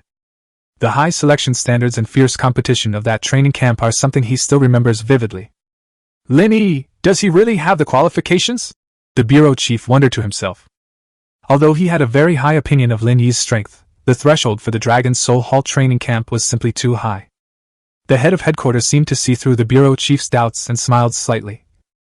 I know what you're thinking, but you have to believe that our evaluation system is infallible. Lin Yi's data has far exceeded the entry standards for the Dragon's Soul Hall training camp. The bureau chief nodded slightly, his expectations for Lin Yi growing even higher. If Lin Yi can really get into the Dragon's Soul Hall training camp, then his future will be limitless. So, how should I arrange Lin Yi's follow-up matters? The director asked. The head of headquarters pondered for a moment, then said, First, you need to conduct a comprehensive assessment of Lin Yi, including his mental qualities and fighting spirit. The training intensity of the Dragon's Soul Hall training camp is extremely high, and we need to ensure that he can withstand it. The director nodded, already having a general idea of Lin Yi's assessment. Secondly, you need to prepare a detailed report for Lin Yi, listing his profession and talents. This report will be submitted directly to the person in charge of the Dragon's Soul Hall training camp, and they will decide whether to accept Lin Yi based on this report.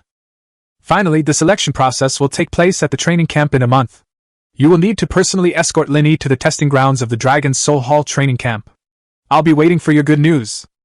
The director was thrilled to personally escort Lin Yi to the Dragon's Soul Hall training camp, something he had never imagined. He nodded, indicating that he would definitely do his best.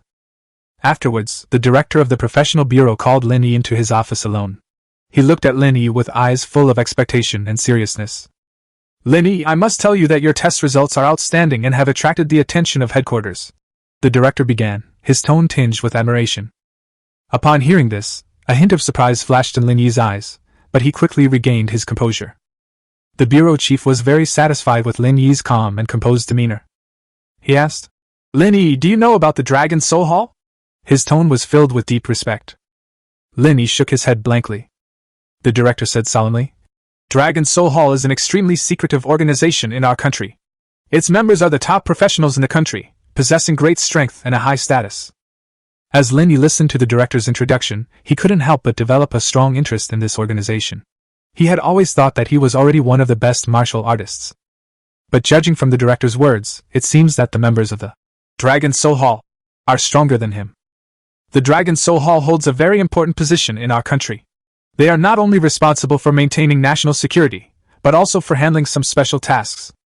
These missions often concern the life and death of the nation, so the members of the Dragon's Soul Hall are the people our country trusts and relies on most. The director paused deliberately, looked at Lin Yi, and continued with a smile. Now, you have earned the honor of being admitted to the Dragon's Soul Hall training camp. This is not only a recognition of your strength, but also an expectation of your potential. I hope you will seize this opportunity, do your utmost to enhance your abilities, and contribute even more to the country. The director's words were like a stone thrown into a lake, stirring up waves in Lin Yi's heart. A surge of heat welled up in Lin Yi's chest. He felt an unprecedented pressure, but beneath that pressure was a burning fighting spirit. He stared intently at the bureau chief and replied firmly, Bureau chief, rest assured I will do my utmost to improve myself and live up to your expectations. Lin Yi, you must be fully prepared. The director reiterated, the selection process for the Dragon's Soul Hall training camp is extremely rigorous. Any small detail can affect the outcome. Lin Yi nodded solemnly, indicating that he was mentally prepared to meet the challenge. There's only 1 month left until the training camp selection. In the next few days, I will arrange a series of special training sessions and tests for you, aimed at comprehensively improving your abilities. In addition, you also need to prepare a detailed resume, covering your growth process, combat experience, skills and expertise. The director added, this resume will directly relate to your role and training path in the training camp. I hope you can seize this opportunity, strive to improve your abilities, and contribute more to the country. Lin Yi's heart was churning with emotion. His gaze was fixed on the bureau chief, and he made a promise in an unwavering tone. Bureau chief, please rest assured I will do my utmost and will never let your expectations down. The director nodded in satisfaction. He stood up, walked to the office window, looked at the city outside, and his tone became profound and firm. Lin Yi, the road you are about to embark on is full of challenges and unknowns. But remember, no matter what difficulties you encounter, you must maintain your original aspirations and courage. The Dragon Soul Hall training camp will not only hone your skills, but also test your will and determination. Lin Yi stood behind the bureau chief, his gaze fixed firmly on the distance, his heart filled with anticipation and longing for the future. Director, I'm ready. Lin Yi's voice was calm and firm, every word revealing his determination and courage. The bureau chief turned around, looked at Lin Yi, and a hint of approval flashed in his eyes. His deep gaze seemed to see into people's hearts, revealing the resilience and indomitable spirit deep within Lin Yi's soul. Very good. Your special training will officially begin tomorrow. The director's voice was calm and powerful, full of authority and trust. I will provide you with the best coaches and mentors who will guide you. You will also need to give it your all and continuously improve yourself. Lin Yi walked out of the bureau chief's office, his heart filled with excitement and anticipation. He quickly returned to the training ground and found Meng Wanting. When Meng Wanting saw Lin Yi return, she immediately went to greet him and asked with concern. How did you go? Did the director want to see you about something? Lin Yi looked at Meng Wanting, smiled slightly, and then told her that he was about to enter the Dragon Soul Hall training camp. Upon hearing the news, a hint of worry flashed across Meng Wanting's eyes, but it was quickly replaced by a determined smile. This is your opportunity, Lin Yi. Meng Wanting's voice was full of encouragement and support. I firmly believe that you will be able to seize it. Lin Yi was deeply moved by Meng Wanting's words. Thank you, Wanting. With you by my side, I feel I can handle any challenge. Chapter 58. Mencius's parents were confused. The gravity chamber of the professional bureau is a place full of mystery and challenges. It is not just a training ground, but also a stage for professionals to challenge themselves and push their limits. This special training facility was meticulously invented by the professional bureau to improve the combat capabilities of professionals. It can simulate different gravity environments, allowing professionals to train under extreme conditions, thereby enhancing their strength, speed, and endurance. In this place full of competition and challenges, Lin Yi stands out from the crowd. He did not rely on high-tech equipment like the Phantom Armor, but instead chose to train using his own body and willpower. This choice undoubtedly made him a unique presence in professional matches. At dawn, as the first rays of sunlight pierced the darkness, Lin Yi was already sweating profusely on the training field. His figure appeared remarkably resilient under the intense light of the gravity chamber. The recorder clearly stated 10 times the force of gravity. This is a daunting number, but Lin Yi chose to take on the challenge. Every movement he made, every breath he took, was filled with power and determination. His body constantly pushes its limits and breaks through its own boundaries under extreme gravity. This kind of perseverance is truly admirable. His mentor was still Li Gang, but the requirements for Lin Yi were even stricter. From basic physical training to complex combat techniques, every movement requires precision, and every drop of sweat testifies to his growth. Li Gang's strictness enabled Lin Yi to make continuous progress in training. Throughout this busy and fulfilling month, Meng Wanting remained Lin Yi's strongest support. Whenever Lin Yi returned home exhausted, he would always see a warm dinner prepared by Meng Wanting and an encouraging smile. Her companionship gave Lin Yi warmth and strength during the arduous training. That day, Lin Yi finished training early and walked with Meng Wanting on the bustling street. As night fell and the city lights came on, the two figures looked especially warm and inviting under the neon lights. They talked about their dreams for the future, sharing their joys and sorrows, as if the whole world made way for them. Suddenly, a luxury car stopped beside them. The car door opened, and Meng Wanting's parents got out of the car. Meng Wanting's parents had cold, expressionless eyes. Wanting, come home with us!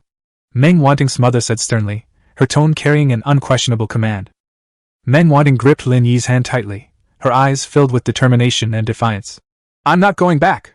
You've always made choices for me since I was little, this time I want to choose for myself.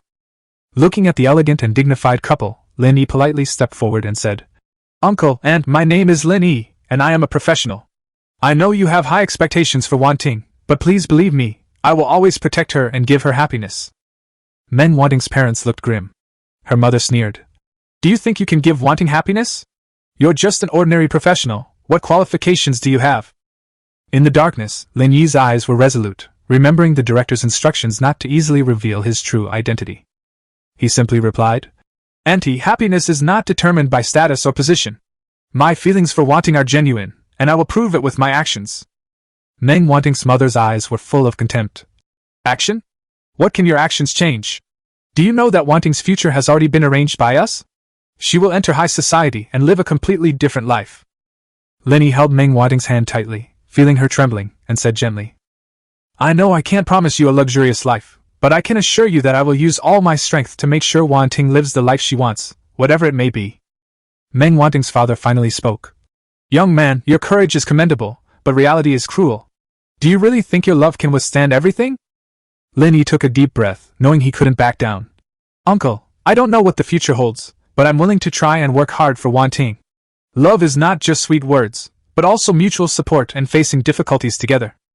Meng Wanting's mother sneered and was about to speak again, but was stopped by Meng Wanting's father. Meng Wanting's father glanced at Lin Yi, then turned to Meng Wanting and said sternly, "Wanting, you're being ridiculous. Come home with us now and stop getting entangled with this kid." A flicker of fear crossed Meng Wanting's eyes, but she still held Lin Yi's hand tightly, unwilling to let go.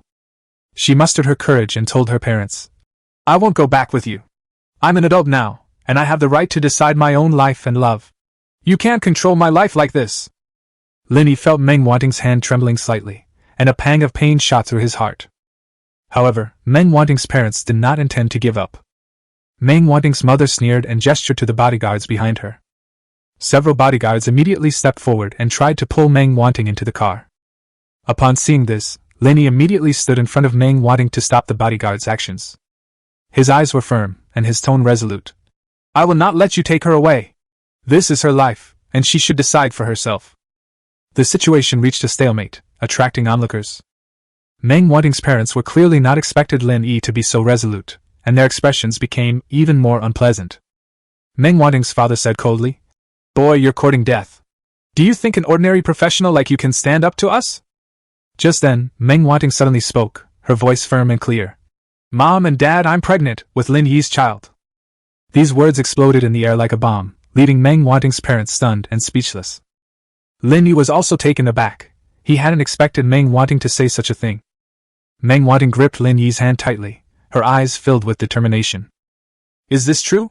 Meng Wanting's mother finally came to her senses, her voice trembling slightly. Meng Wanting's father's face turned ashen. He was clearly shocked by the news. He looked at Lin Yi, his eyes filled with complex emotions. You all!" Meng Wanting's mother could not accept this fact. She felt dizzy. Meng Wanting's parents exchanged a glance, their eyes filled with struggle and helplessness. Finally, Meng Wanting's father sighed, his voice tinged with exhaustion. "Let's go home first. We need to talk about this properly." Meng Wanting's mother didn't speak, but silently shed tears. Lin Yi and Meng Wanting got into Meng Wanting's car together. Their feelings were very complicated. In the car, Meng Wanting and her parents sat in the back seat of a luxury sedan. The atmosphere inside the car was tense and oppressive, as if even the air had frozen. Chapter 59: The Test of Emotion. Lin Yi sat in the passenger seat, his heart heavy. He glanced furtively at the rearview mirror, and saw that Meng Wanting's parents had gloomy expressions, clearly still processing the news they had just heard. The silence inside the car made time seem to drag on endlessly. Lin Yi tried to organize his thoughts, wanting to say something to ease the tense atmosphere, but he found himself unable to say anything. Finally, the car stopped in front of Meng Wanting's villa. Meng Wanting's father got out of the car first, his back looking somewhat hunched. Meng Wanting's mother followed closely behind. Her tears had dried, but her eyes were still filled with pain. Lin Yi and Meng Wanting also got out of the car and followed Meng Wanting's parents into the villa. The atmosphere in the living room remained tense. Meng Wanting's father sat on the sofa, looking at Lin Yi and Meng Wanting, and said in a heavy tone, "Please sit down. We need to have a serious talk." Meng Wanting's mother sat next to her husband, looking at her daughter with a complex expression in her eyes. Lin Yi and Meng Wanting sat on the sofa opposite each other, feeling like prisoners being interrogated. "What do you plan to do?" Meng Wanting's father broke the silence, his voice tinged with weariness. Meng Wanting took a deep breath. "Mom and Dad, I have to tell you that Lin Yi and I did have a relationship, but I am not pregnant. This is our private matter, and I hope you can understand." Meng's father's face instantly turned ashen, his voice low and trembling, carrying an undisguised anger. "Meng Wanting, do you know what you did? You just said those things in public. You're playing with your future. Lin Yi felt a surge of tension. He gripped Meng Wanting's hand tightly, trying to give her some strength. Meng Wanting's mother covered her face and wept, clearly deeply hurt by her daughter's words. Dad, I know I'm being impulsive, but I really can't stand how they treat Lin Yi. He's a good person, he's been very good to me, and we love each other. I just hope you can understand our feelings and accept him. Meng Wanting pleaded sincerely.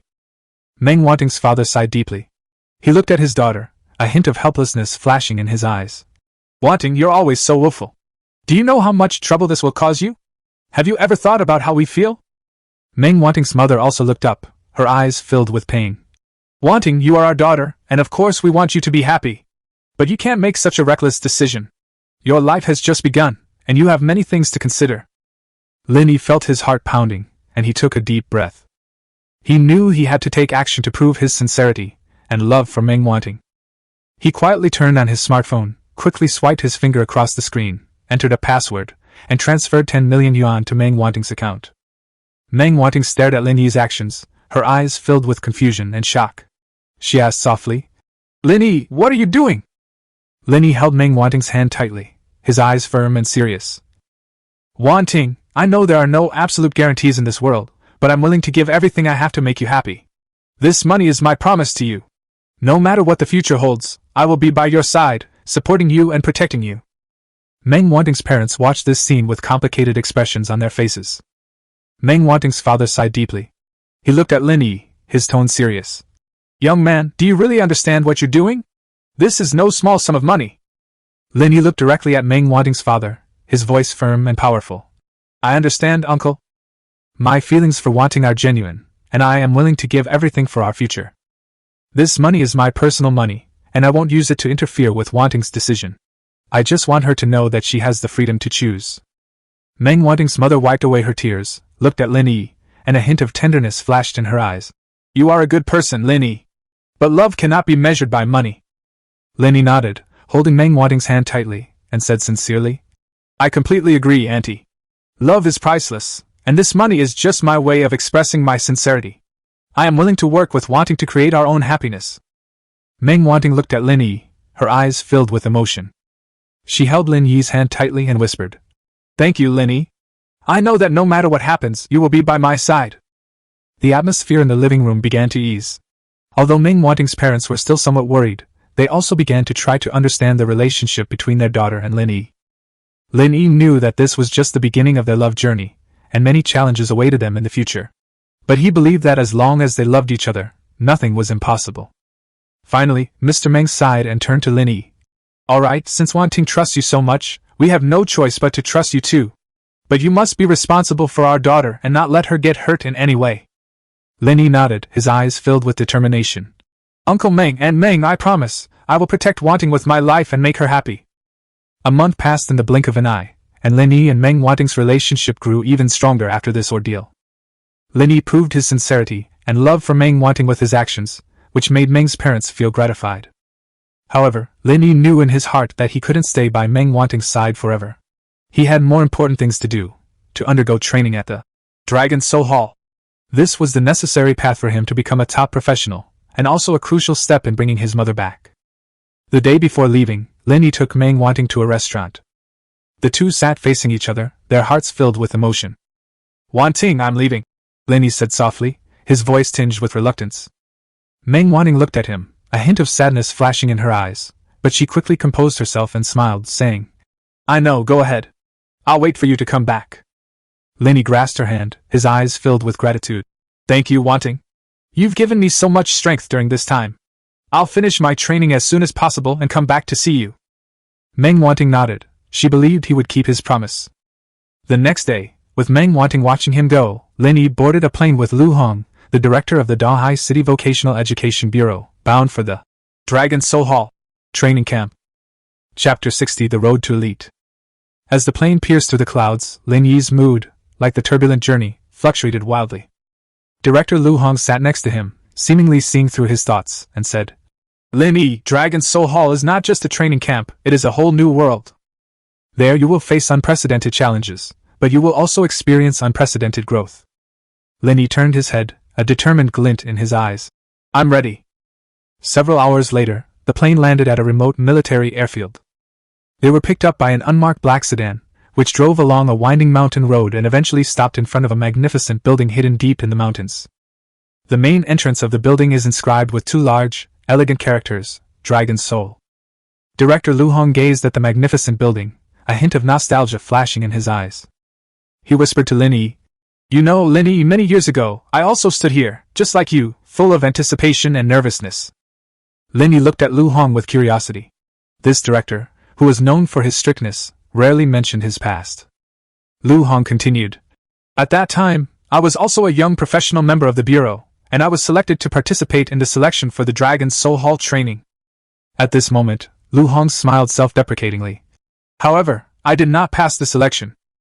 "Yes, you heard me right. I, Lu Hong, the current Bureau chief, couldn't even get close to the Dragon's Soul Hall back then. However, failure did not make me give up. I went back to the grassroots level, started from the most basic work, and worked my way up step by step until I finally became the director of the Donghai City Bureau of Occupation." He turned to look at Lin Yi, his eyes filled with anticipation. "Lin Yi, I know you have ability and potential, but remember, success doesn't happen overnight. The Dragon's Soul Hall training camp will give you the most rigorous training, but also the greatest opportunities. Are you ready?" Lin Yi took a deep breath and answered firmly, "I'm ready, Director." Director Lu Hong nodded in satisfaction, and the two walked into the gate of the Dragon's Soul Hall together. After passing through several security gates, a vast hall appeared before them. The hall's dome soared high, adorned with murals depicting dragons and tigers leaping about, giving it a solemn and mysterious air.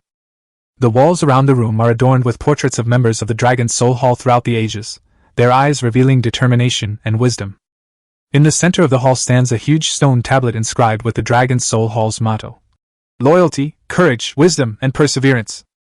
In front of the stone tablet stood a middle-aged man with a straight posture, wearing a crisp military uniform, his eyes sharp as an eagle's.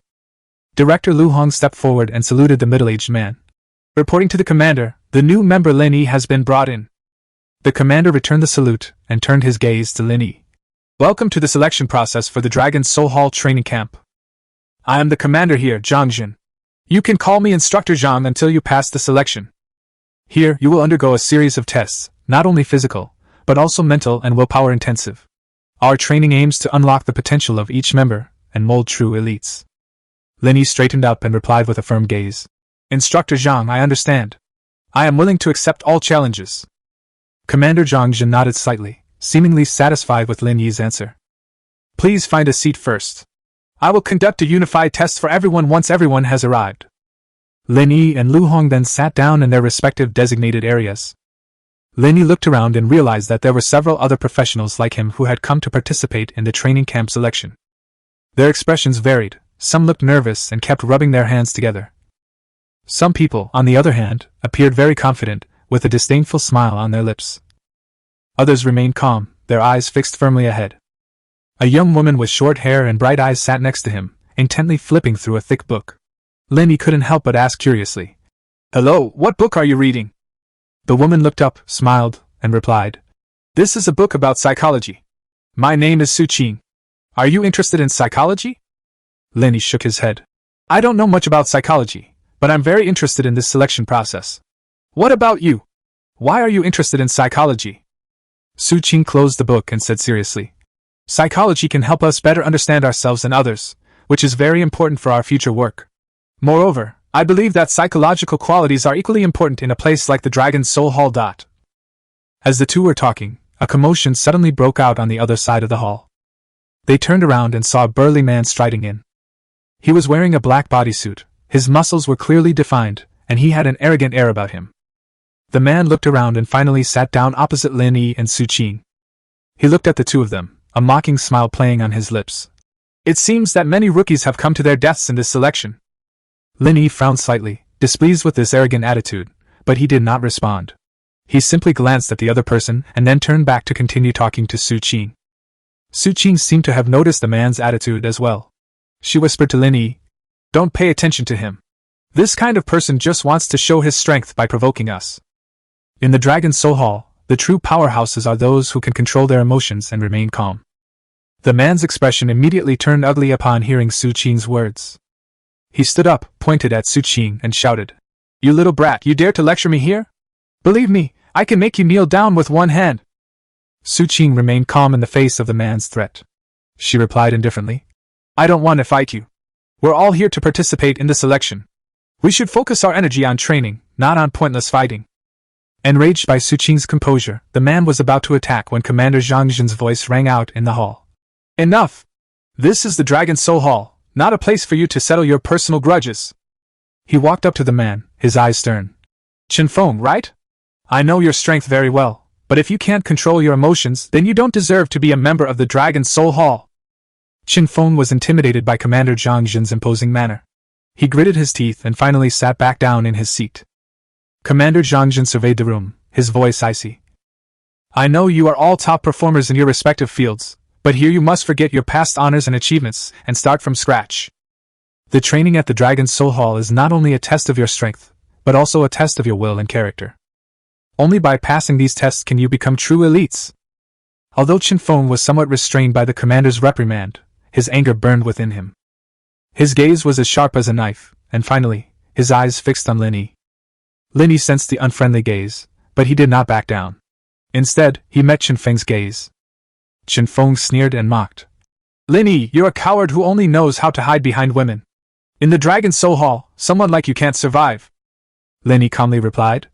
Qin Feng, I don't need to prove myself through provocation. I will let my strength speak for itself in the training of the Dragon Soul Hall. Qin Feng sneered. Strength? Who do you think you are? Here those without strength will only be eliminated. Their conversation attracted the attention of those around them. Some began to whisper, while others watched them nervously. Commander Zhang Jin frowned, walked between the two men, and said sternly, Enough! You're both here to participate in the selection, not to talk big. Each of you has been rigorously selected to be here. But this is just the beginning. The real test is just beginning. While ability is important here, your team spirit and loyalty to the mission are even more crucial. If you cannot let go of your personal grudges, then you are not suitable for the Dragon Soul Hall. You will be selected soon. Whether you get a day trip or are chosen depends on your own abilities. Chapter 61. The selection begins. As time went by, the number of people in the hall gradually increased. Zhang Jin's gaze swept over everyone, his eyes revealing seriousness and anticipation. He cleared his throat, drawing everyone's attention to himself. Ahem! You were all carefully selected because you are all outstanding individuals in your respective cities. However, you will face unprecedented challenges in this selection process. His voice echoed in the hall, and everyone listened intently, even their breathing seemed to become cautious. Commander Zhang Jin's voice deepened as he continued. This test is not only a test of your abilities, but also a test of your willpower and teamwork. He paused, a sharp glint in his eyes. Remember, there is no turning back from this test. Once you start, you must stick with it to the end. Failure means you will permanently lose your qualification to enter the Dragon Soul Hall. The tense atmosphere in the hall intensified, and everyone's eyes revealed determination. Zhang Jin looked around one last time, then announced loudly. The selection process officially begins now. As soon as he finished speaking, the lights in the hall suddenly went out, plunging the hall into complete darkness. In this sudden darkness, a beam of light, like the dawn breaking, illuminated the entrance to the unknown. Everyone present felt a mix of tension and excitement. Zhang Jin's voice rang out again, breaking the brief silence. Now enter the beam of light in order of your seating arrangement. Remember, you are about to face a real test, not only of your individual abilities, but also of your teamwork. Only by uniting as one can you overcome all difficulties. As he finished speaking, a slight commotion began to rise in the crowd. The first person with the number took a firm step and walked towards the beam of light. As his figure disappeared into the beam of light, then the second, the third. Each person entered the beam of light one by one and disappeared behind the mysterious entrance. Lin Yi stood in the group, his eyes sparkling with determination and curiosity. He followed the flow of people slowly toward the beam of light, feeling his heart pounding. When it was his turn to enter the beam, he stepped forward without hesitation. After the last person entered the entrance, the hall returned to silence. Commander Zhang Jin's eyes revealed a hint of satisfaction and anticipation. He turned and walked toward the monitoring room, his figure appearing particularly imposing in the dimly lit corridor. Inside the monitoring room, various high-tech devices flashed blue lights, and different images were displayed on the screens. This is the nerve center of the entire selection process. Every corner and every detail is under the control of Commander Zhang Jin. He sat at the main control console, his eyes fixed intently on the screen in front of him. The staff in front of the computer typed rapidly on the keyboard, and as they operated, the images on the screen began to switch, displaying the real-time situation of various test scenarios. Zhang Jin's face was expressionless, but his eyes revealed an unfathomable seriousness and expectation. He took a deep breath, adjusted his headset, and then began issuing commands. Attention, I am Commander Zhang Jin, the person in charge of each test scenario. The selection process is now officially underway. Please strictly adhere to the predetermined plan and ensure the smooth progress of each step. As soon as he finished speaking, all the staff in the monitoring room busied themselves with tense activity. The moment Lin Yi stepped into the beam of light, he felt as if he had traveled through a time tunnel. The light and shadow around him changed rapidly, and his heartbeat quickened accordingly. When everything finally calmed down, he found himself in a building the size of an indoor basketball court, surrounded by high walls that formed a closed area, with only one door tightly shut, as if it were the only exit to the outside world. Lin Yi looked around, his gaze sweeping across the building, trying to find any possible clues. Suddenly, a mechanical voice broke the silence, echoing throughout the space. Preparatory trainee data scanning in progress. Lin Yi, Donghai City. Occupation, gunner. She is 18 years old. Please choose your weapon. The selection will begin in 3 minutes. Friendly reminder, the use of personal weapons and any performance-enhancing drugs is strictly prohibited during the selection process. Any violation will result in immediate disqualification. Following the mechanical voice's prompt, a row of weapon racks slowly appeared on the wall behind Lin Yi, filled with guns and ammunition. These weapons range from the most traditional pistols to Vulcan series heavy machine guns. Each weapon gleamed with a cold light, silently awaiting its master's choice. A hint of excitement flashed in Lin Yi's eyes. He slowly walked to the wall and carefully examined each weapon, trying to find the one that best suited him. His gaze finally settled on a uniquely designed rifle, the XM29, a rifle and grenade launcher combined, purple quality. The black gun body gives it a strong sense of modernity and tactical sophistication. Above the cannon barrel is a precision sight. The red button on the sight not only adds to the combat atmosphere but also allows the shooter to operate it quickly in the tense and exciting battle. The flash suppressor fitted to the muzzle of the rifle below the cannon barrel not only reduces the flash and noise during firing, but also improves the shooter's concealment at night or in low-light conditions. The detachable magazine design on the right side not only facilitates quick ammunition changes but also enhances the weapon's flexibility. The pistol-style grip and the trigger located below the grip provide the shooter with a comfortable hold and an intuitive operating experience. Finally, the folding stock design not only makes it easy to carry, but also allows the weapon to be adapted to shooters of different heights and body types. Lin Yi said in a low voice. It's you. He quickly picked up the gun and started playing with it. 3 minutes passed quickly, and Lin Yi had become familiar with the basic operation of the gun.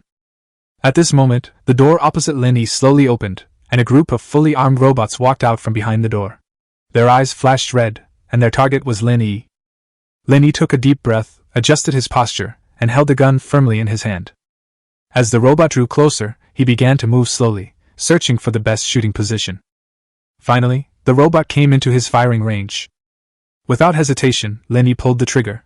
The rifle emitted a deep and powerful roar, and the bullet flew toward the robot with the aura of death.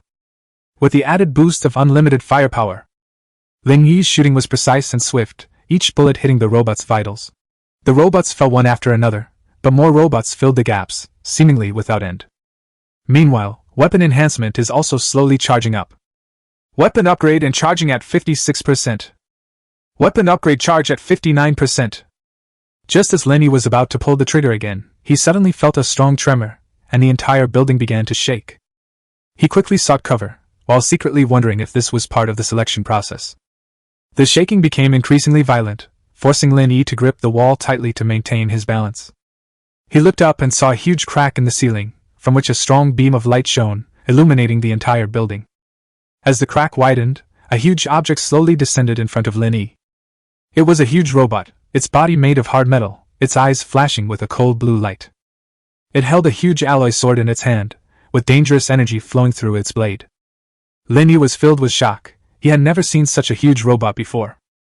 Lin Yi quickly adjusted his posture, aimed at the giant robot's head, and pulled the trigger. Bang bang bang. The bullets hit the target, but only left a shallow mark on its surface. The giant robot roared and charged at Lin Yi, brandishing its energy sword. Lin Yi quickly dodged while firing continuously, bullets raining down on the giant robot, but it seemed to do little damage. Each swing of the giant robot's energy sword was accompanied by a whistling sound, as if it wanted to destroy everything that stood in its way. Just as Lin Yi was about to fire again, he suddenly felt a powerful energy fluctuation. The giant robot's chest core shone brightly, filling the entire space with intense energy fluctuations. Immediately afterwards, he pointed the tip of his sword at Lin Yi, and its body began to hum, as if it were gathering energy. Suddenly, a dazzling beam of light shot out from the tip of the energy sword, heading straight for Lin Yi. The entire building was shaken by this powerful energy, and dust and debris flew everywhere. Lin Yi's eyes widened. Faced with this sudden attack, he felt an unprecedented sense of crisis. The giant robot's energy beam, like the scythe of death, mercilessly struck him. Chapter 62 Silence and Storm. Zhang Jin sat in the monitoring room, his eyes fixed on the several screens on the wall. As each screen was turned off, his mood grew heavier and heavier. Because every closed screen represents the elimination of yet another contestant. However, one particular shot caught his attention. On the screen, Su Qing, who had been talking to Lin Yi earlier, was standing quietly in the selection arena. No enemies appeared in front of her. Instead, one loser after another was thrown in front of her. At this moment, another person was thrown into front of her, Chen Feng, who had previously looked down on her. At this moment, Chen Feng was dressed in rags and was on the verge of death.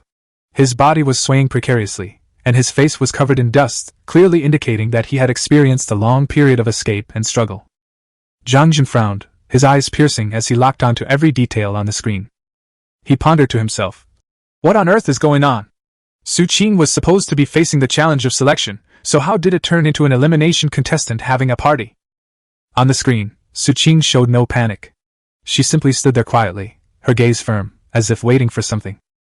Chen Feng, on the other hand, was swaying precariously. His clothes were tattered, and his face was covered in dust, clearly indicating that he had been on the run and struggling for a long time. Suddenly, Chen Feng raised his head with difficulty, and his gaze met Su Qing's. At that moment, time seemed to freeze, and the air between the two became tense.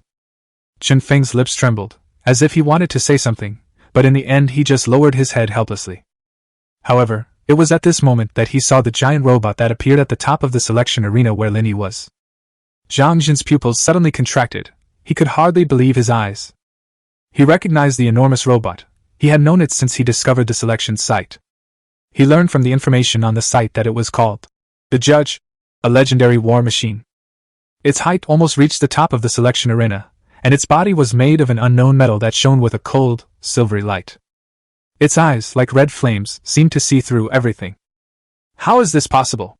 Zhang Jin was filled with astonishment and doubt. Wasn't the Judge sealed away? How could it be here? On the screen, Lin Yi's expression also became serious.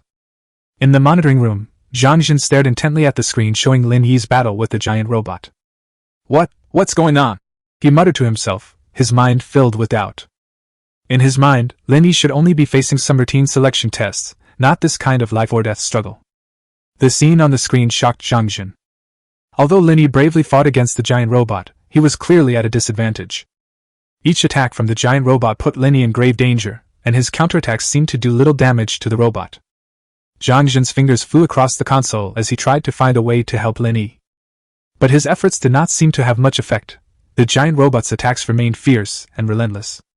When he saw the tip of the Judge's sword pointing at Lin Yi, Zhang Jin's heart sank, and a trace of despair flashed in his eyes. He knew the strength of the Judges. Well, even the strongest dragon could only choose to retreat tactically when facing such a top-tier robot. He gripped the edge of the monitoring console tightly, his fingernails turning white from the force, but he was powerless.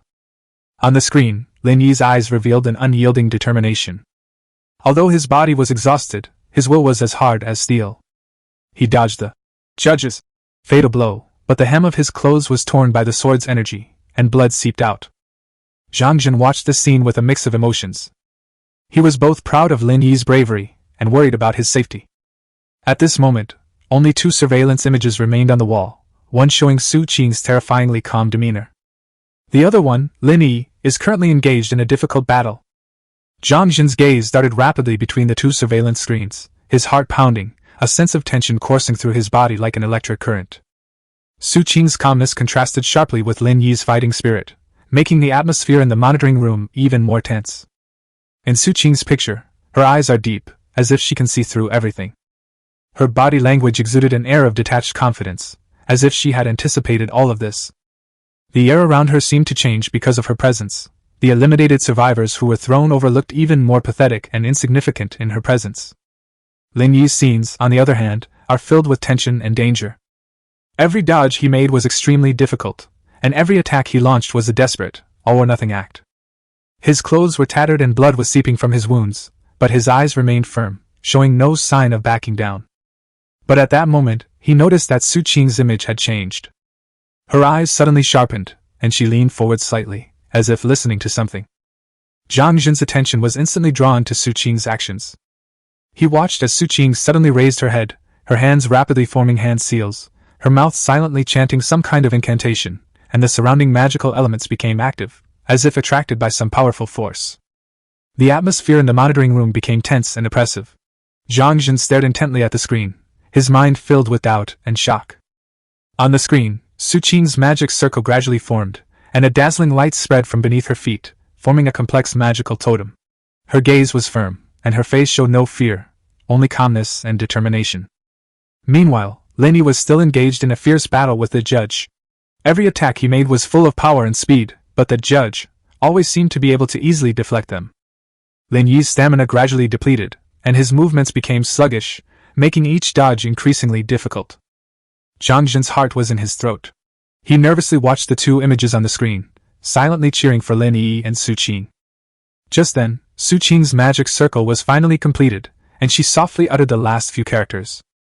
The light within the magic circle erupted instantly, forming a powerful beam of energy that shot straight into the sky. Finally, it transformed into countless rays of light, each falling upon one of the eliminated individuals before her, while the brightest beam flew off in an unknown direction. Zhang Jin stared in shock at the scene. He had never seen such powerful magic before. He stared intently at the screen, while Lin Yi seemed to notice a beam of light heading towards him, a glimmer of hope flashing in his eyes.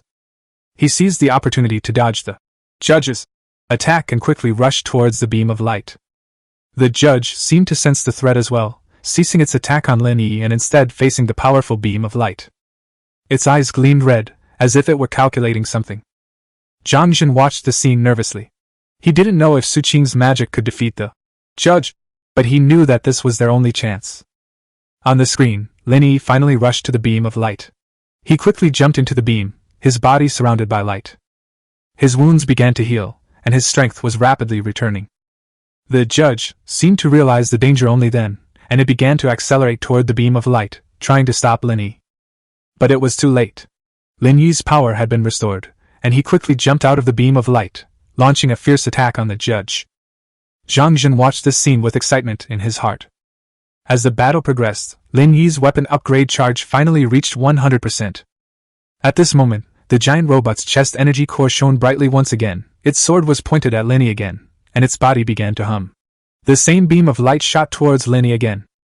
Facing the judge's attack, Lin Yi showed no fear in his eyes, but instead switched his weapon to grenade launcher mode. Just as the beam of light was about to hit Lin Yi, he suddenly made an unexpected move. Instead of dodging, he charged straight at the dazzling beam of light. Zhang Jin exclaimed in surprise in the monitoring room. He thought Lin Yi had given up, but what happened next left him dumbfounded. The moment Lin Yi came into contact with the beam of light, a faint light suddenly appeared around his body, forming a protective shield that completely enveloped him. The beam struck the protective shield, producing a violent explosion, but Lin Yi was unharmed. He gripped the XM-29 tightly, feeling the energy pulse of the weapon in his hand, as if it were synchronized with his heartbeat. His gaze was firm and unwavering, fixed on the judge before him. At that moment, time seemed to freeze, and the world fell silent except for the sound of his breathing and heartbeat. He took a deep breath, his leg muscles suddenly strained, and his body shot forward like an arrow. He sped up faster and faster, the wind whistling past his ears as if cheering him on. He had only one goal, the judge ahead. Finally, he leaped diagonally above the judge, his body tracing a perfect arc in the air. His gaze remained resolute as he aimed his XM-29 at the judge's energy core. His voice rang out, thunderous and clear, each word distinct and deliberate. Justice descends from heaven! Chapter 63 The Unknown Aperture.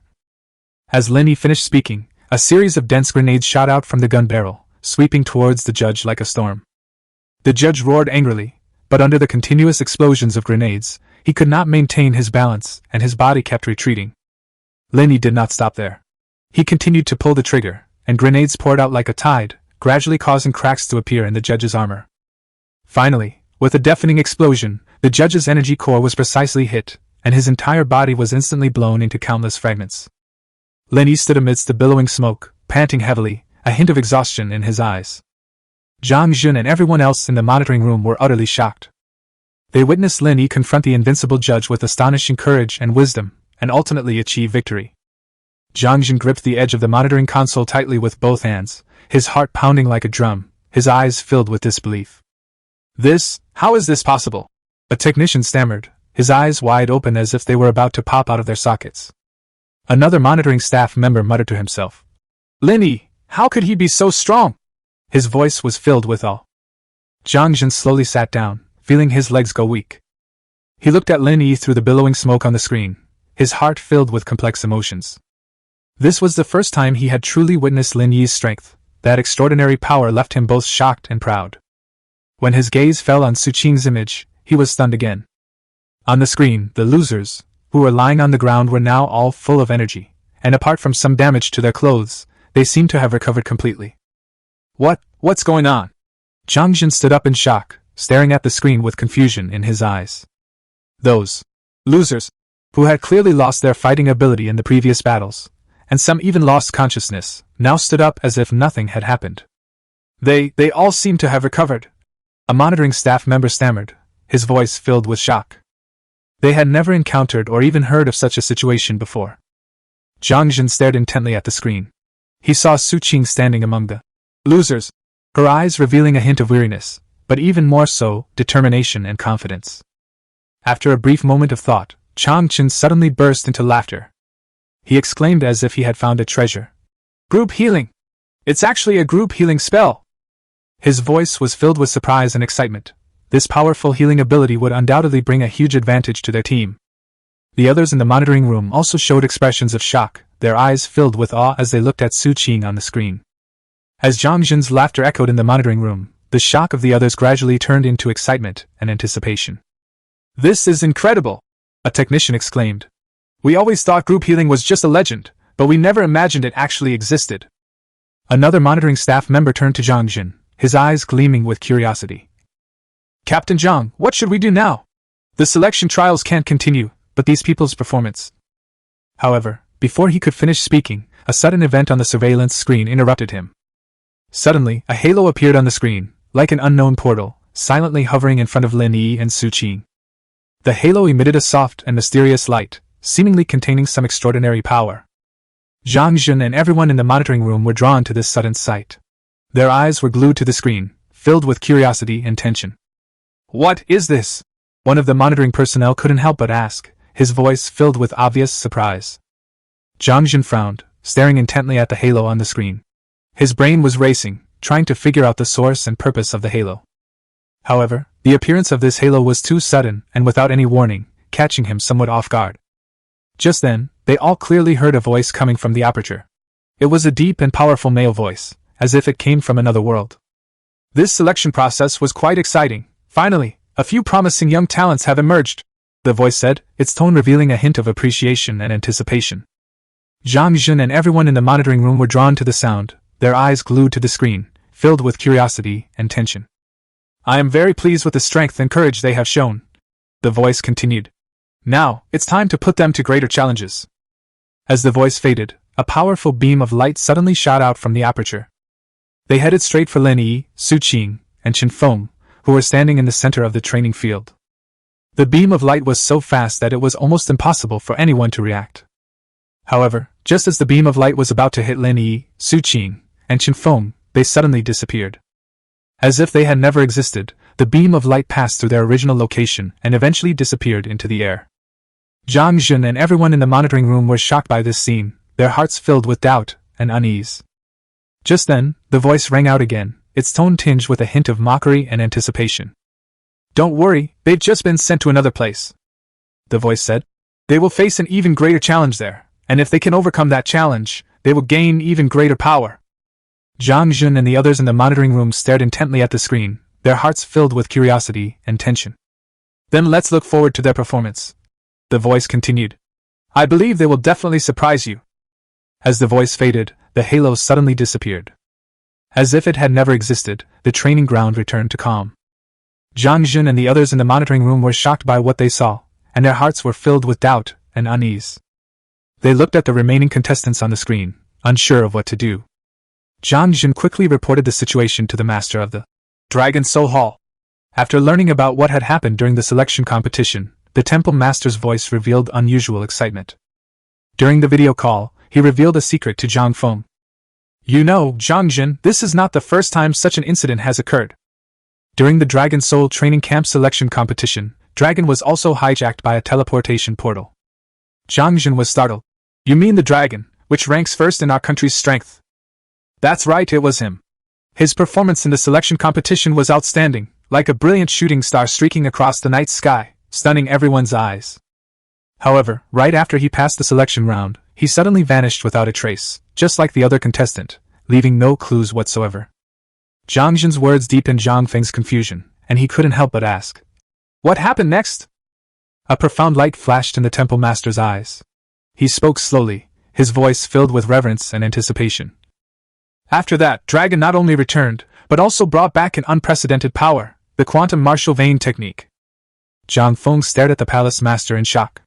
Although he had heard of the legend of the dragon before, he never thought that it would be related to the only improvement technique in the professional bureau. He asked hesitantly, then what does this power have to do with the disappearance of Lin Yi, Su Qing, and Chen Feng? The temple master smiled slightly, as if he had anticipated Zhang Feng's question. This is exactly what we will be exploring next. The return of Dragon and the quantum martial arts technique he brought back both hint at the unusual nature of this selection competition. The disappearance of Lin Yi, Su Qing, and Chen Feng might be a sign that they have been chosen to undergo some kind of special test. Zhang Feng was filled with doubts, but he also felt an unprecedented excitement. So, what should we do? Zhang Feng asked eagerly. The temple master stood up, his gaze fixed firmly on the distance. All we have to do is wait. Wait for Lin Yi, Su Qing, and Chen Feng to return, and wait for the answers they bring back. Chapter 64 Trial Tower. Suddenly, a dazzling light flashed, and Lin Yi, Su Qing, and Chen Feng were surprised to find themselves transported to a completely unfamiliar place by that mysterious light circle. They looked around and saw only desolation, with no familiar sights. Lin Yi quickly checked his body and found that he, Su Qing, and Chen Feng were all wearing the same uniform. Their clothes immediately caught his attention. The top is made of a unique material that is both soft and durable, and seems to offer some level of protection. Only then did he realize that his phantom armor seemed to have lost its function the moment he stepped into the selection arena. He looked around and saw only desolation, as if it were a corner forgotten by time. A towering structure, ancient and mysterious, emanates a faint sense of awe. At this moment, Jin Feng's eyes no longer held the arrogance he had shown when they first met. Instead, they were filled with a deep worry.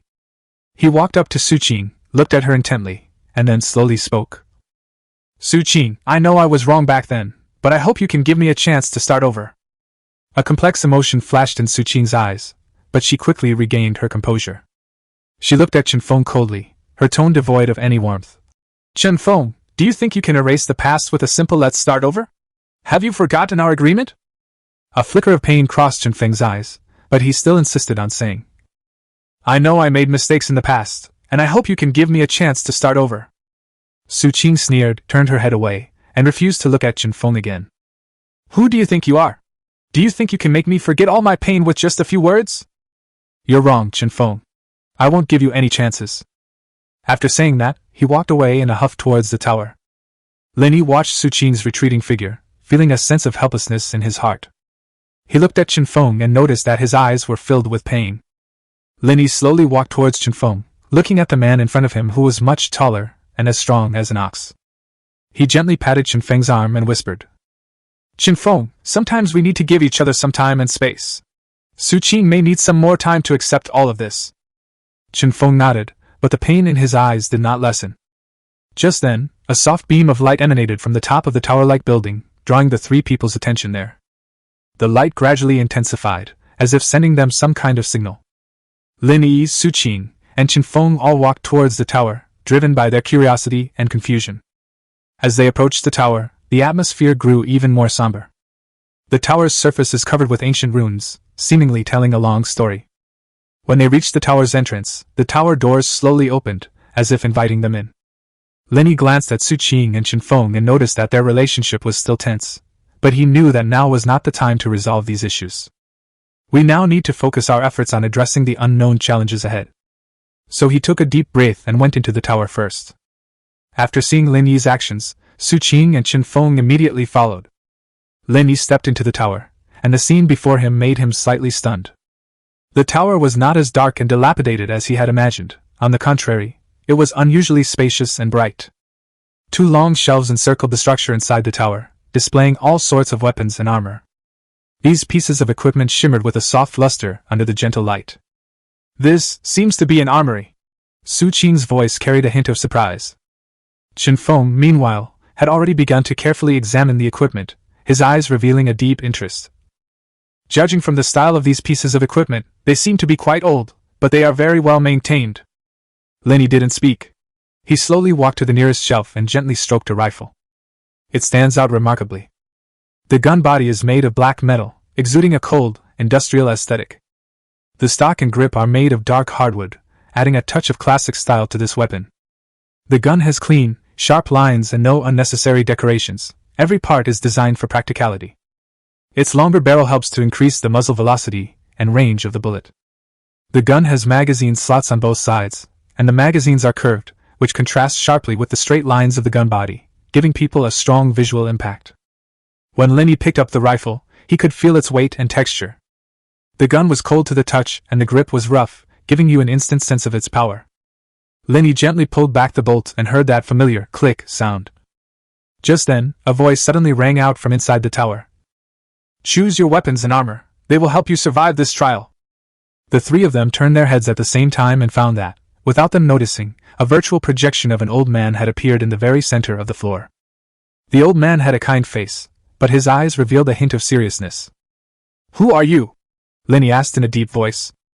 The old man smiled and replied, "I am the guardian of this tower, and also the guide for your trial. You may call me White Robe."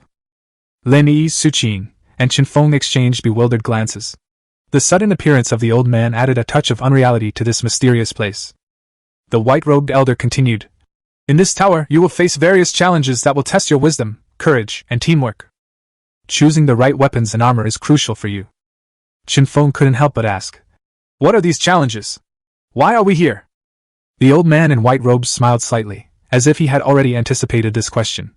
"Your arrival is not accidental. You are the chosen ones to undergo the trials. Only by passing these challenges can you find a way back to your original world." Lin Yi frowned. He felt that all of this was like a game, but they were players who were forced to participate. He took a deep breath, trying to calm himself down. The white-robed elder pointed to the shelves around him. "You may use these equipment as you wish."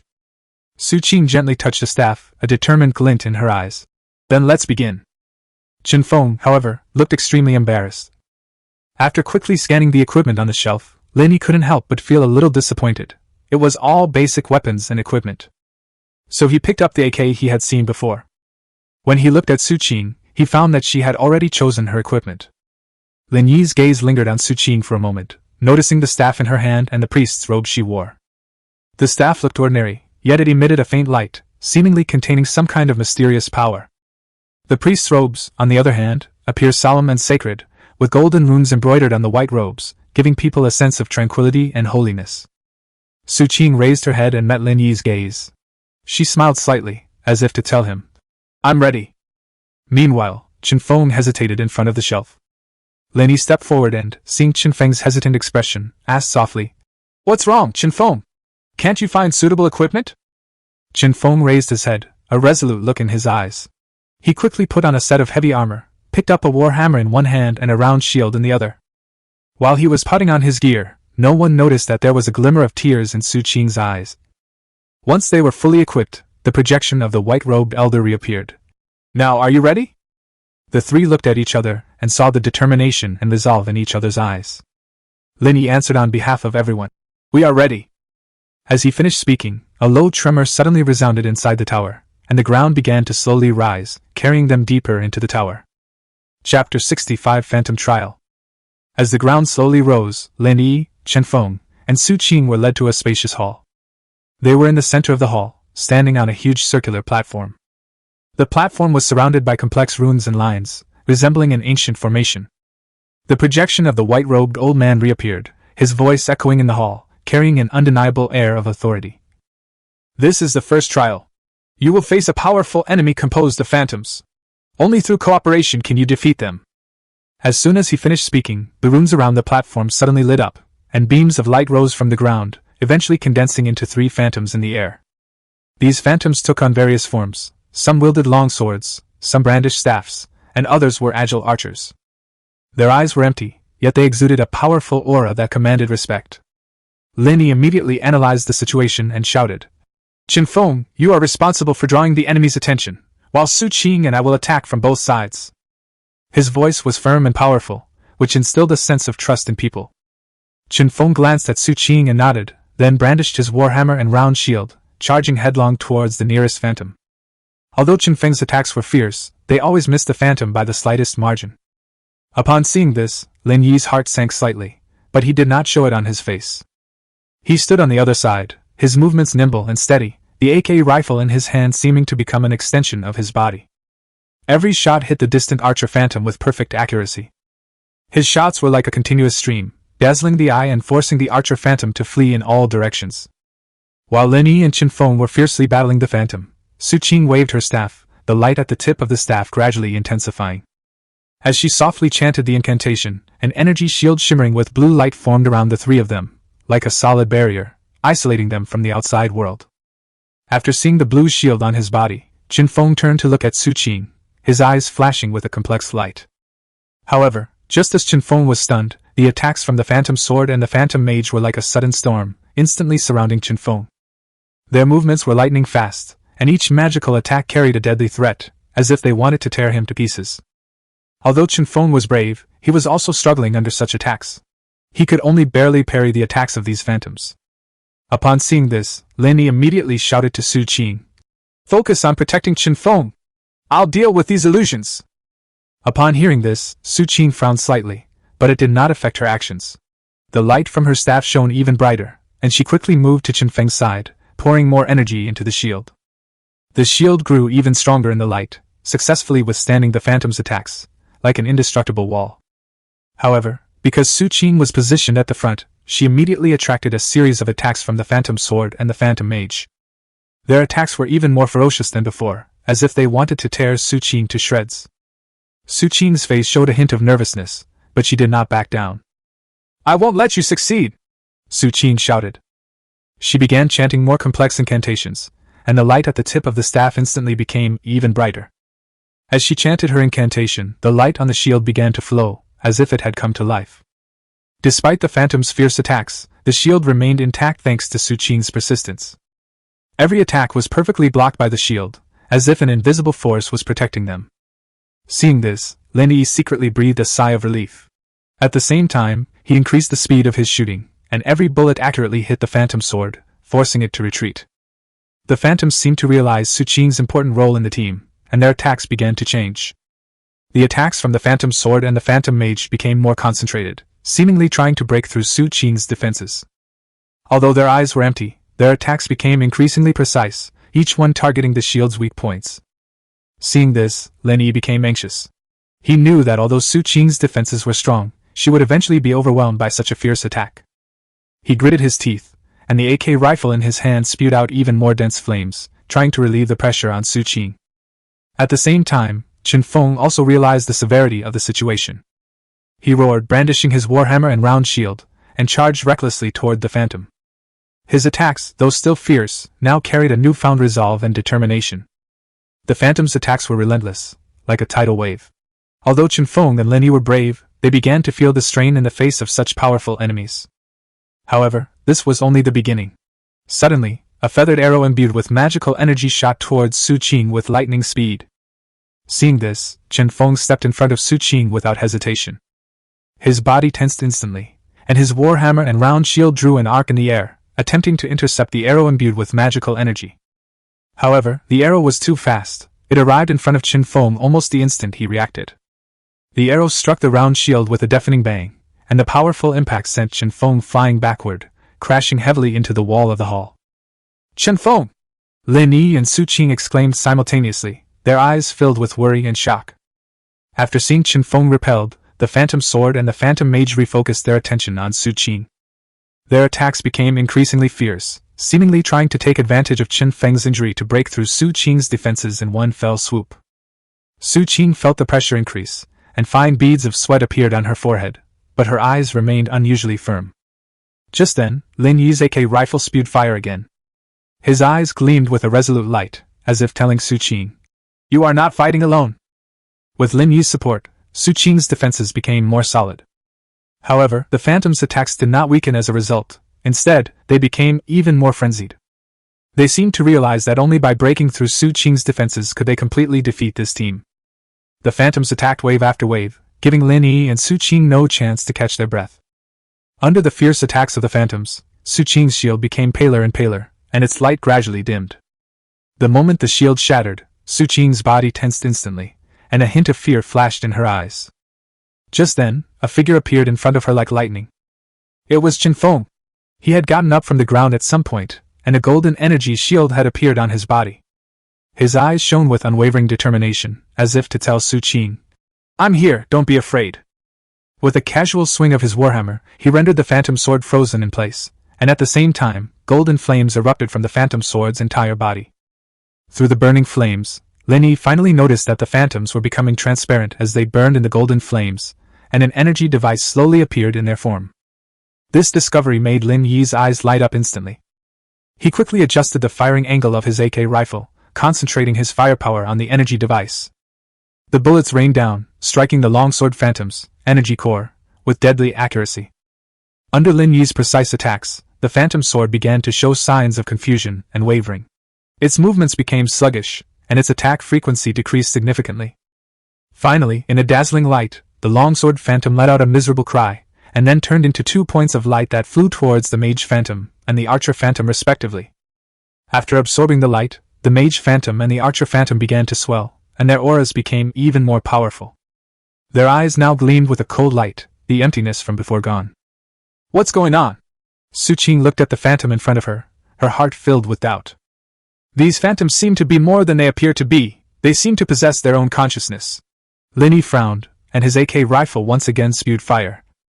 Chapter 66 Phantom Trial, Part 2. With the support of unlimited firepower, Lin Yi unleashed a torrent of bullets, heading straight for the two Phantoms. However, those Phantoms swayed and easily dodged all the attacks, like ghosts. How is this possible?" Su Qing's face was full of disbelief. Her eyes widened in astonishment as she stared at everything before her. She never imagined that these Phantoms could dodge Lin Yi's bullets so easily. Lin Yi's expression also changed, and a hint of surprise and doubt flashed in his eyes. He never expected that these Phantoms would move so fast, as if they had surpassed the limits of human capability. He took a deep breath, adjusted his state, and then charged towards the Mage's Phantom. The AK rifle in his hand kept spitting fire, trying to hit it. However, the Phantom Mage curled its lips into a contemptuous smile, its body moving as swiftly as lightning, easily dodging Lin Yi's bullets. Lin Yi was filled with shock, and his eyes widened. He never expected that these Phantoms would be so difficult to deal with. Just then, Chen Feng moved. He raised his right hand, and a dazzling golden energy flowed into the warhammer in his hand. With a sudden swing, his warhammer, like an ignited rocket, flew towards the Mage's Phantom with boundless power and astonishing speed. The Mage Illusion's eyes flashed with a hint of seriousness as he faced Chen Feng's attack. It clearly did not expect that this seemingly ordinary warrior would be able to unleash such powerful energy. However, just as the warhammer was about to strike the Phantom, it suddenly vanished, dissipating into the air like smoke. Chen Feng's warhammer missed its target, striking the ground with tremendous force and creating a deafening roar, instantly leaving a deep crater. "Damn it, it's gone!" Chen Feng cursed angrily, his eyes filled with resentment and confusion. Suddenly, Su Qing remembered something. Her eyes widened, and she pointed to the sky, shouting, "Look, it's in the sky!" Everyone looked up and saw the Phantom of the Mage hovering in midair, surrounded by a black mist that made it appear even more mysterious and eerie. It looked down at the crowd below, its eyes flashing with a cold light, as if searching for its next target. Lin Yi and Chen Feng exchanged a glance, nodded simultaneously, and then quickly separated, attempting to attack the Phantom from two directions. Lin Yi's AK rifle spewed fire again, and a dense barrage of bullets flew towards the phantom like a torrential rain. Qin Feng's eyes narrowed, and the familiar golden energy once again emanated from his hand. The warhammer he had just thrown out returned to his hand. However, the phantom mage easily dodged their attacks. It moved swiftly and appeared behind Lin Yi in an instant, simultaneously unleashing a spell that sent Lin Yi flying with immense force. "Lin Yi!" Su Qing exclaimed in surprise. She looked at Lin Yi lying on the ground with a tense expression, her heart filled with worry. Qin Feng seized this hard-won opportunity, and once again hurled the warhammer imbued with golden energy. The warhammer struck the mage's illusion hard this time. The air seemed to freeze instantly. The powerful golden energy erupted the moment it touched the mage's illusion, forming a dazzling halo. The mage's phantom twisted and deformed within the halo, seemingly under immense pressure. Lin Yi and Su Qing both held their breath, watching this scene with bated breath. Suddenly, the phantom mage let out a sharp roar, and its body began to blur, as if it were about to dissipate into the air. However, just when everyone thought it was about to be destroyed, the phantom suddenly turned into a wisp of black smoke and quickly escaped the warhammer's attack range. "Damn it, it escaped again!" Lin Yi couldn't help but curse, feeling utterly defeated. He never imagined that these phantoms would be so difficult to destroy. Qin Feng's expression also turned serious. Just then, Su Qing suddenly thought of something. She looked up at Lin Yi and Qin Feng, a determined glint in her eyes. "Lin Yi, Qin Feng, I'm going to try and see if I can use my magic to trap this illusion." Lin Yi and Qin Feng exchanged a glance, both seeing the surprise in each other's eyes. Su Qing has always been a support player in the team. Although her magical abilities are quite good, she has never played a major role in battle. "Su Qing, are you sure you can do it?" Lin Yi asked with some concern. Su Qing smiled slightly, a smile full of confidence. "Trust me, I will do my best." After saying that, Su Qing began to chant the incantation. Her voice was clear and powerful, and as she chanted, a mysterious magical aura began to fill the air. A dazzling light gradually gathered at the tip of her staff. The mage phantom seemed to sense a threat. It began to hover uneasily in midair, its eyes flashing with vigilance. However, instead of fleeing, it prepared to launch an attack. Although the archers tried to interrupt Su Qing's spellcasting, they were all blocked by Qin Feng, who was covered in golden light. As Su Qing finished chanting, her spell was finally complete. She waved her staff, and the ball of light transformed into a net of light, quickly enveloping the illusion of the mage. The light net rapidly contracted upon contact with the phantom, attempting to trap it. The mage phantom let out an angry roar and began to struggle frantically, trying to break free from the light net's restraints. However, Su Qing's spell was clearly very resilient. The net of light tightly bound the mage's illusion, which eventually fell to the ground. Upon seeing this, Qin Feng immediately rushed forward, and the golden energy finally struck the illusion of the mage. The same energy core has reappeared. He then quickly returned to Su Qing's side to guard against the archer phantom's sneak attack. Lin Yi didn't waste any words and immediately focused on the core, unleashing his full power. Under Lin Yi's attack, the phantom finally could not withstand it, letting out a shrill scream before turning into a wisp of black smoke and disappearing completely before their eyes. The same spot of light reappeared, only brighter than the previous phantom of the long sword. However, Su Qing's net of light could not trap this point of light, and it flew towards the last archer phantom in the arena once again. As the light spot merged back into the archer phantom's body, the previously somewhat illusory figure gradually became clearer. Holding a longbow, it looked at Lin Yi and the others with indifferent eyes. "Oh no, it seems to have gotten stronger again," Lin Yi said in a low voice. Su Qing nodded, gripping her staff tightly with both hands, preparing to face the upcoming attack. The archer phantom drew his bow and nocked an arrow, and a black arrow shot towards Lin Yi. Lin Yi dodged to the side and fired back at the same time.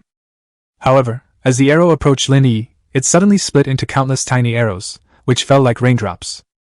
Lin Yi quickly dodged, but several arrows still hit him, and blood gushed out immediately. "Lin Yi!" Su Qing called out anxiously. Qin Feng brandished his warhammer and charged toward the archer phantom, attempting to draw its attention. The archer phantom immediately turned and shot an arrow at Qin Feng, his movements swift and fluid. Its hand completed the actions of drawing the arrow and drawing the bow in an instant, in one smooth motion, without the slightest hesitation. The arrow, whistling through the air like the call of death, hurtled straight toward Qin Feng. Qin Feng reacted extremely quickly, raising his round shield the instant the arrows came flying. The arrows struck the round shield with a deafening thud. Qin Feng felt a tremendous force coming from the round shield, and his arm went numb, but he still gritted his teeth and persevered, not letting the arrow hurt him. Although Chen Feng blocked the arrow, he still felt immense pressure. Taking this opportunity, Su Qing concentrated and cast the spell again, a beam of light shooting towards the archer phantom. The light was even brighter than before, and the archer phantom paused for a moment. Taking advantage of the opportunity, Lin Yi moved closer and fired his AK rifle continuously. However, the archer phantom quickly regained its mobility, nimbly dodging Lin Yi's attacks while continuously firing arrows in retaliation. Lin Yi gritted his teeth and persevered, knowing he had to deal with this enemy as soon as possible. Suddenly, without hesitation, he charged toward the archer phantom. Just as Lin Yi approached the archer phantom, the latter fired a deadly arrow. Chen Feng suddenly appeared in front of Lin Yi, raising his shield to block the attack for him. He then kicked the archer phantom, knocking him to the ground. He swiftly stepped forward, his warhammer, crackling with golden energy, striking the phantom's head. Chapter 67 Source Energy. After being struck on the head by Chen Feng's warhammer, the archer phantom's body began to undergo strange changes. Its outline gradually blurred, and the originally transparent phantom began to condense into a more substantial form. The golden energy seemed to activate some mysterious power within it, making its body stronger and more stable. With the continuous infusion of golden energy, the phantom's transformation was clearly not yet over. Its limbs began to grow thicker, and the muscle lines were faintly visible in the light and shadow, revealing a powerful sense of strength. Its eyes, which were originally empty and lifeless, were now gleaming with a green light, as if wisdom was flowing within them. Suddenly, the archer phantom's body burst forth with a bright light. When the light dissipated, a fully armed archer appeared before Chen Feng and Lin Yi. He held a huge energy bow, with a radiant arrow condensed on the bowstring. His armor was engraved with intricate runes, shimmering with a mysterious light, making it appear both ancient and powerful. Chen Feng and Lin Yi were shocked by what they saw. What happened? Su Qing asked incredulously, her voice trembling slightly. Lin Yi did not answer. His gaze was fixed on this new enemy, and he quickly analyzed possible countermeasures in his mind. The fully armed archer phantom stared coldly at them. It slowly raised the energy bow in its hand and aimed at Su Qing. "Watch out!" Chen Feng shouted, reacting quickly. He raised his round shield and stood in front of Su Qing, preparing to meet the impending attack. Just then, the archer phantom released the bowstring, and the radiant arrow shot straight towards Su Qing like a meteor. Chen Feng swung his warhammer, trying to knock down the arrows, but the arrows were too fast, and he could only barely block some of their force. The arrow struck Chen Feng's warhammer with a deafening roar. The arrow, still carrying considerable force, shot towards Su Qing. Lin Yi instantly moved to her side and kicked her away. However, this attack was just a feint, the real killing blow was yet to come. The archer phantom fired several arrows in succession, blocking all of Lin Yi and Su Qing's escape routes. Lin Yi dodged left and right, protecting Su Qing, looking utterly disheveled. At the critical moment, Chen Feng threw his warhammer, deflecting one of the arrows and saving their lives. Lin Yi's eyes narrowed. He could no longer afford to be on the defensive. Lin Yi's thoughts raced, his gaze fixed on the archer phantom. After being struck by Chen Feng's warhammer, the archer phantom did not dissipate. Instead, it became more substantial and its power increased. This made him think of a possibility. If the phantom could absorb Chen Feng's golden energy, could he do the same? A sudden inspiration struck Lin Yi, and he came up with a bold plan. He turned to Chen Feng and shouted, "Chen Feng, use your abilities to attack me!" Chen Feng was taken aback, not understanding why Lin Yi wanted him to do this. But he had absolute trust in Lin Yi, so he didn't ask any further questions and simply nodded. Lin Yi took a deep breath, concentrated, and prepared to meet Chen Feng's attack. Chen Feng gripped his warhammer tightly, golden energy surging around him. He aimed at Lin Yi and swung the hammer with all his might. Lin Yi felt a powerful force coming towards him. He gritted his teeth and took the blow head-on. Instantly, Lin Yi felt a sharp pain spread throughout his body, but he did not give up. Instead, he quickly mobilized the energy in his body and tried to absorb Chen Feng's golden energy. Just then, the archer phantom launched another attack, raining down arrows at Lin Yi. Chen Feng waved his round shield, blocking all the arrows for him. Finally, after enduring countless attacks, Lin Yi successfully absorbed Chen Feng's golden energy. He felt his body become exceptionally powerful, and an unprecedented force surged within him. A resolute glint flashed in Lin Yi's eyes. He turned to the archer phantom and said coldly, "Now it's my turn." As soon as Lin Yi finished speaking, he rushed towards the archer phantom like an arrow released from a bow. His speed was so fast that it even made the air seem to tear apart. Upon seeing this, Chen Feng and Su Qing were both surprised and nervous. They knew that Lin Yi was gambling, risking his life and strength to fight against this powerful enemy. The Archer Phantom was clearly not prepared for Lin Yi's fierce attack. It quickly adjusted its posture, drew its bow, and aimed again. But Lin Yi was faster. He slightly shifted his body to the side and dodged the arrow. At the same time, his fist, carrying golden energy, struck the Archer Phantom hard in the chest. This punch seemed to shatter a mirror. Cracks instantly appeared on the Archer Phantom's body, and golden energy surged into those cracks like a tide. The Archer Phantom let out a shrill scream, its body beginning to twist and deform as if unable to withstand the immense power. Lin Yi did not stop. He continued to throw punches, each punch carrying powerful golden energy, constantly striking the Phantom. Finally, amidst a violent explosion, the Archer Phantoms completely dissipated, transforming into 3 orbs of light that floated in front of them. Lin Yi stood there, panting heavily. The 3 of them looked at the floating ball of light in front of them, a hint of doubt flashing in their eyes. Just then, the white robe figure reappeared, his voice carrying a hint of appreciation. "Congratulations on clearing the level!" He smiled as he looked at Lin Yi and the others, as if he could see the questions in their hearts. Then, he turned his attention to the 3 orbs of light. "These are source energy, which are rewards given according to your professions. Your professions can be specially enhanced. Now please accept your rewards."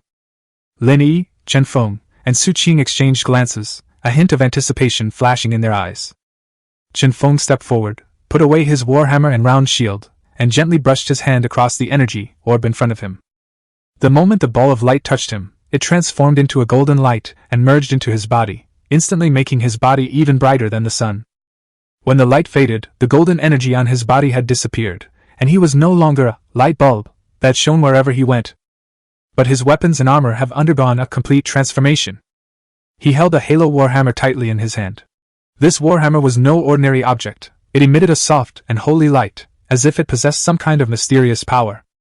In his other hand was a circular shield shimmering with light. The shield was engraved with intricate patterns that seemed to possess a life of their own, shifting and changing unpredictably with the movement of light. What's most eye-catching is the suit of armor he's wearing. In the dimly lit training ground, the armor shone like a torch in the dark night, radiating a light that could not be ignored. The golden luster shimmered in the candlelight, like the brightest star in the night sky, with red and black patterns interwoven within, like ancient runes, containing mysterious power. The shoulder armor resembles the wings of an eagle, broad and powerful. The breastplate is sturdy and thick, seemingly able to withstand all external enemies, protecting the wearer's heart and serving as the source of their power. The white decorative stripes on the abdominal and leg armor, like lightning streaking across the sky, add a touch of dynamism and speed to this suit of armor. Most striking was the helmet that covered the entire head, revealing only a pair of eyes hidden behind a red mask. Those eyes were like a bottomless abyss. Afterwards, Su Qing placed her hand on the energy orb. The orb merged into her body and emitted a dazzling light. When they saw her again, her appearance immediately caught Lin Yi and Chen Feng's eye. She was wearing a meticulously crafted sky blue robe, adorned with white patterns. The design is unique, possessing both classical charm and modern style. The sky blue robe accentuated her noble bearing, while the white patterns added a touch of mystery to her image. Her eyes became deep and bright, as if they could see through everything, hiding countless stories and wisdom. He held a magnificent golden scepter in his hand, with a red gemstone set at the top, the gemstone emitting a mysterious light. Lin Yi stood still, his gaze fixed on the last ball of light. He was filled with anticipation, but also a little nervous. He took a deep breath, slowly reached out, and touched the ball of energy. Chapter 68 Source Star Legacy. When Lin Yi's hand gently touched the energy orb that shimmered with mysterious light, images suddenly flashed through his mind, as vivid as a movie. In the unknown universe, there was a planet with a unique metallic luster, its surface covered with a thick alloy shell that shone with a silver light, like a huge steel fortress. However, this tranquil scene was suddenly shattered as cracks began to appear on the planet's surface, and the alloy shell twisted and deformed under immense force. Explosions rang out one after another, flames soared into the sky, and the planet struggled on the verge of destruction. At this critical moment, a spaceship emerged from the planet's interior. Its unique design and streamlined hull emitted a faint blue glow. The spaceship's surface was covered by a transparent shield, protecting it from flying debris and flames. The spaceship flew out of the planet and into the vast universe. It travels through space, passing through countless nebulae and galaxies.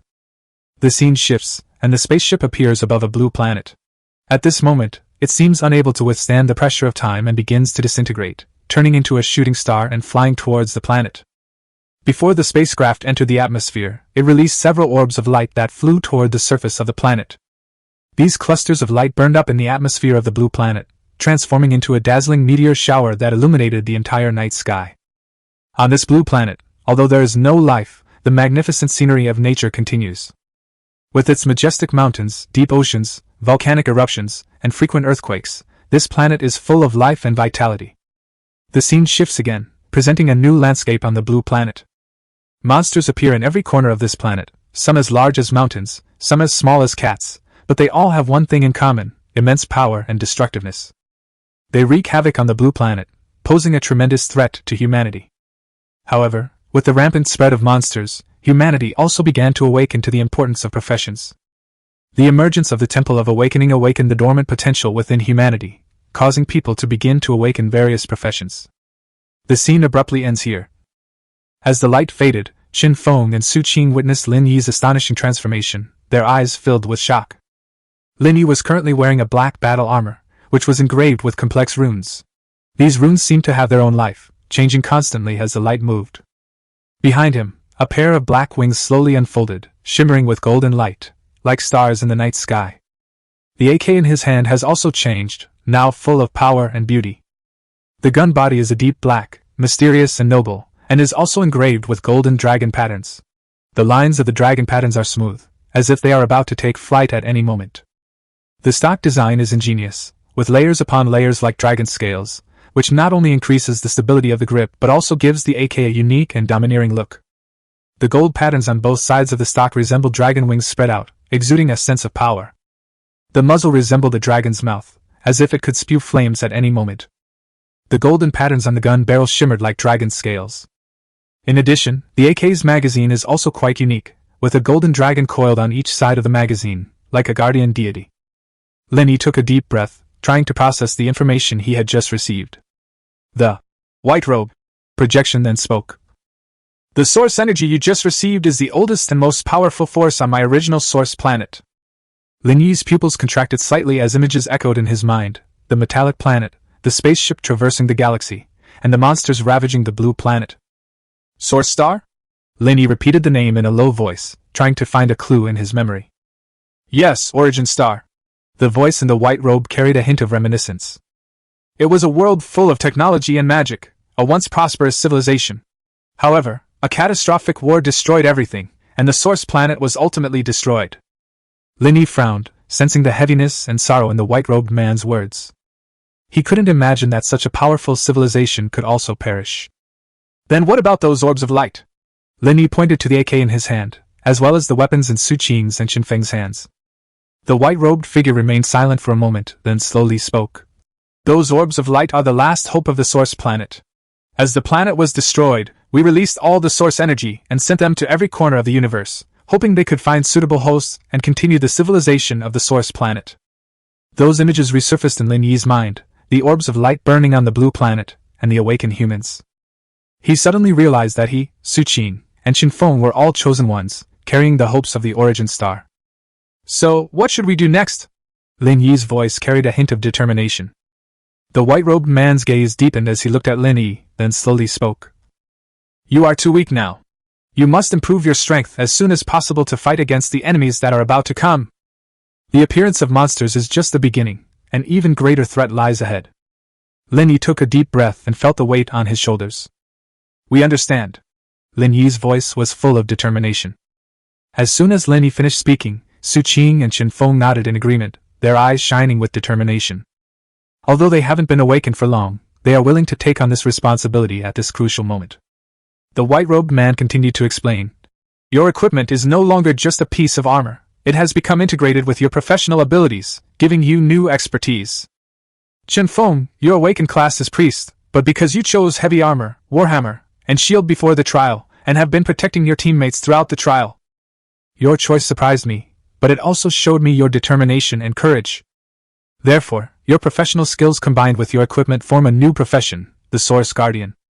Your warhammer is more than just a weapon. It can unleash powerful divine energy, dealing massive damage to enemies while also providing buffs to teammates, enhancing their combat capabilities. The Source Guardian not only grants you powerful defensive capabilities in combat, but also equips you with the specialized skill of forging armor, After listening to what the white robe man said, Su Qing finally couldn't help but walk up to Chen Feng. Her tears fell like pearls from a broken string, and she clenched her fists, repeatedly pounding them against Chen Feng's chest. Her fists, though light, struck his heart like a heavy hammer. Su Qing, Chen Feng's voice was low and hoarse. He wanted to explain, but found himself unable to find the right words. Concentrate and try to remove the armor. Lin Yi's words pierced his confusion like a bolt of lightning. He closed his eyes, took a deep breath, and tried to feel that inner power. As he focused, the heavy armor that had once protected him began to gradually dissipate, as if blown away by a gust of wind. As the last ray of light disappeared, Chen Feng finally revealed his true form. His face was filled with excitement and relief. He looked at Su Qing with deep love and regret in his eyes. Su Qing, I'm sorry. Chen Feng finally said these words. Su Qing stopped what she was doing, looked at Chen Feng, and the tears in her eyes gradually stopped flowing. You big idiot, you've already awakened as a priest, why are you still wearing heavy armor? Su Qing's voice trembled slightly, her eyes filled with both reproach and deep concern. Chen Feng looked at her, a complex emotion welling up in his heart. I have always remembered our promise. I promised that I would awaken as a warrior and protect you for the rest of my life. But before the awakening ceremony, I came into contact with a tablet that carried a sacred and pure energy that changed me and made me awaken only as a pastor. Fortunately, I have a brand new profession, Primal Guardian. Upon hearing Chen Feng's words, Su Qing burst into laughter through her tears. She hugged Chen Feng tightly and said, I'm relieved as long as you're safe. Don't take such risks again, okay? Chen Feng nodded and gently patted Su Qing's back. Chapter 69 Returning to the Dragon Soul Palace. The man in the white robe witnessed this scene, a complex expression flashing in his eyes. Looking at Chen Feng and Su Qing embracing tightly, he felt a surge of inexplicable emotion. Human emotions are truly wondrous and powerful, he murmured to himself, a hint of admiration in his voice. He has seen countless planets and experienced countless civilizations, but the world of human emotions always fascinates and amazes him. They are willing to pay any price, even sacrifice themselves, for love and for a promise. After Chen Feng and Su Qing heard the voice of the white-robed man, they immediately separated. Their expressions carried a hint of embarrassment, but also a hint of determination. The white-robed figure turned his gaze to Su Qing. Su Qing, you have also awakened the priest, but after the source energy merged with your professional abilities, it brought you unique magical power. You can now cast healing spells to restore your teammates' life force. It can also unleash powerful control magic, making you more flexible and adaptable in battle. I usually call it a source priest. Most importantly, the source priest not only heals teammates in battle, but also grants you the professional skill to craft magical clothing using high-grade materials. Finally, the white-robed figure's gaze fell upon Lin Yi, and he smiled, saying, Lin Yi, your appearance has greatly surprised me. You have actually gained the approval of the Phantom Armor. The legendary Phantom Armor was once a symbol of the royal family of the Origin Star, representing supreme power and glory. It not only enhances the wearer's strength and speed, but also provides vital protection in critical moments. More importantly, the Phantom Armor possesses its own consciousness, and will only choose to acknowledge the strength of its master. It disappeared after entering Earth, and I never expected it to end up with you. The man in the white robe looked at Lin Yi, a hint of approval flashing in his eyes. Being recognized by the Phantom Armor shows that you are not only of excellent quality, but more importantly, you have the potential to become a leader. Although it has now been repaired by source energy, it has not yet returned to its peak condition, and still needs more energy and tempering. He turned to the three of them, his tone becoming serious. The power you possess is not only a manifestation of your personal abilities, but also a responsibility to protect the entire planet Earth. The road ahead is long, and I hope you can better harness this power and fight to protect our planet. When you become stronger, you will be summoned here again. At that time, you will face even greater challenges, but you will also have the opportunity to gain even greater power. Remember, the path to growth is not just about pursuing strength, but also about tempering one's character. Only with a steadfast character can one go further on this path. As the white robe man finished speaking, a bright halo suddenly appeared in the air. The halo rotated, emitting a soft and mysterious light. Lin Yi, Su Qing, and Chen Feng felt an invisible force surrounding them, and their bodies gradually became lighter, as if they were about to break free from the constraints of gravity. In an instant, their vision blurred, and the surrounding scenery began to spin rapidly. When they opened their eyes again, they found themselves back in the hall where they had entered the selection arena. Although their attire had reverted to what it was like before the selection competition, they exuded a different aura. Zhang Jin also received news of their return and quickly returned to the hall. His expression changed instantly when his gaze fell on Lin Yi and the other two. Zhang Jin's eyebrows rose slightly, and the corners of his mouth slowly curved up, revealing a rare smile. He strode quickly toward them. When he reached the three men, he stopped and his gaze swept over them. His eyes were filled with admiration and pride. "You're finally back!" Zhang Jin's voice carried a hint of excitement. "I've been waiting for this moment. Welcome to the Dragon Soul Training Camp." Zhang Jin's voice was full of enthusiasm and excitement. "I believe you will become legends of our training camp." Afterwards, Chen Feng, Su Qing, and Lin Yi showed Zhang Jin their equipment and expertise. When they learned that Chen Feng and Su Qing could create special armor and magic robes, Zhang Jin's face lit up with unbelievable surprise. Is this real?" He could hardly believe his ears, his voice trembling slightly. "Are you really capable of creating special armor and magic robes similar to those in the dungeon?" Chen Feng nodded and smiled, saying, "Yes, Instructor Zhang Jin. Our professional skills have been greatly enhanced under the influence of the source energy, and now we are able to manufacture more advanced and powerful equipment." Su Qing added, "These equipment not only provide stronger protection, but also increase the user's combat effectiveness and survivability." Zhang Jin's face lit up with ecstasy as he excitedly grasped Chen Feng and Su Qing's hands. "This is wonderful!" Zhang Jin's voice was filled with excitement. "Your arrival will completely change the current situation of our country. With advanced equipment, our soldiers will become stronger, and their ability to fight against those evil forces will be greatly enhanced." He turned to Lin Yi, a hint of anticipation flashing in his eyes. "Lin Yi, what surprises have you brought this time?" Lin Yi glanced around the hall, a hint of unease flashing in his eyes. He smiled slightly and said to Zhang Jin, "Instructor Zhang Jin, this space seems a bit cramped. It's not suitable for demonstrating my abilities. Could we find a more spacious place?" Zhang Jin immediately understood Lin Yi's concerns. He nodded and smiled. "Of course, come with me." He led Lin Yi, Chen Feng, and Su Qing through the hall to the outdoor training ground of the training camp. The space here is spacious, and the surrounding high walls ensure the privacy and safety of the training. Zhang Jin stood aside, signaling to Lin Yi that they could begin. Lin Yi took a deep breath and activated the Phantom Armor combat mode.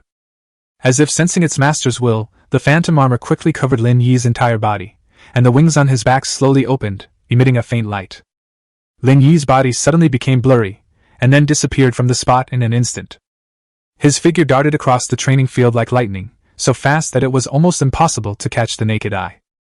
His every movement was accompanied by a slight distortion of space, as if breaking the shackles of time. The Phantom Armor shimmered with a mysterious luster in the sunlight, and the wings on its back were like sharp blades that cut through the air, generating powerful thrusts with each swing.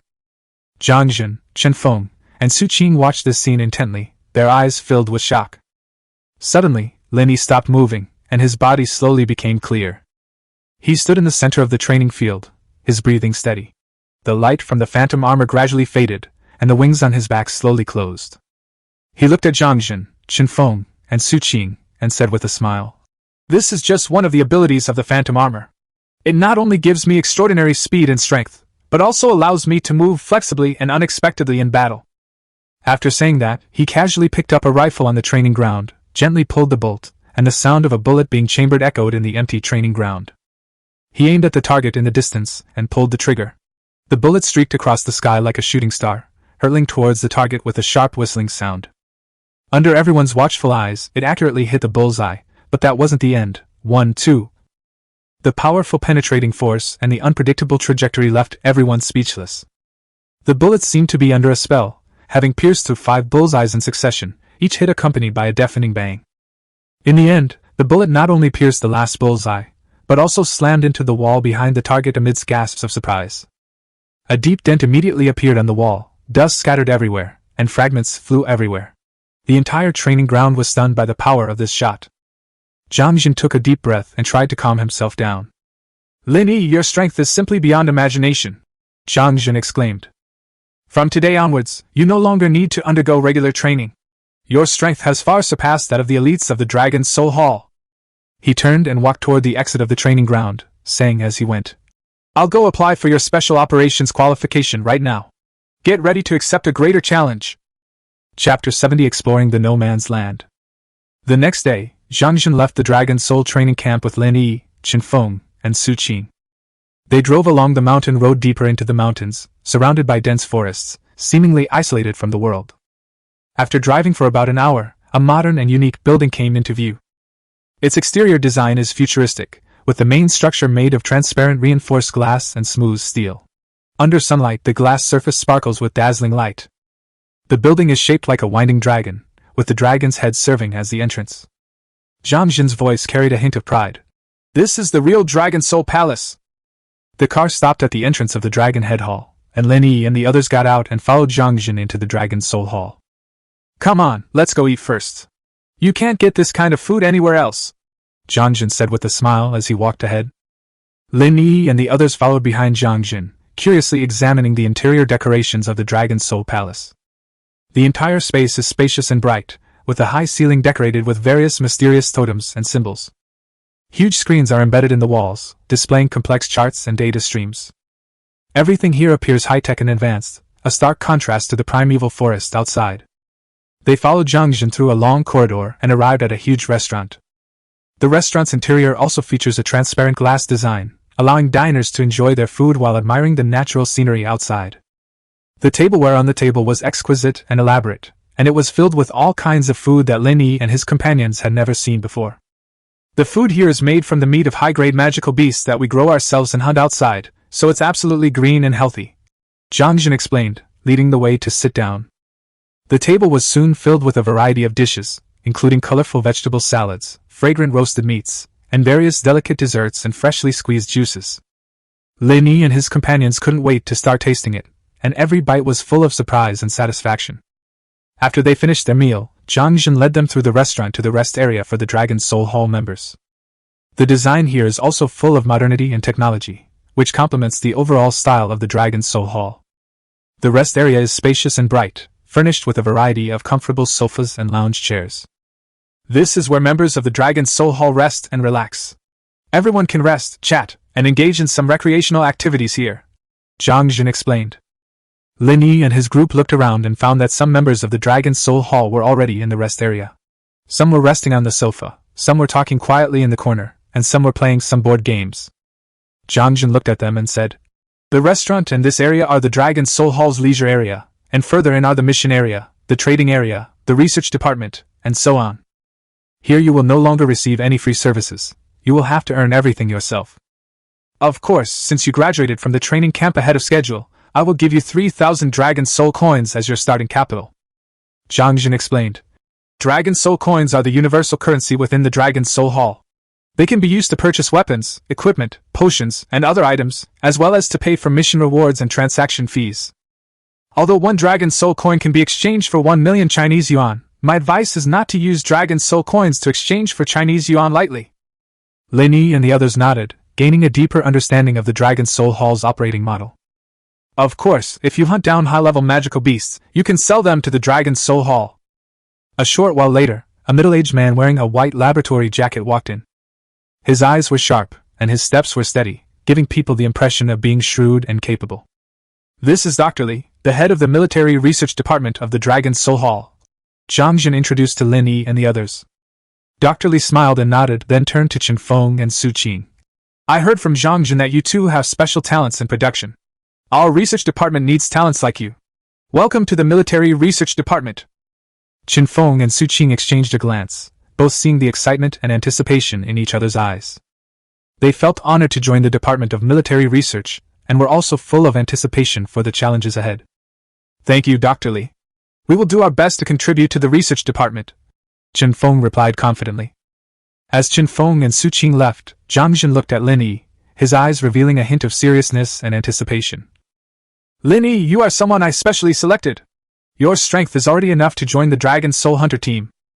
Lin Yi was slightly taken aback, then nodded seriously, waiting for Zhang Jin to continue. "My real purpose in bringing you here is to enter the No Man's Land to hunt magical beasts." Zhang Jin's voice was deep and firm. "No Man's Land?"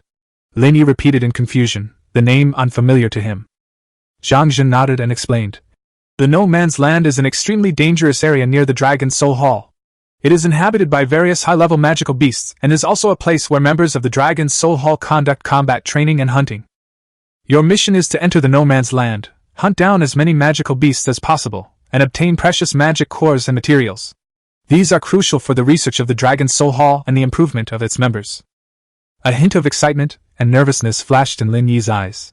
He felt both challenged and full of anticipation for this mission. Looking at Lin Yi's expression, Zhang Jin smiled and patted him on the shoulder. I believe you can complete this mission. I have high hopes for your strength and potential. But before that, let me take you to meet your teammates first. They walked through a long corridor and arrived at a spacious conference room. 4 burly men were already seated in the conference room, each exuding a powerful aura, clearly elites from the Dragon's Soul Hall. Zhang Jin pointed to the people in the conference room and introduced them to Lin Yi. This is Zhao Yan, the leader of the Dragon Fang Demon Hunter team. Get to know each other, as you will be fighting side by side from now on. After saying that, he walked out of the meeting room and closed the door for them. Zhao Yan, a burly, resolute-looking middle-aged man, stood up and extended his hand to shake hands with Lin Yi. His palm was broad and strong. Lin Yi, welcome to our hunting team. I heard from Zhang that you are quite capable, and I hope we can complete more missions together. Lin Yi shook hands with Zhao Yan and felt the strength in his hand. He had a very good first impression of the captain. He smiled and replied, Thank you, Captain. I will do my best to contribute to the team. Afterwards, Zhao Yan introduced the names of the other team members to Lin Yi one by one. Tai Dong, who was in charge of reconnaissance and ambushes, could be called Ghostblade. The muscular man in the middle is Pan Lin, who is skilled in close combat. We all call him Spartacus. Finally, this mighty bull is our philanthropist, Bulong. Guided by Zhang Jin, Lin Yi shook hands with each member of the hunting team and felt their unique temperament and powerful strength. Tai Dong's eyes were sharp as an eagle's, revealing his keenness and composure as an assassin. Pan Lin was tall and strong with well-defined muscles, clearly a master of close combat. Bulong, on the other hand, gives people a calm and mysterious feeling, making it difficult to guess his true abilities. Zhao Yan looked at Lin Yi and said with a smile, Now that everyone is here, let's prepare to enter the no man's land. Lin Yi nodded, indicating that he was ready. They left the conference room and arrived at the exit of the Dragon's Soul Hall, where an armored vehicle was parked. This was their means of transportation to the no man's land. Zhao Yan sat in the driver's seat, his hands gripping the steering wheel tightly, his eyes focused intently on the road ahead.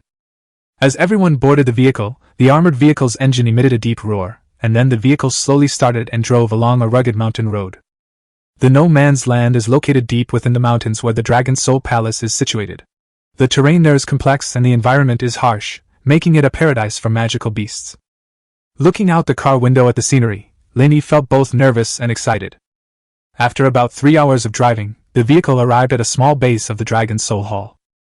After parking his car at the military base, Zhao Yan took a key from the guard. Restroom B404, let's rest for a bit, and then head into the no man's land before sunset. Chapter 71 Re-encounter with the Bai family. Lin Yi followed behind Zhao Yan and his group, curiously looking around the military base.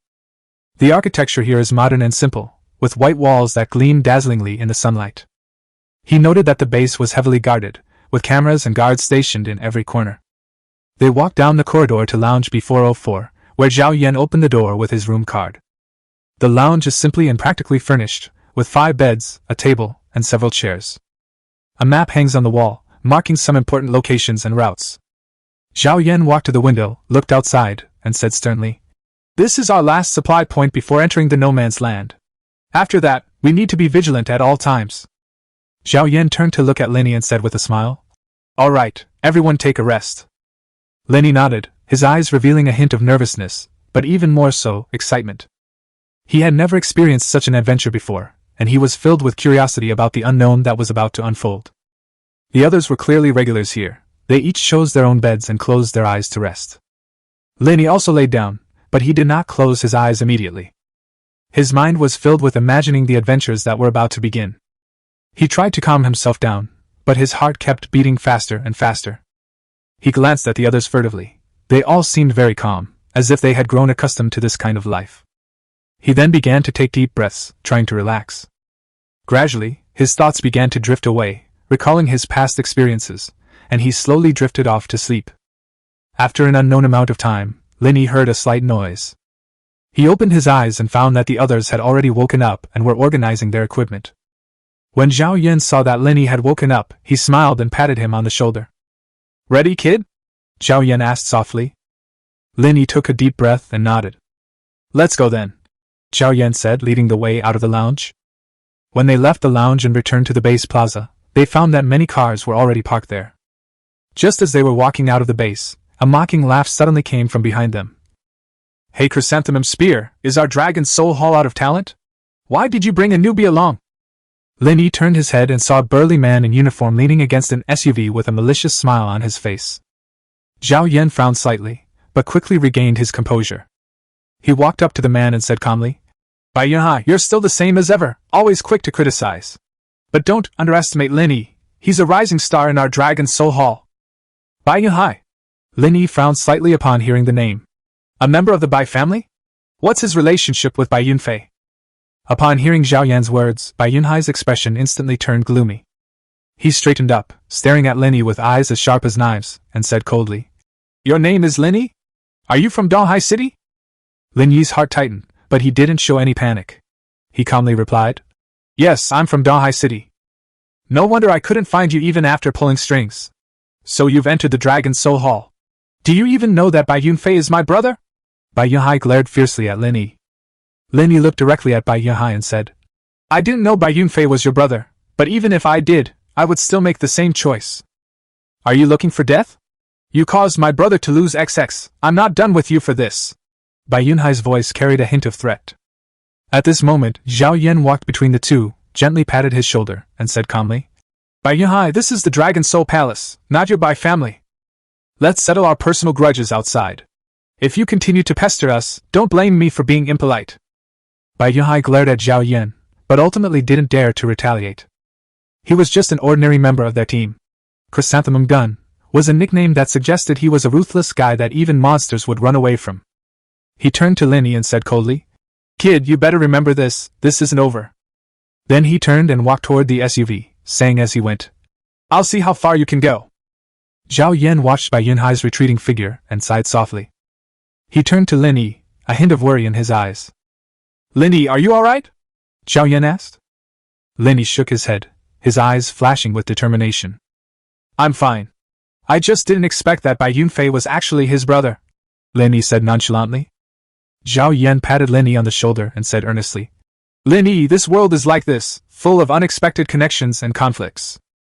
But remember, no matter what difficulties you encounter, stay calm and determined. You are a member of the Dragonfang Demon Hunter team. We are a team, and we will face everything together. Lin Yi nodded, feeling the warmth and strength in Zhao Yan's words. Zhao Yan looked at Lin Yi and said with a smile, Alright, we should get going. After saying that, the group of 5 walked out of the base gate. Back in the car, Bai Yunhai's face was ashen. His captain, a stern-faced middle-aged man, looked at his expression and asked, Yunhai, what's wrong? Do you have a grudge against that newcomer? Bai Yunhai took a deep breath, trying his best to suppress the anger in his heart. He turned to the captain, his tone cold. Captain, that newcomer, Lin Yi, he caused my brother to lose his manhood. The captain frowned, clearly surprised by the news. Are you serious? Bai Yunhai nodded, a hint of pain flashing in his eyes. My younger brother, Bai Yunfei, was originally the pride of our Bai family, with a bright future ahead of him. But since returning from Donghai City, he not only lost his status, but also, he lost his dignity as a man. The captain was silent for a moment, then asked, What do you plan to do? Bai Yunhai clenched his fists, his voice low and menacing. I want Lin Yi to pay for what he's done. But Zhao Yan is clearly protecting him, so I can't make a move here. The captain looked at Bai Yunhai and said sternly, Yunhai, you know the rules here. No personal grudges can be settled in the base. The captain continued, If you have the opportunity in the no man's land, you can settle your score. But remember, don't let it affect the squad's operational plan, and most importantly, don't let anyone else know that you did it. Bai Yunhai nodded, a cold glint flashing in his eyes. I know my limits, Captain. I won't let personal grudges affect the team's plans, Bai Yunhai assured him. The captain looked at Bai Yunhai, a hint of worry in his eyes. Yunhai, I hope you remember your words. We are a team, and we need to trust and support each other. Don't make foolish decisions because of personal grudges, the captain said earnestly. Bai Yunhai took a deep breath and nodded. After traveling for some time, Lin Yi and his group finally entered the edge of the no man's land. The scene here was completely different from before. The surroundings were desolate, with no signs of life. The ground was covered with gravel and sand, with occasional signs of withered plants. Zhao Yan stood on a desolate sandy field, his eyes blazing as he gazed into the distance. Lin Yi and the other team members stood behind him, waiting for Zhao Yan's instructions. He turned around to face Lin Yi and the others, and said with a serious expression, "We are currently on the edge of the no-man's land. Next, we will venture deeper into the no-man's land. That place is full of unknowns and dangers. We need to remain vigilant and be prepared to deal with any emergencies that may arise." After saying that, he took out armor and weapons from his magic backpack and equipped them, the dragon's gall spear. Meanwhile, Ghost Blade, Tai Dong, Sparta, Pan Lin, and philanthropist Bulong quickly took out their equipment from their respective magic backpacks and were fully armed. Chapter 72 Hellhound. As night fell, stars dotted the deep blue sky, and moonlight spilled across the desolate land, illuminating the path Lin Yi and his team took. They had been traveling in this no-man's land for more than 2 hours, and although it was getting dark, no one suggested taking a break. Everyone knows that in this dangerous land, the dangers at night are far greater than those during the day. Zhao Yan walked at the very front of the group, his gaze sharp as he stared into the darkness ahead. He gripped the spear tightly, ready to face any potential danger. Lin Yi and Tai Dong followed closely behind, while Pan Lin and Bulong walked at the very back of the group. Suddenly, a deep roar came from the darkness ahead, filled with threat and anger. Zhao Yan immediately stopped and whispered, "Everyone be careful, something is approaching." As he finished speaking, Lin Yi used the night vision function of his battle armor to see the appearance of the monster clearly. Hellhound rank, it is as large as a small motorhome, with firm muscles and strong limbs. Its fur is glossy black, like a flame leaping in the darkness, shimmering with a metallic sheen. Its eyes, like burning coals, emitted an evil red light. Zhao Yan's voice sounded exceptionally calm in the night. He turned to Lin Yi and said, "This is the lowest level magical beast in the no-man's land. It's a good opportunity for you to test your skills." Upon hearing this, a hint of excitement flashed in Lin Yi's eyes. He gripped the XM-29 tightly, a strong fighting spirit surging within him. "Captain, don't worry, I won't let you down." Lin Yi smiled slightly. Just then, the hellhound suddenly let out a deafening roar, and its body instantly transformed into a black shadow, charging towards Lin Yi and the others. Lin Yi's first reaction was how fast it was. He barely had time to see the Cerberus's movements before its massive form had already rushed in front of them. In an instant, his body became a blur, swiftly dodging to the side. At the same time, he activated grenade mode and slammed it into its body. However, the hellhound's body seemed indestructible. When the grenade hit it, it only sparked a few meters away. A hint of surprise flashed in Lin Yi's eyes. He hadn't expected this hellhound to be so resilient. The XM-29's grenades had only managed to repel it. After being repelled, the hellhound seemed to have its ferocity ignited. It growled and pounced on Lin Yi again, faster and stronger than before. Looking at Lin Yi who was fighting, Pan Lin couldn't help but worry and said, "Captain, isn't it too hasty to let Lin Yi face a bully dog alone on his first time?" He paused, then continued, "After all, he was a gunnery division. We relied on his firepower suppression, not his individual combat capabilities." Tai Dong objected, saying, "We're in a no-man's land, where danger could strike at any moment. Having the ability to defend ourselves is essential for our team." Bulong said in a deep voice, "Pan Lin, Tai Dong is right. In the no-man's land, each of us needs to have the ability to fight independently. Although Lin Yi is a gunner, he also needs to learn how to face danger alone. This is a crucial lesson for his growth." He paused, then turned his gaze to Lin Yi, who was engaged in a fierce battle with the hellhound, and continued, "Moreover, I believe in Lin Yi's abilities. He was more than just a gunner. He possessed superhuman combat instincts and reflexes." Zhao Yan frowned slightly, but his voice remained firm. "I know what you are worried about, but you have also seen that Lin Yi's reaction ability and combat skills are far beyond those of ordinary people. What he needs is real-world experience, not more training. This is where he can prove himself." Lin Yi nimbly dodged the hellhound's attacks, each movement seemingly effortless. Although the XM-29's grenades failed to inflict fatal damage, he did not give up. "Look at his eyes, he's not afraid, he's enjoying the fight," Bulong said in a low voice, his eyes gleaming with admiration for Lin Yi. Pan Lin nodded. He knew Bulong was right. Lin Yi's performance had exceeded his expectations. Just then, Lin Yi suddenly made a move that surprised everyone. Instead of retreating, he charged towards the hellhound. At the last moment, he skillfully dodged the hellhound's claws and then aimed his XM-29 directly at its eyes. Just as Lin Yi dodged the hellhound's attack, Tai Dong's eyes narrowed noticeably. Such a dangerous move seemed to make Tai Dong's heartbeat pause for a moment. Lin Yi's actions were undoubtedly like dancing on a tightrope, a slight misstep could lead to utter ruin. However, Lin Yi's eyes were unusually firm, and his movements were accurate and swift, as if he had rehearsed them countless times. Immediately afterwards, the XM29 in his hand spewed out scorching flames. This shot embodied Lin Yi's spiritual power. With a loud boom, the XM29 bullet struck the Hellhound's eye with pinpoint accuracy. The Hellhound let out a piercing howl, its body tumbling through the air several times before crashing heavily to the ground. Lin Yi stood there, panting heavily. His heart was pounding like a drum, but his eyes gleamed with the light of victory. Zhao Yan stepped forward, patted Lin Yi on the shoulder, and said with his eyes full of approval, "Well done, Lin Yi." Tai Dong and Belong also gathered around, their faces beaming with smiles. Pan Lin looked at Lin Yi, and all the worries in his heart had completely disappeared. At this moment, his strength was finally recognized by everyone. At this moment, Lin Yi's body felt a slight dullness. He felt a powerful force surging from the depths of his heart, as if something was awakening within him. "Congratulations on reaching level 20, gun and cannon technology is being extracted." The system's voice rang in Lin Yi's mind. "Congratulations on obtaining the A-rank talent critical strike specialization. Attacks using firearms have a chance to deal double damage, with damage increasing as level increases. Congratulations on obtaining the A-level talent heavy firepower specialization. When using heavy firepower weapons, you can effectively control the weapon's recoil and accurately aim and fire." Hearing the system's voice, Lin Yi couldn't help but feel a little disappointed. AA. His specialization in heavy weapons reminded him of the Gu-99 destroyer cannon, a powerful weapon that had played a significant role in his arsenal. At that time, wielding the Gu-99 destroyer cannon, he was invincible in the Twilight Forest, with no one able to defeat him. However, he now regrets returning the weapon to Qinhong. Just then, the system seemed to sense his inner thoughts. He said jokingly, "Regretful? Your ghost eye can be considered a heavy weapon." Chapter 73 Long-Range Sniping. Upon hearing the system notification, Lin Yi quickly took out the Eye of the Netherworld. This move surprised everyone present. They all understood what the presence of sniper rifles here meant. It represented long-range precision strikes with the powerful ability to deliver a fatal blow.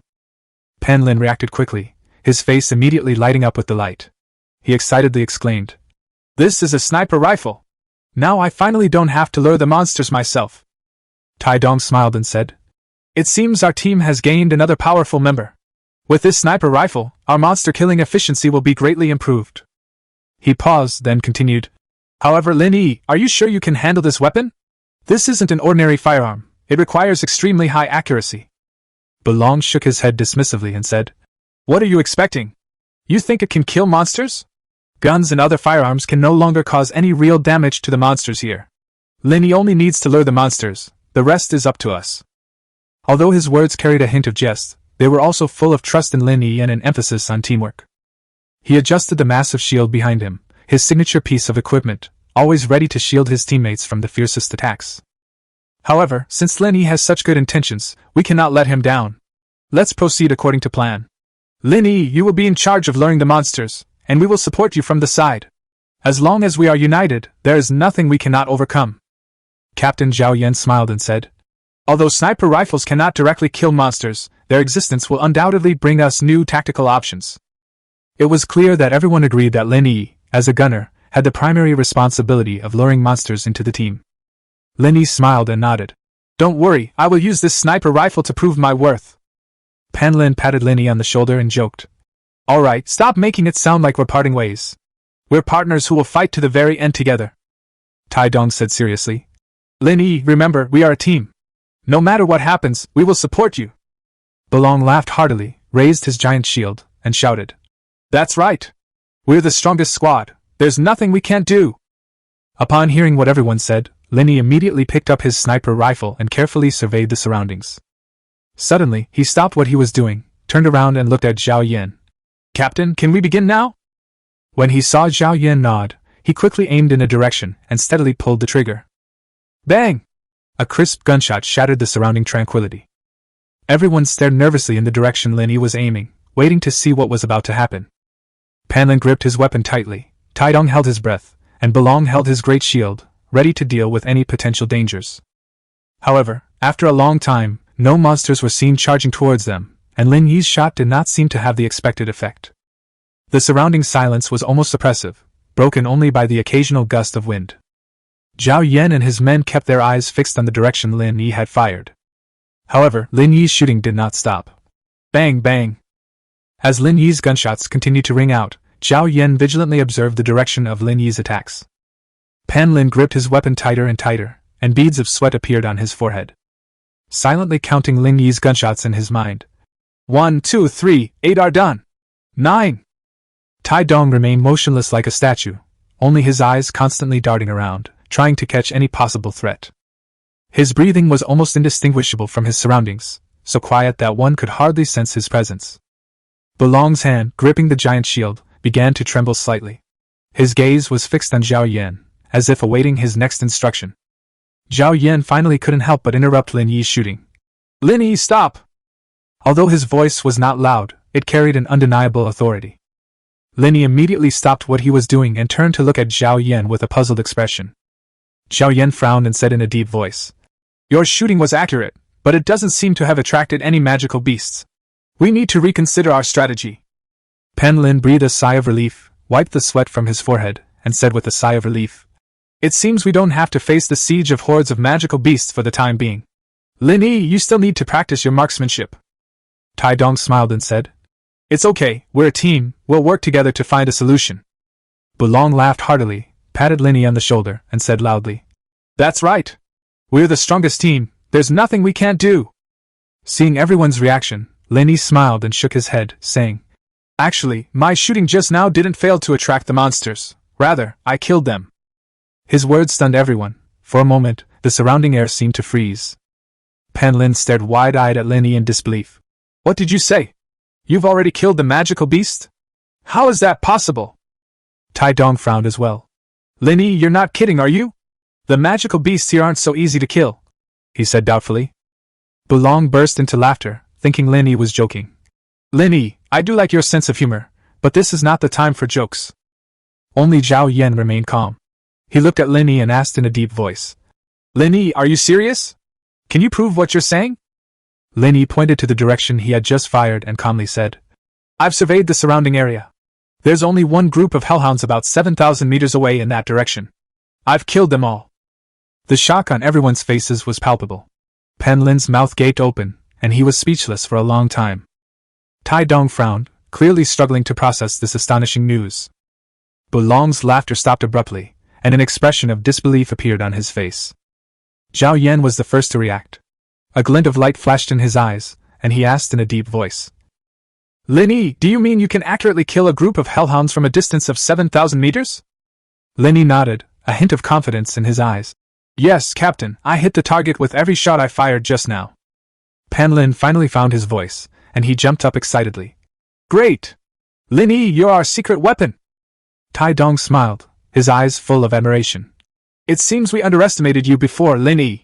With your sniper rifle, our team will become even stronger." Bulong looked on with admiration and excitement, and patted Lin Yi on the shoulder heavily. "Well done, Lin Yi! I thought you were just a monster lure, but I didn't expect you to be so amazing." Chapter 74, Braving the Dog's Den. Zhao Yan gave Lin Yi a deep look, a thoughtful expression flashing in his eyes. He stood up, took out a map, and examined their original route. Then, he turned to the crowd and said, "Now that we have someone with Lin Yi's strength, our previous plans may need some adjustments." He pointed to a mark on the map. "We originally planned to go straight through this area to avoid the territory of the Hellhounds. But now, I think we can change course and confront these demon dogs directly." Pan Lin and Tai Dong were both somewhat surprised. Pan Lin hesitated and said, "Captain, isn't this too risky? After all, these bully dogs usually roam in packs." Zhao Yan smiled and shook his head. "With Lin Yi, our strength has greatly increased. Moreover, if we can defeat these demon hounds, then we can penetrate deep into their territory. Previously, no team dared to provoke them. If we succeed, we'll gain first-hand control over resources." "I agree with the captain's opinion. Lin Yi, your performance just now has given me full confidence in you. Moreover, we can't always avoid difficulties. Sometimes, facing difficulties head-on is the best way to solve problems." Bulong chimed in at the opportune moment. Lin Yi looked at everyone and felt their trust and expectations. He took a deep breath and said firmly, "I will do my best." Zhao Yan nodded. "Okay, then let's change our route and confront these bullying dogs directly." So the group continued forward in the direction Lin Yi had just fired, and a few minutes later they indeed found a group of hellhound corpses lying quietly on the ground. Each body had one thing in common: the bullet had pierced through the right eye and into the entire head. Zhao Yan crouched down and carefully examined the corpses of the bullying dogs. These bully dogs had fur as hard as iron, making it difficult for ordinary weapons to inflict fatal damage on them. However, Lin Yi's marksmanship was incredibly accurate, and every shot hit the vital points. Pan Lin and Tai Dong also gathered around. Although they knew something about Lin Yi's strength, they were still shocked to see such results with their own eyes. Pan Lin couldn't help but say, "Lin Yi, your marksmanship is truly amazing. Although we can kill these bullying dogs, you can't do it as easily as you do." Lin Yi smiled modestly. "I just did what I was supposed to do. Besides, I couldn't have done this by myself without everyone's cooperation." Zhao Yan stood up and patted Lin Yi on the shoulder. "Your strength and team spirit are exactly what our team needs. Now that we've entered the territory of the demon hounds, we may encounter more magical beasts. You need to be more careful, but at the same time, you must maintain your confidence." Belong nodded, his eyes shining with determination. "The captain is right. We can't back down just because we're afraid of challenges. We're ready, and we'll face any difficulties, whether it's the bully or anything else, together." He then took out a strange device and quickly swept it over the corpse of the hellhound. The corpses scanned by the device quickly disappeared. Lin Yi couldn't help but ask curiously, "What is this?" "It's just a gadget developed by the Dragon's Soul Hall. It can quickly decompose the corpses of magical beasts and extract useful items from them. The skeletons of the monsters in the No Man's Land are stronger than those of ordinary monsters. This is one of the goals that the Dragon's Soul Hall's research department has been working on, dedicated to developing stronger equipment," Pan Lin explained. After Belong finished his work, the team continued on their way. Along the way, the team members seemed unusually relaxed, because Lin Yi's presence meant they didn't need to put themselves in danger. With the sound of gunfire, they penetrated deep into the heart of the bullies' territory. The atmosphere became tense, with the occasional howl of the demon hound sending chills down one's spine. Just then, Zhao Yan suddenly stopped. He raised his hand, signaling for everyone to be quiet. Then he pointed to a hill in front of him. "That's our destination, and also the bully's lair." Pan Lin frowned. "Captain, there must be a lot of demon hounds there. Can we really take it down?" Tai Dong smiled and said, "Don't we have Lin Yi? His marksmanship is our biggest advantage. Besides, we're not going to fight head-on." Belong nodded in agreement. Tai Dong is right. We don't want to fight head-on. We can use Lin Yi's accurate marksmanship to carry out long-range attacks and minimize the risk of being surrounded. Zhao Yan smiled slightly, seemingly satisfied with Belong's suggestion. "All right, it's settled then. Lin Yi, are you ready?" Lin Yi gripped the gun tightly and nodded. "Ready." As Lin Yi's gunshot rang out, the hellhounds outside the hill fell one by one. A hint of approval flashed in Zhao Yan's eyes. He knew that Lin Yi's addition had undoubtedly brought new vitality and hope to the team. He turned to the crowd and said in a deep voice, "All right, let's go." The team members nodded in agreement and followed suit. They cautiously made their way toward the hill, the bully's lair. Finally, they reached the top of the hill, and the scene before them stunned them. Behind the hill was a huge valley, teeming with hellhounds in such numbers that it was astonishing. Pan Lin gasped. "Captain, are we really going down there? There are at least 100 American bullies." Zhao Yan smiled slightly, his gaze firm. "Don't we have Lin Yi? As long as we act carefully, we will definitely succeed." So Lin Yi bent down and opened the support frame of the Eye of the Underworld. For the first time, Lin Yi adjusted his breathing, his eyes becoming focused and calm, as if the whole world had disappeared, leaving only him and his distant target.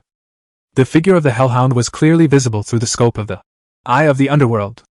Lin Yi's finger rested lightly on the trigger, ready to launch an attack at any moment. He observed and made precise calculations, not only to hit the target but also to minimize noise and movement to avoid alerting the other bully dogs.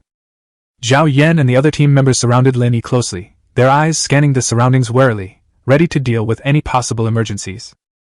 Pan Lin and Tai Dong gripped their weapons tightly, their expressions serious, but their eyes were filled with determination and trust. As Lin Yi fired his first shot, a bully dog fell to the ground. His firing speed was astonishing. Almost simultaneously, several bully dogs were hit in vital areas and fell to the ground. Lin Yi's movements did not falter at all. His eyes were calm and focused, like those of a precise hunter. Zhao Yan secretly admired Lin Yi's performance. However, at that moment, a bully dog suddenly spotted them and let out a deafening howl. The other bully dogs were immediately alerted and rushed towards them. Zhao Yan immediately ordered everyone to retreat, while shouting loudly, "Lin Yi, concentrate your firepower and take down as many of them as possible." Chapter 75: The Bully Dog's Nightmare. As soon as Zhao Yan finished speaking, Bulong stood firmly at the very front of the group, like a mountain. He gripped the handle behind the giant shield, his face calm as he gazed at the horde of beasts charging into the valley. Behind him, Pan Lin and Tai Dong also took out various weapons and quickly stood on either side of him, forming a solid front line. Pan Lin's eyes were resolute, one hand gripping a long spear tightly, the other equipped with a round shield. Although Tai Dong was thin, his eyes revealed calmness and composure, and his scimitar gleamed coldly in the night light. As the pack of bully dogs approached, Bulong, Pan Lin, and Tai Dong quickly adjusted their postures, forming a triangular defensive formation. Their eyes met, and without a word, they could feel the tacit understanding and trust between them. Although the distance between the hill and the valley was far, the hellhound was so fast that it rushed to the foot of the hill in the blink of an eye. Lin Yi was unaware of the actions of those around him, nor did he have any opportunity to be distracted. After several rounds of intense firing, the ghost eye in his hand seemed to be activated, with spent cartridge cases constantly ejecting from the magazine. Black armor slowly covered his body. After several rounds of intense firing, the ghost eye in his hand seemed to be activated, with spent cartridge cases constantly ejecting from the magazine. Black armor slowly covered his body, and a powerful force surged within him. His vision became clearer, and the movements of each bully slowed down. A gunshot rang out, and 3 hellhounds fell to the ground, while the surrounding hellhounds ignored them and continued charging toward the hill. Lin Yi and his group were positioned atop a hill, giving them a uniquely advantageous firing position. He kept pulling the trigger, but if you slowed down the footage of his shooting, you could see that every bullet he fired was accompanied by a faint blue glow. Hearing the gunshots behind them, the crowd witnessed the most unforgettable scene of their lives. After each gunshot, the lead row of hellhounds would mysteriously fall down. Despite their large numbers, the hellhounds charged forward in packs, only to be met with bullets glowing with blue light. It is like the scythe of death, reaping the lives of the beasts. A hint of confusion flashed in Zhao Yan's eyes as he looked at the strong backs of Pan Lin, Bulong, and Tai Dong, and then at Lin Yi, who was still shooting. I can't help but wonder, are all the newcomers these days really that amazing? The brains of the 3 tough guys standing at the front, Pan Lin, Bulong, and Tai Dong, seemed completely overwhelmed. Even though Lin Yi was shooting from behind them, the effect of the shot was curved. Zhao Yan's doubts spread rapidly in his mind, but he knew that now was not the time to ask. Every second on the battlefield can determine life or death, so he quickly turned his attention back to the situation at hand. What's going on? Tai Dong finally couldn't help but ask in a low voice. Pan Lin didn't speak, but his grip on the spear tightened unconsciously. Bulong kept his lips tightly shut, his gaze as firm as an unbreakable rock, fixed on the enemy in front of him. Don't get distracted! Bulong's voice was deep and firm, his words carrying an unquestionable authority. Trust Lin Yi, we just need to hold our ground. Tai Dong and Pan Lin exchanged a glance, then nodded silently.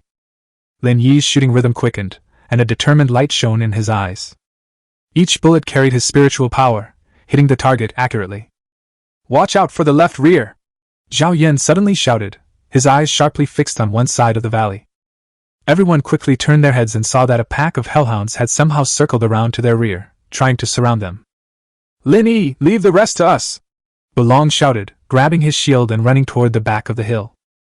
Tai Dong and Pan Lin reacted quickly, turning to face the new threat, their weapons already itching for a fight.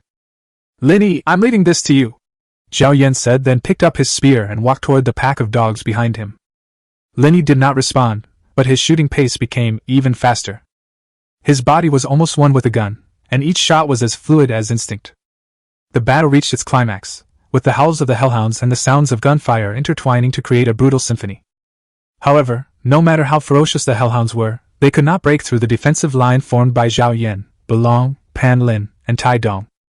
Directly in front, Lin Yi's precise shooting prevented them from getting close. As time went on, the number of hellhounds began to decrease, and their attacks gradually became more chaotic. The battle finally came to an end, and as the last ferocious hellhound collapsed, the tense atmosphere gradually dissipated. During this fierce battle, Lin Yi's sniper rifle underwent intense continuous firing, and the barrel became extremely hot due to the high-speed rotation, even emitting a red glow. Exhausted, the group sat down on the hill, looking at the corpses of demon hellhounds scattered all around them, and couldn't help but marvel at Lin Yi's power. This kid is simply a fighting machine. Pan Lin panted heavily, wiping the sweat from his forehead, his eyes full of admiration. Taidong nodded and said with a wry smile, I always thought my swordsmanship was fast enough, but I didn't expect his spear to be faster than my sword. Bulong walked up to Lin Yi, patted him on the shoulder, and laughed. Kid, you've done a great job today. Although Zhao Yin did not speak, a hint of admiration was revealed in his resolute eyes. Your armor looks pretty good. And did your bullets curve? How come your attacks were killing those bullying dogs horizontally? As Bulong raised his question, the others in the group also perked up their ears. After all, what had just happened was too unbelievable. Lin Yi looked at Bulong and smiled. This armor is called the Phantom Armor, and it's my personal armor. As for the bullets curving, that's because I used mental energy. By locking onto the enemy's position, I guided the bullet's direction with my mental energy. Bulong was dumbfounded. It was the first time he had ever heard of mental power, which was clearly something that these burly warriors could not possess. A thoughtful expression appeared on Zhao Yan's face. He slowly spoke. Mental power, that's a legendary ability. Lin Yi, just who are you? Lin Yi smiled slightly and glanced at everyone. I'm just an ordinary gunner. Pan Lin shook his head and said with a hint of envy. Ordinary? If this kind of ability is considered ordinary, then wouldn't we people not even be considered average? Taidong chuckled softly. Pan Lin, don't be modest. Aren't your spear and round shield, and Bulong's giant shield, also formidable weapons on the battlefield? Bulong laughed heartily and patted Taidong on the shoulder. You little rascal, you're not bad at flattery either. Everyone burst into laughter, and the atmosphere lightened considerably. After this battle, their relationship seemed to have become even closer. All right, everyone take a break. We still need to move forward. Zhao Yan stood up and looked into the depths of the valley. Chapter 76 The Three-Headed Cerberus. During the break, Lin Yi noticed that everyone's eyes kept lingering on his battle armor, so he decided to switch the armor to normal mode. As Lin Yi switched the battle suit's mode, the phantom armor began to change form. The surface of the armor shimmered with a faint light, like a ghost in the night, silently shifting. A short while later, the eye-catching armor completely disappeared, replaced by an ordinary set of casual clothes. The clothes were ordinary and unremarkable, like the attire of any random passerby, making it hard to believe that the powerful armor that had just been displayed here was actually there. Everyone who witnessed this scene was filled with amazement. This is high technology! Pan Lin couldn't help but exclaim, his eyes sparkling with a desire for the unknown technology. Taidong nodded and said in a low voice, This kind of equipment is exactly what we've been dreaming of. Bulong looked on with envy. He looked at Lin Yi and said half-jokingly, Kid, it would be great if your armor could be shared. Lin Yi smiled and shook his head. This armor is my personal exclusive equipment, but... Lin Yi paused for a moment, looking at the anxious expressions on everyone's faces, and a person slowly emerged in his mind. Pan Lin couldn't help but urge, But what? Tell me already! Even Captain Zhao Yan, who is known for his composure, couldn't help but show a look of curiosity at this moment.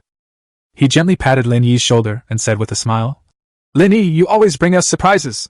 Shouldn't we know the secret of this armor too? If we could also equip ourselves with such armor, our combat power would be greatly enhanced.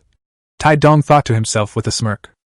Bulong rubbed his hands together and excitedly put his arm around Lin Yi's shoulder. Lin Yi, if you need test subjects, I'll be the first to volunteer. I'd be willing to do anything to wear this armor. Actually, among the people who participated in the Dragon Soul Hall training camp with me this time, there is already someone who has the expertise to forge heavy armor, Lin Yi said uncertainly. Upon hearing Lin Yi's words, everyone's eyes lit up. Pan Lin excitedly pressed. Really? Who is it? Lin Yi smiled and said, It's a warrior named Chen Feng. He joined the Dragon Soul Hall with me this time and has just joined the research department. Taidong couldn't help but interject. Then what are we waiting for? Let's go find him. Bulong also said excitedly. That's right. With such armor, we can better protect ourselves and complete our missions more effectively. Zhao Yan nodded and said seriously, This is not only for our own safety, but also to protect our families and friends. This armor will become our strongest shield. Lin Yi frowned slightly. He looked at the excited crowd, but a trace of worry lingered in his heart. What I'm worried about is the materials for making heavy armor. The more powerful the equipment, the rarer the materials might be, Lin Yi said slowly. Upon hearing Lin Yi's words, everyone's excitement was instantly dampened. However, at that moment, a huge roar came from the valley, as if it were filled with boundless rage. The sound echoed through the valley like rolling thunder, sending a chill down everyone's spine. Lin Yi quickly switched back to combat mode, and the other team members also picked up their weapons and looked warily in the direction from which the sound came. At the entrance to the dimly lit valley, a terrifyingly large figure slowly emerged. With each step it took, the earth trembled, as if each step carried immense power. Everyone's eyes were fixed on the gradually becoming clearer figure, and a strong sense of crisis welled up in their hearts. Its appearance is like a flame in the dark night, fiery and dangerous. A giant hellhound with 3 heads appeared at the entrance of the valley. Its 3 heads are held high, each revealing a different kind of ferocity and cunning. The head on the left is that of a ferocious lion, with eyes like torches, flashing with golden light, as if it could see through everything.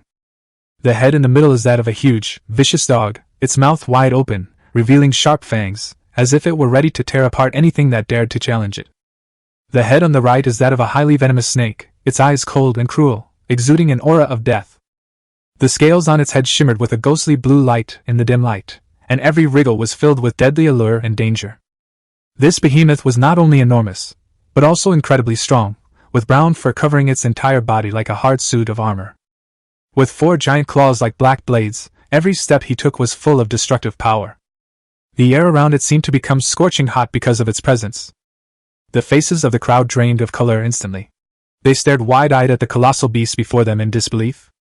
Pan Lin couldn't help but take a step back, his voice trembling as he said, What kind of monster is this?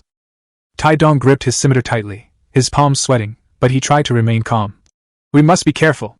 We've never encountered an enemy like this before. A rare seriousness appeared on Bulong's face. He took a deep breath and said in a low voice, It seems that this challenge is much greater than we imagined. As the team leader, Zhao Yan straightened his back, looked firmly at the giant beast, and said in a deep voice, No matter what it is, we have to face it. But we must protect ourselves and our teammates. Just then, the giant beast suddenly let out a deafening roar. As if they had already discovered the murderer of their tribe, all 3 heads turned towards the top of the hill at the same time. Zhao Yan shouted loudly, Everyone, spread out! Don't gather together!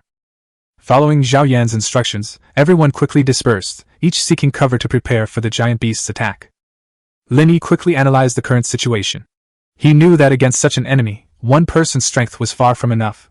He needed the strength of a team. Pan Lin, Tai Dong, you two are in charge of the left wing! Lin Yi shouted loudly, his voice calm and firm, giving people an unquestionable confidence. Bulong, Captain Zhao, you're on the right flank, pay attention to coordination. Lin Yi continued to command, his eyes fixed intently on the giant beast's every move. I'll draw its attention from the front, and you guys launch your attack when the opportunity arises. Lin Yi's voice carried a hint of determination, because he was the only range damage dealer in the team. Although everyone felt fear upon hearing Lin Yi's words, their eyes were filled with trust in him.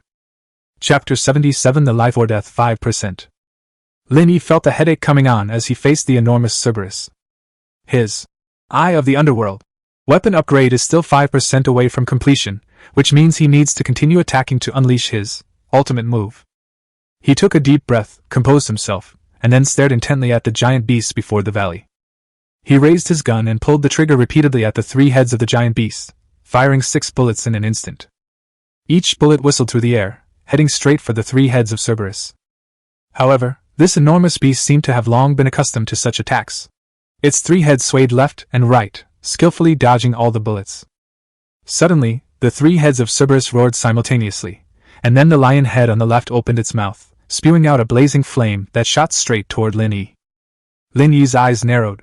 He quickly dodged, then raised his gun again and pulled the trigger repeatedly towards the giant beast's lion head. This time, his bullet pierced through the flames and struck the lion's head on the left. The lion on the left let out a painful roar, clearly having suffered a severe injury. However, it did not fall down. Instead, it pounced on Lin Yi with even greater rage. Although it wasn't fast, its mountain-like body allowed it to quickly meet Lin Yiping's gaze on the hill. Lin Yi knew that his mission was not only to attack, but more importantly, to attract the attention of Cerberus and create opportunities for his teammates. He quickly took a blizzard grenade from his magic backpack and threw it at the lion head on his left. The grenade traced a graceful arc through the air and landed precisely on the lion's head on the left. At the moment of the explosion, a violent blizzard instantly formed, enveloping the lion's head in a white expanse. Its massive head was temporarily bound by the icy storm. Just then, Pan Lin and Tai Dong displayed their strength, leaping high into the air and landing precisely on the lion's head. Pan Lin's spear pierced the lion's ear, while Tai Dong's target was his left eye. As they attacked, the other two heads roared in pain and rushed to their aid. Its attacks were fierce and accurate, forcing the two to retreat repeatedly. At the same time, Belong and Zhao Yan also took the opportunity to jump onto the snake's head on the right. Their attacks were equally fierce. Zhao Yan's spear kept piercing its body, while Belong used his giant shield to hold back the snake's huge mouth. In this tense duel, Lin Yi and his teammates displayed amazing teamwork and courage. They had a clear division of labor, with each person playing a key role and constantly causing damage to Cerberus. Under the continuous attacks of the group, Cerberus finally erupted, its three heads simultaneously emitting deafening roars, and its entire body exuding a terrifying aura. Its eyes turned blood red, and the air around its body seemed to be distorted by its rage. Zhao Yan warned his teammates. "Everyone be careful, it's about to enter berserk mode." Lin Yi felt a pang of anxiety upon hearing Zhao Yan's warning, knowing that the battle to come would be even more difficult. He quickly took a blizzard grenade from his backpack and aimed it at the dog's head in the middle, which was the most ferocious head of Cerberus. The grenade landed precisely on Dog Head's nose. With an explosion, a snowstorm formed again, enveloping Dog Head in a white haze. Meanwhile, Pan Lin and Tai Dong intensified their attack. Pan Lin's spear repeatedly pierced the lion's neck, while Tai Dong aimed for the lion's eyes, attempting to blind it. Belong and Zhao Yan were equally determined, taking advantage of the snake's gaps in attack to continuously inflict damage. Zhao Yan's spear pierced the snake's head scales like lightning, while Belong used his giant shield to block the snake's venomous attack. However, Cerberus's berserk mode has been activated, and its attacks have become more ferocious and accurate. Its three heads simultaneously unleashed deafening roars, then launched frenzied attacks on the people on their heads. Lin Yi wasn't idle either. He pulled the trigger repeatedly, and bullets rained down, heading straight for the dog's mouth. Under his precise and fierce attack, the dog let out a painful growl as a bullet struck its mouth, splattering blood. Meanwhile, with Lin Yi's support, Pan Lin and Tai Dong successfully injured the lion's head. Pan Lin's spear pierced the lion's neck, while Tai Dong successfully blinded the lion's eyes. Belong and Zhao Yan worked together very well, and the two of them seemed to handle a snake head with ease. Soon the snake's head lost its vitality. After both of Cerberus's heads were severely damaged, its body began to tremble, and its breath gradually weakened. So everyone jumped off its back to prevent the three-headed hellhound from launching a desperate counterattack. However, just as everyone returned to the ground, they witnessed a shocking scene.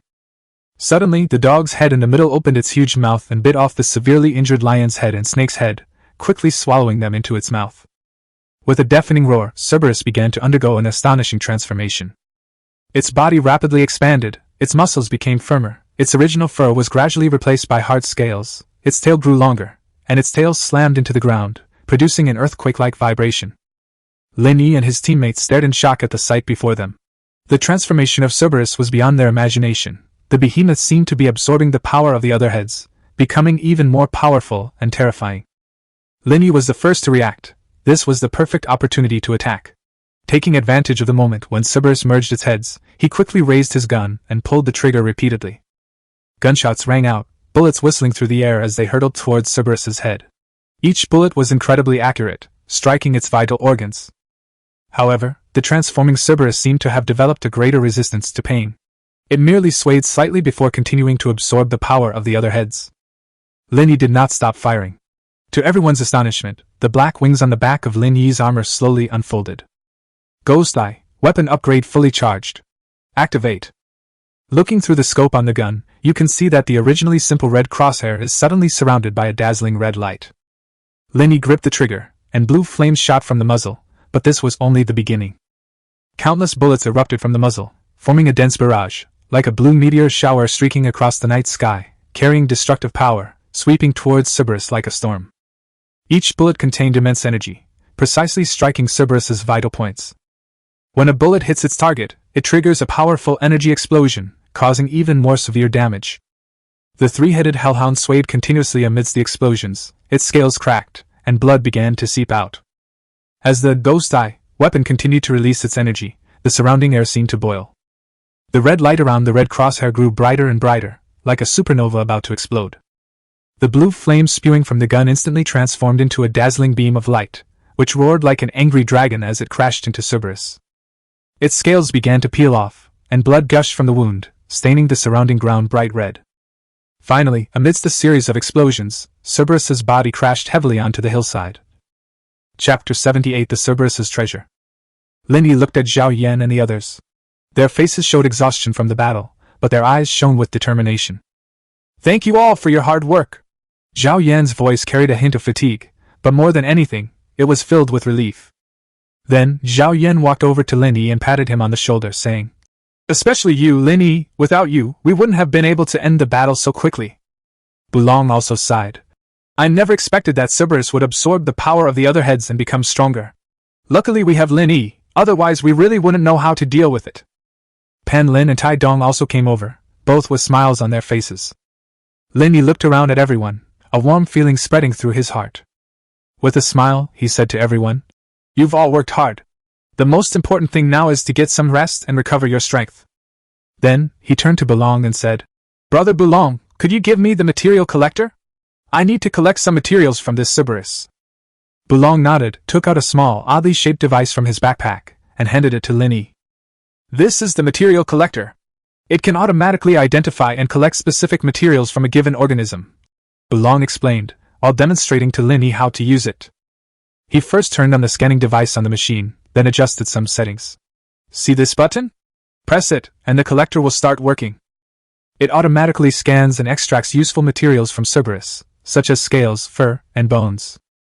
Lin Yi observed carefully, marveling at this amazing technology. He took the material collector and began operating it according to Bulong's instructions. As he pressed the button, the collector emitted a slight hum, then emitted tiny beams of light from its bottom, which shot directly at the corpse of Cerberus. The beam of light moved rapidly across the corpse, as if it were alive, precisely cutting through the skin and extracting the internal materials. This thing is really convenient. Lin Yi couldn't help but exclaim. Brown smiled and nodded.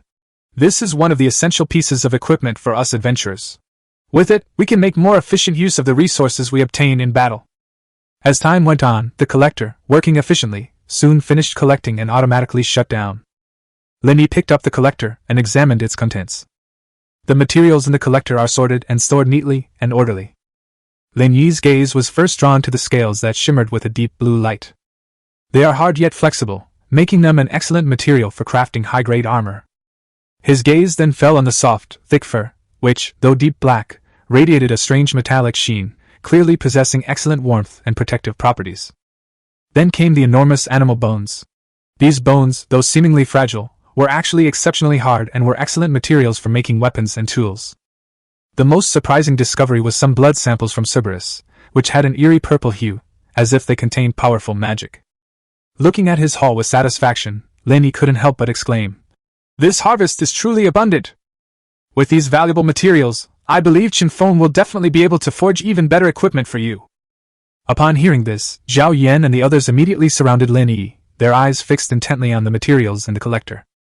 These materials are indeed extraordinary, Zhao Yan said with emotion, his fingers gently tracing the gleaming scales. Each one contains immense power. Pan Lin's eyes gleamed with curiosity. He picked up a piece of animal bone and examined it closely. This bone would be perfect for making a spear. Its strength and toughness probably can't even match the hardest metals. Tai Dong's gaze was drawn to the pair of snake fangs. They were a deep black, with incredibly sharp tips that gleamed with a chilling light. He carefully picked up one of them, examining its texture and shape closely. These snake fangs are truly amazing. Tai Dong couldn't help but exclaim.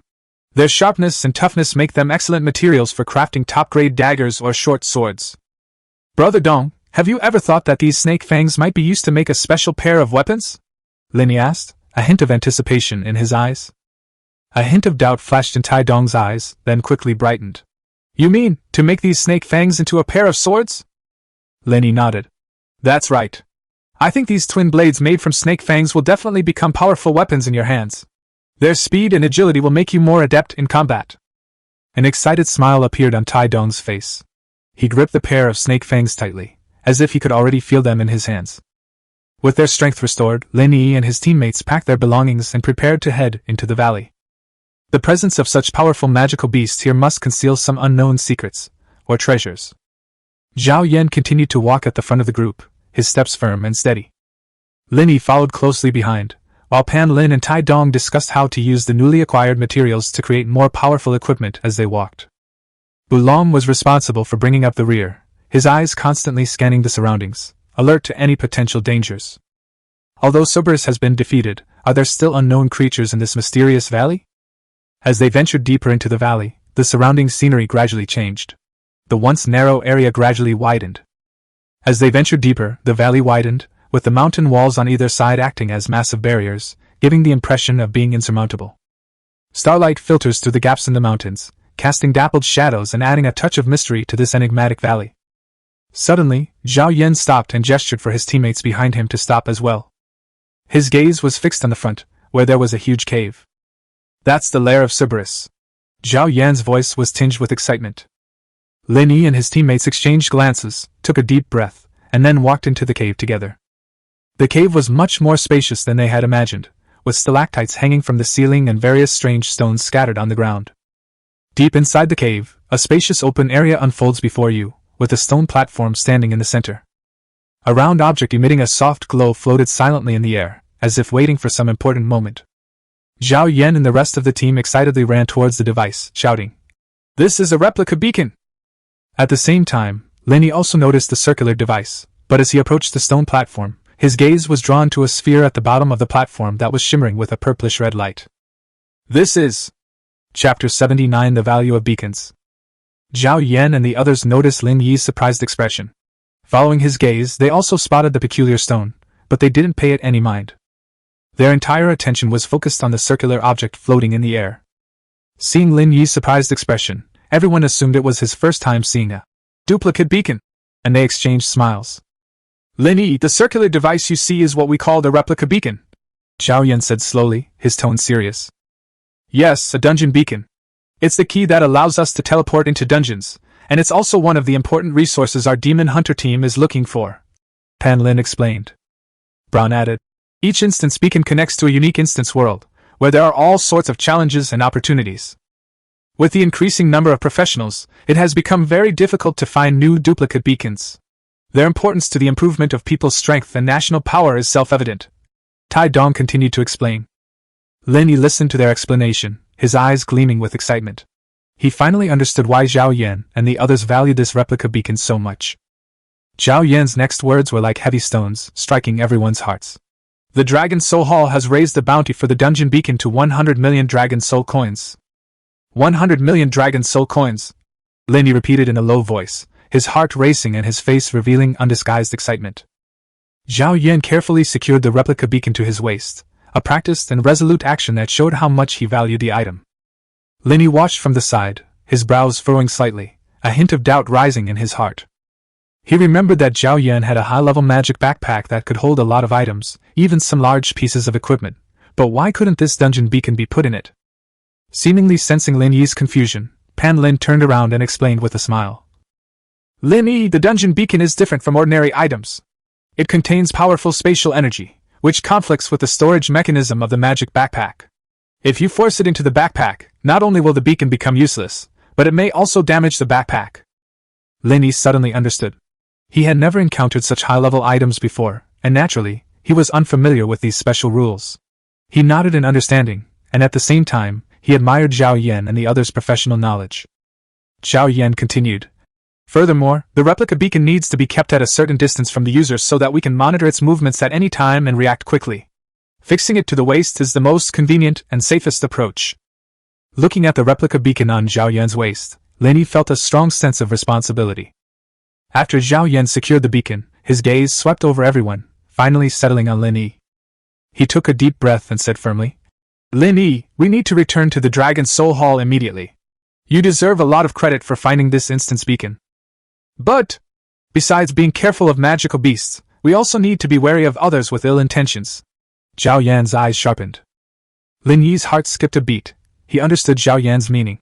In this world full of opportunities and challenges, there were not only threats from the dungeons themselves, but also the wickedness of human nature. They had to remain vigilant at all times to guard against unforeseen circumstances. Zhao Yan continued, "We need to be careful of those who might covet the replica beacon. They might be secretly following us, looking for an opportunity to steal it.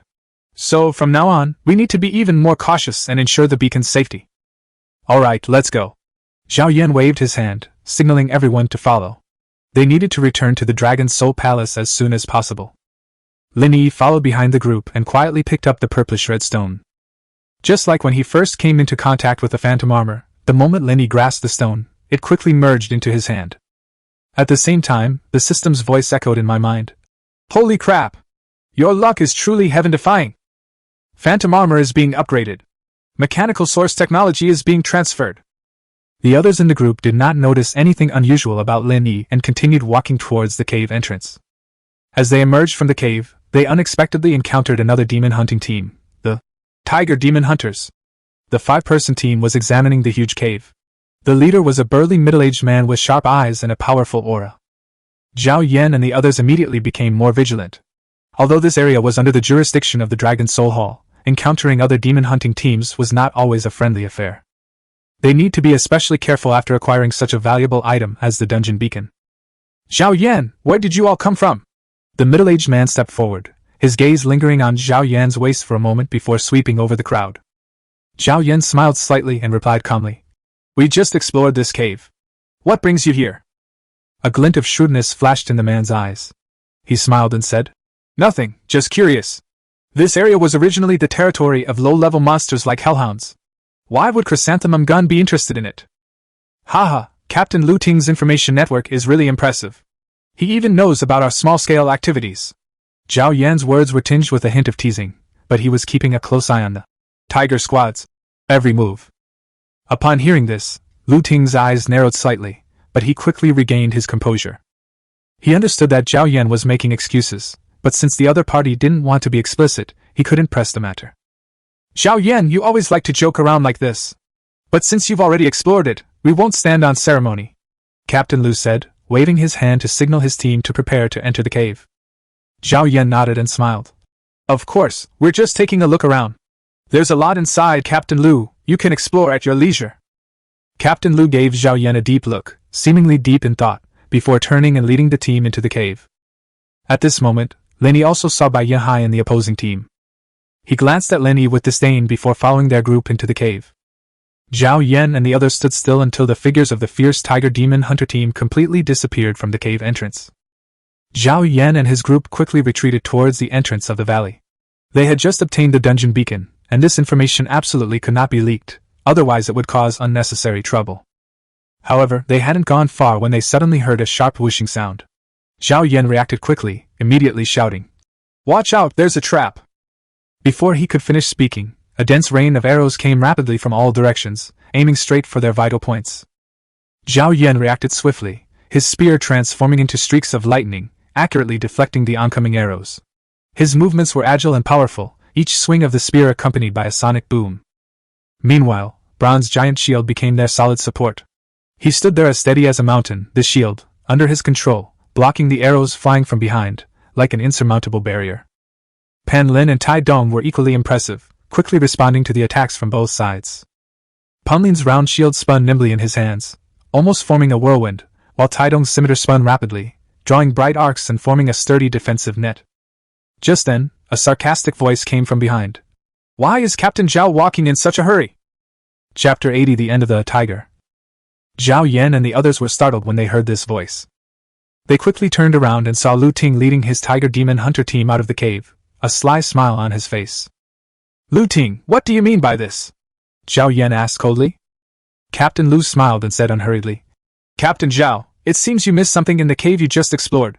When we went in to take a look, we found it was a trap. Fortunately, we reacted quickly and didn't fall for it.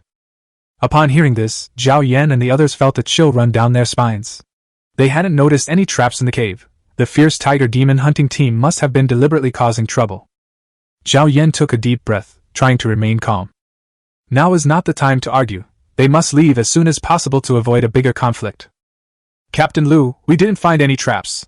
However, since you've already discovered them, we'll take our leave, Zhao Yan said, waving his hand to signal everyone to prepare to leave. Lu Ting's smile gradually turned ferocious, and his eyes revealed a hint of greed and cunning. He slowly walked towards Zhao Yan, saying as he went, Captain Zhao, that thing on your waist looks like a pretty good treasure.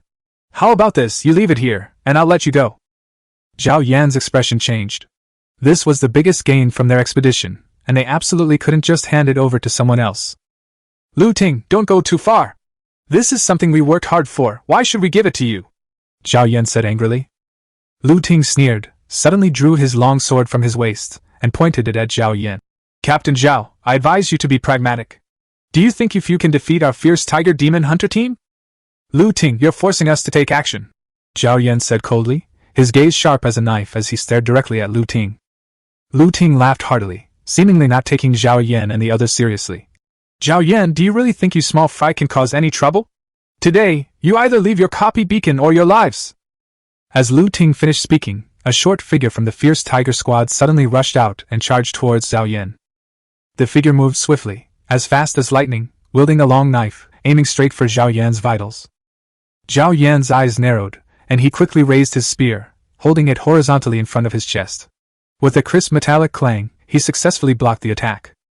Just then, Lin Yi and the others also saw clearly the weapon the figure was holding. The blade is straight, with a thin, long blood groove running from the hilt to the tip, like a lurking undercurrent. Lin Yi's eyes narrowed, and he exclaimed in shock. This is a samurai sword? Zhao Yan's gaze was fixed on the short figure holding a samurai sword. You guys are really something, you even have this kind of Japanese weapon! Lu Ting laughed heartily, seemingly pleased with Zhao Yan's shock. Zhao Yan, there are many things you haven't considered. Now, will you choose to leave the beacon behind, or choose to fight?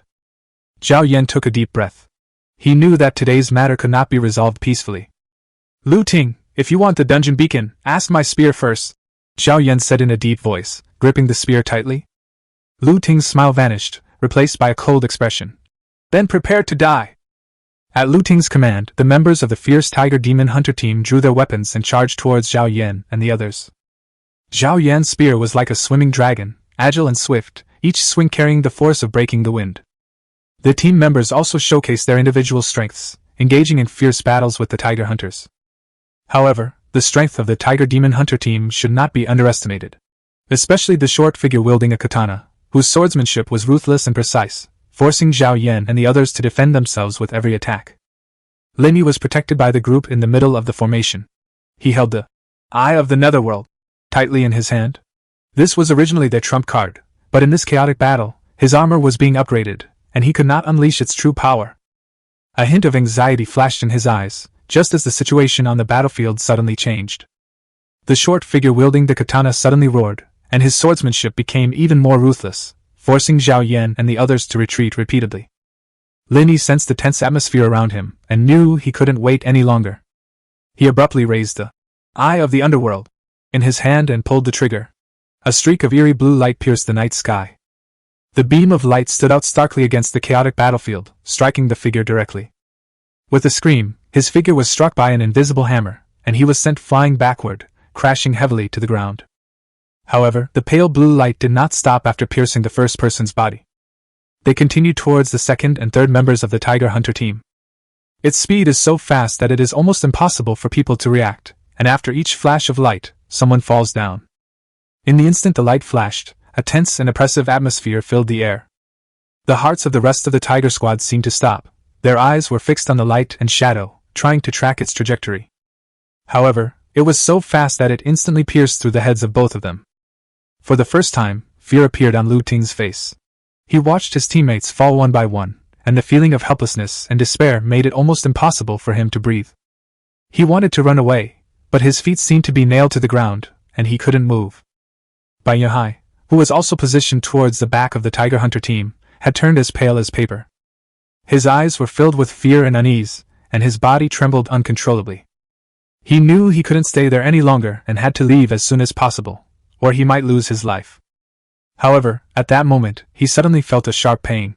His body was struck by a tremendous force, and he was instantly sent flying backward, crashing heavily to the ground. He groaned in pain as he tried to get up, but found that his body was no longer able to move. He stared in shock as Lu Ting, who had been standing in front of him, slowly fell backward. A will to live surged within Bai Yehai, and he struggled to stand up, but his life was rapidly slipping away. His vision began to blur, and the sounds around him seemed distant. Bai Yehai wanted to shout and beg for mercy, but he found that he could no longer make a sound. His consciousness began to blur, and his world gradually descended into darkness. As Zhao Yan and the others watched Lu Ting and the members of the fierce Tiger Demon Hunter team fall one by one, they felt both relieved and shocked. They did not expect that this sudden battle would end in this way. Zhao Yan took a deep breath, trying to calm himself down. He walked over to Lin Yi and patted him on the shoulder. "Well done, Lin Yi." Lin Yi looked at Bai Yinhai's corpse and smiled slightly. I just did what I should do. Zhao Yan nodded, then turned to the others and said, We need to leave here quickly to avoid further trouble. As soon as Zhao Yan finished speaking, everyone immediately took action and left the valley. Shortly after they left, the short figure who had fallen first suddenly opened his eyes again. He staggered over to Bai Yinhai's side, picked up his body, and threw a smoke bomb onto the ground. When the smoke cleared, only 3 corpses remained in the valley.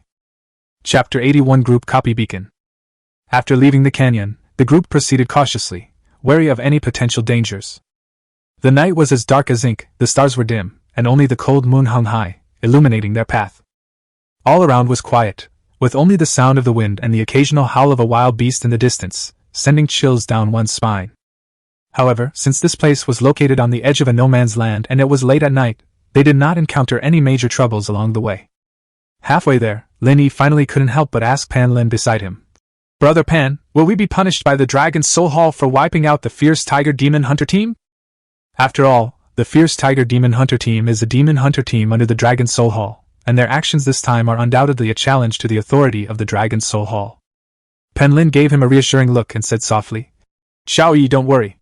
We handled this cleanly and efficiently. The Fierce Tiger Demon Hunters have done this kind of thing many times before, and people have been wanting to take them down for a long time. We were just acting on behalf of heaven, and no one will make things difficult for us. Tai Dong chimed in. Yes, Lin Yi, don't worry. The no man's land is fraught with danger. Anyone could have an accident. Bulong nodded in agreement.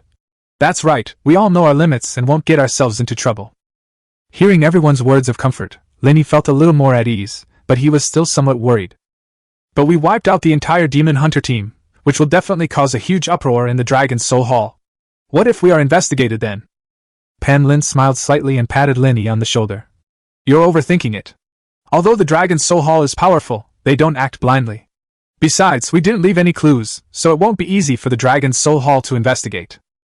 Hearing this, Lin Yi finally felt a little relieved. Pan Lin, Tai Dong, and Belong were all experienced explorers, so if they said that, they must be confident. Finally, as dawn approached, they emerged from the no man's land and returned to the small military base they had come from. At the military base, they were still assigned to B-404. Before long, the exquisite food was served on their table. Zhao Yan looked at the delicious food on the table and nodded in satisfaction. Everyone has worked hard all night, so enjoy yourselves. After dinner, we'll go to sleep, and then we'll return to the Dragon Soul Palace at noon. Tai Dong and Belong echoed their sentiments, and everyone sat around the table to enjoy the sumptuous dinner. It was already afternoon when they drove back to the Dragon Soul Hall. Sunlight streamed through the towering clouds, illuminating the magnificent building and adding a touch of mystery and solemnity to this ancient structure. Zhao Yan and the others got out of the car and headed directly to the Dragon Soul Hall's mission area. As they entered the mission area, they immediately sensed a serious and solemn atmosphere. The lobby of the mission area was bustling with people, all elites from the Dragon Soul Hall. They were either exchanging mission experiences or busy handling various affairs. Zhao Yan and the others went to a counter and handed the copy of the beacon to the staff. The staff member took the copy of the beacon, a hint of surprise flashing in his eyes. He quickly checked the system, then looked up at Zhao Yan and the others with an incredulous expression on his face. This is a raid beacon. The staff member's voice unconsciously rose considerably.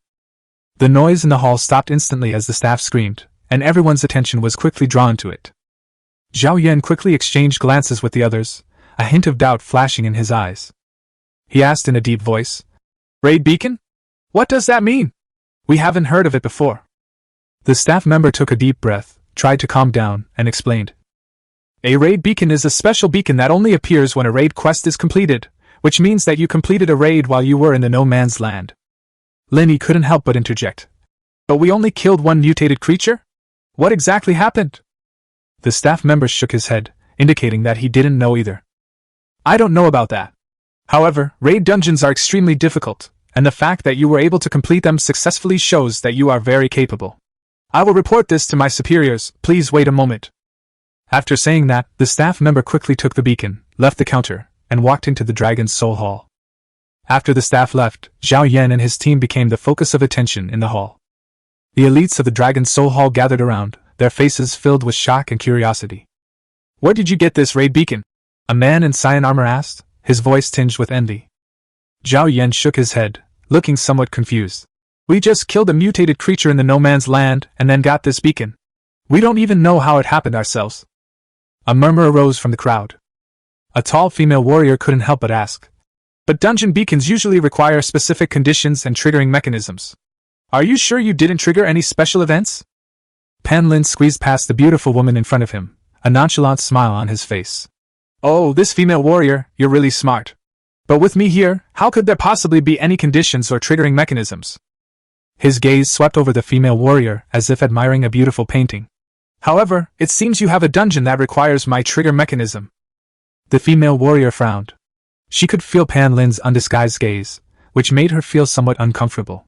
Pan Lin, can you be serious for once? We're talking about the instance beacon right now. Yes, I was talking to you about dungeons. Pan Lin's words were interrupted by an older warrior who stepped forward. This newly appeared beacon may indicate that you have accidentally triggered a secret in the no man's land.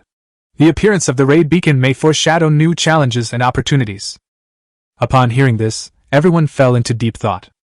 Zhao Yan nodded slightly, agreeing with the older soldier's words. He turned to the group, a thoughtful look in his eyes. We may have inadvertently triggered some secret of the no man's land. This may be a new challenge for us, but it is also a rare opportunity. Just then, the staff returned. He looked at Zhao Yan and the others with a newfound respect on his face. Your superiors are aware of your situation. They require you to go to the conference room immediately. They have important matters to discuss with you. Chapter 82 The Rewards of the Dragon's Soul Hall. Lin Yi followed behind Zhao Xian and the others, a sense of tension rising in his heart. They had just wiped out the tiger hunters, but although they succeeded, they didn't clean up the scene. They were summoned to this mysterious conference room at this moment, which clearly indicated that some important matter was at stake. Lin Yi took a deep breath, trying to calm his inner turmoil. They followed the guards to a conference room with an exceptionally solemn entrance. 2 guards stood ramrod straight on either side, their sharp eyes scrutinizing everyone who approached. Their gazes seemed to pierce through one's heart, and Lin Yi felt an invisible force pressing down on him. He couldn't help but straighten his back, trying to appear more confident. Zhao Yan gently pushed open the conference room door, and the atmosphere inside was more relaxed than Lin Yi had imagined. A senior official, seated at one side of the conference table, smiled as they entered. Please be seated, everyone. You are all meritorious contributors to our Dragon Soul Hall, the official said warmly. Lin Yi and his team took their seats cautiously and immediately sensed the heavy atmosphere in the conference room. When the secretary next to the executive cleared his throat, everyone looked at him. Although he was smiling, there was a hint of seriousness in his eyes. He said to everyone, "The raid beacon your team brought is very valuable. This kind of beacon has only appeared once before, many years ago, when Dragon first discovered it while serving in the Dragon's Soul Hall." Lin Yi listened quietly, his heart filled with curiosity about the Team Dungeon Beacon. He had heard of the legend of the Dragon, one of the most powerful warriors in the history of the Dragon's Soul Hall, whose deeds are still told today. The official continued. Since then, information about the raid beacon has been a core secret of the Dragon's Soul Hall, because its existence completely changed the Dragon's Soul Hall. A hint of pride was in his tone. Lin Yi couldn't help but imagine what the beacon looked like, and what kind of power it contained that could cause such a great tremor. The raid beacon will lead us into a much larger raid instance. Although the monsters inside are stronger than those in a regular raid instance, the rewards are also enormous. Both the equipment and the rare materials are unmatched by ordinary dungeons. Its appearance not only strengthened the Dragon's Soul Hall, but also enhanced the strength of the entire nation. The official continued. It gives us an advantage in today's world, so we invited you here today to announce the award. The atmosphere in the conference room suddenly became more lively, and Bulong and the others all showed expectant expressions. Lin Yi sat on the hardwood chair, feeling the joyous atmosphere, and his heart involuntarily raced. He glanced at Zhao Yan furtively and saw that he was clenching his hands tightly, his eyes gleaming with an indescribable light. Your performance not only embodies the spirit of the Dragon's Soul Hall, but also brings honor to our country. The official's voice was full of praise. Therefore, after careful consideration, we have decided to give your team a special reward. Lin Yi felt his heart pounding even harder, while Pan Lin began to whisper with Tai Dong and Bulong. The official smiled slightly, seemingly satisfied with the reaction in the meeting room. He raised his hand and patted it gently, and the conference room immediately fell silent. The special reward this time is... The official paused deliberately, seemingly enjoying the feeling of being in control. It means you are allowed to choose any item from the Dragon Soul Hall's treasure room. Lin Yi and the others couldn't help but widen their eyes, never expecting that they would have the opportunity to enter the treasure room. Upon hearing this, Zhao Yan suddenly stood up from his seat and couldn't help but ask. This is too unexpected. Can we really enter the treasure room? His voice was full of surprise and excitement. The senior official nodded, a slight smile on his face. Of course, you have made a great contribution to the Dragon's Soul Hall. This is a reward you deserve. Lin Yi and the others looked at each other, their eyes sparkling with excitement. They never imagined they would have the chance to enter that legendary treasure room. So, when can we go to the treasure room? Pen Lin asked impatiently, unable to contain his excitement. Tomorrow, I'll arrange for someone to take you to the treasure room. With that, the high-ranking official left the conference room with his secretary. The atmosphere in the meeting room did indeed relax considerably after the senior officials and secretaries left. Lin Yi felt that the air around him seemed to become lighter, and his tense mood gradually relaxed. He looked at Pan Lin, Belong, and Tai Dong, whose faces were filled with undisguised joy and anticipation. Pan Lin was the first to break the silence, his voice trembling slightly. I never imagined we'd have the chance to enter the treasure room. His eyes gleamed with excitement, as if he could already see those legendary treasures. Belong smiled and replied, Yes, I heard that it contains all sorts of precious artifacts, some of which are even relics from ancient times. His voice held a hint of longing, as if he were imagining what those treasures looked like. As Lin Yi listened to their discussion, he couldn't help but feel curious as well. He imagined those precious props. Perhaps he could find medicine among them that could heal his father's leg injury, and his heart raced as he looked forward to tomorrow. Tai Dong couldn't help but interject. What kind of treasure do you think we'll encounter? Pan Lin said excitedly. I think we might find some powerful weapons. Tai Dong scoffed. Weapons are everywhere. What I'm hoping for is to find magical items that can enhance our strength. After a moment of contemplation, Belong said, I do hope we can find some treasure maps or something. That would make it more exciting. A sly glint flashed in his eyes, as if he were anticipating a treasure hunt. Just as they were having a heated discussion, the meeting room door was pushed open again, and a young official walked in. He was wearing a neat uniform and had a smile on his face. Everyone, I will take you to the treasure room at 9 o'clock tomorrow morning. After returning to his assigned accommodation, Lin Yi lay on the bed but couldn't fall asleep. His mind was filled with images of the Dragon Soul Palace's treasure room. Magical items, skill books, weapons, and equipment, all flashed through his mind, filling him with excitement. Perhaps he could find medicine inside that could heal his father's leg injury. His heart raced as he looked forward to tomorrow. He tried to calm himself down, but to no avail. His thoughts were like a wild horse, out of control. Ultimately, because he hadn't slept well from the intense battle the night before, he finally fell asleep after an unknown amount of time. Chapter 83 Waking Up in the Middle of the Night. In the stillness of the night, Lin Yi was awakened from his deep sleep by the system's voice. His consciousness gradually withdrew from the dream and returned to reality. Kid, wake up! You've hit the jackpot this time! The system's voice carried a hint of barely perceptible excitement. Lin Yi sat up groggily, his eyes half closed. He rubbed his sleepy eyes, trying to wake himself up. The system's mechanical voice sounded again, with a hint of urgency. Kid, wake up! You've hit the jackpot this time, the system repeated. Lin Yi yawned, stretched, and then said slowly, System, can you please stop yelling? I haven't had enough sleep yet. His voice was a little hoarse. The system seemed a little impatient, its voice rising a few decibels. This time is different, Lin Yi. You've really hit the jackpot. Quickly summon your battle armor. Lin Yi frowned slightly, somewhat puzzled by the system's urgency. All right, I'll summon my battle armor now, Lin Yi muttered, activating his battle form at the same time. A dazzling light burst forth from Lin Yi's body, and a purplish red pattern appeared on his originally black armor. The pattern seemed like the blood vessels of the armor, intertwining and flowing across its surface. System, what's going on? Lin Yi asked, looking at the changes in the battle armor. The system's voice was filled with joy. Lin Yi, your battle armor has been upgraded. This upgrade is very special. Although it didn't increase your combat power, Lin Yi raised an eyebrow slightly, a hint of curiosity flashing in his eyes. He rarely saw the system so excited, which made him very interested in this upgrade of the armor. But what? Lin Yi pressed, his voice tinged with urgency. The system seemed to be deliberately teasing Lin Yi, its voice carrying a hint of mockery and playfulness. However, this upgrade has given you an unexpected surprise. A hint of doubt flashed in Lin Yi's eyes. He didn't quite understand what the system meant. System, stop keeping me in suspense and tell me already, Lin Yi urged, his curiosity fully aroused. The system chuckled softly, then said, "Congratulations!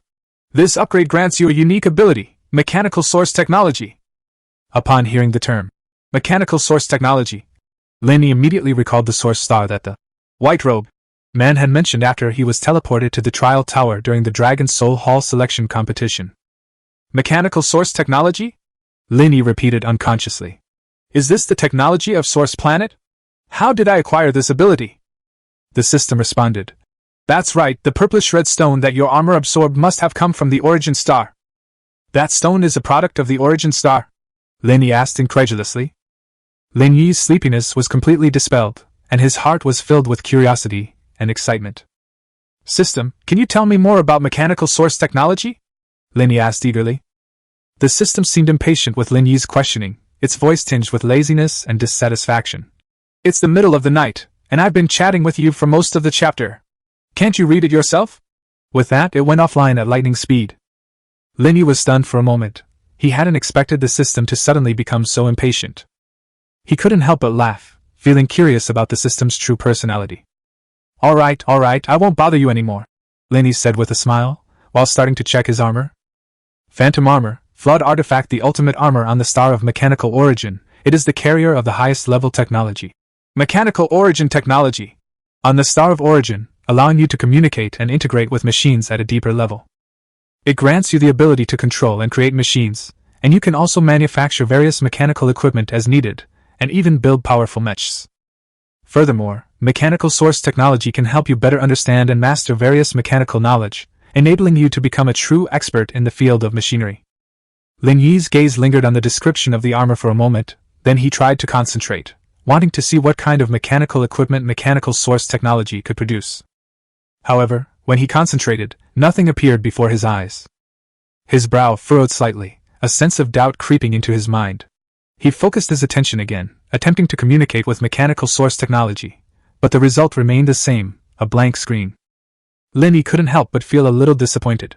He had originally thought that the mechanical source technology would bring him endless surprises, but now it seemed that he was not yet able to fully master this ability. Lin Yi then began to examine the purplish-red patterns on the armor. As he observed, he discovered that these patterns were not random, but arranged according to a certain rule, as if they were hiding some profound secret. These patterns, Lin Yi murmured to himself, his fingers gently touching the patterns on the armor. He could feel a faint flow of energy. Suddenly, his gaze was drawn to some faint patterns on the armor. These patterns were previously hidden by black, and he hadn't noticed their existence. What's with these dull lines? Lin Yi was filled with doubt. Lin Yi frowned, his gaze fixed on the dim lines. Could these dull patterns be the key reason why the phantom armor failed to fully awaken into a divine artifact? System, what's going on with these dim patterns? Lin Yi couldn't help but ask, his voice tinged with urgency. However, the system was already offline, and he could only rely on himself to solve the mystery. Lin Yi began to examine these dull lines closely, noticing that they differed in texture from the other lines on the armor. These lines appeared rougher, as if they were missing some element. If my guess is correct, then I must find a way to activate these patterns, Lin Yi muttered to himself, his eyes gleaming with determination. Lin Yi then walked to the window and looked at the starry night sky outside. Night falls like a thick black curtain, enveloping the world in tranquility and mystery. His gaze pierced through the darkness, as if he could see those distant stars, each one like a fragment of a story, waiting to be pieced together. The phantom armor, once a legendary artifact, has now become a part of him. Mechanical source technology, this mysterious power originating from a distant planet, is flowing in his blood, giving him unprecedented power and possibilities. He closed his eyes, sensing the energy contained within the armor, a profound and powerful force, seemingly capable of changing everything. He knew this was just the beginning, a starting point for an unknown world. System, you're right, I really did have a stroke of luck, Lin Yi said softly, his voice filled with surprise. Chapter 84 Treasure Selection.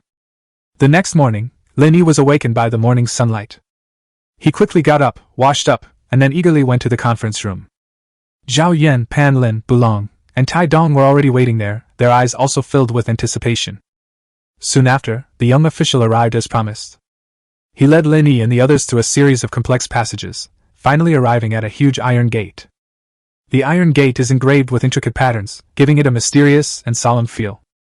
The official took out a gold card and swiped it in a groove on the door. The iron gate slowly opened, revealing the path leading to the treasure room. Lin Yi and the others followed the officials into the treasure room. The moment the young official led them into the treasure room, Lin Yi felt his heart race, and his eyes could hardly believe what he was seeing. The treasure room was filled with all sorts of treasures, some radiating a mysterious light, while others lay there quietly, as if waiting for someone to discover their value. Lin Yi felt his palms begin to sweat. He walked carefully in the treasure room, as if afraid that his breathing would disturb these precious treasures. "Alright, you may begin your selections, but please remember that each person may only choose one item," the young official said. Lin Yi walked slowly through the treasure room, his gaze drawn to the various rare and precious items. To his left, an ancient suit of armor emitted a faint silver light, seemingly containing some kind of powerful force. To his right, rows of bookshelves were piled high with various ancient scrolls and books. Zhao Yan and Pan Lin were deeply attracted by the weapons exhibits on the wall. There, a wide variety of cold weapons were on display, including swords, axes, and bows, each exquisitely crafted and exuding an aura of awe. Zhao Yan showed great interest in a long spear. Pan Lin, on the other hand, gently touched a long lance, his eyes revealing a longing for weapons. Tai Dong, on the other hand, became interested in some strange magical items. He intently observed a crystal ball that emitted a blue light, seemingly able to sense the mysterious power contained within it. Braun was drawn to some ancient skill books. He picked up a scroll covered with strange symbols and patterns, and he seemed to sense the ancient wisdom contained within it. Everyone is searching for their own treasure. Looking at them, Lin Yi couldn't help but feel a surge of excitement. Just then, Lin Yi's gaze was drawn to an item placed in a corner. It was a simple little wooden box, yet it exuded a mysterious aura. He walked over cautiously, picked up the wooden box, and stared in astonishment as he opened it. Just then, he heard Zhao Yan's voice. "Lin Yi, have you made your choice? We've all made our choices and are just waiting for you." Lin Yi looked up and saw that Zhao Yan and the others were all looking at him. He smiled and nodded. "I've made my choice, let's go." At the entrance to the treasure room, a young official stood behind a table, pen and paper in hand, ready to record the treasures chosen by each person. Zhao Yan stood at the head of the line, gripping a long spear tightly in his hand. This gun appears ordinary, yet it possesses an indescribable power. A silver dragon is engraved on the shaft, as if it contains some ancient force. He turned to the young official, smiled, and said, "I'll choose this spear." The official nodded and noted Zhao Yan's choice. Subsequently, Pan Lin, Tai Dong, and Bulong also stepped forward to display the treasures they had chosen. Pan Lin chose a spear that looked ordinary but was exceptionally sharp. Tai Dong chose a magic cloak, while Bran chose an ancient skill book. Lin Yi was the last to step forward, clutching the simple wooden box tightly in his hand. The official looked up at the wooden box in his hand, a hint of surprise flashing in his eyes, but he quickly regained his composure. "You chose this wooden box?" the official asked. Lin Yi smiled and nodded slightly, a mysterious glint in his eyes.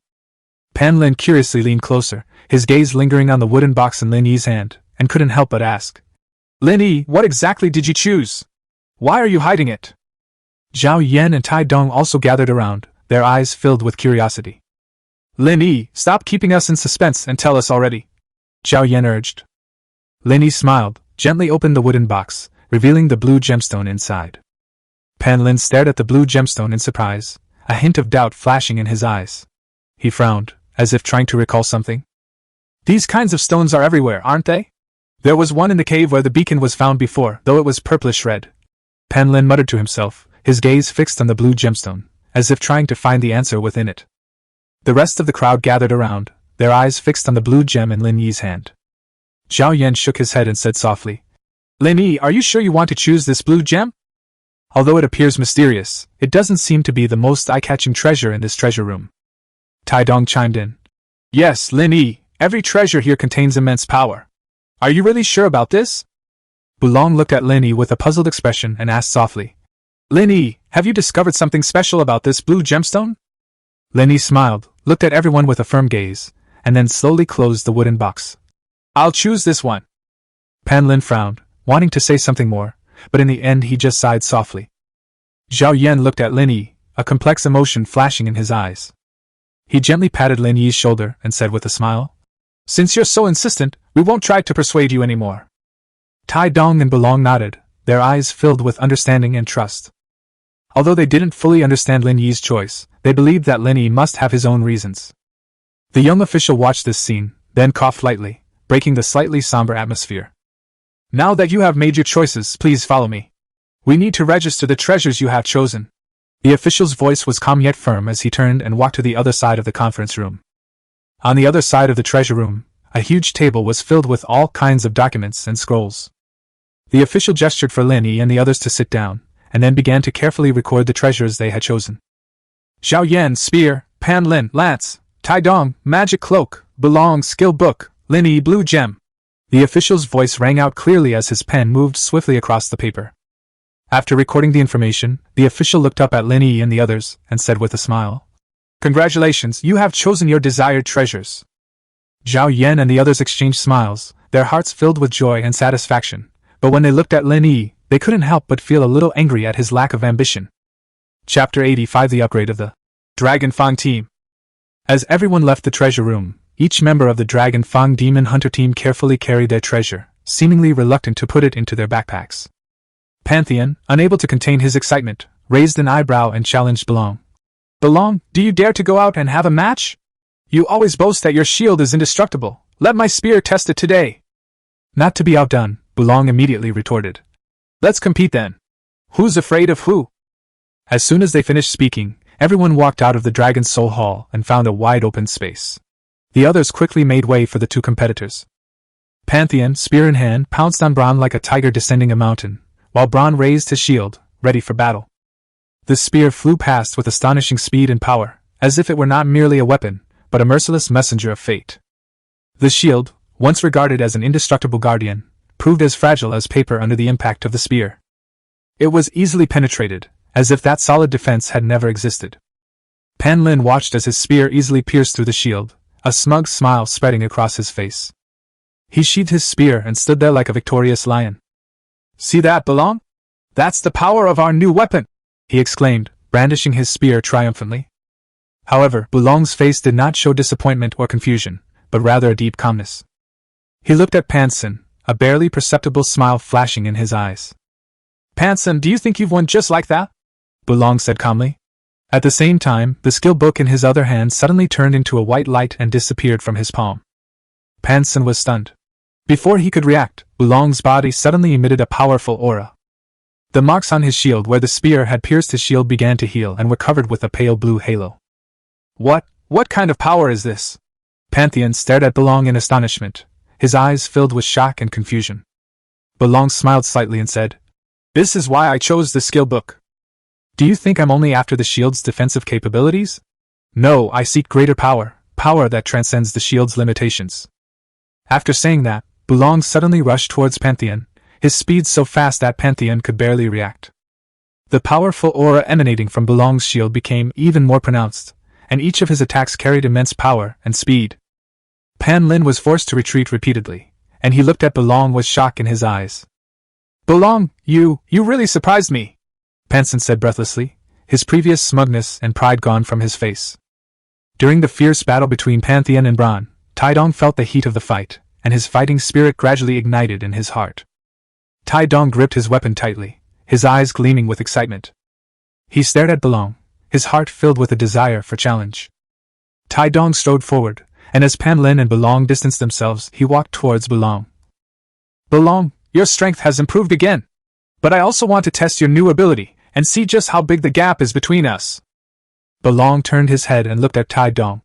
A hint of surprise flashed in his eyes. He smiled and said, "Taidong, are you really going to challenge me? I won't hold back." Taidong nodded firmly. "That's exactly what I wanted." Belong burst into laughter and said boldly, "Haha, come on. Let me see if your scimitar is faster or my shield is stronger." Taidong gripped the sword tightly in his hand, feeling the cold touch of the blade. He closed his eyes, took a deep breath, and then suddenly opened them, the scimitar in his hand flying straight at Belong's face. Taidong's curved blade sliced through the air with a sharp whistling sound. Bron raised his shield and blocked Taidong's attack. His eyes were filled with calmness and composure, as if he had anticipated Taidong's swordplay. The scimitar struck Belong's shield with a clanging sound. However, the scimitar, after missing Belong, mysteriously flew back into Taidong's hand. A hint of seriousness flashed in Belong's eyes. He looked at Taidong and said with a smile, "It seems you still have quite a few secrets. Ghostblade Taidong, you're not called that for nothing." Taidong sneered. "This is just the beginning." After saying that, Tai Dong once again brandished his scimitar and launched a fierce attack on Bulong. His movements were swift and agile, each strike carrying immense power. Bulong raised his shield, trying his best to defend against Tai Dong's attack. However, Tai Dong's scimitar was like a cunning snake, constantly searching for Bulong's weaknesses. The battle intensified, and sparks flew between the two. Tai Dong's attacks grew increasingly fierce, while Bulong found it increasingly difficult to withstand them. Finally, in a fierce attack, Tai Dong's scimitar broke through Bulong's defenses and was about to hit Bulong's shoulder. Suddenly, the blue aura on Bulong's shield changed drastically, and a powerful blue energy burst out from the shield. Tai Dong was caught off guard and was instantly enveloped by this energy, his body immediately losing its freedom and becoming unable to move. Seeing that Tai Dong was bound by his energy, Bulong revealed a smug smile. He strode confidently toward Tai Dong, a smile playing on his lips, his eyes gleaming with victory. Tai Dong, now there's only one path left for you, surrender. However, before Bulong could finish speaking, Tai Dong's figure vanished mysteriously. Bulong and everyone present were stunned, their eyes searching the open space for any trace of Tai Dong. Suddenly, a figure appeared behind Bulong. It was Tai Dong. A sly smile played on his lips, and the scimitar in his hand gleamed coldly in the sunlight. Bron reacted quickly. He immediately turned around and raised his shield to defend himself. But Tai Dong was faster. His scimitar flashed like lightning, aiming straight for Bulong's vitals. In his haste, Bulong could only block the attack with his shield, but Tai Dong's strength was so great that it forced him to take several steps back. What kind of skill is that? Bulong steadied himself and looked at Tai Dong in surprise. Tai Dong smiled but did not answer. He disappeared from everyone's sight again, leaving only the sound of the wind. Just then, Tai Dong reappeared, this time to the side of Bulong. Bulong turned around quickly, but Tai Dong's scimitar had already torn the corner of his clothes. Although the cut was not deep, it made Bulong feel an unprecedented threat. The battle reached its climax, with Tai Dong appearing and disappearing like a phantom around Bulong, each appearance accompanied by a fierce attack. Despite his impenetrable defense, Bulong couldn't help but feel increased pressure facing an opponent like Tai Dong, who was elusive and unpredictable. However, in Lin Yi's eyes, Tai Dong's figure never escaped his sight. That cloak can actually negate magical attacks and make one invisible? Chapter 86 Source Material Reengineering. Lin Yi watched as Tai Dong appeared ghost-like behind Bulong, intending to launch an attack. However, Bulong keenly sensed the danger behind him. He turned around abruptly and slammed his shield into the ground with a deafening crash. The moment the shield made contact with the ground, a powerful energy wave burst forth from the shield, spreading outwards like a shockwave. Tai Dong's figure was forced out by the energy wave, and he had to reveal himself to avoid being hit by it. His figure appeared slightly disheveled under the impact of the energy wave, but he quickly regained his balance. Just as Tai Dong was about to continue fighting, Zhao Yan rushed between the two like lightning. His movements were so fast that they were almost invisible. He swung his spear 360 degrees, and an invisible force arose, as if forming an invisible barrier that separated Tai Dong and Bulong. Tai Dong and Bulong were both forced back a few steps by this force. They looked at Zhao Yan in surprise, clearly not expecting him to suddenly intervene. Zhao Yan stood between the two men, his eyes resolute, his hand gripping the spear tightly. However, Zhao Yan, who had been looking serious just a moment ago, suddenly turned into a mournful figure and shouted, "Look at the mess you've made! How much money will you have to pay for destroying the Dragon Soul Hall's public areas? All these years of hard work are going to be for nothing." Zhao Yan's sudden change stunned Lin Yi, while Tai Dong and Bulong lowered their heads in shame. "Do you even know how many Dragon Soul coins it will cost to repair this damage?" Zhao Yan continued to shout, his eyes wide open as if they could spit fire. "All our efforts over the years have been destroyed by this one battle." Lin Yi stood aside, looking at Zhao Yan's expression, and couldn't help but find it a little funny. He knew that Zhao Yan didn't really care about those Dragon Soul coins. He just wanted to make Tai Dong and Bulong realize the consequences of their impulsive actions. "Captain Wei," Tai Dong tried to explain, but Zhao Yan didn't give him the chance. "Shut up!" Zhao Yan roared. "What do you think you're doing? Are you acting out a martial arts drama? This is the Dragon Soul Hall, a place we must protect. How can you justify this wanton destruction to the martyrs who sacrificed their lives to protect this place?" Tai Dong and Bulong were speechless after Zhao Yan's words, and they lowered their heads even further. Seeing the two of them, Zhao Yan's anger subsided slightly. "All right, you can all go back and reflect on your actions. I want to see a detailed self-criticism tonight," Zhao Yan said. Tai Dong and Bulong nodded silently, then turned and left. Zhao Yan watched the two figures disappear into the distance and sighed softly. Then he turned his gaze to Lin Yi. His eyes were full of expectation. Lin Yi, you saw it yourself. Although they are spendthrifts, they still have strength. I think your stone is quite good. Why don't you let me help you sell it? Lin Yi's heart skipped a beat. He gripped the stone tightly in his hand and looked at Zhao Yan, a hint of nervousness flashing in his eyes, but he quickly concealed it. Captain Zhao, this stone is very important to me. I can't just sell it. Lin Yi's voice trembled slightly, but he tried his best to make it sound firm. Seeing Lin Yi's nervous expression, Zhao Yan suddenly laughed. He patted Lin Yi on the shoulder. Haha, just kidding, look how nervous you are. But seriously, I'm really curious, why did you choose this blue stone as your reward? Just as Lin Yi was about to answer Zhao Yan, a row of neat steps approached from afar. Upon hearing this, Zhao Yan immediately interrupted Lin Yi. The wind is blowing hard, let's get out of here. Let's lay low for a few days and not go to the no man's land. After saying that, he instantly disappeared in front of Lin Yi. Lin Yi was stunned. Before he could answer Zhao Yan's question, he saw a group of soldiers in armor walking towards them in the distance. Lin Yi looked around and saw that the once tidy Dragon Soul Hall square was now a mess. On the ground, cracks of varying depths resembled shocking wounds, and the plants in the green belt had also suffered varying degrees of damage, with broken branches and leaves scattered all over the ground. All of this is a trace of the fierce battle that just took place. Lin Yi felt a pang of guilt, but he didn't want to get involved in unnecessary trouble, so he decided to leave quickly. He carefully avoided the soldiers' sight and left the square along a secluded path. As soon as Lin Yi returned to his residence, he eagerly took out an exquisite wooden box from his backpack. His heart raced, and his eyes gleamed with anticipation. He carefully opened the box, inside which lay a stone emitting a mysterious blue light. He gently touched the blue stone with his fingers, and something magical happened. The originally hard stone seemed to be activated, softening and flowing slowly like liquid along Lin Yi's fingertips. It covered his fingertips, then the back of his hand, continuing upwards, and finally formed a blue glove that perfectly blended with his phantom armor. Suddenly, a bright light flashed, and the phantom armor automatically switched to combat mode. Its surface underwent a stunning change. What was originally a single purplish-red pattern now had a blue pattern added, the two intertwining and radiating an even more mysterious power. Just then, a mechanical voice suddenly sounded in Lin Yi's mind. Source quality heavy industry professional activation successful. Starting up. As this sound rang out, the scene before Lin Yi's eyes changed. A virtual screen appeared in his field of vision, displaying a series of complex data and charts. These data and charts looked very high-tech. Although Lin Yi didn't quite understand them, he could sense that they were closely related to his armor and the blue stone. What is the UNG heavy industry major? Lin Yi was filled with curiosity. He couldn't help but develop a strong interest in this mysterious power. UNG Heavy Industry is a branch of mechanical element technology on UNG Star, and also a core technological support for mechanical source technology. The system timely answered his question. UNG Heavy Industry, as an important branch of UNG Star's mechanical element technology, focuses on the research and development of various high-performance mechanical element equipment and weapons. This major not only involves the manufacturing and improvement of machinery, but also includes in-depth exploration of the core technologies of machinery, as well as research on the interaction between machinery and users. Most importantly, UNG Heavy Industry also gives you a new capability: custom mechanical components. With this ability, you can customize and adjust the machinery to your own needs. This will make you more effective in combat and allow you to unleash greater power.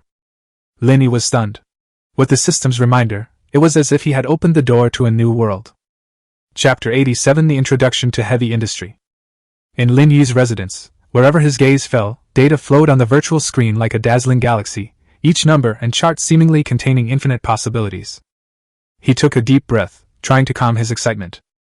This was his first time encountering the professional knowledge of UNG Heavy Industry, and an unprecedented feeling surged within him. UNG Heavy Industry Major. Lin Yi murmured softly, his fingers gently sliding across the virtual screen, feeling an unprecedented sense of control. He seemed to be able to sense the deeper meaning behind every number and chart, a feeling that captivated him. However, his brows quickly furrowed, and his eyes were fixed on the data and charts on the screen. These dense numbers and complex curves made him feel extremely strained, just like a primary school student reading an English version of Kim Pi Mong, which was as obscure and difficult to understand.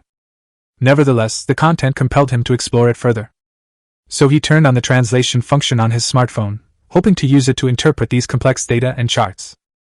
A transparent interface immediately appeared on the smartphone screen, overlaying the original virtual screen. This interface begins to translate and interpret the data in real time, converting those obscure technical terms and complex charts into a language that Lin Yi can understand. As the smartphone translated, a layer of mystery seemed to be unveiled from the data in front of Lin Yi. The numbers and curves that had previously puzzled him are now becoming clear. He began to understand the meaning of these data. Each number was like opening the door to a new world, giving him a deeper understanding of UNG heavy industry. A look of surprise gradually appeared on Lin Yi's face. He never imagined that he could understand these professional subjects so deeply. His fingers flew across the virtual screen, exploring it as if he were exploring an unknown universe. However, he soon discovered that even with the help of smartphones, this knowledge was still very profound. He needs more time and effort to fully master it. Lin Yi's brows were furrowed, but his eyes revealed a hint of determination. He took a deep breath, adjusted his posture, and then refocused on the data on the screen. His fingers flew across the virtual screen, trying to find some patterns in the complex information. Gradually, he began to discover connections between some numbers and relationships between some charts. A sense of accomplishment welled up inside him, and this feeling made him even more engaged. As he delved deeper into the data, he discovered some details he hadn't noticed before. These details gave him a deeper understanding of UNG heavy industry's expertise. He began to try to integrate this data and information, attempting to build a complete framework. Time slipped away quietly as Lin Yi focused on his work, and when he looked up again, it was already late at night. His eyes were a little tired, but his heart was full of satisfaction. He has taken the first step in mastering the expertise of UNG heavy industry. Lin Yi took a deep breath and then slowly stood up. Gazing at the starry sky outside the window, my heart is filled with anticipation for the future. He firmly believes that as long as he perseveres, he will surely be able to master the secrets of UNG heavy industry. He turned and went back to the bedside, where he lay down. The data and charts were still echoing in his mind, but he also needed to rest and recharge for tomorrow's work. He closed his eyes and slowly drifted off to sleep. Lin Yi's dream was filled with a bizarre and fantastical scene, as if it were a reflection of the data and charts from UNG heavy industry in his subconscious. He dreamt that he was standing in an endless sea of stars, each constellation representing a technology or theory of primordial refining. He reached out and touched the constellations, and each touch made him feel the flow of knowledge and the sparks of wisdom. When he woke up, sunlight streamed through the gaps in the curtains and fell on his face. A new day had begun. Lin Yi sat up, took a deep breath, and felt the vitality in his body. He quickly finished washing up and left his residence. He was going to consult Chen Feng, who already possessed expertise in origin star forging. The morning sunlight shone through the towering dome of the Dragon Soul Hall, illuminating the ancient and solemn hall. Lin Yi walked through the long corridor, his footsteps echoing in the empty space. He was filled with anticipation, but also felt a touch of nervousness. He wasn't sure if Chen Feng's forging skills would be of any help to him. After making some inquiries, Lin Yi finally found Chen Feng's forging workshop. He took a deep breath and pressed the doorbell. The door slowly opened, revealing Chen Feng's focused face. His eyes were focused intently on the forging press in front of him, and his hands deftly operated the various control levers. A huge forging hammer is forcefully striking a red-hot steel billet. The forging workshop was filled with all sorts of forged equipment. "Good morning, Chen Feng," Lin Yi greeted loudly. Chen Feng looked up, smiled slightly, and his eyes revealed a hint of gentleness. "Oh, it's Lin Yi. Good morning. Is there anything I can help you with?" Lin Yi quickly explained his purpose. "Chen Feng, as you know, I am a gunner. Recently, I wanted to study the professional knowledge of heavy industry, but I found some parts difficult to understand. I know you have extensive experience in source energy forging, so I'd like to ask for your help in interpreting some complex data and charts." Chen Feng nodded, gesturing for Lin Yi to sit down. He turned off the forging press, walked to the workbench next to him, and picked up a thick professional book. "Heavy industry is a profound subject that requires time and patience to master. However, I will do my best to help you understand the key concepts," Chen Feng said, opening a book and pointing to a complex diagram. Lin Yi followed Chen Feng's instructions closely, his eyes focused intently on every detail on the chart. Chen Feng explained the data in the charts in simple and clear language, and shared some of his experiences in the actual forging process. As time went by, Lin Yi gradually began to understand those concepts that had once puzzled him. His brows gradually relaxed. "Thank you, Chen Feng. Your explanation has given me a deeper understanding of this professional knowledge," Lin Yi said gratefully. Chen Feng smiled and patted Lin Yi on the shoulder. "You're welcome. Knowledge is meant to be shared. If you have any other questions, feel free to come to me anytime. Lin Yi nodded, filled with admiration for Chen Feng's generosity and professional knowledge. Just as he stood up, preparing to leave the forging workshop, Chen Feng suddenly called out to him. Lin Yi, wait a moment. Chen Feng's voice carried a hint of seriousness that was barely perceptible. Lin Yi turned around and looked at Chen Feng with a puzzled expression. He took a hammer out of the drawer of his workbench. The hammer looked ordinary, but Lin Yi could sense the subtle energy fluctuations emanating from it. Chapter 88 Progress Breakthrough. Looking at the hammer that Chen Feng took out, Lin Yi was clearly surprised. This hammer. A serious glint flashed in Chen Feng's eyes as he explained. These are the things that mysteriously appeared in my backpack after we came out of the trial tower. I originally thought this was a must-have skill for the source energy forging profession. But I later discovered that I couldn't use it. This hammer seems to have its own consciousness. It is not as obedient as other tools.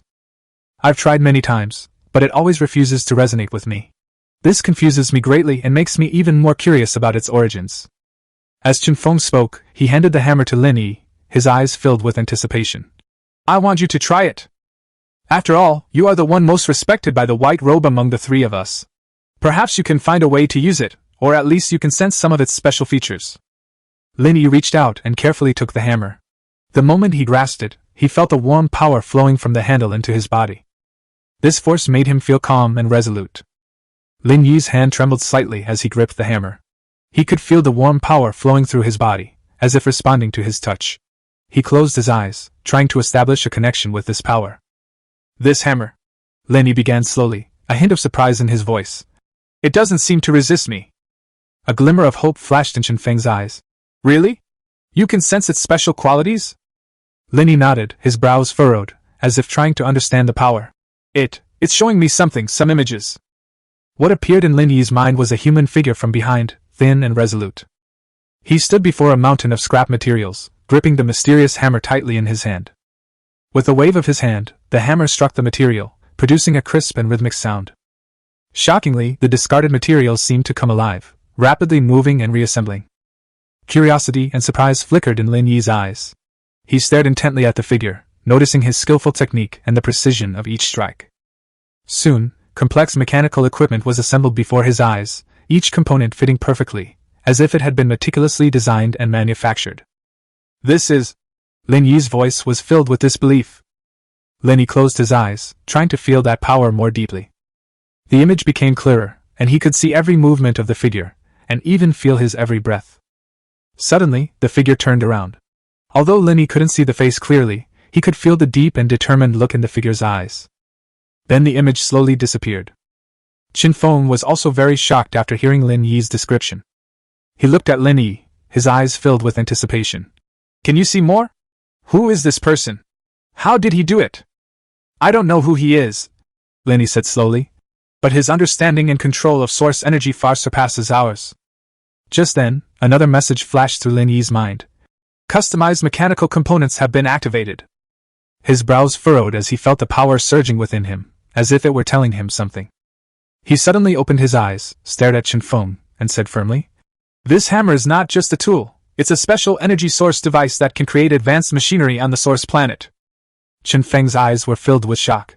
Source energy device? You mean, this hammer can create advanced machinery from the source planet? Lin Yi nodded. Yes, I can feel that this hammer contains powerful source energy, which can help us create powerful source energy machinery. However, just as the two were getting excited, a new piece of information suddenly flashed through Lin Yi's mind. Insufficient building materials. His brows furrowed, and he turned to Chen Feng, his tone revealing a hint of helplessness. Chen Feng, although we have the capability, we lack sufficient materials to manufacture mechanical components. After hearing Lin Yi's words, Chen Feng pondered for a moment, then a glint of light flashed in his eyes, and he suggested. Materials from the source planet are indeed hard to find. Perhaps we can find alternatives on Earth. Although they are fundamentally different, they may share some similarities in physical and chemical properties. We can conduct a series of experiments to explore whether there are suitable alternative materials. Lin Yi nodded in agreement and replied with a smile. You're right. This will undoubtedly consume a lot of our time and energy, but it seems to be the only feasible path for us at present. Having made up his mind, Chen Feng acted swiftly.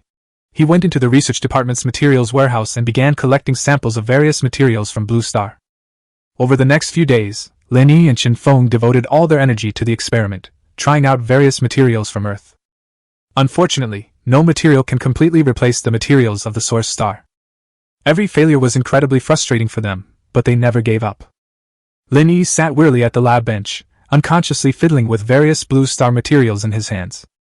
His eyes revealed a hint of confusion, but more than that, they showed resentment. Just when he was about to give up, his gaze inadvertently fell on a pile of items in the corner.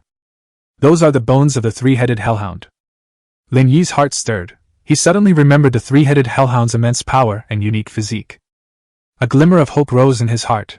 Perhaps this material could resonate with the hammer.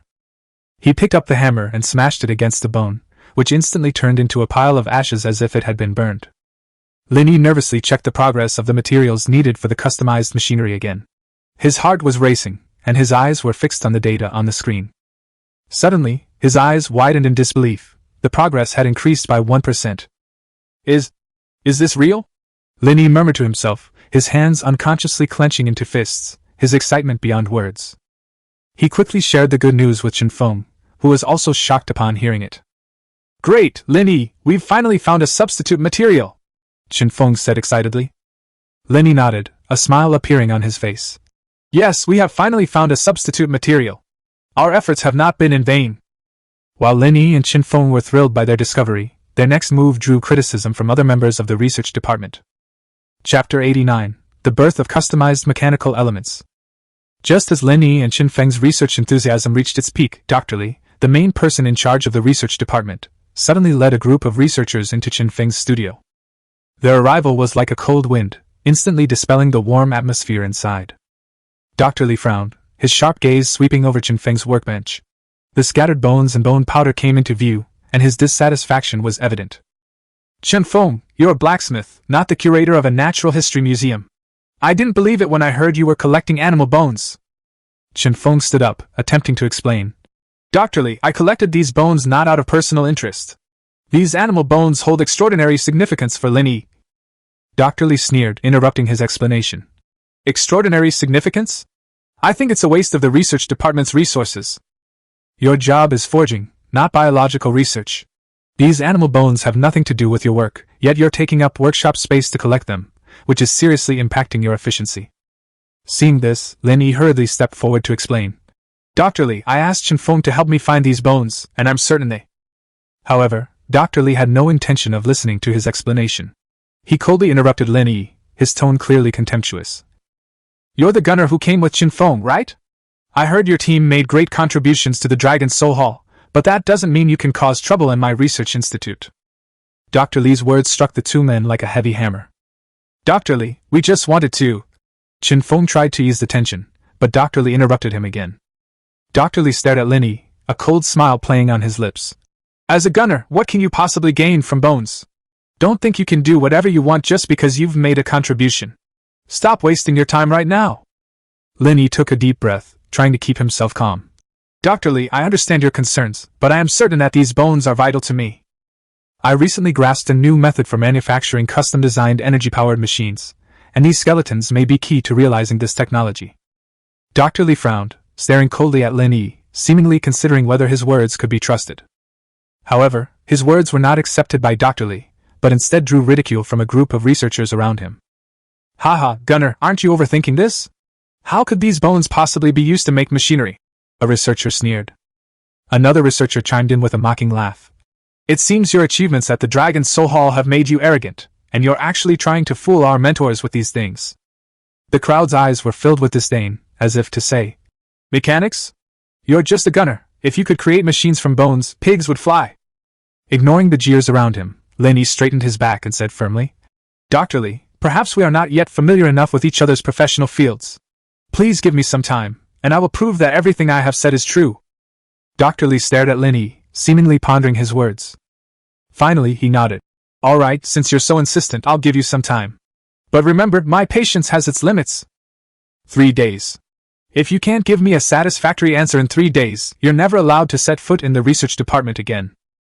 Lin Yi's heart tightened, but he remained calm on the surface. He nodded, indicating that he understood Dr. Li's meaning. After speaking, Dr. Li led everyone out of the studio. After watching Dr. Li leave, Lin Yi sighed helplessly. Looks like I need to step up my efforts. Chen Feng patted him on the shoulder, indicating that he would fully support him. For Lin Yi and Chen Feng, the 3 days were like a race against time. They went to Zhongjin together and each received 3,000 Dragon Soul coins, which they began to use to buy or acquire beast bones from the Dragon Soul Hall. For the next 3 days, Lin Yi and Chen Feng devoted almost all their time to the endless cycle of collecting animal bones and breaking skeletons. Meanwhile, the manufacturing progress of custom-made machinery is also slowly increasing. But as time went on, the number of Dragon Soul coins they received kept decreasing. Zhongjin witnessed Lin Yi and Chen Feng's frenzied acquisition of beast bones and couldn't help but speak up to them. Lin Yi, Chen Feng, what's wrong with you two? Why are you so obsessed with buying beast bones? Don't you understand the importance of Dragon Soul coins? Lin Yi gave a wry smile and replied, Brother Zhang, of course we know the value of Dragon Soul coins, but we have no way out now. Dr. Li only gave us 3 days, and we must prove that my machinery is valuable within these 3 days. Looking at their determined eyes, Zhongjin shook his head helplessly. Alright, since you've made up your minds, then go for it. But if you need any help, feel free to contact me anytime. 3 days passed in the blink of an eye, and Lin Yi and Chen Feng invested almost all of their Dragon Soul coins in the acquisition of beast bones.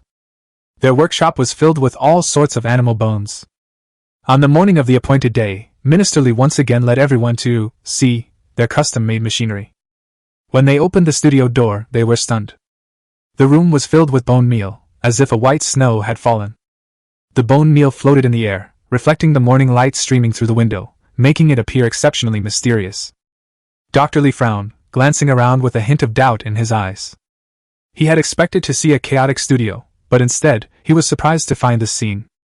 Lin Yi and Chen Feng stood aside, watching Dr. Li's reaction with a mixture of nervousness and anticipation.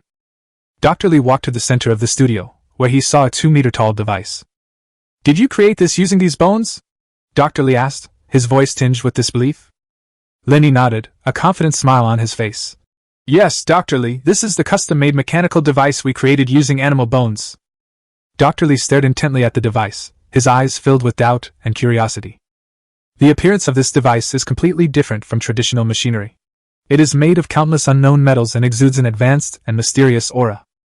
The main body of the device is a huge circular structure composed of countless tiny metal sheets that intertwine to form a complex and exquisite pattern.